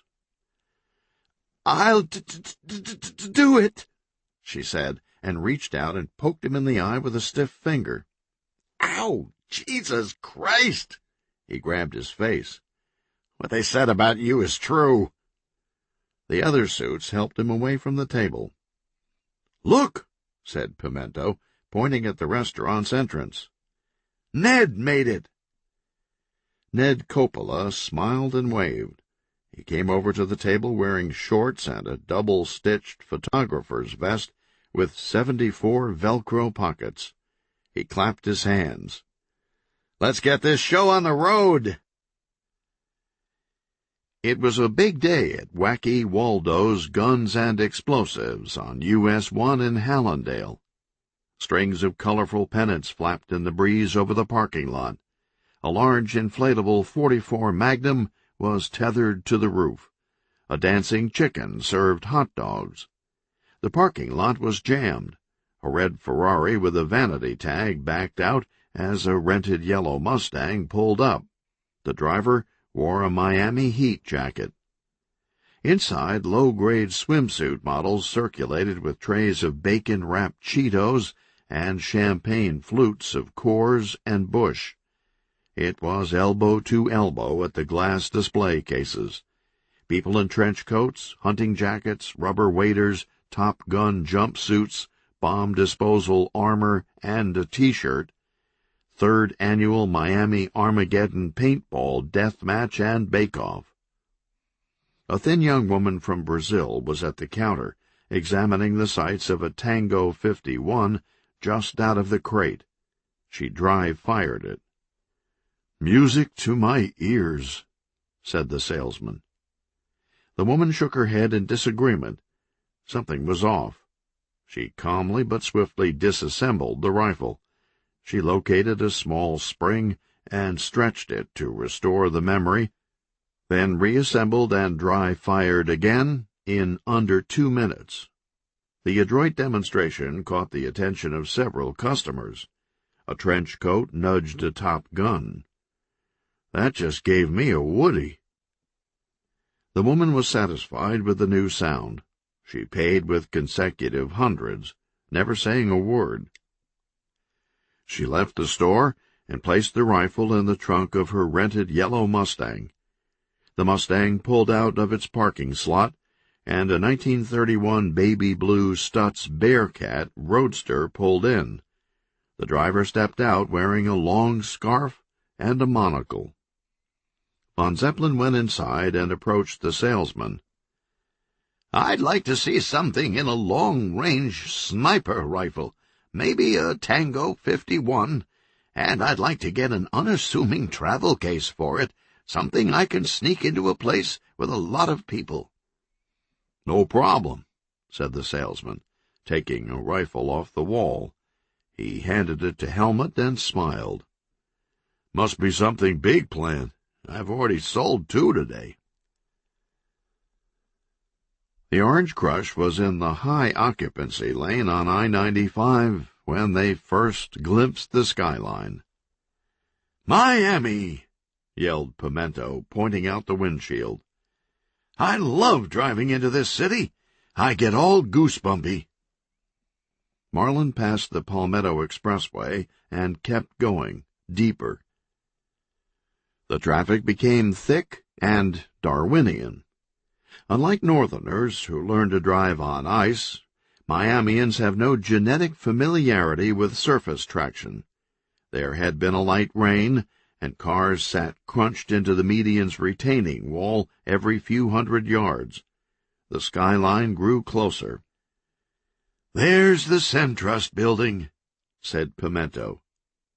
The Orange Crush kept on going all the way to the crumbling spaghetti interchange at Exit 5, where Marlin took the Venetian Causeway to Miami Beach. They turned onto Meridian Avenue. "What's that?" asked Escrow, pointing at the top of a giant green hand sticking up out of the palm trees. "That's where we're going," said Marlin. "Pimento told me about it." They pulled over at Dade Boulevard and filed out of the RV into the hot, quiet afternoon. They started walking, and the hand grew larger. It was a big, oxidized bronze sculpture, the centerpiece of the Holocaust Memorial. They stopped and looked at it across a still pool. Escrow was a little restless, checking his watch, but he knew it was a place to show manners. Then they went around the back to the memorial wall, to all the photos and the names and the sculptures of the children, and even Escrow felt like he was having trouble getting enough air. Marlin looked at him at one point. "Hey, Escrow, are you about to cry?" "Oh, no. I have something in my eye." They got back to the Orange Crush, and nobody felt much like talking right away as they headed across town. Another 10 minutes, another universe.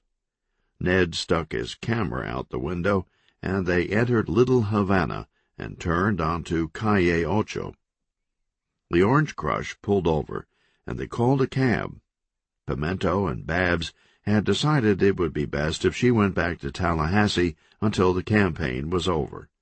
Pimento promised that he wouldn't wait a second longer before rushing back for another puppet show. Until then, "Where I'm going, you can't be any part of." "My hero," she said, waving out the window as her cab pulled away. Ned Coppola ordered an espresso at a lunch window, and Pimento joined him. Marlin ate yellow rice and bean soup at an outdoor table, next to a pair of old Cuban men playing dominoes. Ned pointed his camera at a building with a religious mural of Elion and dolphins. He pulled a second camera from a shoulder bag and handed it to Pimento, and they both began filming Marlin from artsy angles. Marlin had finished his food, so Ned told him to imagine the best meal in his life and pretend to eat. "Stop fooling around," Escrow yelled from the doorway of the Winnebago. He pointed at his clipboard. "All this filming is making us fall behind schedule." "Tension on the campaign trail," said Ned. "I'm getting it all." They drove through residential neighborhoods until all the homes began to have the same exquisite orange barrel tile roofs and tropical landscaping. Even the modest ones had killer yards of coconut palms and bougainvillea, lots of old stucco and Spanish flourishes. "Where are we?" asked Ned, half out the window with a camera. "The Gables," said Escrow. "We have a book signing at noon. It's a biggie." "Gotcha," said Ned. "I'll reload." They turned the corner a block off the Miracle Mile, and it was bedlam. A line of people with books snaked around the historic building. Police held back protesters across the street. Marlin parked at the curb and jumped down. "A pleasure to meet you," said the store's owner. "You're all set up inside?" Marlin sat at a table and began signing again. An old man in a guayabera crawled under the police barricade and charged into the store. "I can't believe what you wrote about the Cubans." The cops jumped him and dragged him out. Marlin grabbed Escrow. "What did I write about the Cubans?" I think I forgot to feed the meter. Next up, Liberty City, then Overtown, a couple of the most blighted and dangerous neighborhoods in the nation. The rare times politicians visited was after riots and before elections. Marlin told the media he was going to one church, then went to another instead. He remembered the tactics of the Rolling Stones security and sent the Orange Crush out as a decoy. A limo pulled up in front of a small 80-year-old clapboard Baptist church. Marlin went inside with Ned and Pimento filming all the way. Escrow stayed behind and hid in the limo. Marlin addressed the congregation and spoke of compassion and unity. The residents had heard it all before, but they listened anyway. Soon Marlin was talking about his admiration for the civil rights movement. He knew all the references: the 16th Street church bombing, Andrew Young and Julian Bond, the earthen dam in Mississippi, Snick, Malcolm, Stokely, the Lorraine Motel. He finally moved them by quoting at length from Letter from Birmingham Jail. It wasn't the sort of thing you could fake with last-second cramming. Marlin was still shaking hands with the congregation when he and the minister opened the front door of the church. Outside, a mob was rocking the limo back and forth, up off its wheels. The crowd was dozens deep. No way for Marlin and the preacher to reach the car. They overheard conversations in the back of the crowd. Some white guy in the limo had been playing John Philip Sousa too loudly on the stereo. A gold Cadillac pulled up to the curb across the street, and the Overtown posse got out. Word swept the crowd, which hushed and parted. The posse walked through them and up the church steps, got Marlin, and escorted him back to the limo. Two of the posse got in the limo with Marlin, and the other two said they'd follow in the caddy until they were safely away. Marlin, Ned, and Escrow crowded into the back seat. Pimento sat with the two Overtowns on the facing seat and exchanged complex handshakes. The Overtowns noticed Escrow, curled and shaking in the corner. "What's with him?" "He's keeping it real," said Pimento. They pulled up in front of the Miami Arena on Biscayne Boulevard, and Marlin thanked them and shook hands all around. Chapter 33. At 4 p.m., TV sets across the nation began receiving a live feed from the sold-out Miami Arena. Good afternoon, this is Dick Enberg, and NBC Sports is proud to welcome our home viewers to what promises to be an incredible afternoon of women's tennis. This is just the first year of the Miami Cup, but what unbelievable stories we've seen so far. "That's right, Dick," said Chris Everett. "But the one story everybody's talking about is the surprising reappearance of Jenny Springs. She literally came out of nowhere." "The real story is how blind the linesmen are," said John McEnroe. "I could make those calls from up here wearing a scuba mask." Jenny easily disposed of her early opponents in an impressive string of 6 love matches, said Chris. "But today's match won't be anywhere near as easy," said Dick. "Jenny faces #1 seed Tanya Spencer, the gritty 16-year-old wonderkind from Boca Raton, Florida." "Both are products of Nick Bollettieri's tennis academy over in Bradenton," said Chris. "But the crucial difference is age. Tanya is at the height of her conditioning, but Jenny hasn't played or even been heard from since she was a 14-year-old phenom. That was 8 years ago. Now she's 22, and in tennis that's almost over the hill." "You should know," said McEnroe. The TV camera panned across the front row VIP section. Jack Nicholson, Spike Lee, Marlon Conrad. A cheer went up when Jenny walked onto the court carrying her tennis bag. She wore a cute skirt with thigh-length bicycle pants underneath. "And there's Tanya Svensson," Enberg said, as Jenny's opponent emerged from the opposite side of the court in pigtails. "Size is another factor," said Chris. "Jenny is almost 6 feet, and now carrying 140 pounds. But Tanya is a tiny 5'4", and she should be all over the court like a hummingbird. Then there's the mental game. Can Jenny handle the intense media onslaught she's been subjected to all week?" McEnroe yawned. "Boring." "Tanya hasn't been without her distractions either," said Enberg. "Her controversial father coach has been arrested 3 different times this week, the latest in a drunken brawl at a Fort Lauderdale sex club." "But he made bail and is with us here today to cheer for his little girl."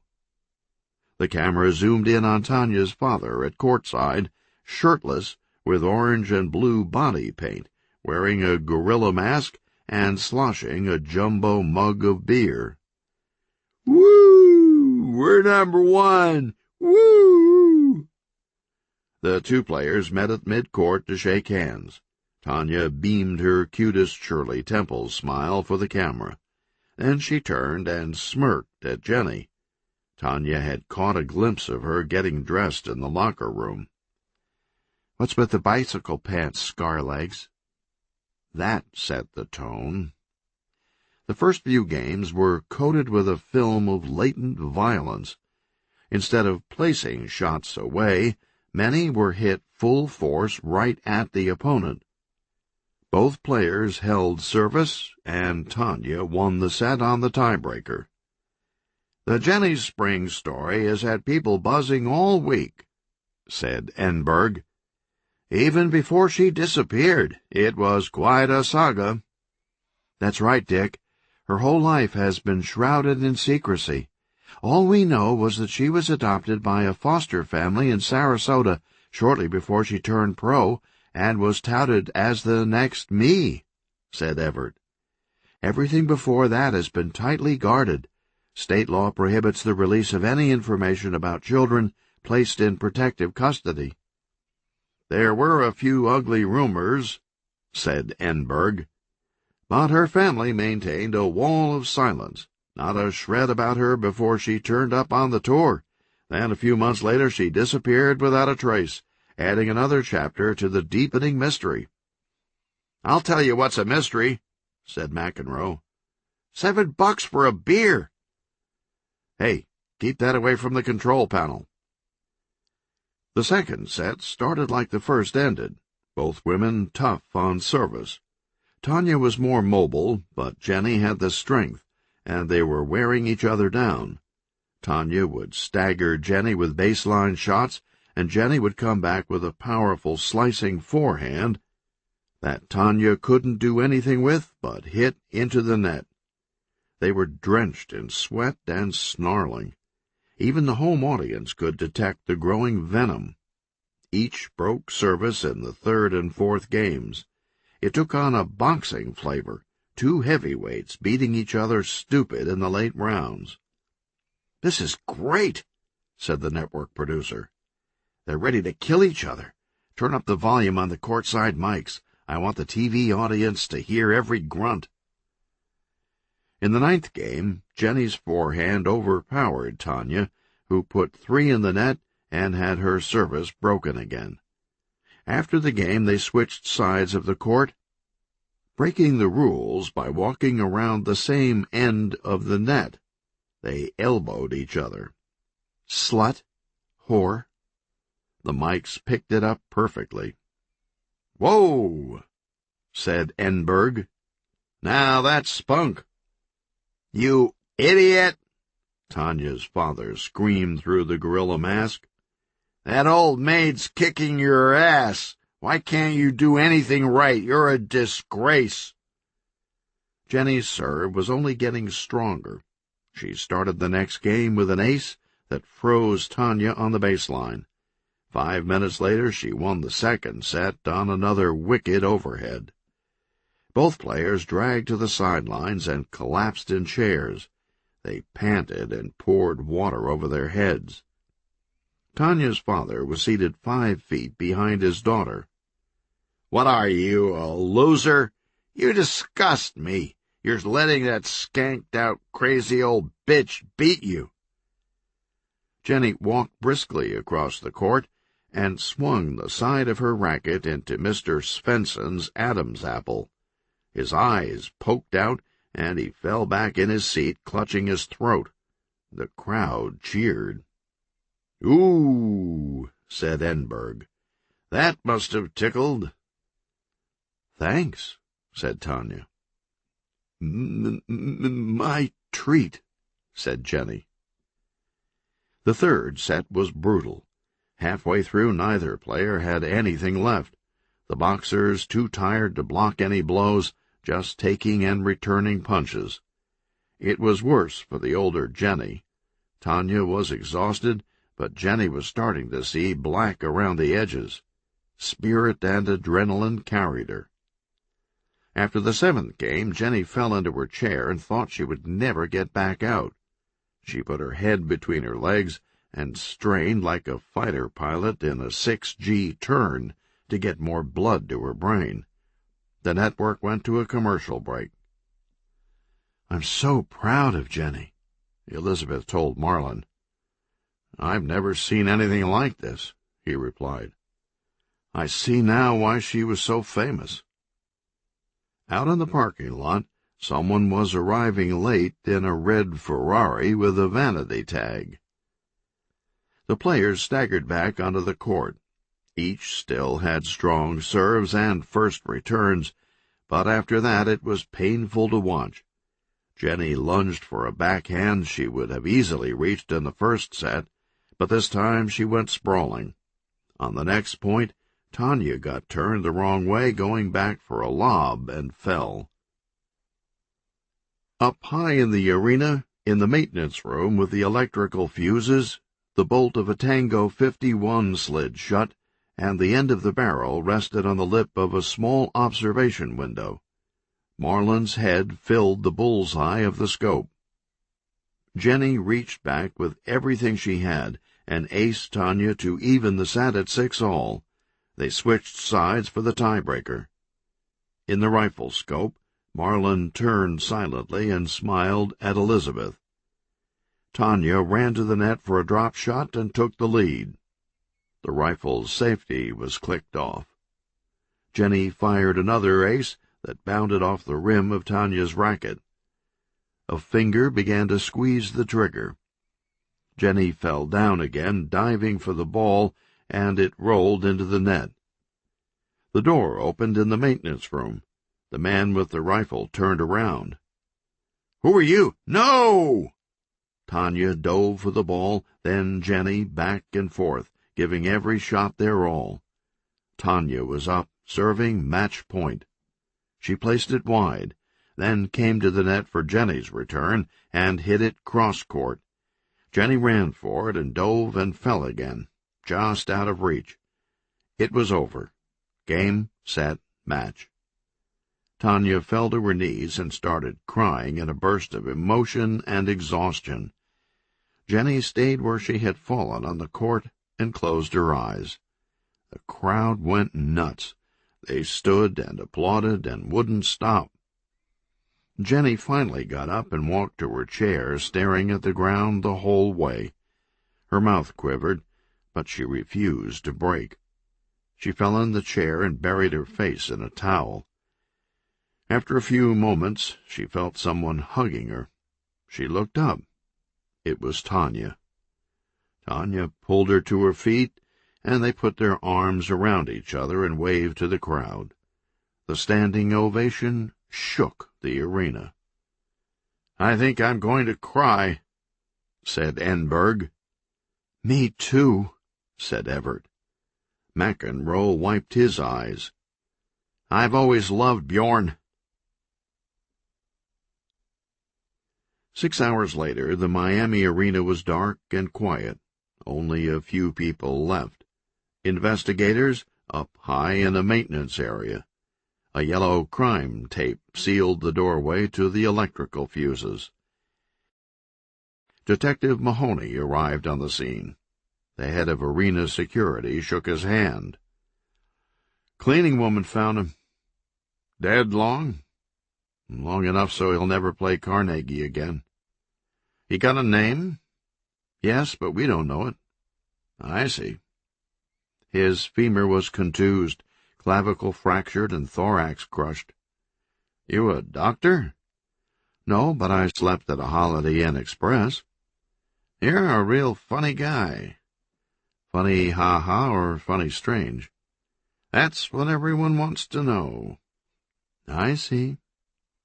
Mahoney ripped the crime tape and walked into the room.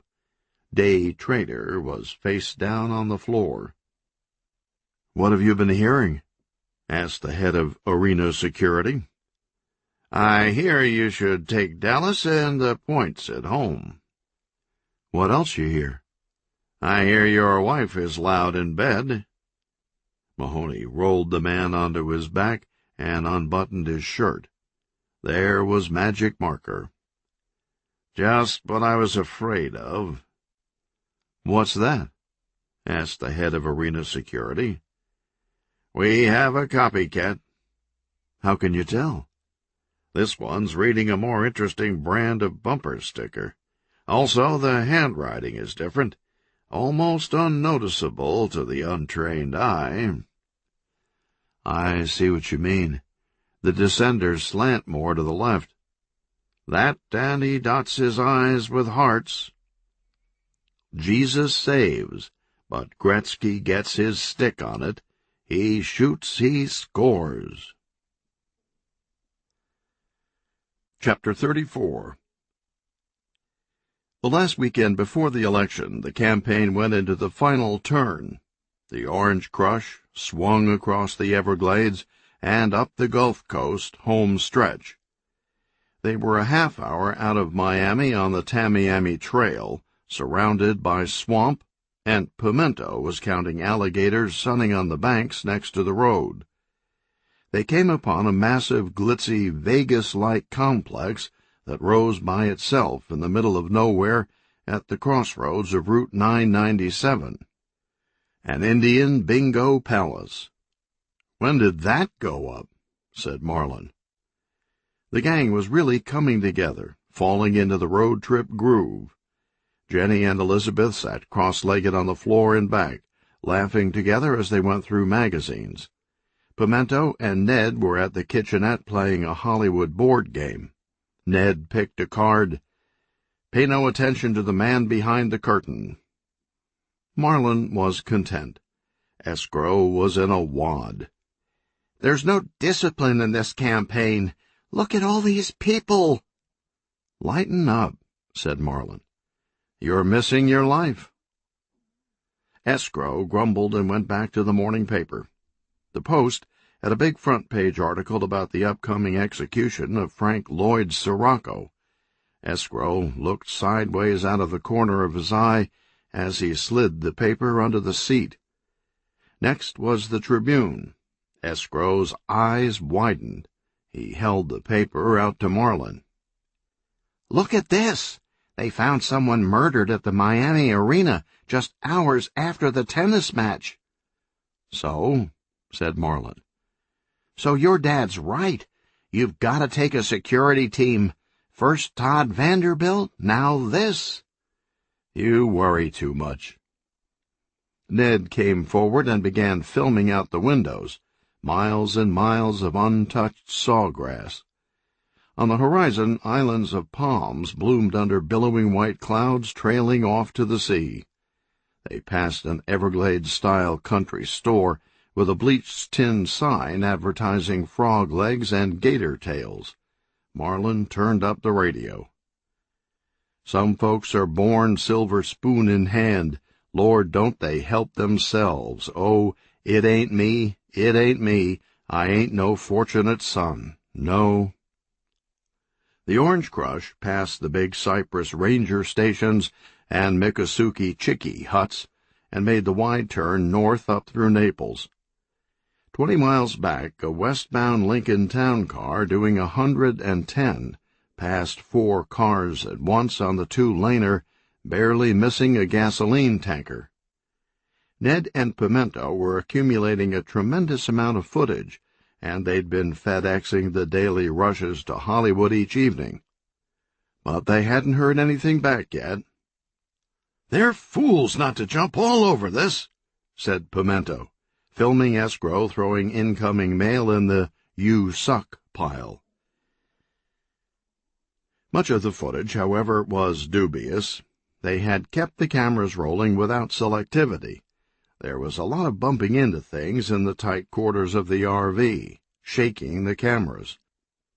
Also, plenty of off-center candid shots, and when Ned started drinking, wholesale bad angles and wrong focus. It was all shipped unedited. Ned's drinking had increased, and each night he ended up on his soapbox, cocktail in hand, delivering long-winded tirades against the packaging of candidates and the idiot elite running Hollywood into the ground, recycling the same predictable tripe. "Meryl Streep can't carry that town forever." He noticed Pimento filming him and took a swipe at the camera. He missed and fell on his face and farted. Later that same night, Pimento brought the camera with him and accidentally left it running when he locked himself in the bathroom again. He banged his forehead on the wall several times, then looked in the mirror. "Who are you?"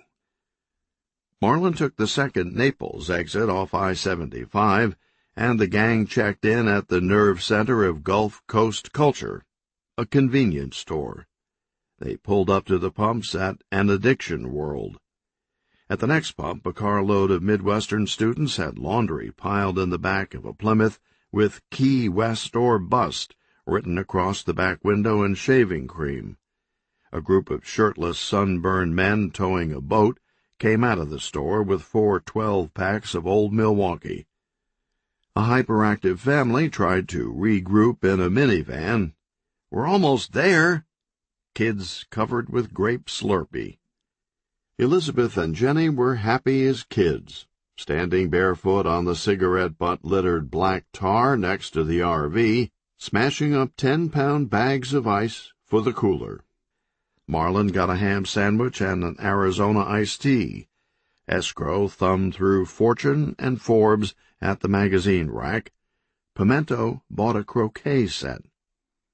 Ned stayed in the RV, making calls on his cell phone. He dialed an East Side address. "Woody, Coppola here."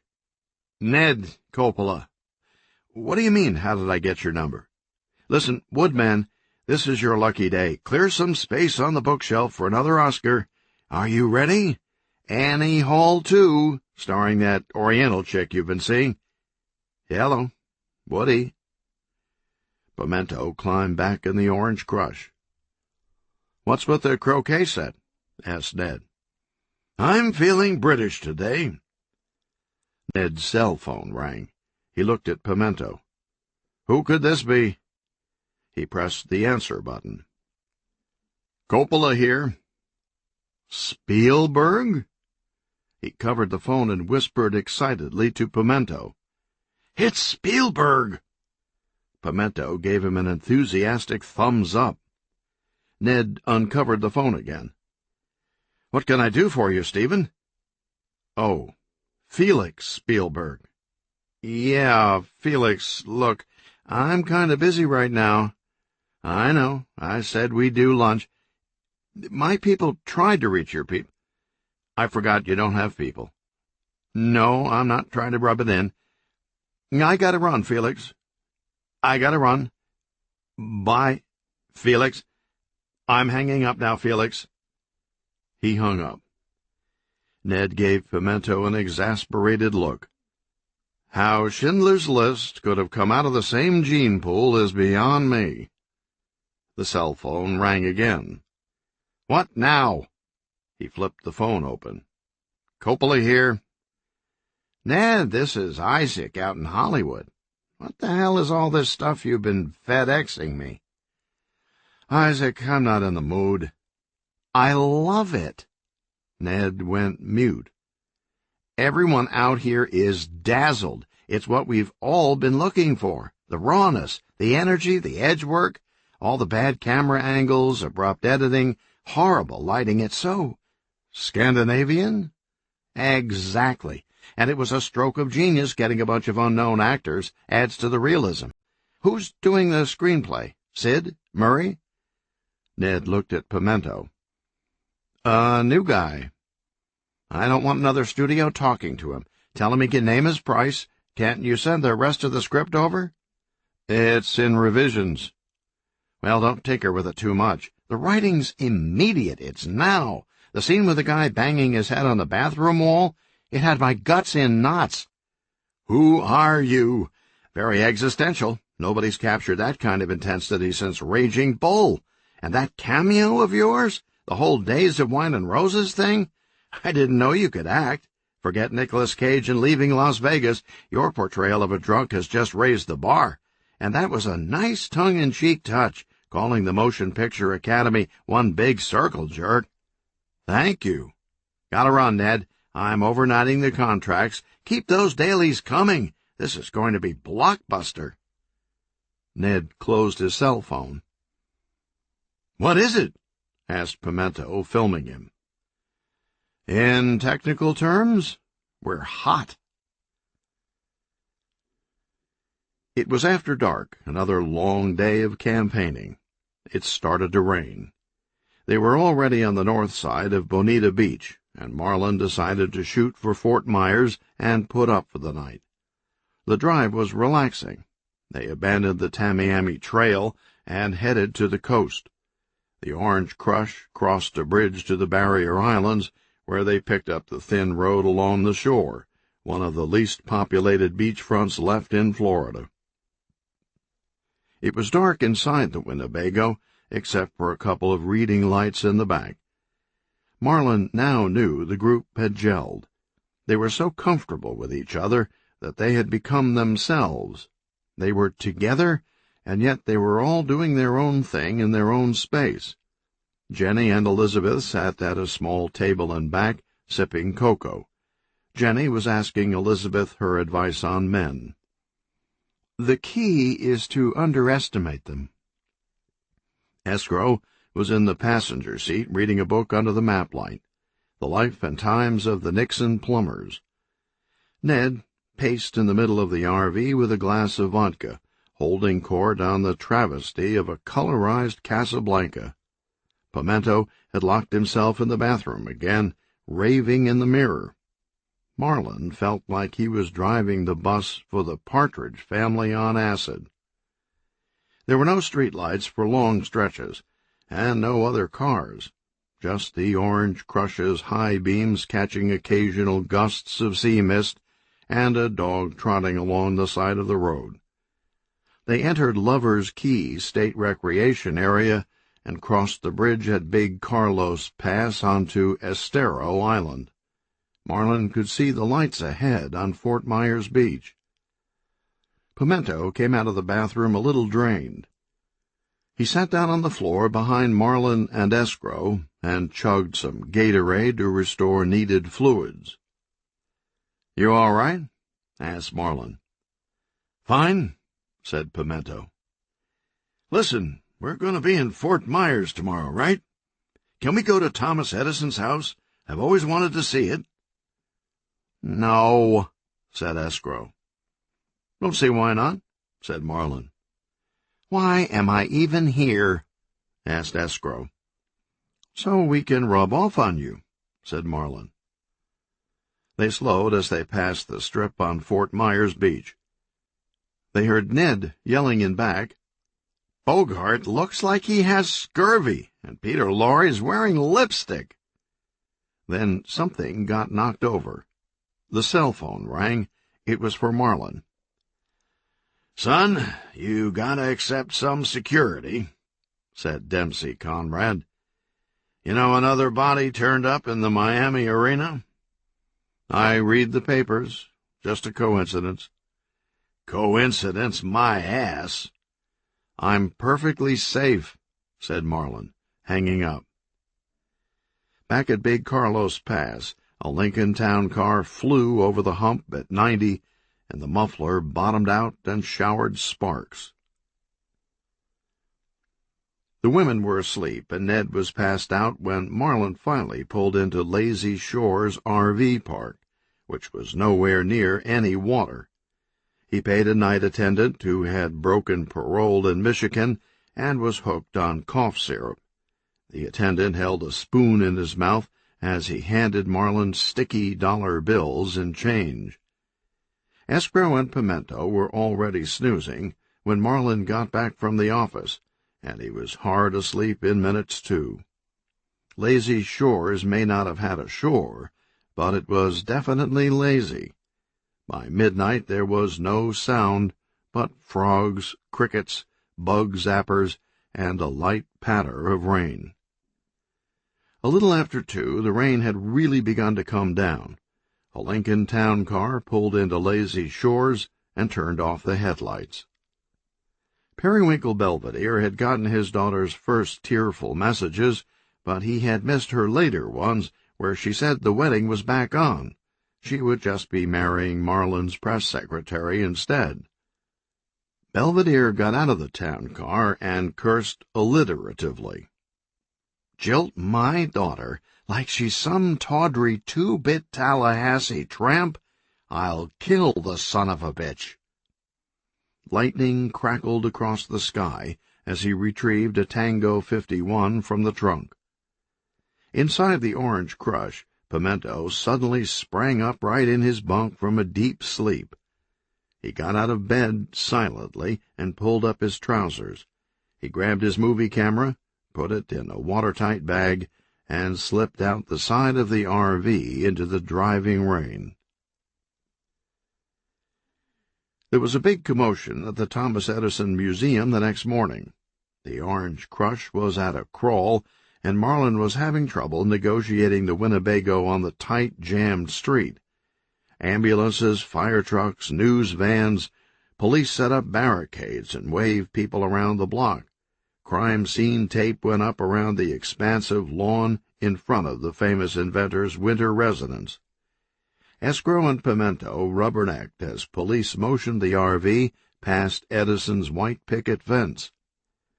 The officer also waved on the beat-up Chevy behind the Orange Crush, but the Chevy angled for the police barricade and knocked it over and parked. The officer ran around the driver's side, ready to let him have it. The driver wore a tweed jacket with an upturned collar, and he took a pull from a flask.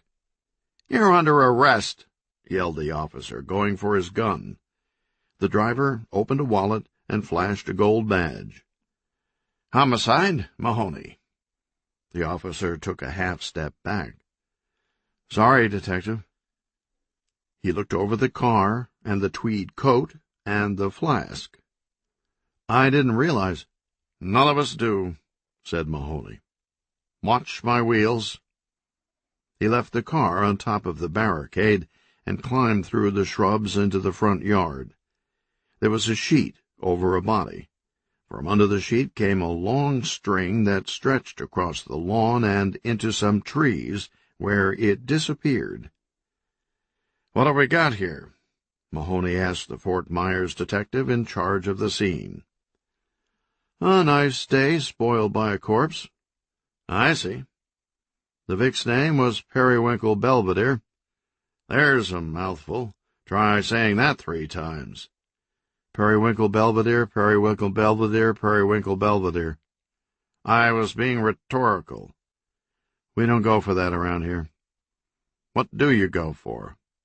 "An antacid that works when you need it." "Belvedere have enemies?" "Nothing but." "Who doesn't?" "These had money and knew how to use it." "I hear that comes in handy," said Mahoney. "What else you hear?" "We got ourselves a spree killer, maybe a copycat, too." "What else you hear?" "You like women's underwear?" "Who doesn't?" "You have a pair under your hat right now." You do your homework. May I? Be my guest. Mahoney whipped the sheet off the body like a tablecloth from under a set of china. The heavily scorched body of Periwinkle Belvedere lay on its back. The arms were straight out from the body, and the legs were spread. Each limb was pinned to the ground with several steel croquet wickets. Mahoney bent down and unbuttoned the shirt. He could make out magic marker words through the singed chest hairs. I heart the Thomas Edison Museum. Mahoney noticed the string on the lawn, and it led into Belvedere's hip pocket. He reached into the pocket.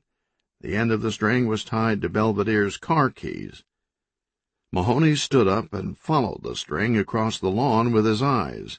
It stopped at the edge of some woods, where a police officer was climbing out, carrying a burnt-up kite tied to the other end. "We had a pretty vicious electrical storm last night," said the Fort Myers detective. "The metal wickets must have grounded him. My guess is Belvedere discovered electricity. 200 years ago, that would have made him famous. Now it just makes him dead." "It's looking like the Edison tour is scrubbed," said Marlin, turning onto a side street after the police barricade. "I was really looking forward to it," said Pimento. "But you know, for some odd reason, I feel like I've already been here." "Maybe you're thinking of Whitehall or Vizcaya." "Those are a bit nicer," said Pimento. "Maybe it's because I've read so much about the place. Did you know it was actually built in Maine and brought down by boat?" "Can't say I did." A police officer waved a rented yellow Mustang past the house. The Brazilian woman at the wheel cruised by slowly before accelerating. Moments later, a 1931 Stutz Bearcat Roadster was waved on, Von Zeppelin grumbling behind the wheel and trying to unsnag the bolt of a Tango 51. Ned Coppola stood behind Marlin, dialing California. "Isaac, Coppola here. I wanted to get back with you about your call the other day and our movie deal." "What call? What movie deal?" Ned was mortified. "Gotcha," said Isaac, and he laughed with extensive self-amusement. "Ned, received the latest overnight footage. It just gets better and better. Who's doing your special effects?" That lighting business with the kite? One word, inspired." "Thank you." "Forget about the script. Don't want to see it. Just keep surprising me each day." "We'll try." "You're a modest little mensch. Fly out when you're done. Lunch at Spago, on me. Ciao." Ned closed the phone and looked at Pimento. "Do you know anything about a kite and lightning?" Pimento shook his head. "Just what I read in the history books." The phone rang again. "Coppola here." "Oh." Ned walked forward in the RV and handed the phone to Marlin. "It's for you." "Son, Perry's dead," said Dempsey Conrad. "What?" "It just happened. Found him at the Edison home." "So that's what that was about." "I'm sending a security team out." "Don't." "I can't stand by any longer. You're leaving bodies everywhere you go. State police don't know what's going on. Until they do, we're putting you under protection." "No way. It isolates me from the people." "I'm sending them. We'll fight about this later." Dempsey hung up. Marlin made his usual low-profile rounds in Fort Myers and decided to skip the Daughters of Restricted Country Club's luncheon. When the TV people heard Marlin wasn't coming to the lunch, they snapped their tripods shut and jumped in their vans and chased him, leaving Gomer Tatum alone at the head table with a napkin in his collar and a breadstick in each fist. The Orange Crush passed the old Edison Theater downtown, and took the towering Edison Bridge north across the Caloosahatchee River.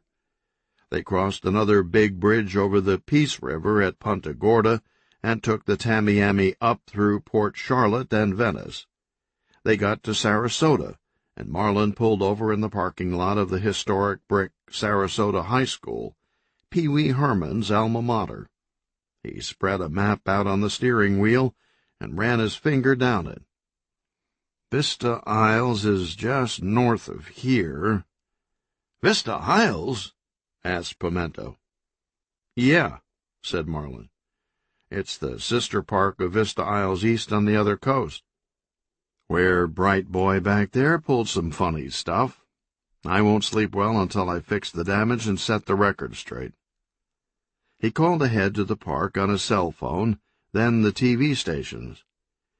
Shortly after 2, Marlin exited Interstate 75 near a factory outlet mall and pulled up to the community hall at Vista Isles.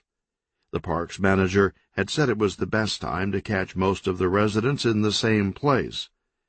Marlin entered the hall filled with retirees for the weekly meeting of the World Wrestling Federation Fan Club, Gulf Coast Smash Mouth Chapter. Marlin took the stage next to a big screen TV, and the manager turned off the replay of a grudge match, drawing a chorus of groans. Marlin bent the flexible microphone on the podium toward him. Camera lights for 3 TV stations, and Ned Coppola came on in the back of the hall. As you may have read in the papers, there were some campaign irregularities at Vista Isles East last week. I want to apologize and say that the negative representations against my opponent, Gomer Tatum, were dishonest and completely false. He is a very worthy opponent. I believe I am the better candidate, but that's not the way I want to win. Are there any questions? A shriveled old man wearing a Gorilla Monsoon T-shirt raised his hand. Marlin pointed. Yes? Should Stone Cold Steve Austin be allowed back in the ring after his recent disqualification for attacking Triple H with a claw hammer? Pimento leaned toward Marlin and whispered, I know this one. He leaned to the mic. Absolutely. Triple H had it coming. There was a lot of nodding in the crowd. That's how I feel, said the old man. Anything else? Asked Marlin. A delicate old woman with a walker and a sexual chocolate T-shirt raised her hand. Yes? Will we ever see the Road Dogg paired with D-Generation X in tag team competition? Marlin turned to Pimento. That's mine, too, he said, and stepped to the mic. Not as long as the blood feud continues. It would be much too volatile. The governing body wants to keep the sport clean. The woman smiled and said thank you. Another hand went up, a man using oxygen and wearing black Raw is War elbow pads. He pulled the oxygen mask away from his face. Can we expect more of that cool dancing from Grandmaster Sexy and Scotty Too Hottie? The man released the oxygen mask just as he was passing out, and the rubber band snapped it back to his face. Cool dancing? You mean like this? Said Pimento, breaking into an urban two-step. The audience began applauding. 10 minutes later, Marlin and Escrow were standing on the side of the stage in amazement. Pimento had everyone's arms in the air, swaying them from one side to the other. Hey! Ho! Hey! Ho! Jackie Monroeville had the TV set on in their motel room, watching Marlin at Vista Isles. He's doing it again. We can't win for losing. We have to get to Vista Isles and steal his thunder." "Vista Isles?" exclaimed Tatum. "Don't you remember what happened at the last one? We almost got killed." "That was then. Everything's changed," said Jackie, slapping the pecan log from his hand. "Marlin just admitted the whole thing was a hoax." Marlin and company were in the parking lot at Vista Isles, piling back in the Winnebago. "I think I forgot my sunglasses," said Escrow, and he ran back to the hall. The audience was milling around at the refreshment table, and Escrow jumped on stage and grabbed the microphone. "I just want to reiterate all the things the governor said about Gomer Tatum. He is a worthy opponent, and there's room in democracy for everyone's beliefs. I'm sure he has good reasons for advocating that all senior citizen driver's licenses be screened with rigid eyesight tests." Heads in the audience turned. "And that your reflexes be tested at night on a banked racetrack in rain-slick conditions with exploding obstacles." The grousing got louder. "And so what if he's a fan of the Brooklyn Brawler?" Jackie turned her Harley right onto Vista Isles Boulevard. They could see the spire on the community hall in the distance. 100 yards ahead, a Crown Victoria pulled out from a side street. A little ways back, an Olds 88 pulled out. The Crown Victoria was going 10 miles an hour, and the Harley was soon on its tail. More cars pulled out. Buicks, Chryslers, Cadillacs. The Olds 88 closed the distance behind the motorcycle. "What's the holdup?" Jackie yelled, gunning the bike. In the sidecar, Tatum pointed ahead at the Crown Victoria. "There doesn't seem to be anyone in there." He stood up in the sidecar and lifted his goggles, and he saw a puff of white hair even with the top of the seat. "I'm going to pull around and pass," said Jackie. Before she could, the Cadillacs and Buicks pulled alongside, boxing them in. The Harley suddenly lurched. Then it lurched again, harder. Tatum and Jackie were jerked forward. "What's going on?" said Tatum, lurching again. Jackie turned around. "They're ramming us."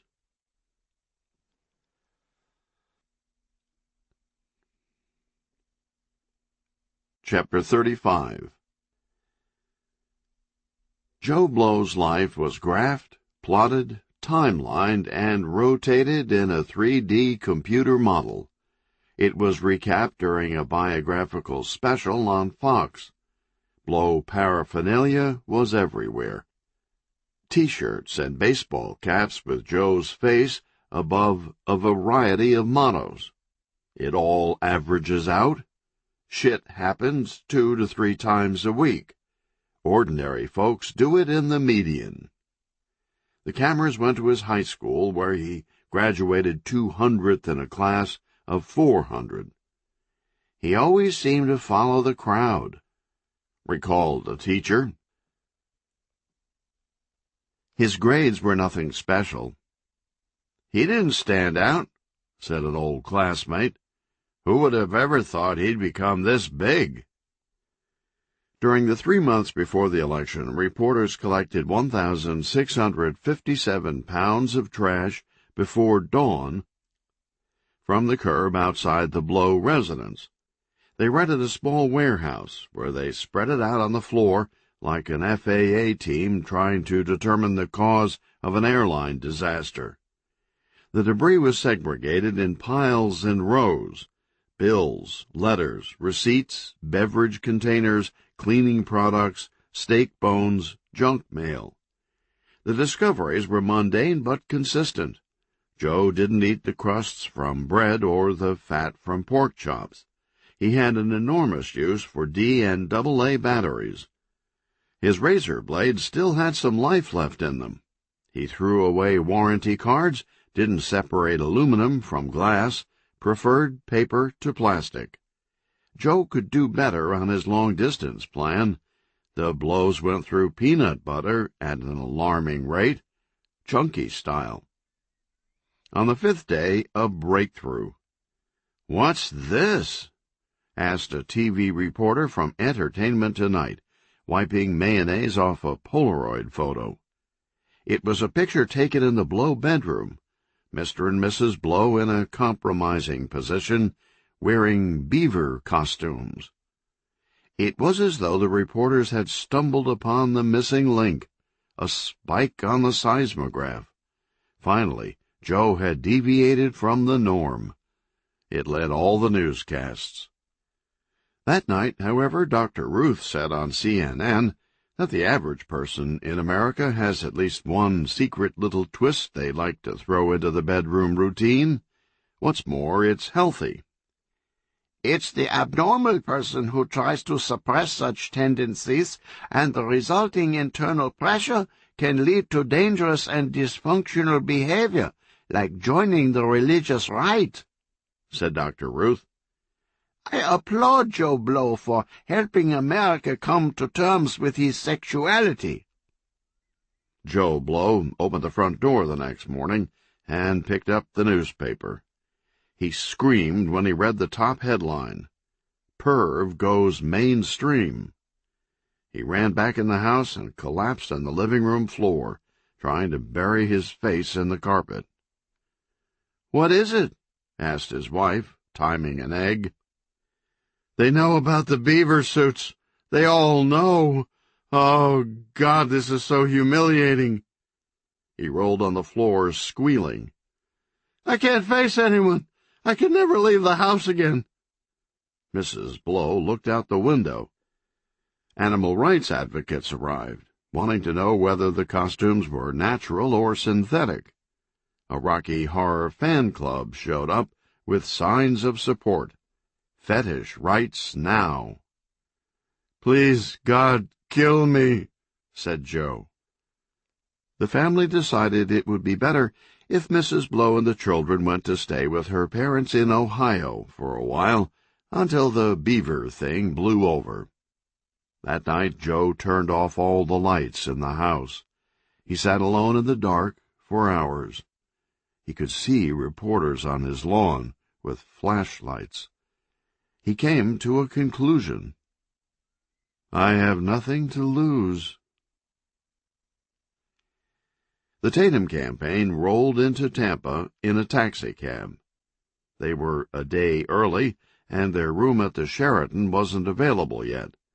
They drove across the causeway, past Pirates Cove Cabanas, Gasparilla Resort and Tennis, Buccaneer Bay Lodge, Peg Leg Inn, Bluebeard Suites. The taxi rolled under the crossed cutlasses at the entrance of Shivering Timbers Motor Court. Tatum got a room with cable and a refrigerator. Jackie ran errands. She was back in an hour with 2 dry-cleaning bags, and she threw them on the bed. Tatum was in his underwear, eating Mexican and watching the Beverly Hillbillies. He waved at the screen with a fajita. "That Jethro could act." "Shut up and try this on, and don't get any picante on it." Tatum inspected his new outfit in the mirror. "I don't feel too good about this. Seems like a big gamble." "That's the whole idea," said Jackie. "It's just like football. We're behind at the 2-minute warning. He's playing a conservative prevent defense, so we have to throw the bomb." She opened one of the bags and started wiggling into her own new outfit. "I got you this far," she said. "Now stand up. I still have time for alterations." The morning before the election, the Orange Crush turned off I-75, taking the Crosstown Expressway. When they got to the toll booths, the skyline of Tampa appeared in the distance above the trees. Pimento checked the time and turned on his portable TV. On screen was the second ad Ned Coppola had produced for the Conrad campaign. It opened with a stark black-and-white photo of Gomer Tatum with a red slash through it. Tatum running negative ads again. using the same old-tired personal attacks and slander because he's too afraid to run on his own atheist record of being soft on child pornography and an enemy of the elderly. After the commercial, the news. Footage of firemen outside Vista Isles spraying down the smoldering chassis of a Harley and sidecar. Escrow climbed in the passenger seat with the box of morning mail. You suck. You suck. You suck. Boy, do you suck. I feel a breeze. Must be you sucking. And free trade is for faggots. Escrow grabbed the newspapers. He looked at the front of the Miami Herald, and his face brightened. He jumped up and started dancing. I'm the man! Hoo-hoo! He ran around the inside of the RV, doing a Charlie Brown nose-in-the-air dance. The others gave him a weird look. Pimento picked up the newspaper Escrow had dropped.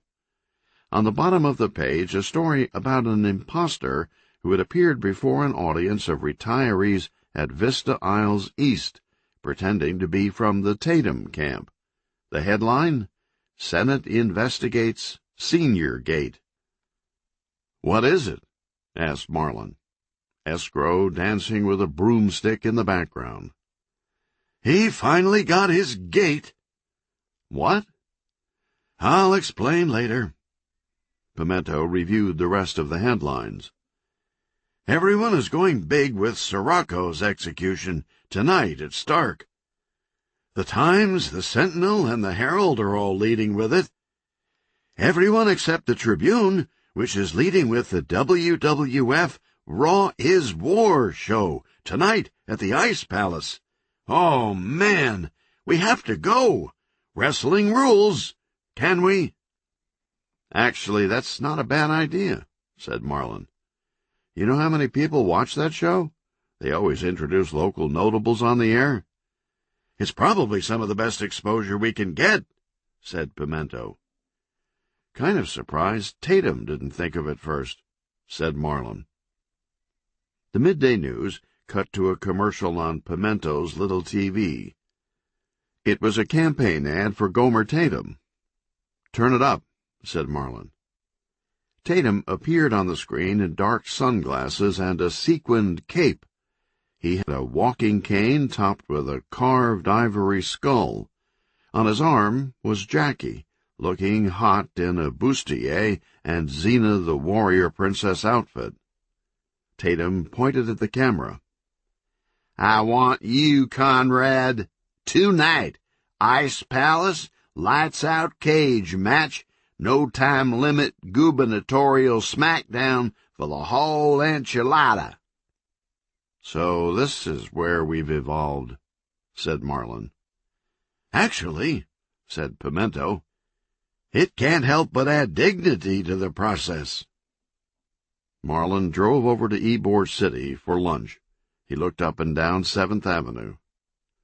"Where'd this silver ring go?" he said. "This country's falling apart." They decided on Carmine's instead. Marlin didn't realize how tired he was until he sat down. He sank heavily into the chair like a sack of mercury, and he ordered crab cakes and Cuban coffee. It was near the end. Events were starting to back up and overlap. The polls fluctuated by the minute, Marlin averaging a 2-point lead with a 3-point margin of error.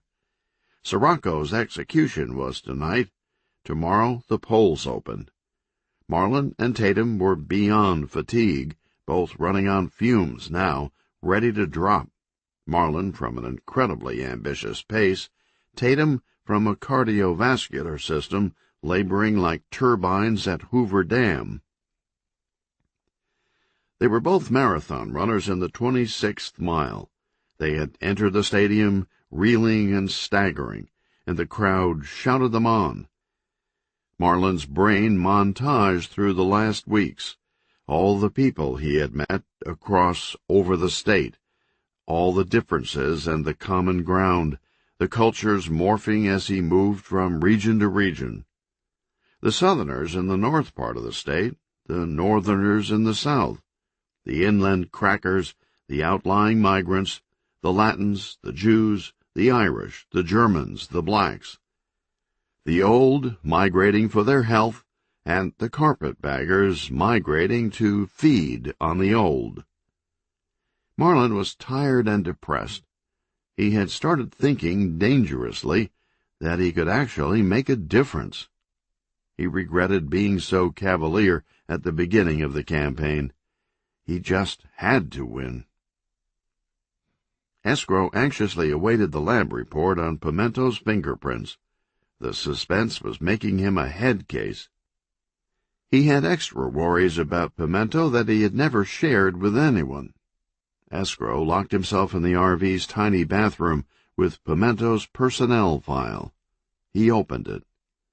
It was completely empty, except for the results of the drug test and a new document, a single sheet of paper. Nobody had discovered it until 2 months ago, when Escrow went snooping into Pimento's background, trying to learn his real name. The fingerprints were taking forever. Escrow decided to read the document again. Maybe he had overreacted the first time he saw it and nearly passed out.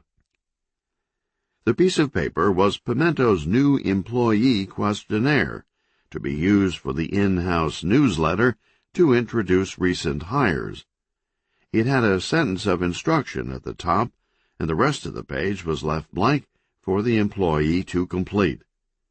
In your own words, describe who you are so that your new colleagues can get to know you better. Beneath the typed question were stanzas, neatly printed in No. 2 pencil. Please allow me to introduce myself. I'm a man of stealth and waste. I've been around for a long campaign, stole many a man's vote and slate. And I was round when Gary Hart fought the Herald and took the bait, made damn sure that Donna Rice hopped on his lap and sealed his fate. Pleased to meet you. Help me guess my name. But what's puzzling you is how I never faced the blame. I stuck around St. Petersburg when the benches had fresh green paint, killed the next drug czar's service tax, and Martinez screamed, "Hey, wait!" I rode a float, supposed to look like a boat, when the Orange Bowl raged. Can I buy your vote? Pleased to meet you. Help me guess my name. But what's puzzling you is how the voters got so lame. I watched with glee, hoo-hoo, all the duplicity, hoo-hoo, as the lies piled up, hoo-hoo, in the primary, hoo-hoo. I shouted out, hoo-hoo, who killed the Everglades, hoo-hoo, when after all, hoo-hoo, it was you and me, hoo-hoo. Let me please introduce myself, hoo-hoo.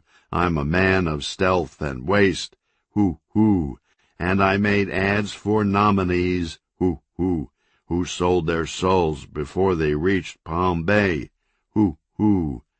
Just as every citizen's a criminal, hoo-hoo, and all the candidates saints, hoo-hoo.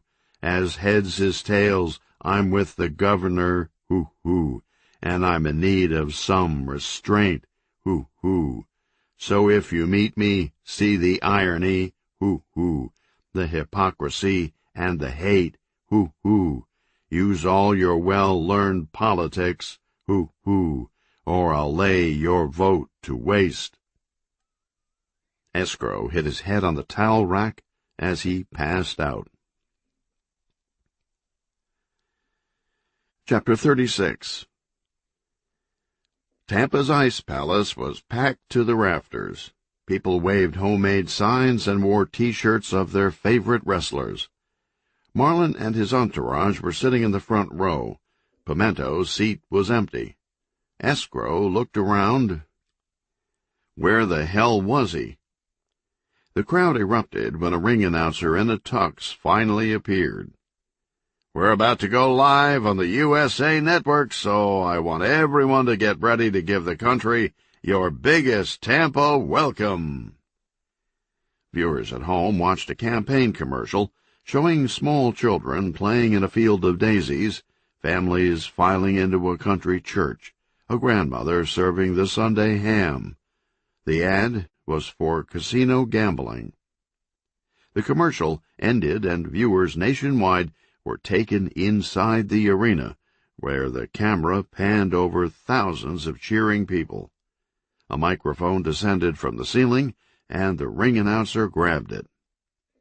"Welcome, America, to the Ice Palace in Tampa, Florida, for Monday Night Raw is War." The crowd went bonkers. "We have an extra special surprise in store for you. We have already seen Jesse Ventura leave the ring and successfully defend his title at the ballot box.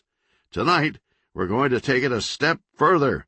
We may see the nation's first governor's race actually be decided in the ring." A cell phone went off in the front row. Escrow answered it.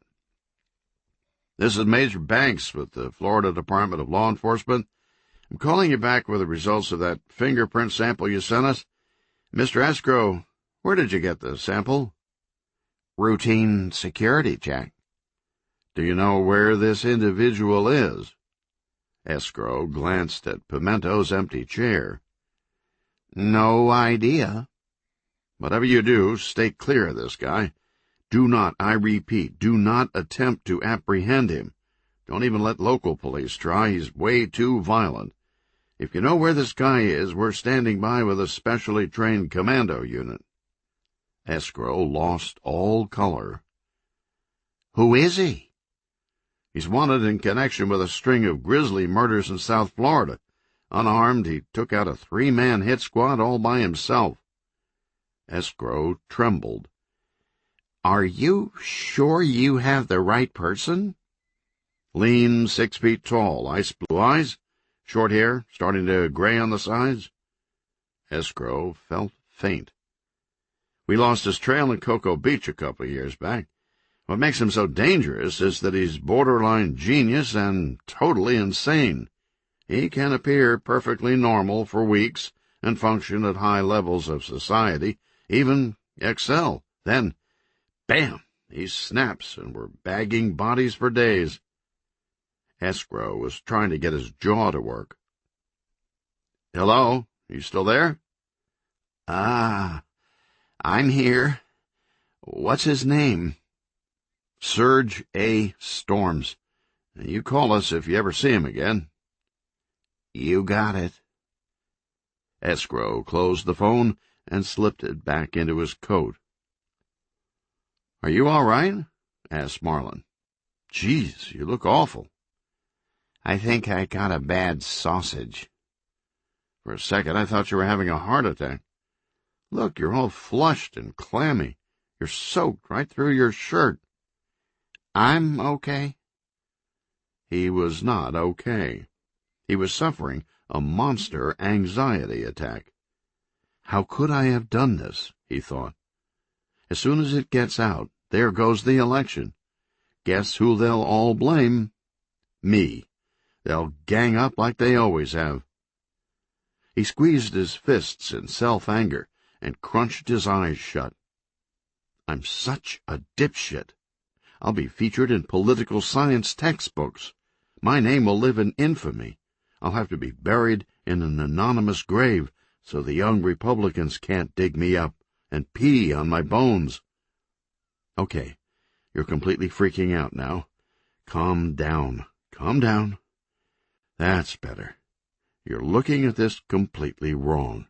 All that unthinkable stuff will only happen if someone finds out, and if you keep your mouth shut, how will anyone ever know? Pimento's been acting perfectly normal up to now.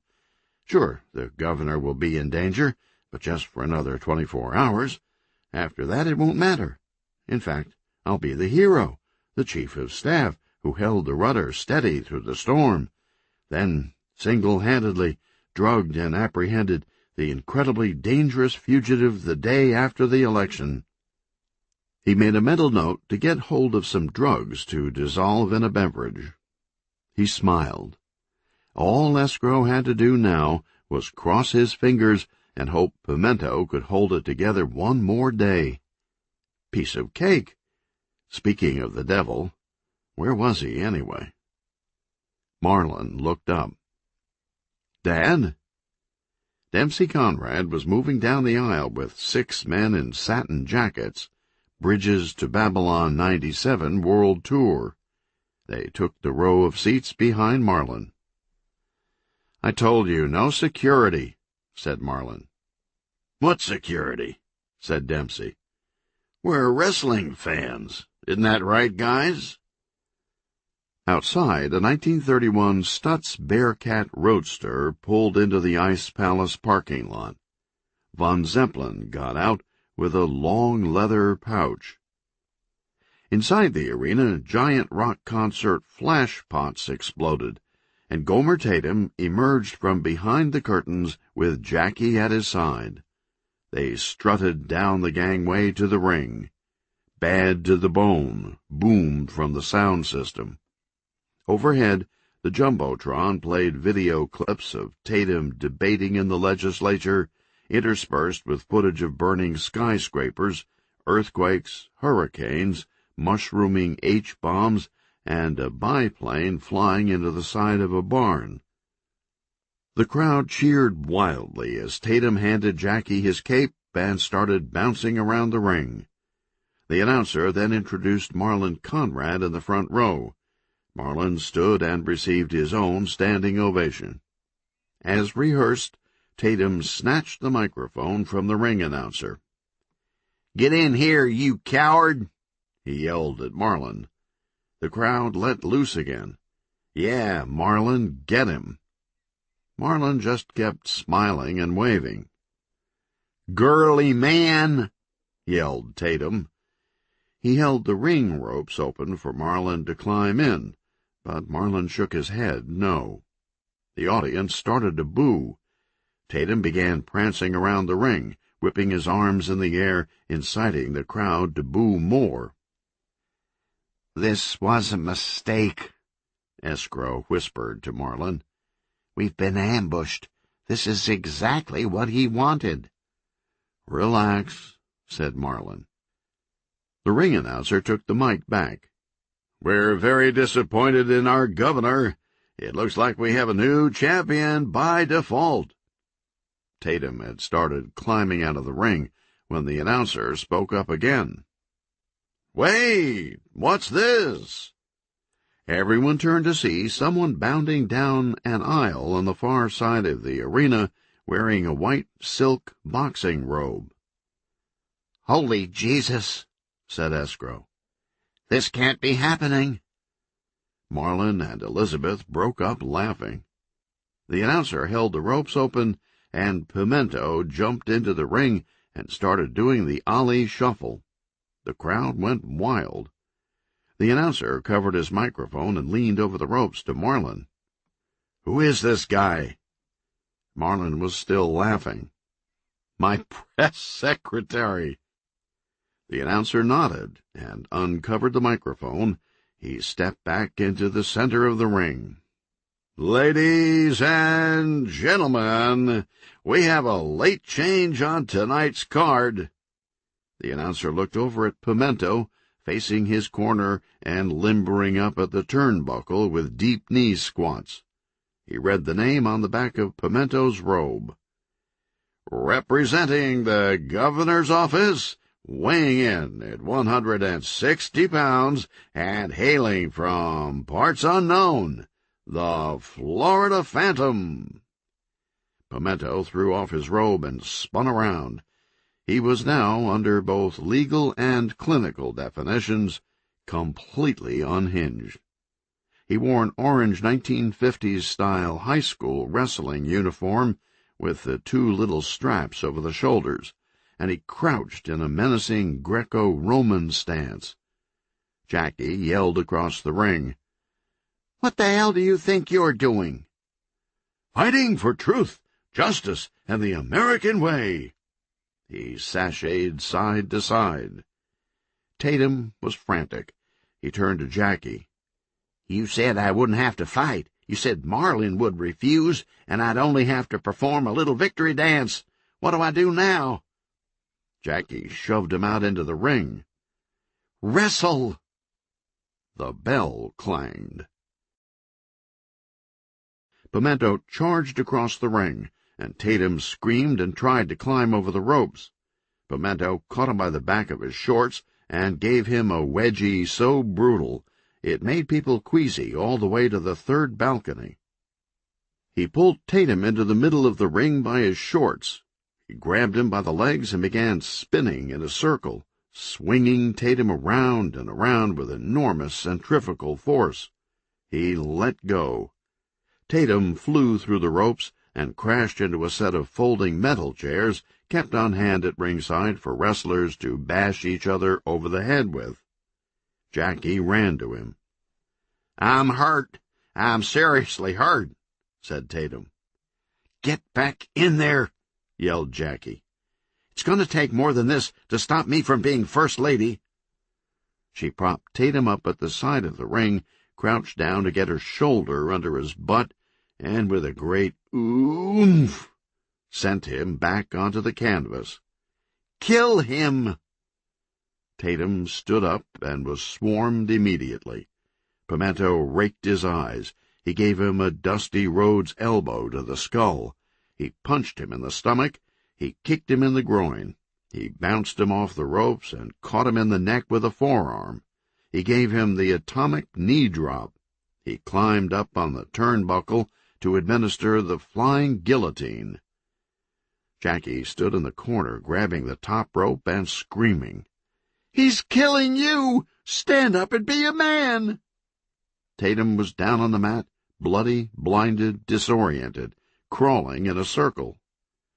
"Jackie, where are you? I can hear you, but I can't see you."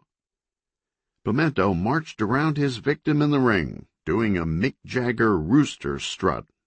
The crowd loved it. Hee-yah! Jackie came off the top ring rope and caught Pimento by surprise with a scissor kick, flattening him. She sat on his chest and pounded him over and over. "Don't you ever do that to my Gomer again!"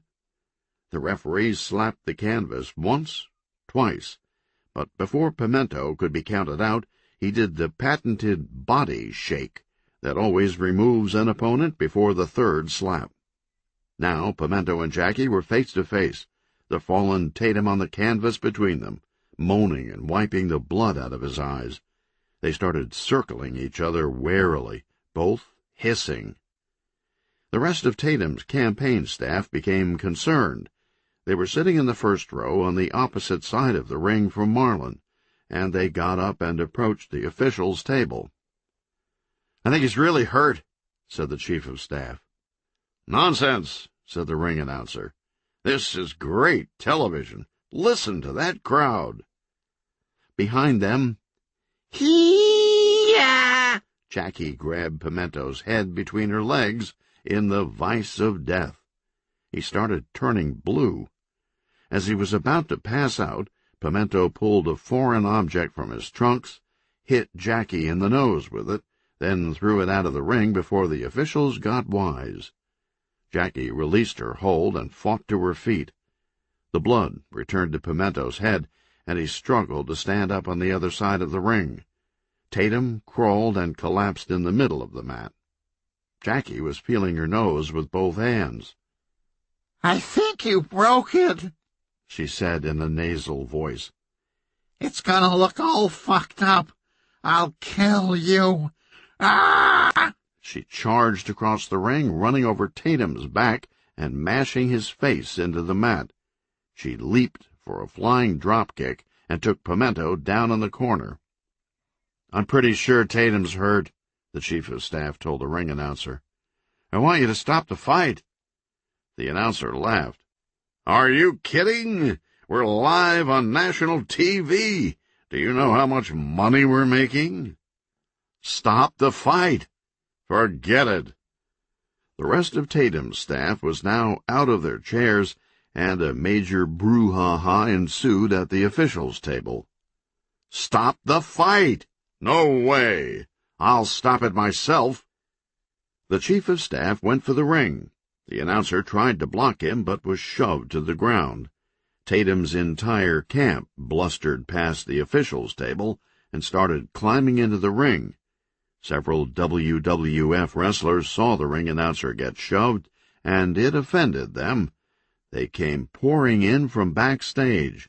Stone Cold Steve Austin, The Rock, and The Undertaker, and they began beating the tar out of Tatum's people. The staff tried to use its sheer numbers and pile on Austin and The Rock. More wrestlers came running out. The Mean Street Posse, X-Pac, and Taka and Funaki. The entire ring was encircled in pandemonium. The folding metal chairs came into play. Wham! There goes an aide-de-camp. Wham! There goes an undersecretary. Wham! There goes the chief of protocol, his face a crimson mask. The play-by-play man and the ring announcer sat at the press table, yelling in their respective microphones. "I've never seen anything like this. The officials are trying to restore order. It's a Donnybrook! It's a Donnybrook!" Inside the ring, Pimento had Jackie in a hammerlock, but left himself open for an elbow to the solar plexus. Jackie turned the tables. She immobilized him by constricting his head between her athletic thighs. 6 separate struggles raged outside the ring. "It's a free-for-all! It's all-out war!" Someone in the audience came running down the steps toward the ring, screaming like a maniac. The ring announcer looked up and saw something so bizarre and unnatural that it could only be part of the official wrestling script. He was afraid he had missed something in one of the meetings, so he improvised. "Oh, my God, ladies and gentlemen, it's the puppet lady! It's the puppet lady!" Marlin looked toward the aisle. "Babs?" Babs was both crying and screaming as she climbed into the ring with her large wooden Punch and Judy set. "Let go of him! You're killing him!" Jackie had Pimento in an upside-down hold. She slowly stood up, gripping him around the waist with his head still between her thighs, preparing to drop him on his skull in a classic pile-driver. "She's going for the pile-driver!" shouted the play-by-play man. "She's going for the pile-driver!" Babs was crying her makeup off again as she planted her feet, grabbed the ends of the puppet strings in her hand, and began twirling Punch and Judy in a circle over her head like a Mexican bola. When the marionettes had reached a ferocious velocity, Babs slammed them into the side of Jackie's head. Jackie was staggered. She dropped Pimento mid-pile-driver. Babs ran over and hugged Pimento and stroked his hair. "Are you okay, baby?" Wham! Jackie hit Babs over the head with a chair. Babs went skidding across the canvas, face down. She pushed herself up and slowly turned around. The crying had stopped. Her face was twisted and her teeth bared. She pointed at Jackie and said a single word. "You!" "Come and get it," said Jackie. The two women charged like bulls from opposite corners and met in the middle of the ring in a savage, bone-crunching collision. They began to fight with such fury and speed that the human eye couldn't keep up with it, spinning across the ring like Tasmanian devils. "It's no holds barred! It's a death match!" The wrestlers outside the ring stopped and watched in horror when they noticed what was happening. Stone Cold, The Rock, and X-Pac winced and tightened their sphincters. Tatum's Tallahassee staff used the diversion to organize a pincer attack. Wham! A tax attorney caught Stone Cold in the back of the head with a tortoiseshell briefcase. From the opposite direction, a team of state auditors made a flanking move and charged the other wrestlers in the flying wedge formation. "It's Bedlam! It's Bedlam!" Meanwhile, Pimento and Babs had gained the upper hand. They had simultaneously bounced Jackie and Gomer off opposing ring ropes, then switched off and caught their opponents in twin sleeper holds. The crowd went bananas. When Jackie and Gomer were neutralized, Pimento and Babs slung them through the ring ropes, taking out the flying wedge of accountants before they could do any more harm to the WWF.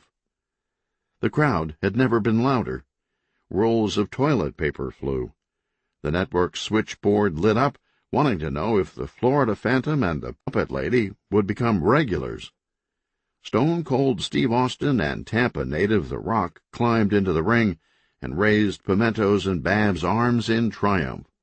They were joined by the rest of the wrestlers, who hoisted the couple on their shoulders. Marlin and Elizabeth laughed and applauded ringside. Marlin looked over at Escrow, who was ashen and hyperventilating, and gave him a playful nudge. "See? I told you everything would work out. You worry too much." As Pimento and Babs were carried up the gangway, Pimento got a strange feeling, the same one he'd had in the Miami arena. He looked up toward the rafters. Something wasn't right. Other wrestlers took the ring as the regularly scheduled preliminary matches began. Crew members had to bring out a new set of folding metal chairs because the others were all bent. Escrow was in the restroom. He had his coat over his arm, his collar was open and tie loose. He bent into the sink and splashed cold water on his face. A distant roar from the arena echoed into the restroom. The man at the next sink had a shaved head tattooed on top with a flaming pentagram. "Damn it! I'll bet they just gave the match to the British Bulldog. I hate the Bulldog." He punched the metal paper towel dispenser, creasing it deeply. He turned to Escrow. "You look like a Bulldog fan." Escrow cowered and shook his head no. "You sure?" This time he nodded rapidly. "We've got to do something about the Bulldog." The man pulled a baggie of heroin from his pocket. He tapped some into his hand and snorted. "That's better. Now I can handle the Bulldog." "Say," said Escrow, "can that stuff knock someone out? I mean, like if you slipped it in their drink?" "Can drop a rhino if you use enough." "Would you sell me some?" "I have a few dime bags." Escrow opened his wallet, and the man grabbed a 50. "That should get you started." He handed Escrow 5 tiny packets of white powder, and Escrow stuffed them down a hip pocket. Back in the arena, Marlin, Elizabeth, and Jenny laughed and applauded as Too Cool did a synchronized jive dance after knocking out the Bulldog. The barrel of a Tango 51 poked out through a small window high up in the arena. Inside the room, a man sat on boxes of scoreboard light bulbs, scanning the front row through the rifle scope. Jenny, Elizabeth, Marlin. The rifles stopped.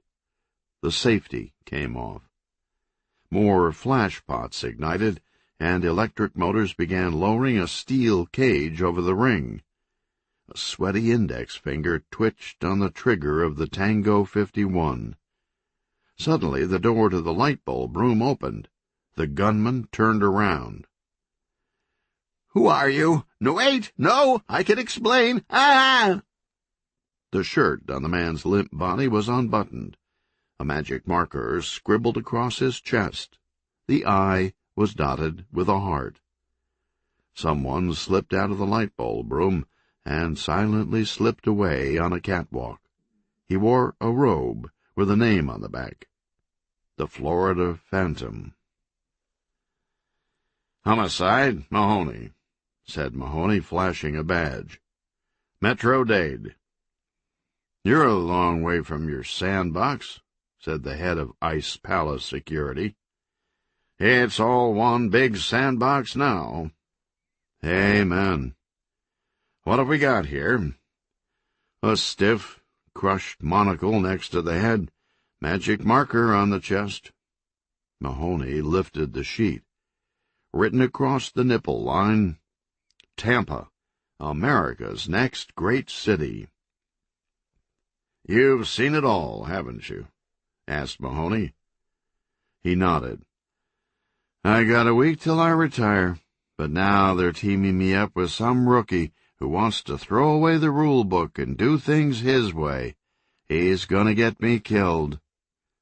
We've lost a lot of good men just before retirement like that. Mahoney pulled out his flask and took a hit, then offered it. I'm on the wagon. Wanna fall off? Makes sense to me. He took a slug. What else makes sense? Not putting foil in a microwave? What else? The victim was no wrestler. How's that? Top of his skull flattened. Sounds like the pile driver. Easiest hold in the world to get out of. No reason at all he had to die. You know what that makes this, then? The security agent nodded sadly. Another senseless killing. Chapter 37. Journalism professor Wally Butts couldn't get through to Marlin. He broke the speed limit all the way from Stark to Tampa, 3 hours till execution. He drove to the Ice Palace and spotted the Orange Crush in the parking lot just as the wrestling match was letting out. Butts knocked on the door of the RV, then pushed Escrow aside. Governor, he's protecting his daughter. Who is? Frank Lloyd Sirocco. Butts's cell phone rang, and he pulled it out of his jacket. Hello? Yes, it is. I see. I see. Why can't you just tell me right now? I see. Yes, we'll be there. He hung up. It was an out-of-town attorney. He said he was representing the daughter of a death row inmate whom he was not prepared to identify on the phone.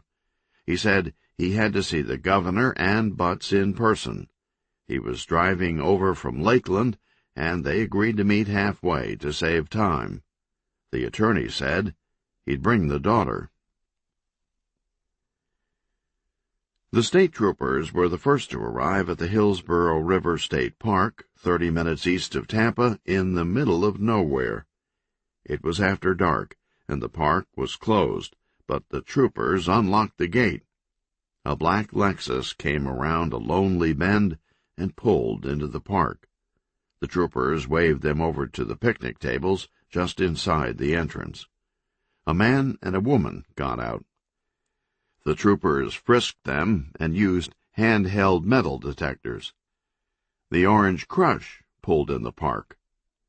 Elizabeth and Jenny were asleep in back. Escrow and Pimento were up front, but Marlin told them it was a confidential legal meeting and they would have to wait in the Winnebago. Marlin and Butts climbed out and took seats at one of the picnic tables opposite the man and woman. There were no lights in the park and no moon. One of the troopers parked his patrol car facing the table and put his high beams on. The attorney held up a hand in the surreal light. Before anyone says anything, I need to have immunity from my client. Butts. What for? You're interested in the Sirocco murder case? If my client has information that she hasn't divulged earlier— Right, said Marlin. Obstruction, accessory after the fact. I need it in writing, said the attorney. Blanket immunity for anything my client says here. I've prepared the papers. The lawyer pulled a document from his briefcase, and Butts pulled a video camera from his. "What's that?" asked the attorney. "We need to get this on tape." "We didn't agree to that." "A man's life is at stake." He looked at his watch. "An hour left. We don't have time to fool around." The attorney looked at the woman. She nodded. "Okay, you can tape." The attorney handed the document to Marlin. He signed it on his lap and handed it to Butts for the witness signature. When the attorney got the paper back and made sure everything was in order, he nodded at the woman. "Go ahead." "I'm Angela Sirocco, Frank's daughter." She stopped and looked at the attorney. She had trouble going on. "I know this is hard," said Marlin. "But did George Braintree rape you?" She nodded. "So your father's trying to protect you?" She nodded again. Marlin and Butts shook their heads at each other. "Jesus. Your father's willing to die to protect your reputation?" "No," said Angela. "What?" asked Marlin, confused. "He's protecting me all right, but not my reputation. I killed George Braintree." Bang! The answer almost gave Marlin and Butts whiplash. Of course, it all fell into place. The attorney held up the document. "We had a deal, now. Anything said here?" Marlin nodded, still stunned. "But what about all the evidence against Frank?" asked Butts. "He was telling the truth when he said his gun was stolen. I took it," the woman explained. "I forged checks at the bank and got money orders for the trip. Made the calls at the payphone. I was the only one who knew what I was planning." Butts and Marlin were kicking themselves. How could they have been so dense? Angela Sirocco and her attorney drove away in the Lexus, followed by the troopers. The Orange Crush waited behind. Marlin had an urgent phone call to make before he was going anywhere. Marlin's head was racing. He grabbed his cell phone and punched in the prison number. It beeped and turned itself off. Dead battery. They came to get Frank Lloyd Sirocco. His head was shaved and his knees knocked. A priest told him he was going to a better place. Escrow was on his own cell phone when Marlin told him to get off. He had an important call to make. "Sirocco's innocent. I have to call off the execution." "You can't. Give me that. How do you know he's innocent?" "New evidence," said Marlin, holding up the videotape. "Well, he probably did something else wrong. Give me that phone." "I won't let you," said Escrow, clutching the phone to his chest. "You're gonna blow the election." "What's wrong with you?" "I'll get it," said Pimento, and the two began struggling. "No, no, no. We're going to lose the election."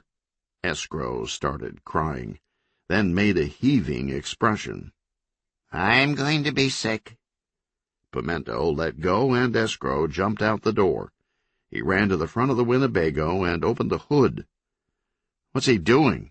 asked Marlin. "Throwing up on the engine?" The next thing they knew, Escrow was sprinting into the woods, cell phone in one hand and distributor wires in the other. They were too far out in the dark countryside to walk to another phone in time. "Get him!" yelled Marlin, and he and Pimento jumped down from the Orange Crush and dashed into the woods. Ned grabbed his camera and ran after them, bounding through the trees, taking branches in the face. "I love it! This is so Blair Witch!"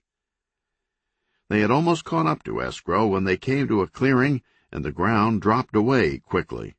They tumbled down the bank of the Hillsborough River. Escrow got up and went to throw the phone in the water, but Marlin dove from his knees and tackled him. Marlin held Escrow down, and Pimento pried the cell phone from his hands. "Call the prison," said Marlin, restraining the struggling chief of staff. "No!" yelled Escrow. "Hurry!" yelled Marlin. "Emotion!" yelled Ned. Pimento punched numbers on the phone. You have reached the Florida State Prison at Stark. If you know your party's extension, enter it now. If you do not know your party's extension, enter it now. For further assistance, please call back during regular business hours. To hear our regular business hours, please stay on the line. To not stay on the line, press *3. All others, press the # key. "What's taking so long?" said Marlin. Pimento pressed buttons at random. You have entered an invalid selection. Please try again. Due to an extremely high volume of calls, we cannot process your request at this time. Please do not hang up, as this will delay the processing of your request. Pimento pressed more buttons. "Hello, this is the voicemail of George DeFazio. I'm away from my desk right now." "Ah!" screamed Pimento. He reached back and hurled the phone into the river. "Brilliant!" yelled Ned. The guards walked Frank Sirocco down a bright hallway. A door swung open, and Frank saw the chair. His legs went, and they had to grab him by the armpits to keep him up.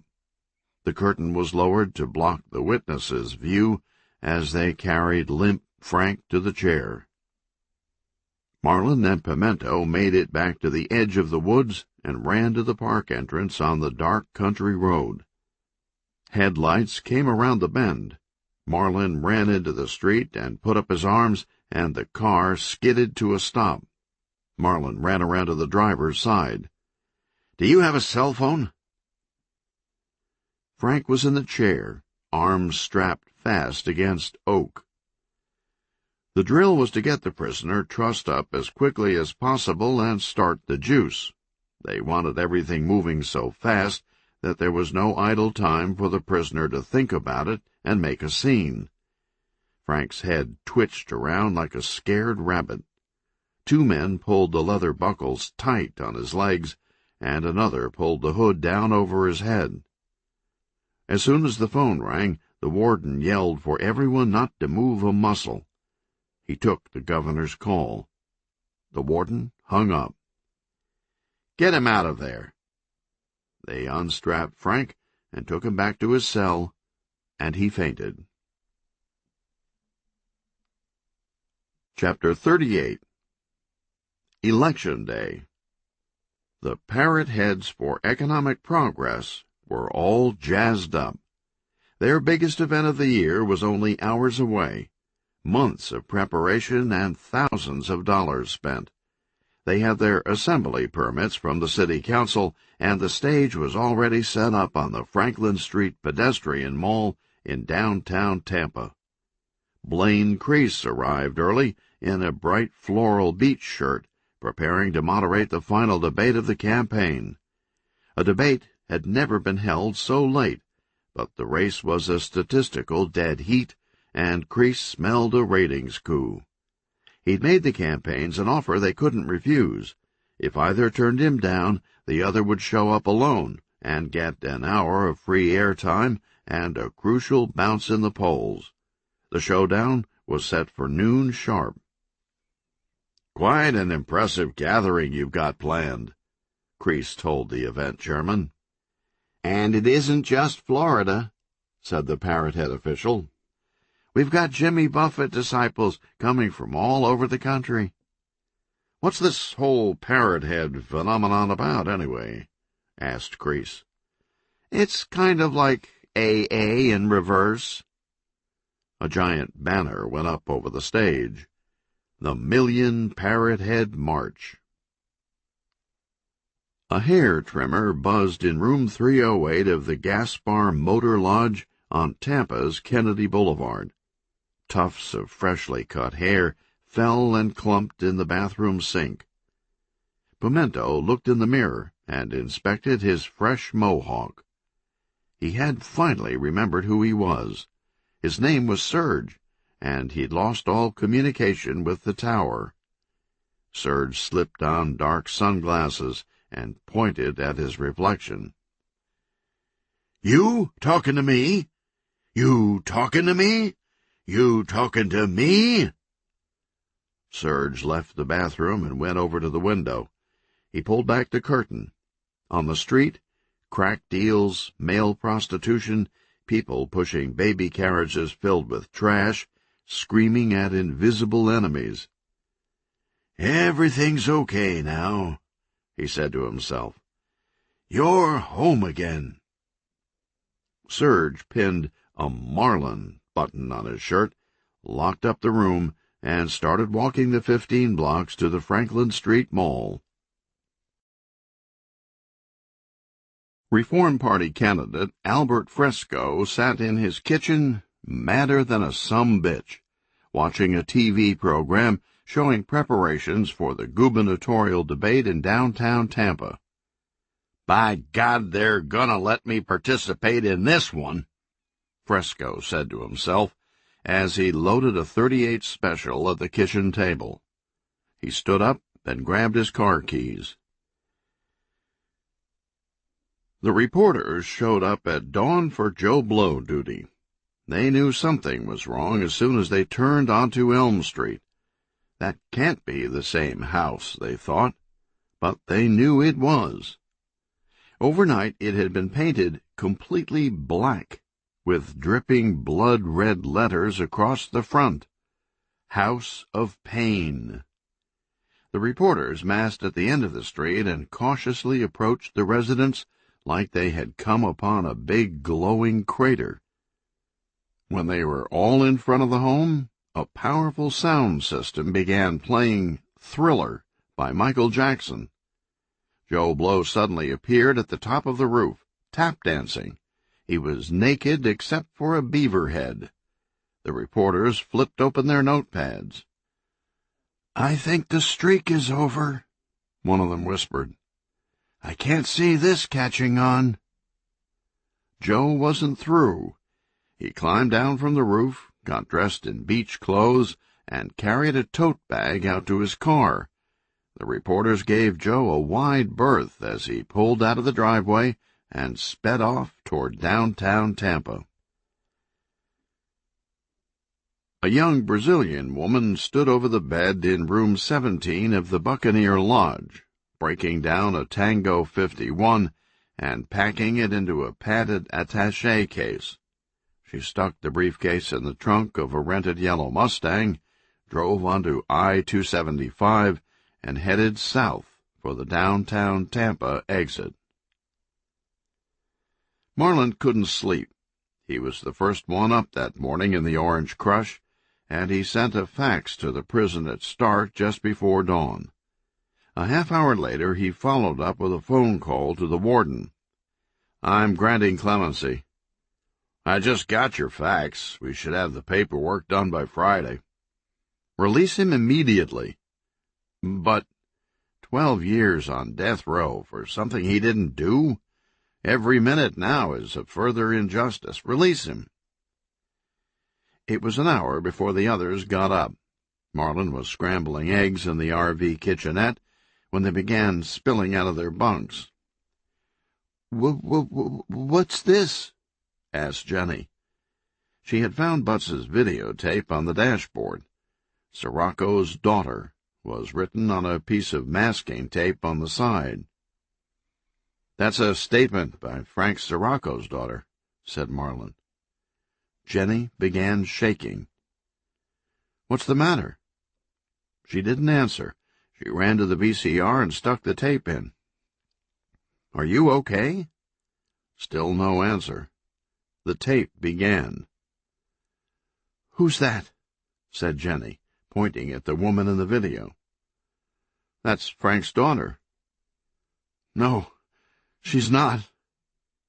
Marlin noticed she wasn't stuttering. "What do you mean?" "I'm Frank's daughter." "What?" said Marlin. He's a monster. He did this to me. She slapped the back of her thighs. The beatings only stopped when he went to jail for murder. My coked-out stepmom picked up where he left off, throwing things at me, singeing me with cigarettes. We moved to Florida. When she finally burned down the house, the authorities found my scars. And they got me out of there. I was adopted by a family in Sarasota, and they changed my name. My records were sealed under the law protecting juvenile abuse victims. Marlin's stomach was a free-falling elevator. Then, who's that in the tape? My stepmom. But she's so young, said Marlin. She was the trophy wife. Marlin dove for the phone and called the warden back at Stark. Don't let Sirocco go. Too late. It didn't matter anyway. Clemency is clemency. No double jeopardy. He called the lawyer from the night before. You son of a bitch. Now, we have a deal. Deal's off. She lied. No, she didn't. She was Frank's hired gunman. She did kill him. They split the insurance, and you gave her immunity. She perjured herself.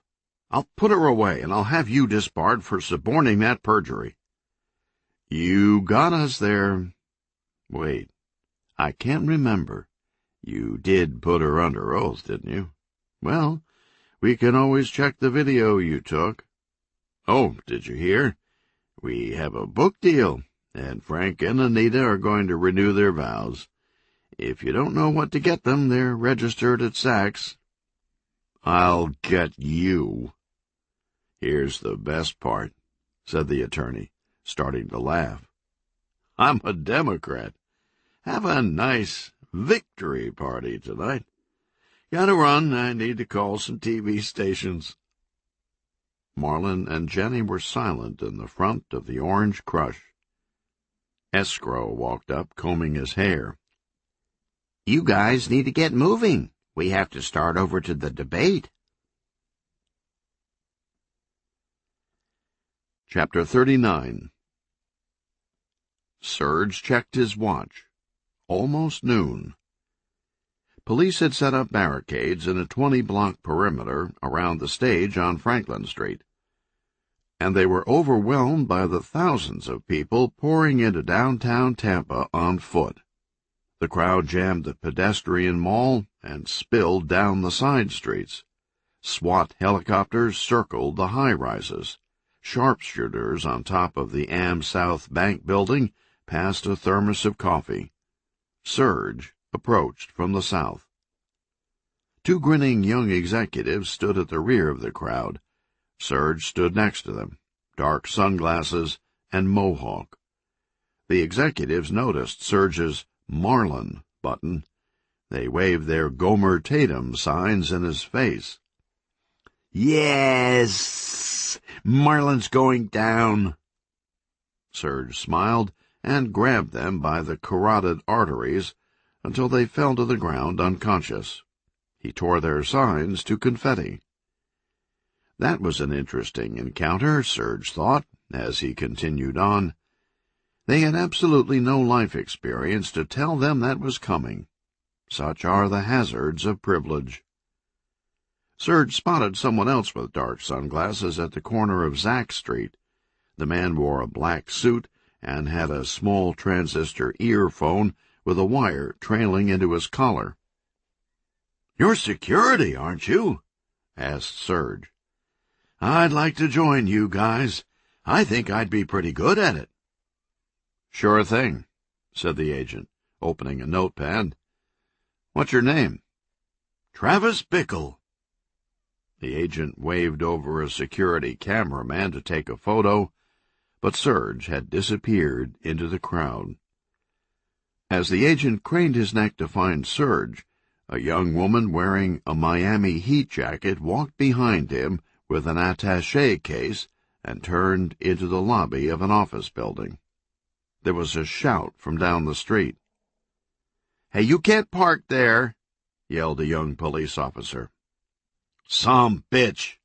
muttered Albert Fresco, backing his pickup out of a loading zone. Serge continued deeper into the mob. Everyone wore tropical shirts and sandals. Some had large plastic parrots on their shoulders. Some had parrots. A bank of kiosks with battery-powered boat blenders did brisk business in front of the landmark Tampa Theater. Corona beer babes gave away T-shirts and can koozies. The lines were 20 deep outside the row of portalets. A man went inside one of the johns with a parrot on his shoulder, but the bird got claustrophobia and went berserk, crashing into wall after wall, its owner grabbing drunkenly at empty air a foot behind the bird. Colorful pieces of feather flew out the side vents, and the portalet began to rock back and forth. Serge looked up at the stage. A crane lowered a massive plexiglass bowl onto an 8-foot reinforced plexiglass stand, the world's largest margarita glass. Fire hoses began filling the bowl. Officials from the Guinness Book of World Records took notes. Serge stopped and stared up at the tall buildings around him. Something wasn't kosher. He began picking up a frequency. The crowd exploded as Jimmy Buffett took the stage and began strumming the 6-string intro to Son of a Sailor. He was backed up by Stephen Stills, who had gone to high school in Tampa and was a big Tatum supporter. Behind them, stage hands scaled ladders and placed a small canoe in the margarita. Then they steadied the little boat and helped Blaine Crease climb aboard. 30 minutes later, Buffett ended the set with A Pirate Looks at 40. He bowed to thundering applause and trotted off the stage. Crease turned on his portable microphone in the canoe. "Is everyone having a good time?" Serge threaded through the crowd. "I've been known to get a little crazy myself from time to time," said Crease. He tried to stand in the canoe, but it began rocking, and he had to sit back down. "Made more than my share of visits to Margaritaville, if you know what I mean." "What a dork," said a man in an iguana suit.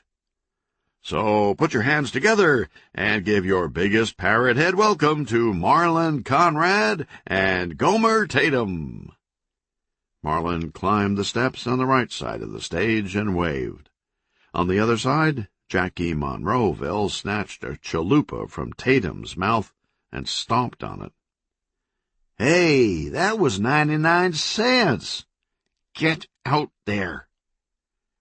Marlon was still waving to the crowd when Dempsey Conrad arrived with a platoon of men in satin jackets with big lips and tongues on the back. "I'm not even going to discuss it anymore," said Dempsey. "They found another body at the Ice Palace after the wrestling match. It's gotten way too dangerous. We're staying with you to the end. I don't care what you say." Bang!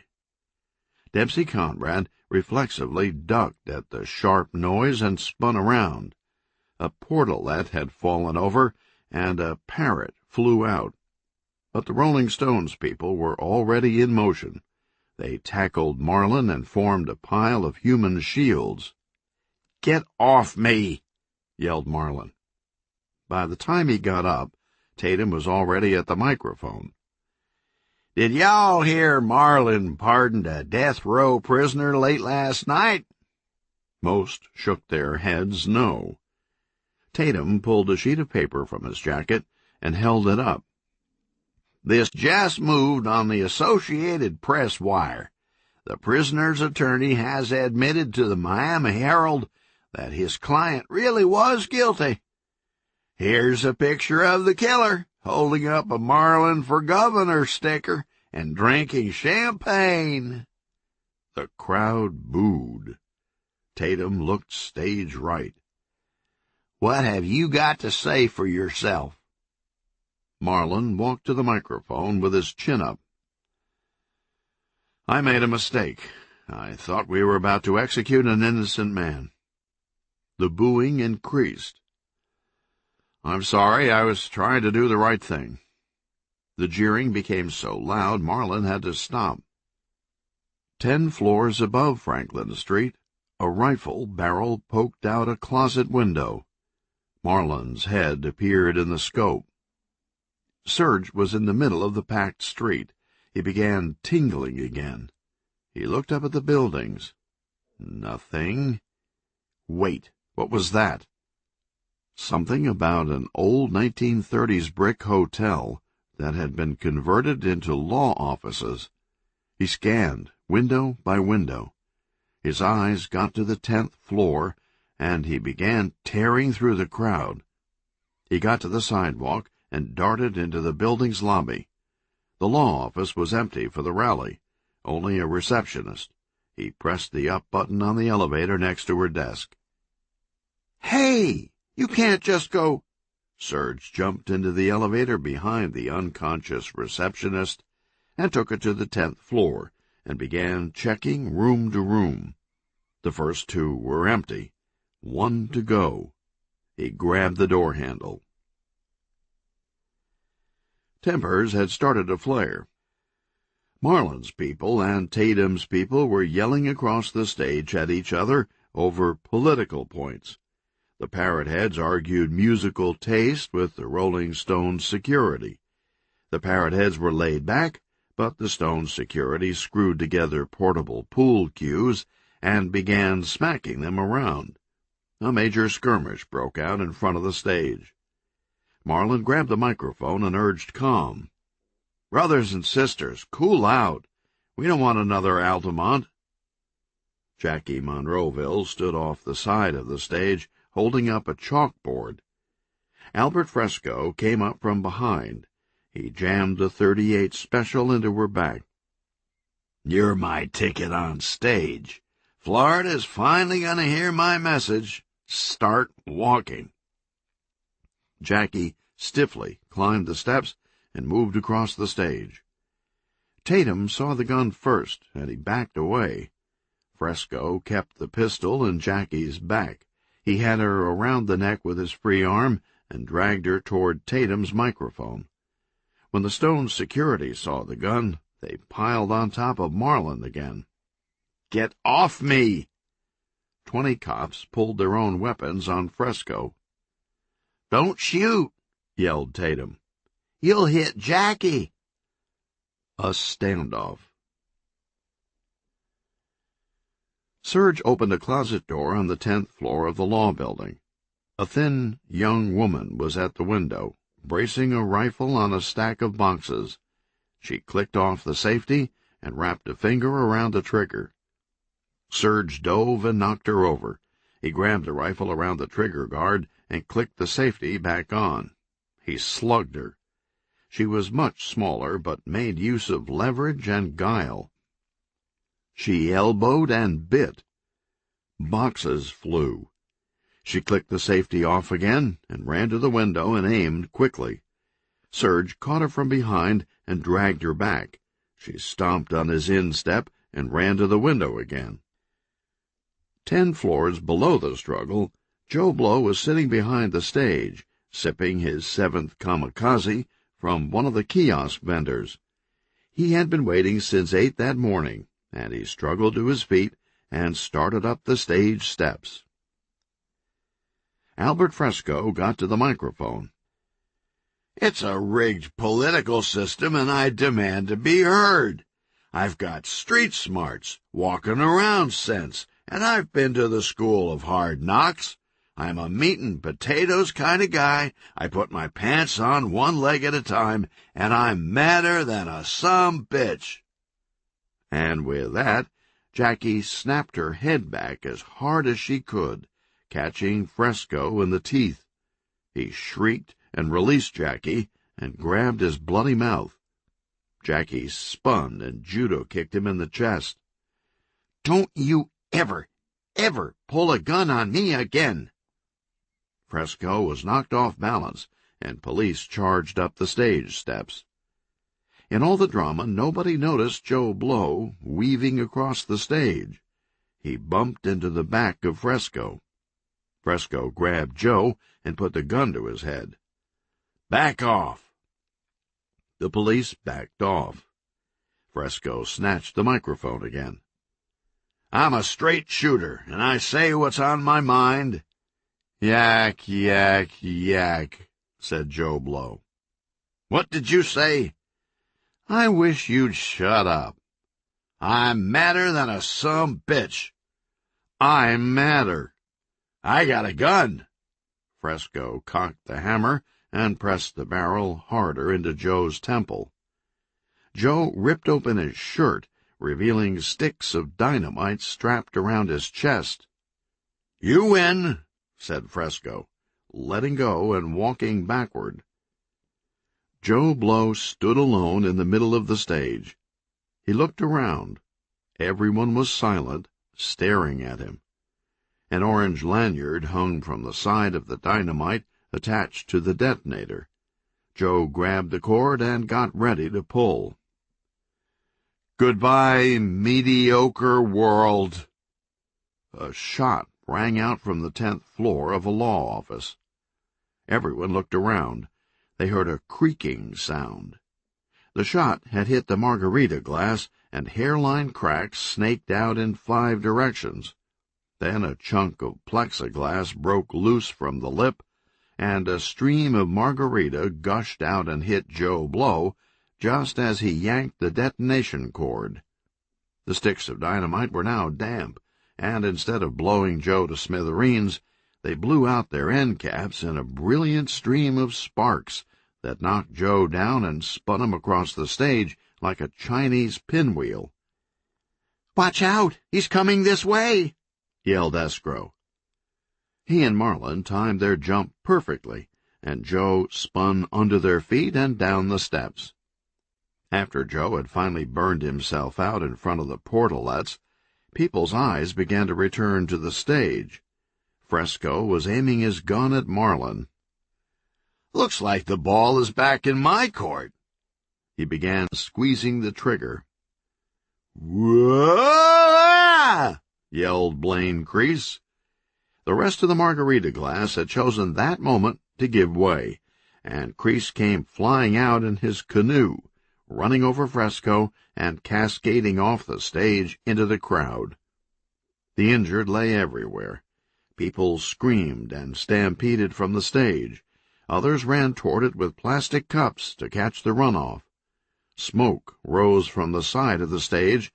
Joe Blow reignited and began spinning again in the crowd. Marlin was yelling for the pile of stone security to get off him. Hundreds of shoulder-borne parrots took off in confusion and pooped and flew into buildings. One of the cops turned to another.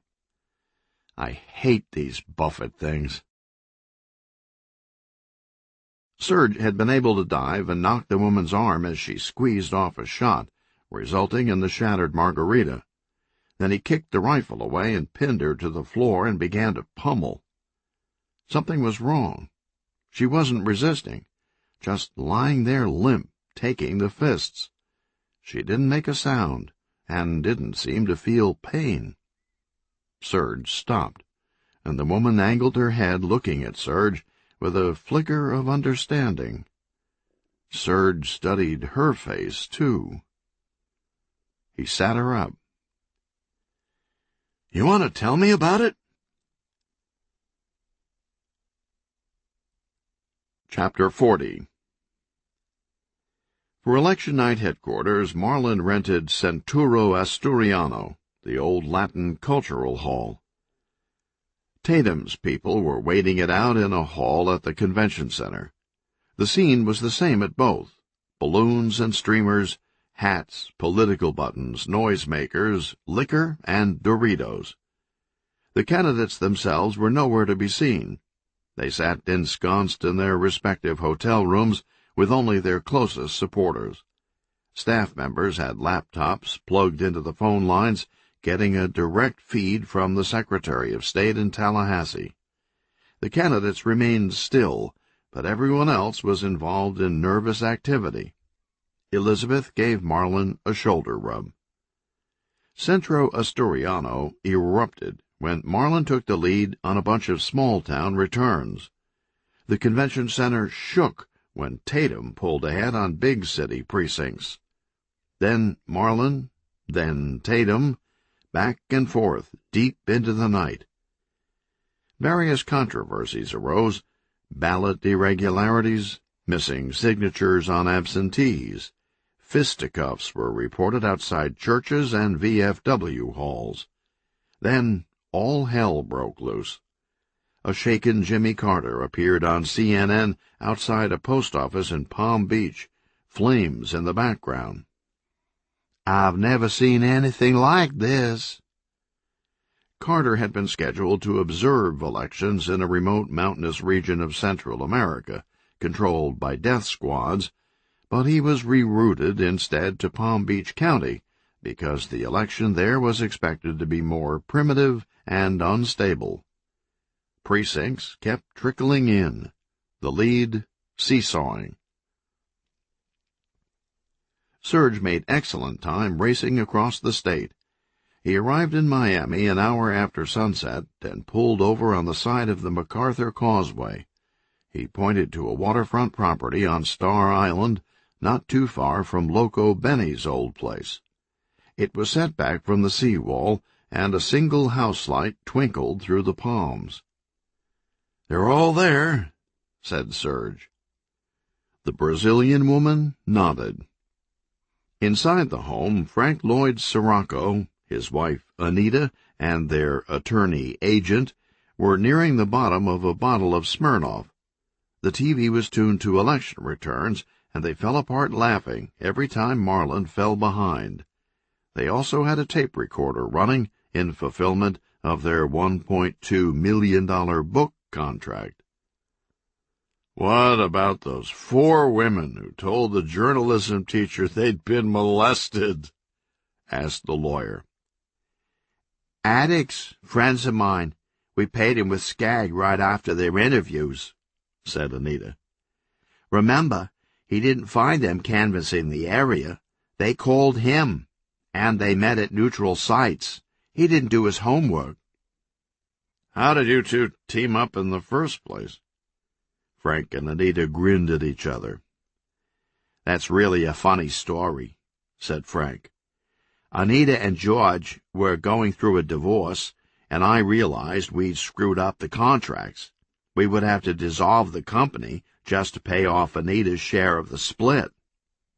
Anita chuckled and picked up the story.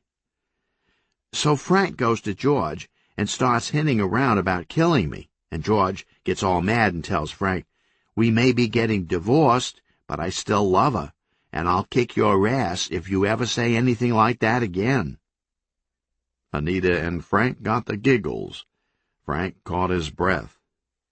"I go to Plan B. I call Anita and say, 'Let's kill George,' and she says, 'Fine by me.' We all flew down to the Keys together," said Anita. "George didn't know it, but Frank and I got tickets under assumed names.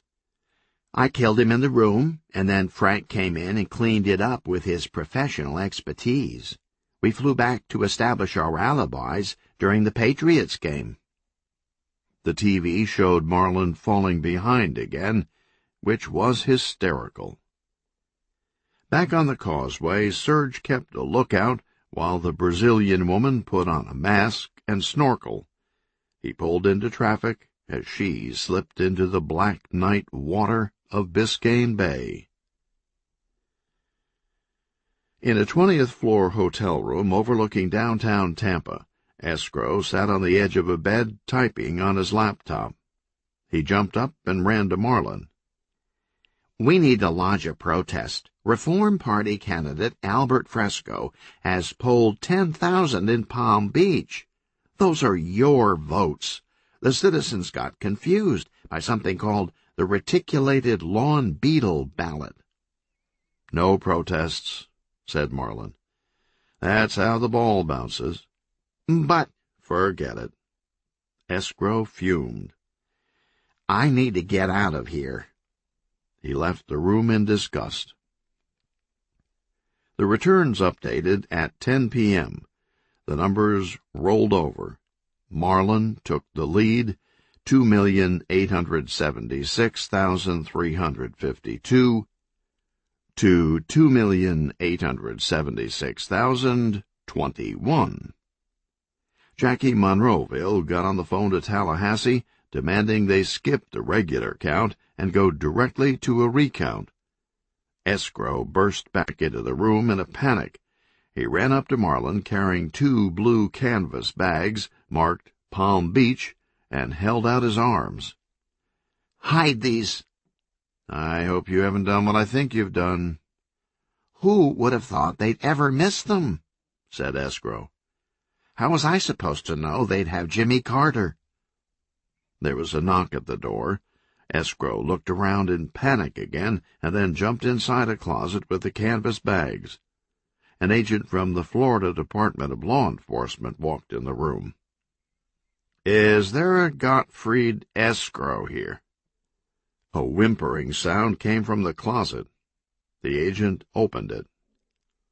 "What are those?" asked the agent, pointing at the blue bags in Escrow's hands. "Never seen them before." "You're under arrest," said the agent, frisking him. "You're making a mistake," said Escrow. "I'll have your job." The agent felt something in Escrow's right hip pocket, and he reached inside and pulled out several packets of heroin. "What do we have here?" "I can explain. I was going to use that to drug a dangerous fugitive and then turn him over to you." "Of course," said the agent. "That's what everyone uses it for." Escrow's body went flaccid, and they had to carry him out of the room in a bedspread. The 11 o'clock returns came in. Tatum pulled ahead by 19 votes. At midnight, it was Marlin by 12, then Tatum by 7, then Marlin by 1. At 3 a.m., nobody watching a computer screen or TV set could believe their eyes. With 100% of the votes counted, Marlin 2,942,726, Tatum 2,942,726. The Constitution of the great state of Florida left only one option in such an unlikely event. The race would be decided by media circus. Every available TV camera in the state was turned on and began searching for anything with a pulse and a law degree. Then at 4 a.m., the shocker. An agent with the Florida Department of Law Enforcement walked in the front door of the Palm Beach courthouse with the missing bags of ballots he had recovered from Gottfried Escrow. The ballots were dumped on a giant flood-lit table in the elections office. TV cameras began rolling as the nail-biting count got underway.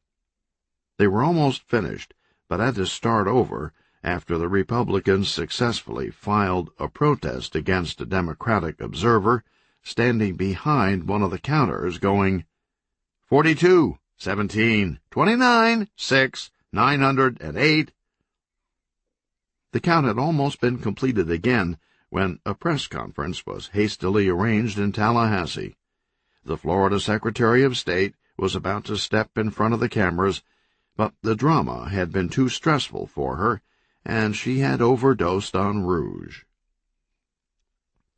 The network switched back to the scene outside the Palm Beach courthouse. Sirens wailed. Martial law had been declared, and police moved in with riot gear to disperse an angry mob hanging a Chad in effigy. Just after sunrise, a weary volunteer held up the very last punch card, made a hash mark on a tally sheet, and placed the ballot on a tall stack. Officials crowded around to see the results. This time it wasn't a tie. The networks broke into breakfast programming with the name of the next governor. Jackie Monroeville ran out of Tatum's hotel room and skipped up and down the halls in her bare feet, screaming her head off. "I won! I won! I'm First Lady fucking A!" Jumping around, swinging her arms. "I knew it!" Guests poked their heads out of the other rooms. Jackie ran down the hall, shaking their hands and leaving them baffled. "I won! Say hello to the First Lady!" She fell on her back in the hallway and pedaled her feet in the air. "Yahoo!" Tatum stepped into the hallway with a drumstick. "What about me?" "Oh, your governor." He took a bite and went back in the room. Pockets of supporters were crying as Marlon walked up to the podium at Centro Asturiano. A hush fell as he arrived at the mic. A balloon popped somewhere. "I want to say how very proud I am of all of you, and how much your support has meant to me." People began clapping, and the applause built until Marlon had to step back from the microphone. They kept cheering. Marlon began looking at them face by face. He started thinking of all the people he had met on the campaign. He thought about his platoon and his sergeant, Tex Jackson. He stepped forward to the mic again, and the cheering subsided. He stared at his shoes. "I'm sorry. I let you down." He walked away. Some started cheering again, but it was awkward and trailed off. A woman yelled, "We love you, Marlon," like that day at the airport in Tallahassee. But he was already out the door. Epilogue. 1 year later. Everyone had become famous. The documentary film, The Last Campaign, by Ned Coppola, was the sleeper hit of the year at art movie houses. The soundtrack with the Phil Collins title tune was also a surprise chart topper. In the summer, the movie was re-released for wider distribution on 600 screens nationwide. The updated film featured new footage at the end, showing what had happened to all the characters since the election. Marlon and Elizabeth kept the Orange Crush. They had hooked up with an Airstream caravan and were in the process of visiting every state except Hawaii. They became a husband-wife team of guest political commentators on CNN. The film's epilogue showed them squaring off for charity against Al and Tipper Gore on a special edition of Survivor. Gottfried Escrow went to jail for campaign fraud and drug possession. He was serving a 2-year term in the maximum security state prison at Stark, surviving under the protection of jailed members of the Overtown Posse, who had recruited Escrow for a black supremacist gang. The movie showed him being raffled off as a bitch for cigarettes. Gomer Tatum became one of the best governors in Florida history.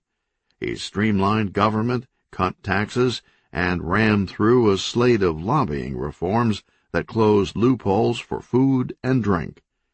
He became an expert microbiotic chef, lost 80 pounds, and wrote a best-selling celebrity cookbook.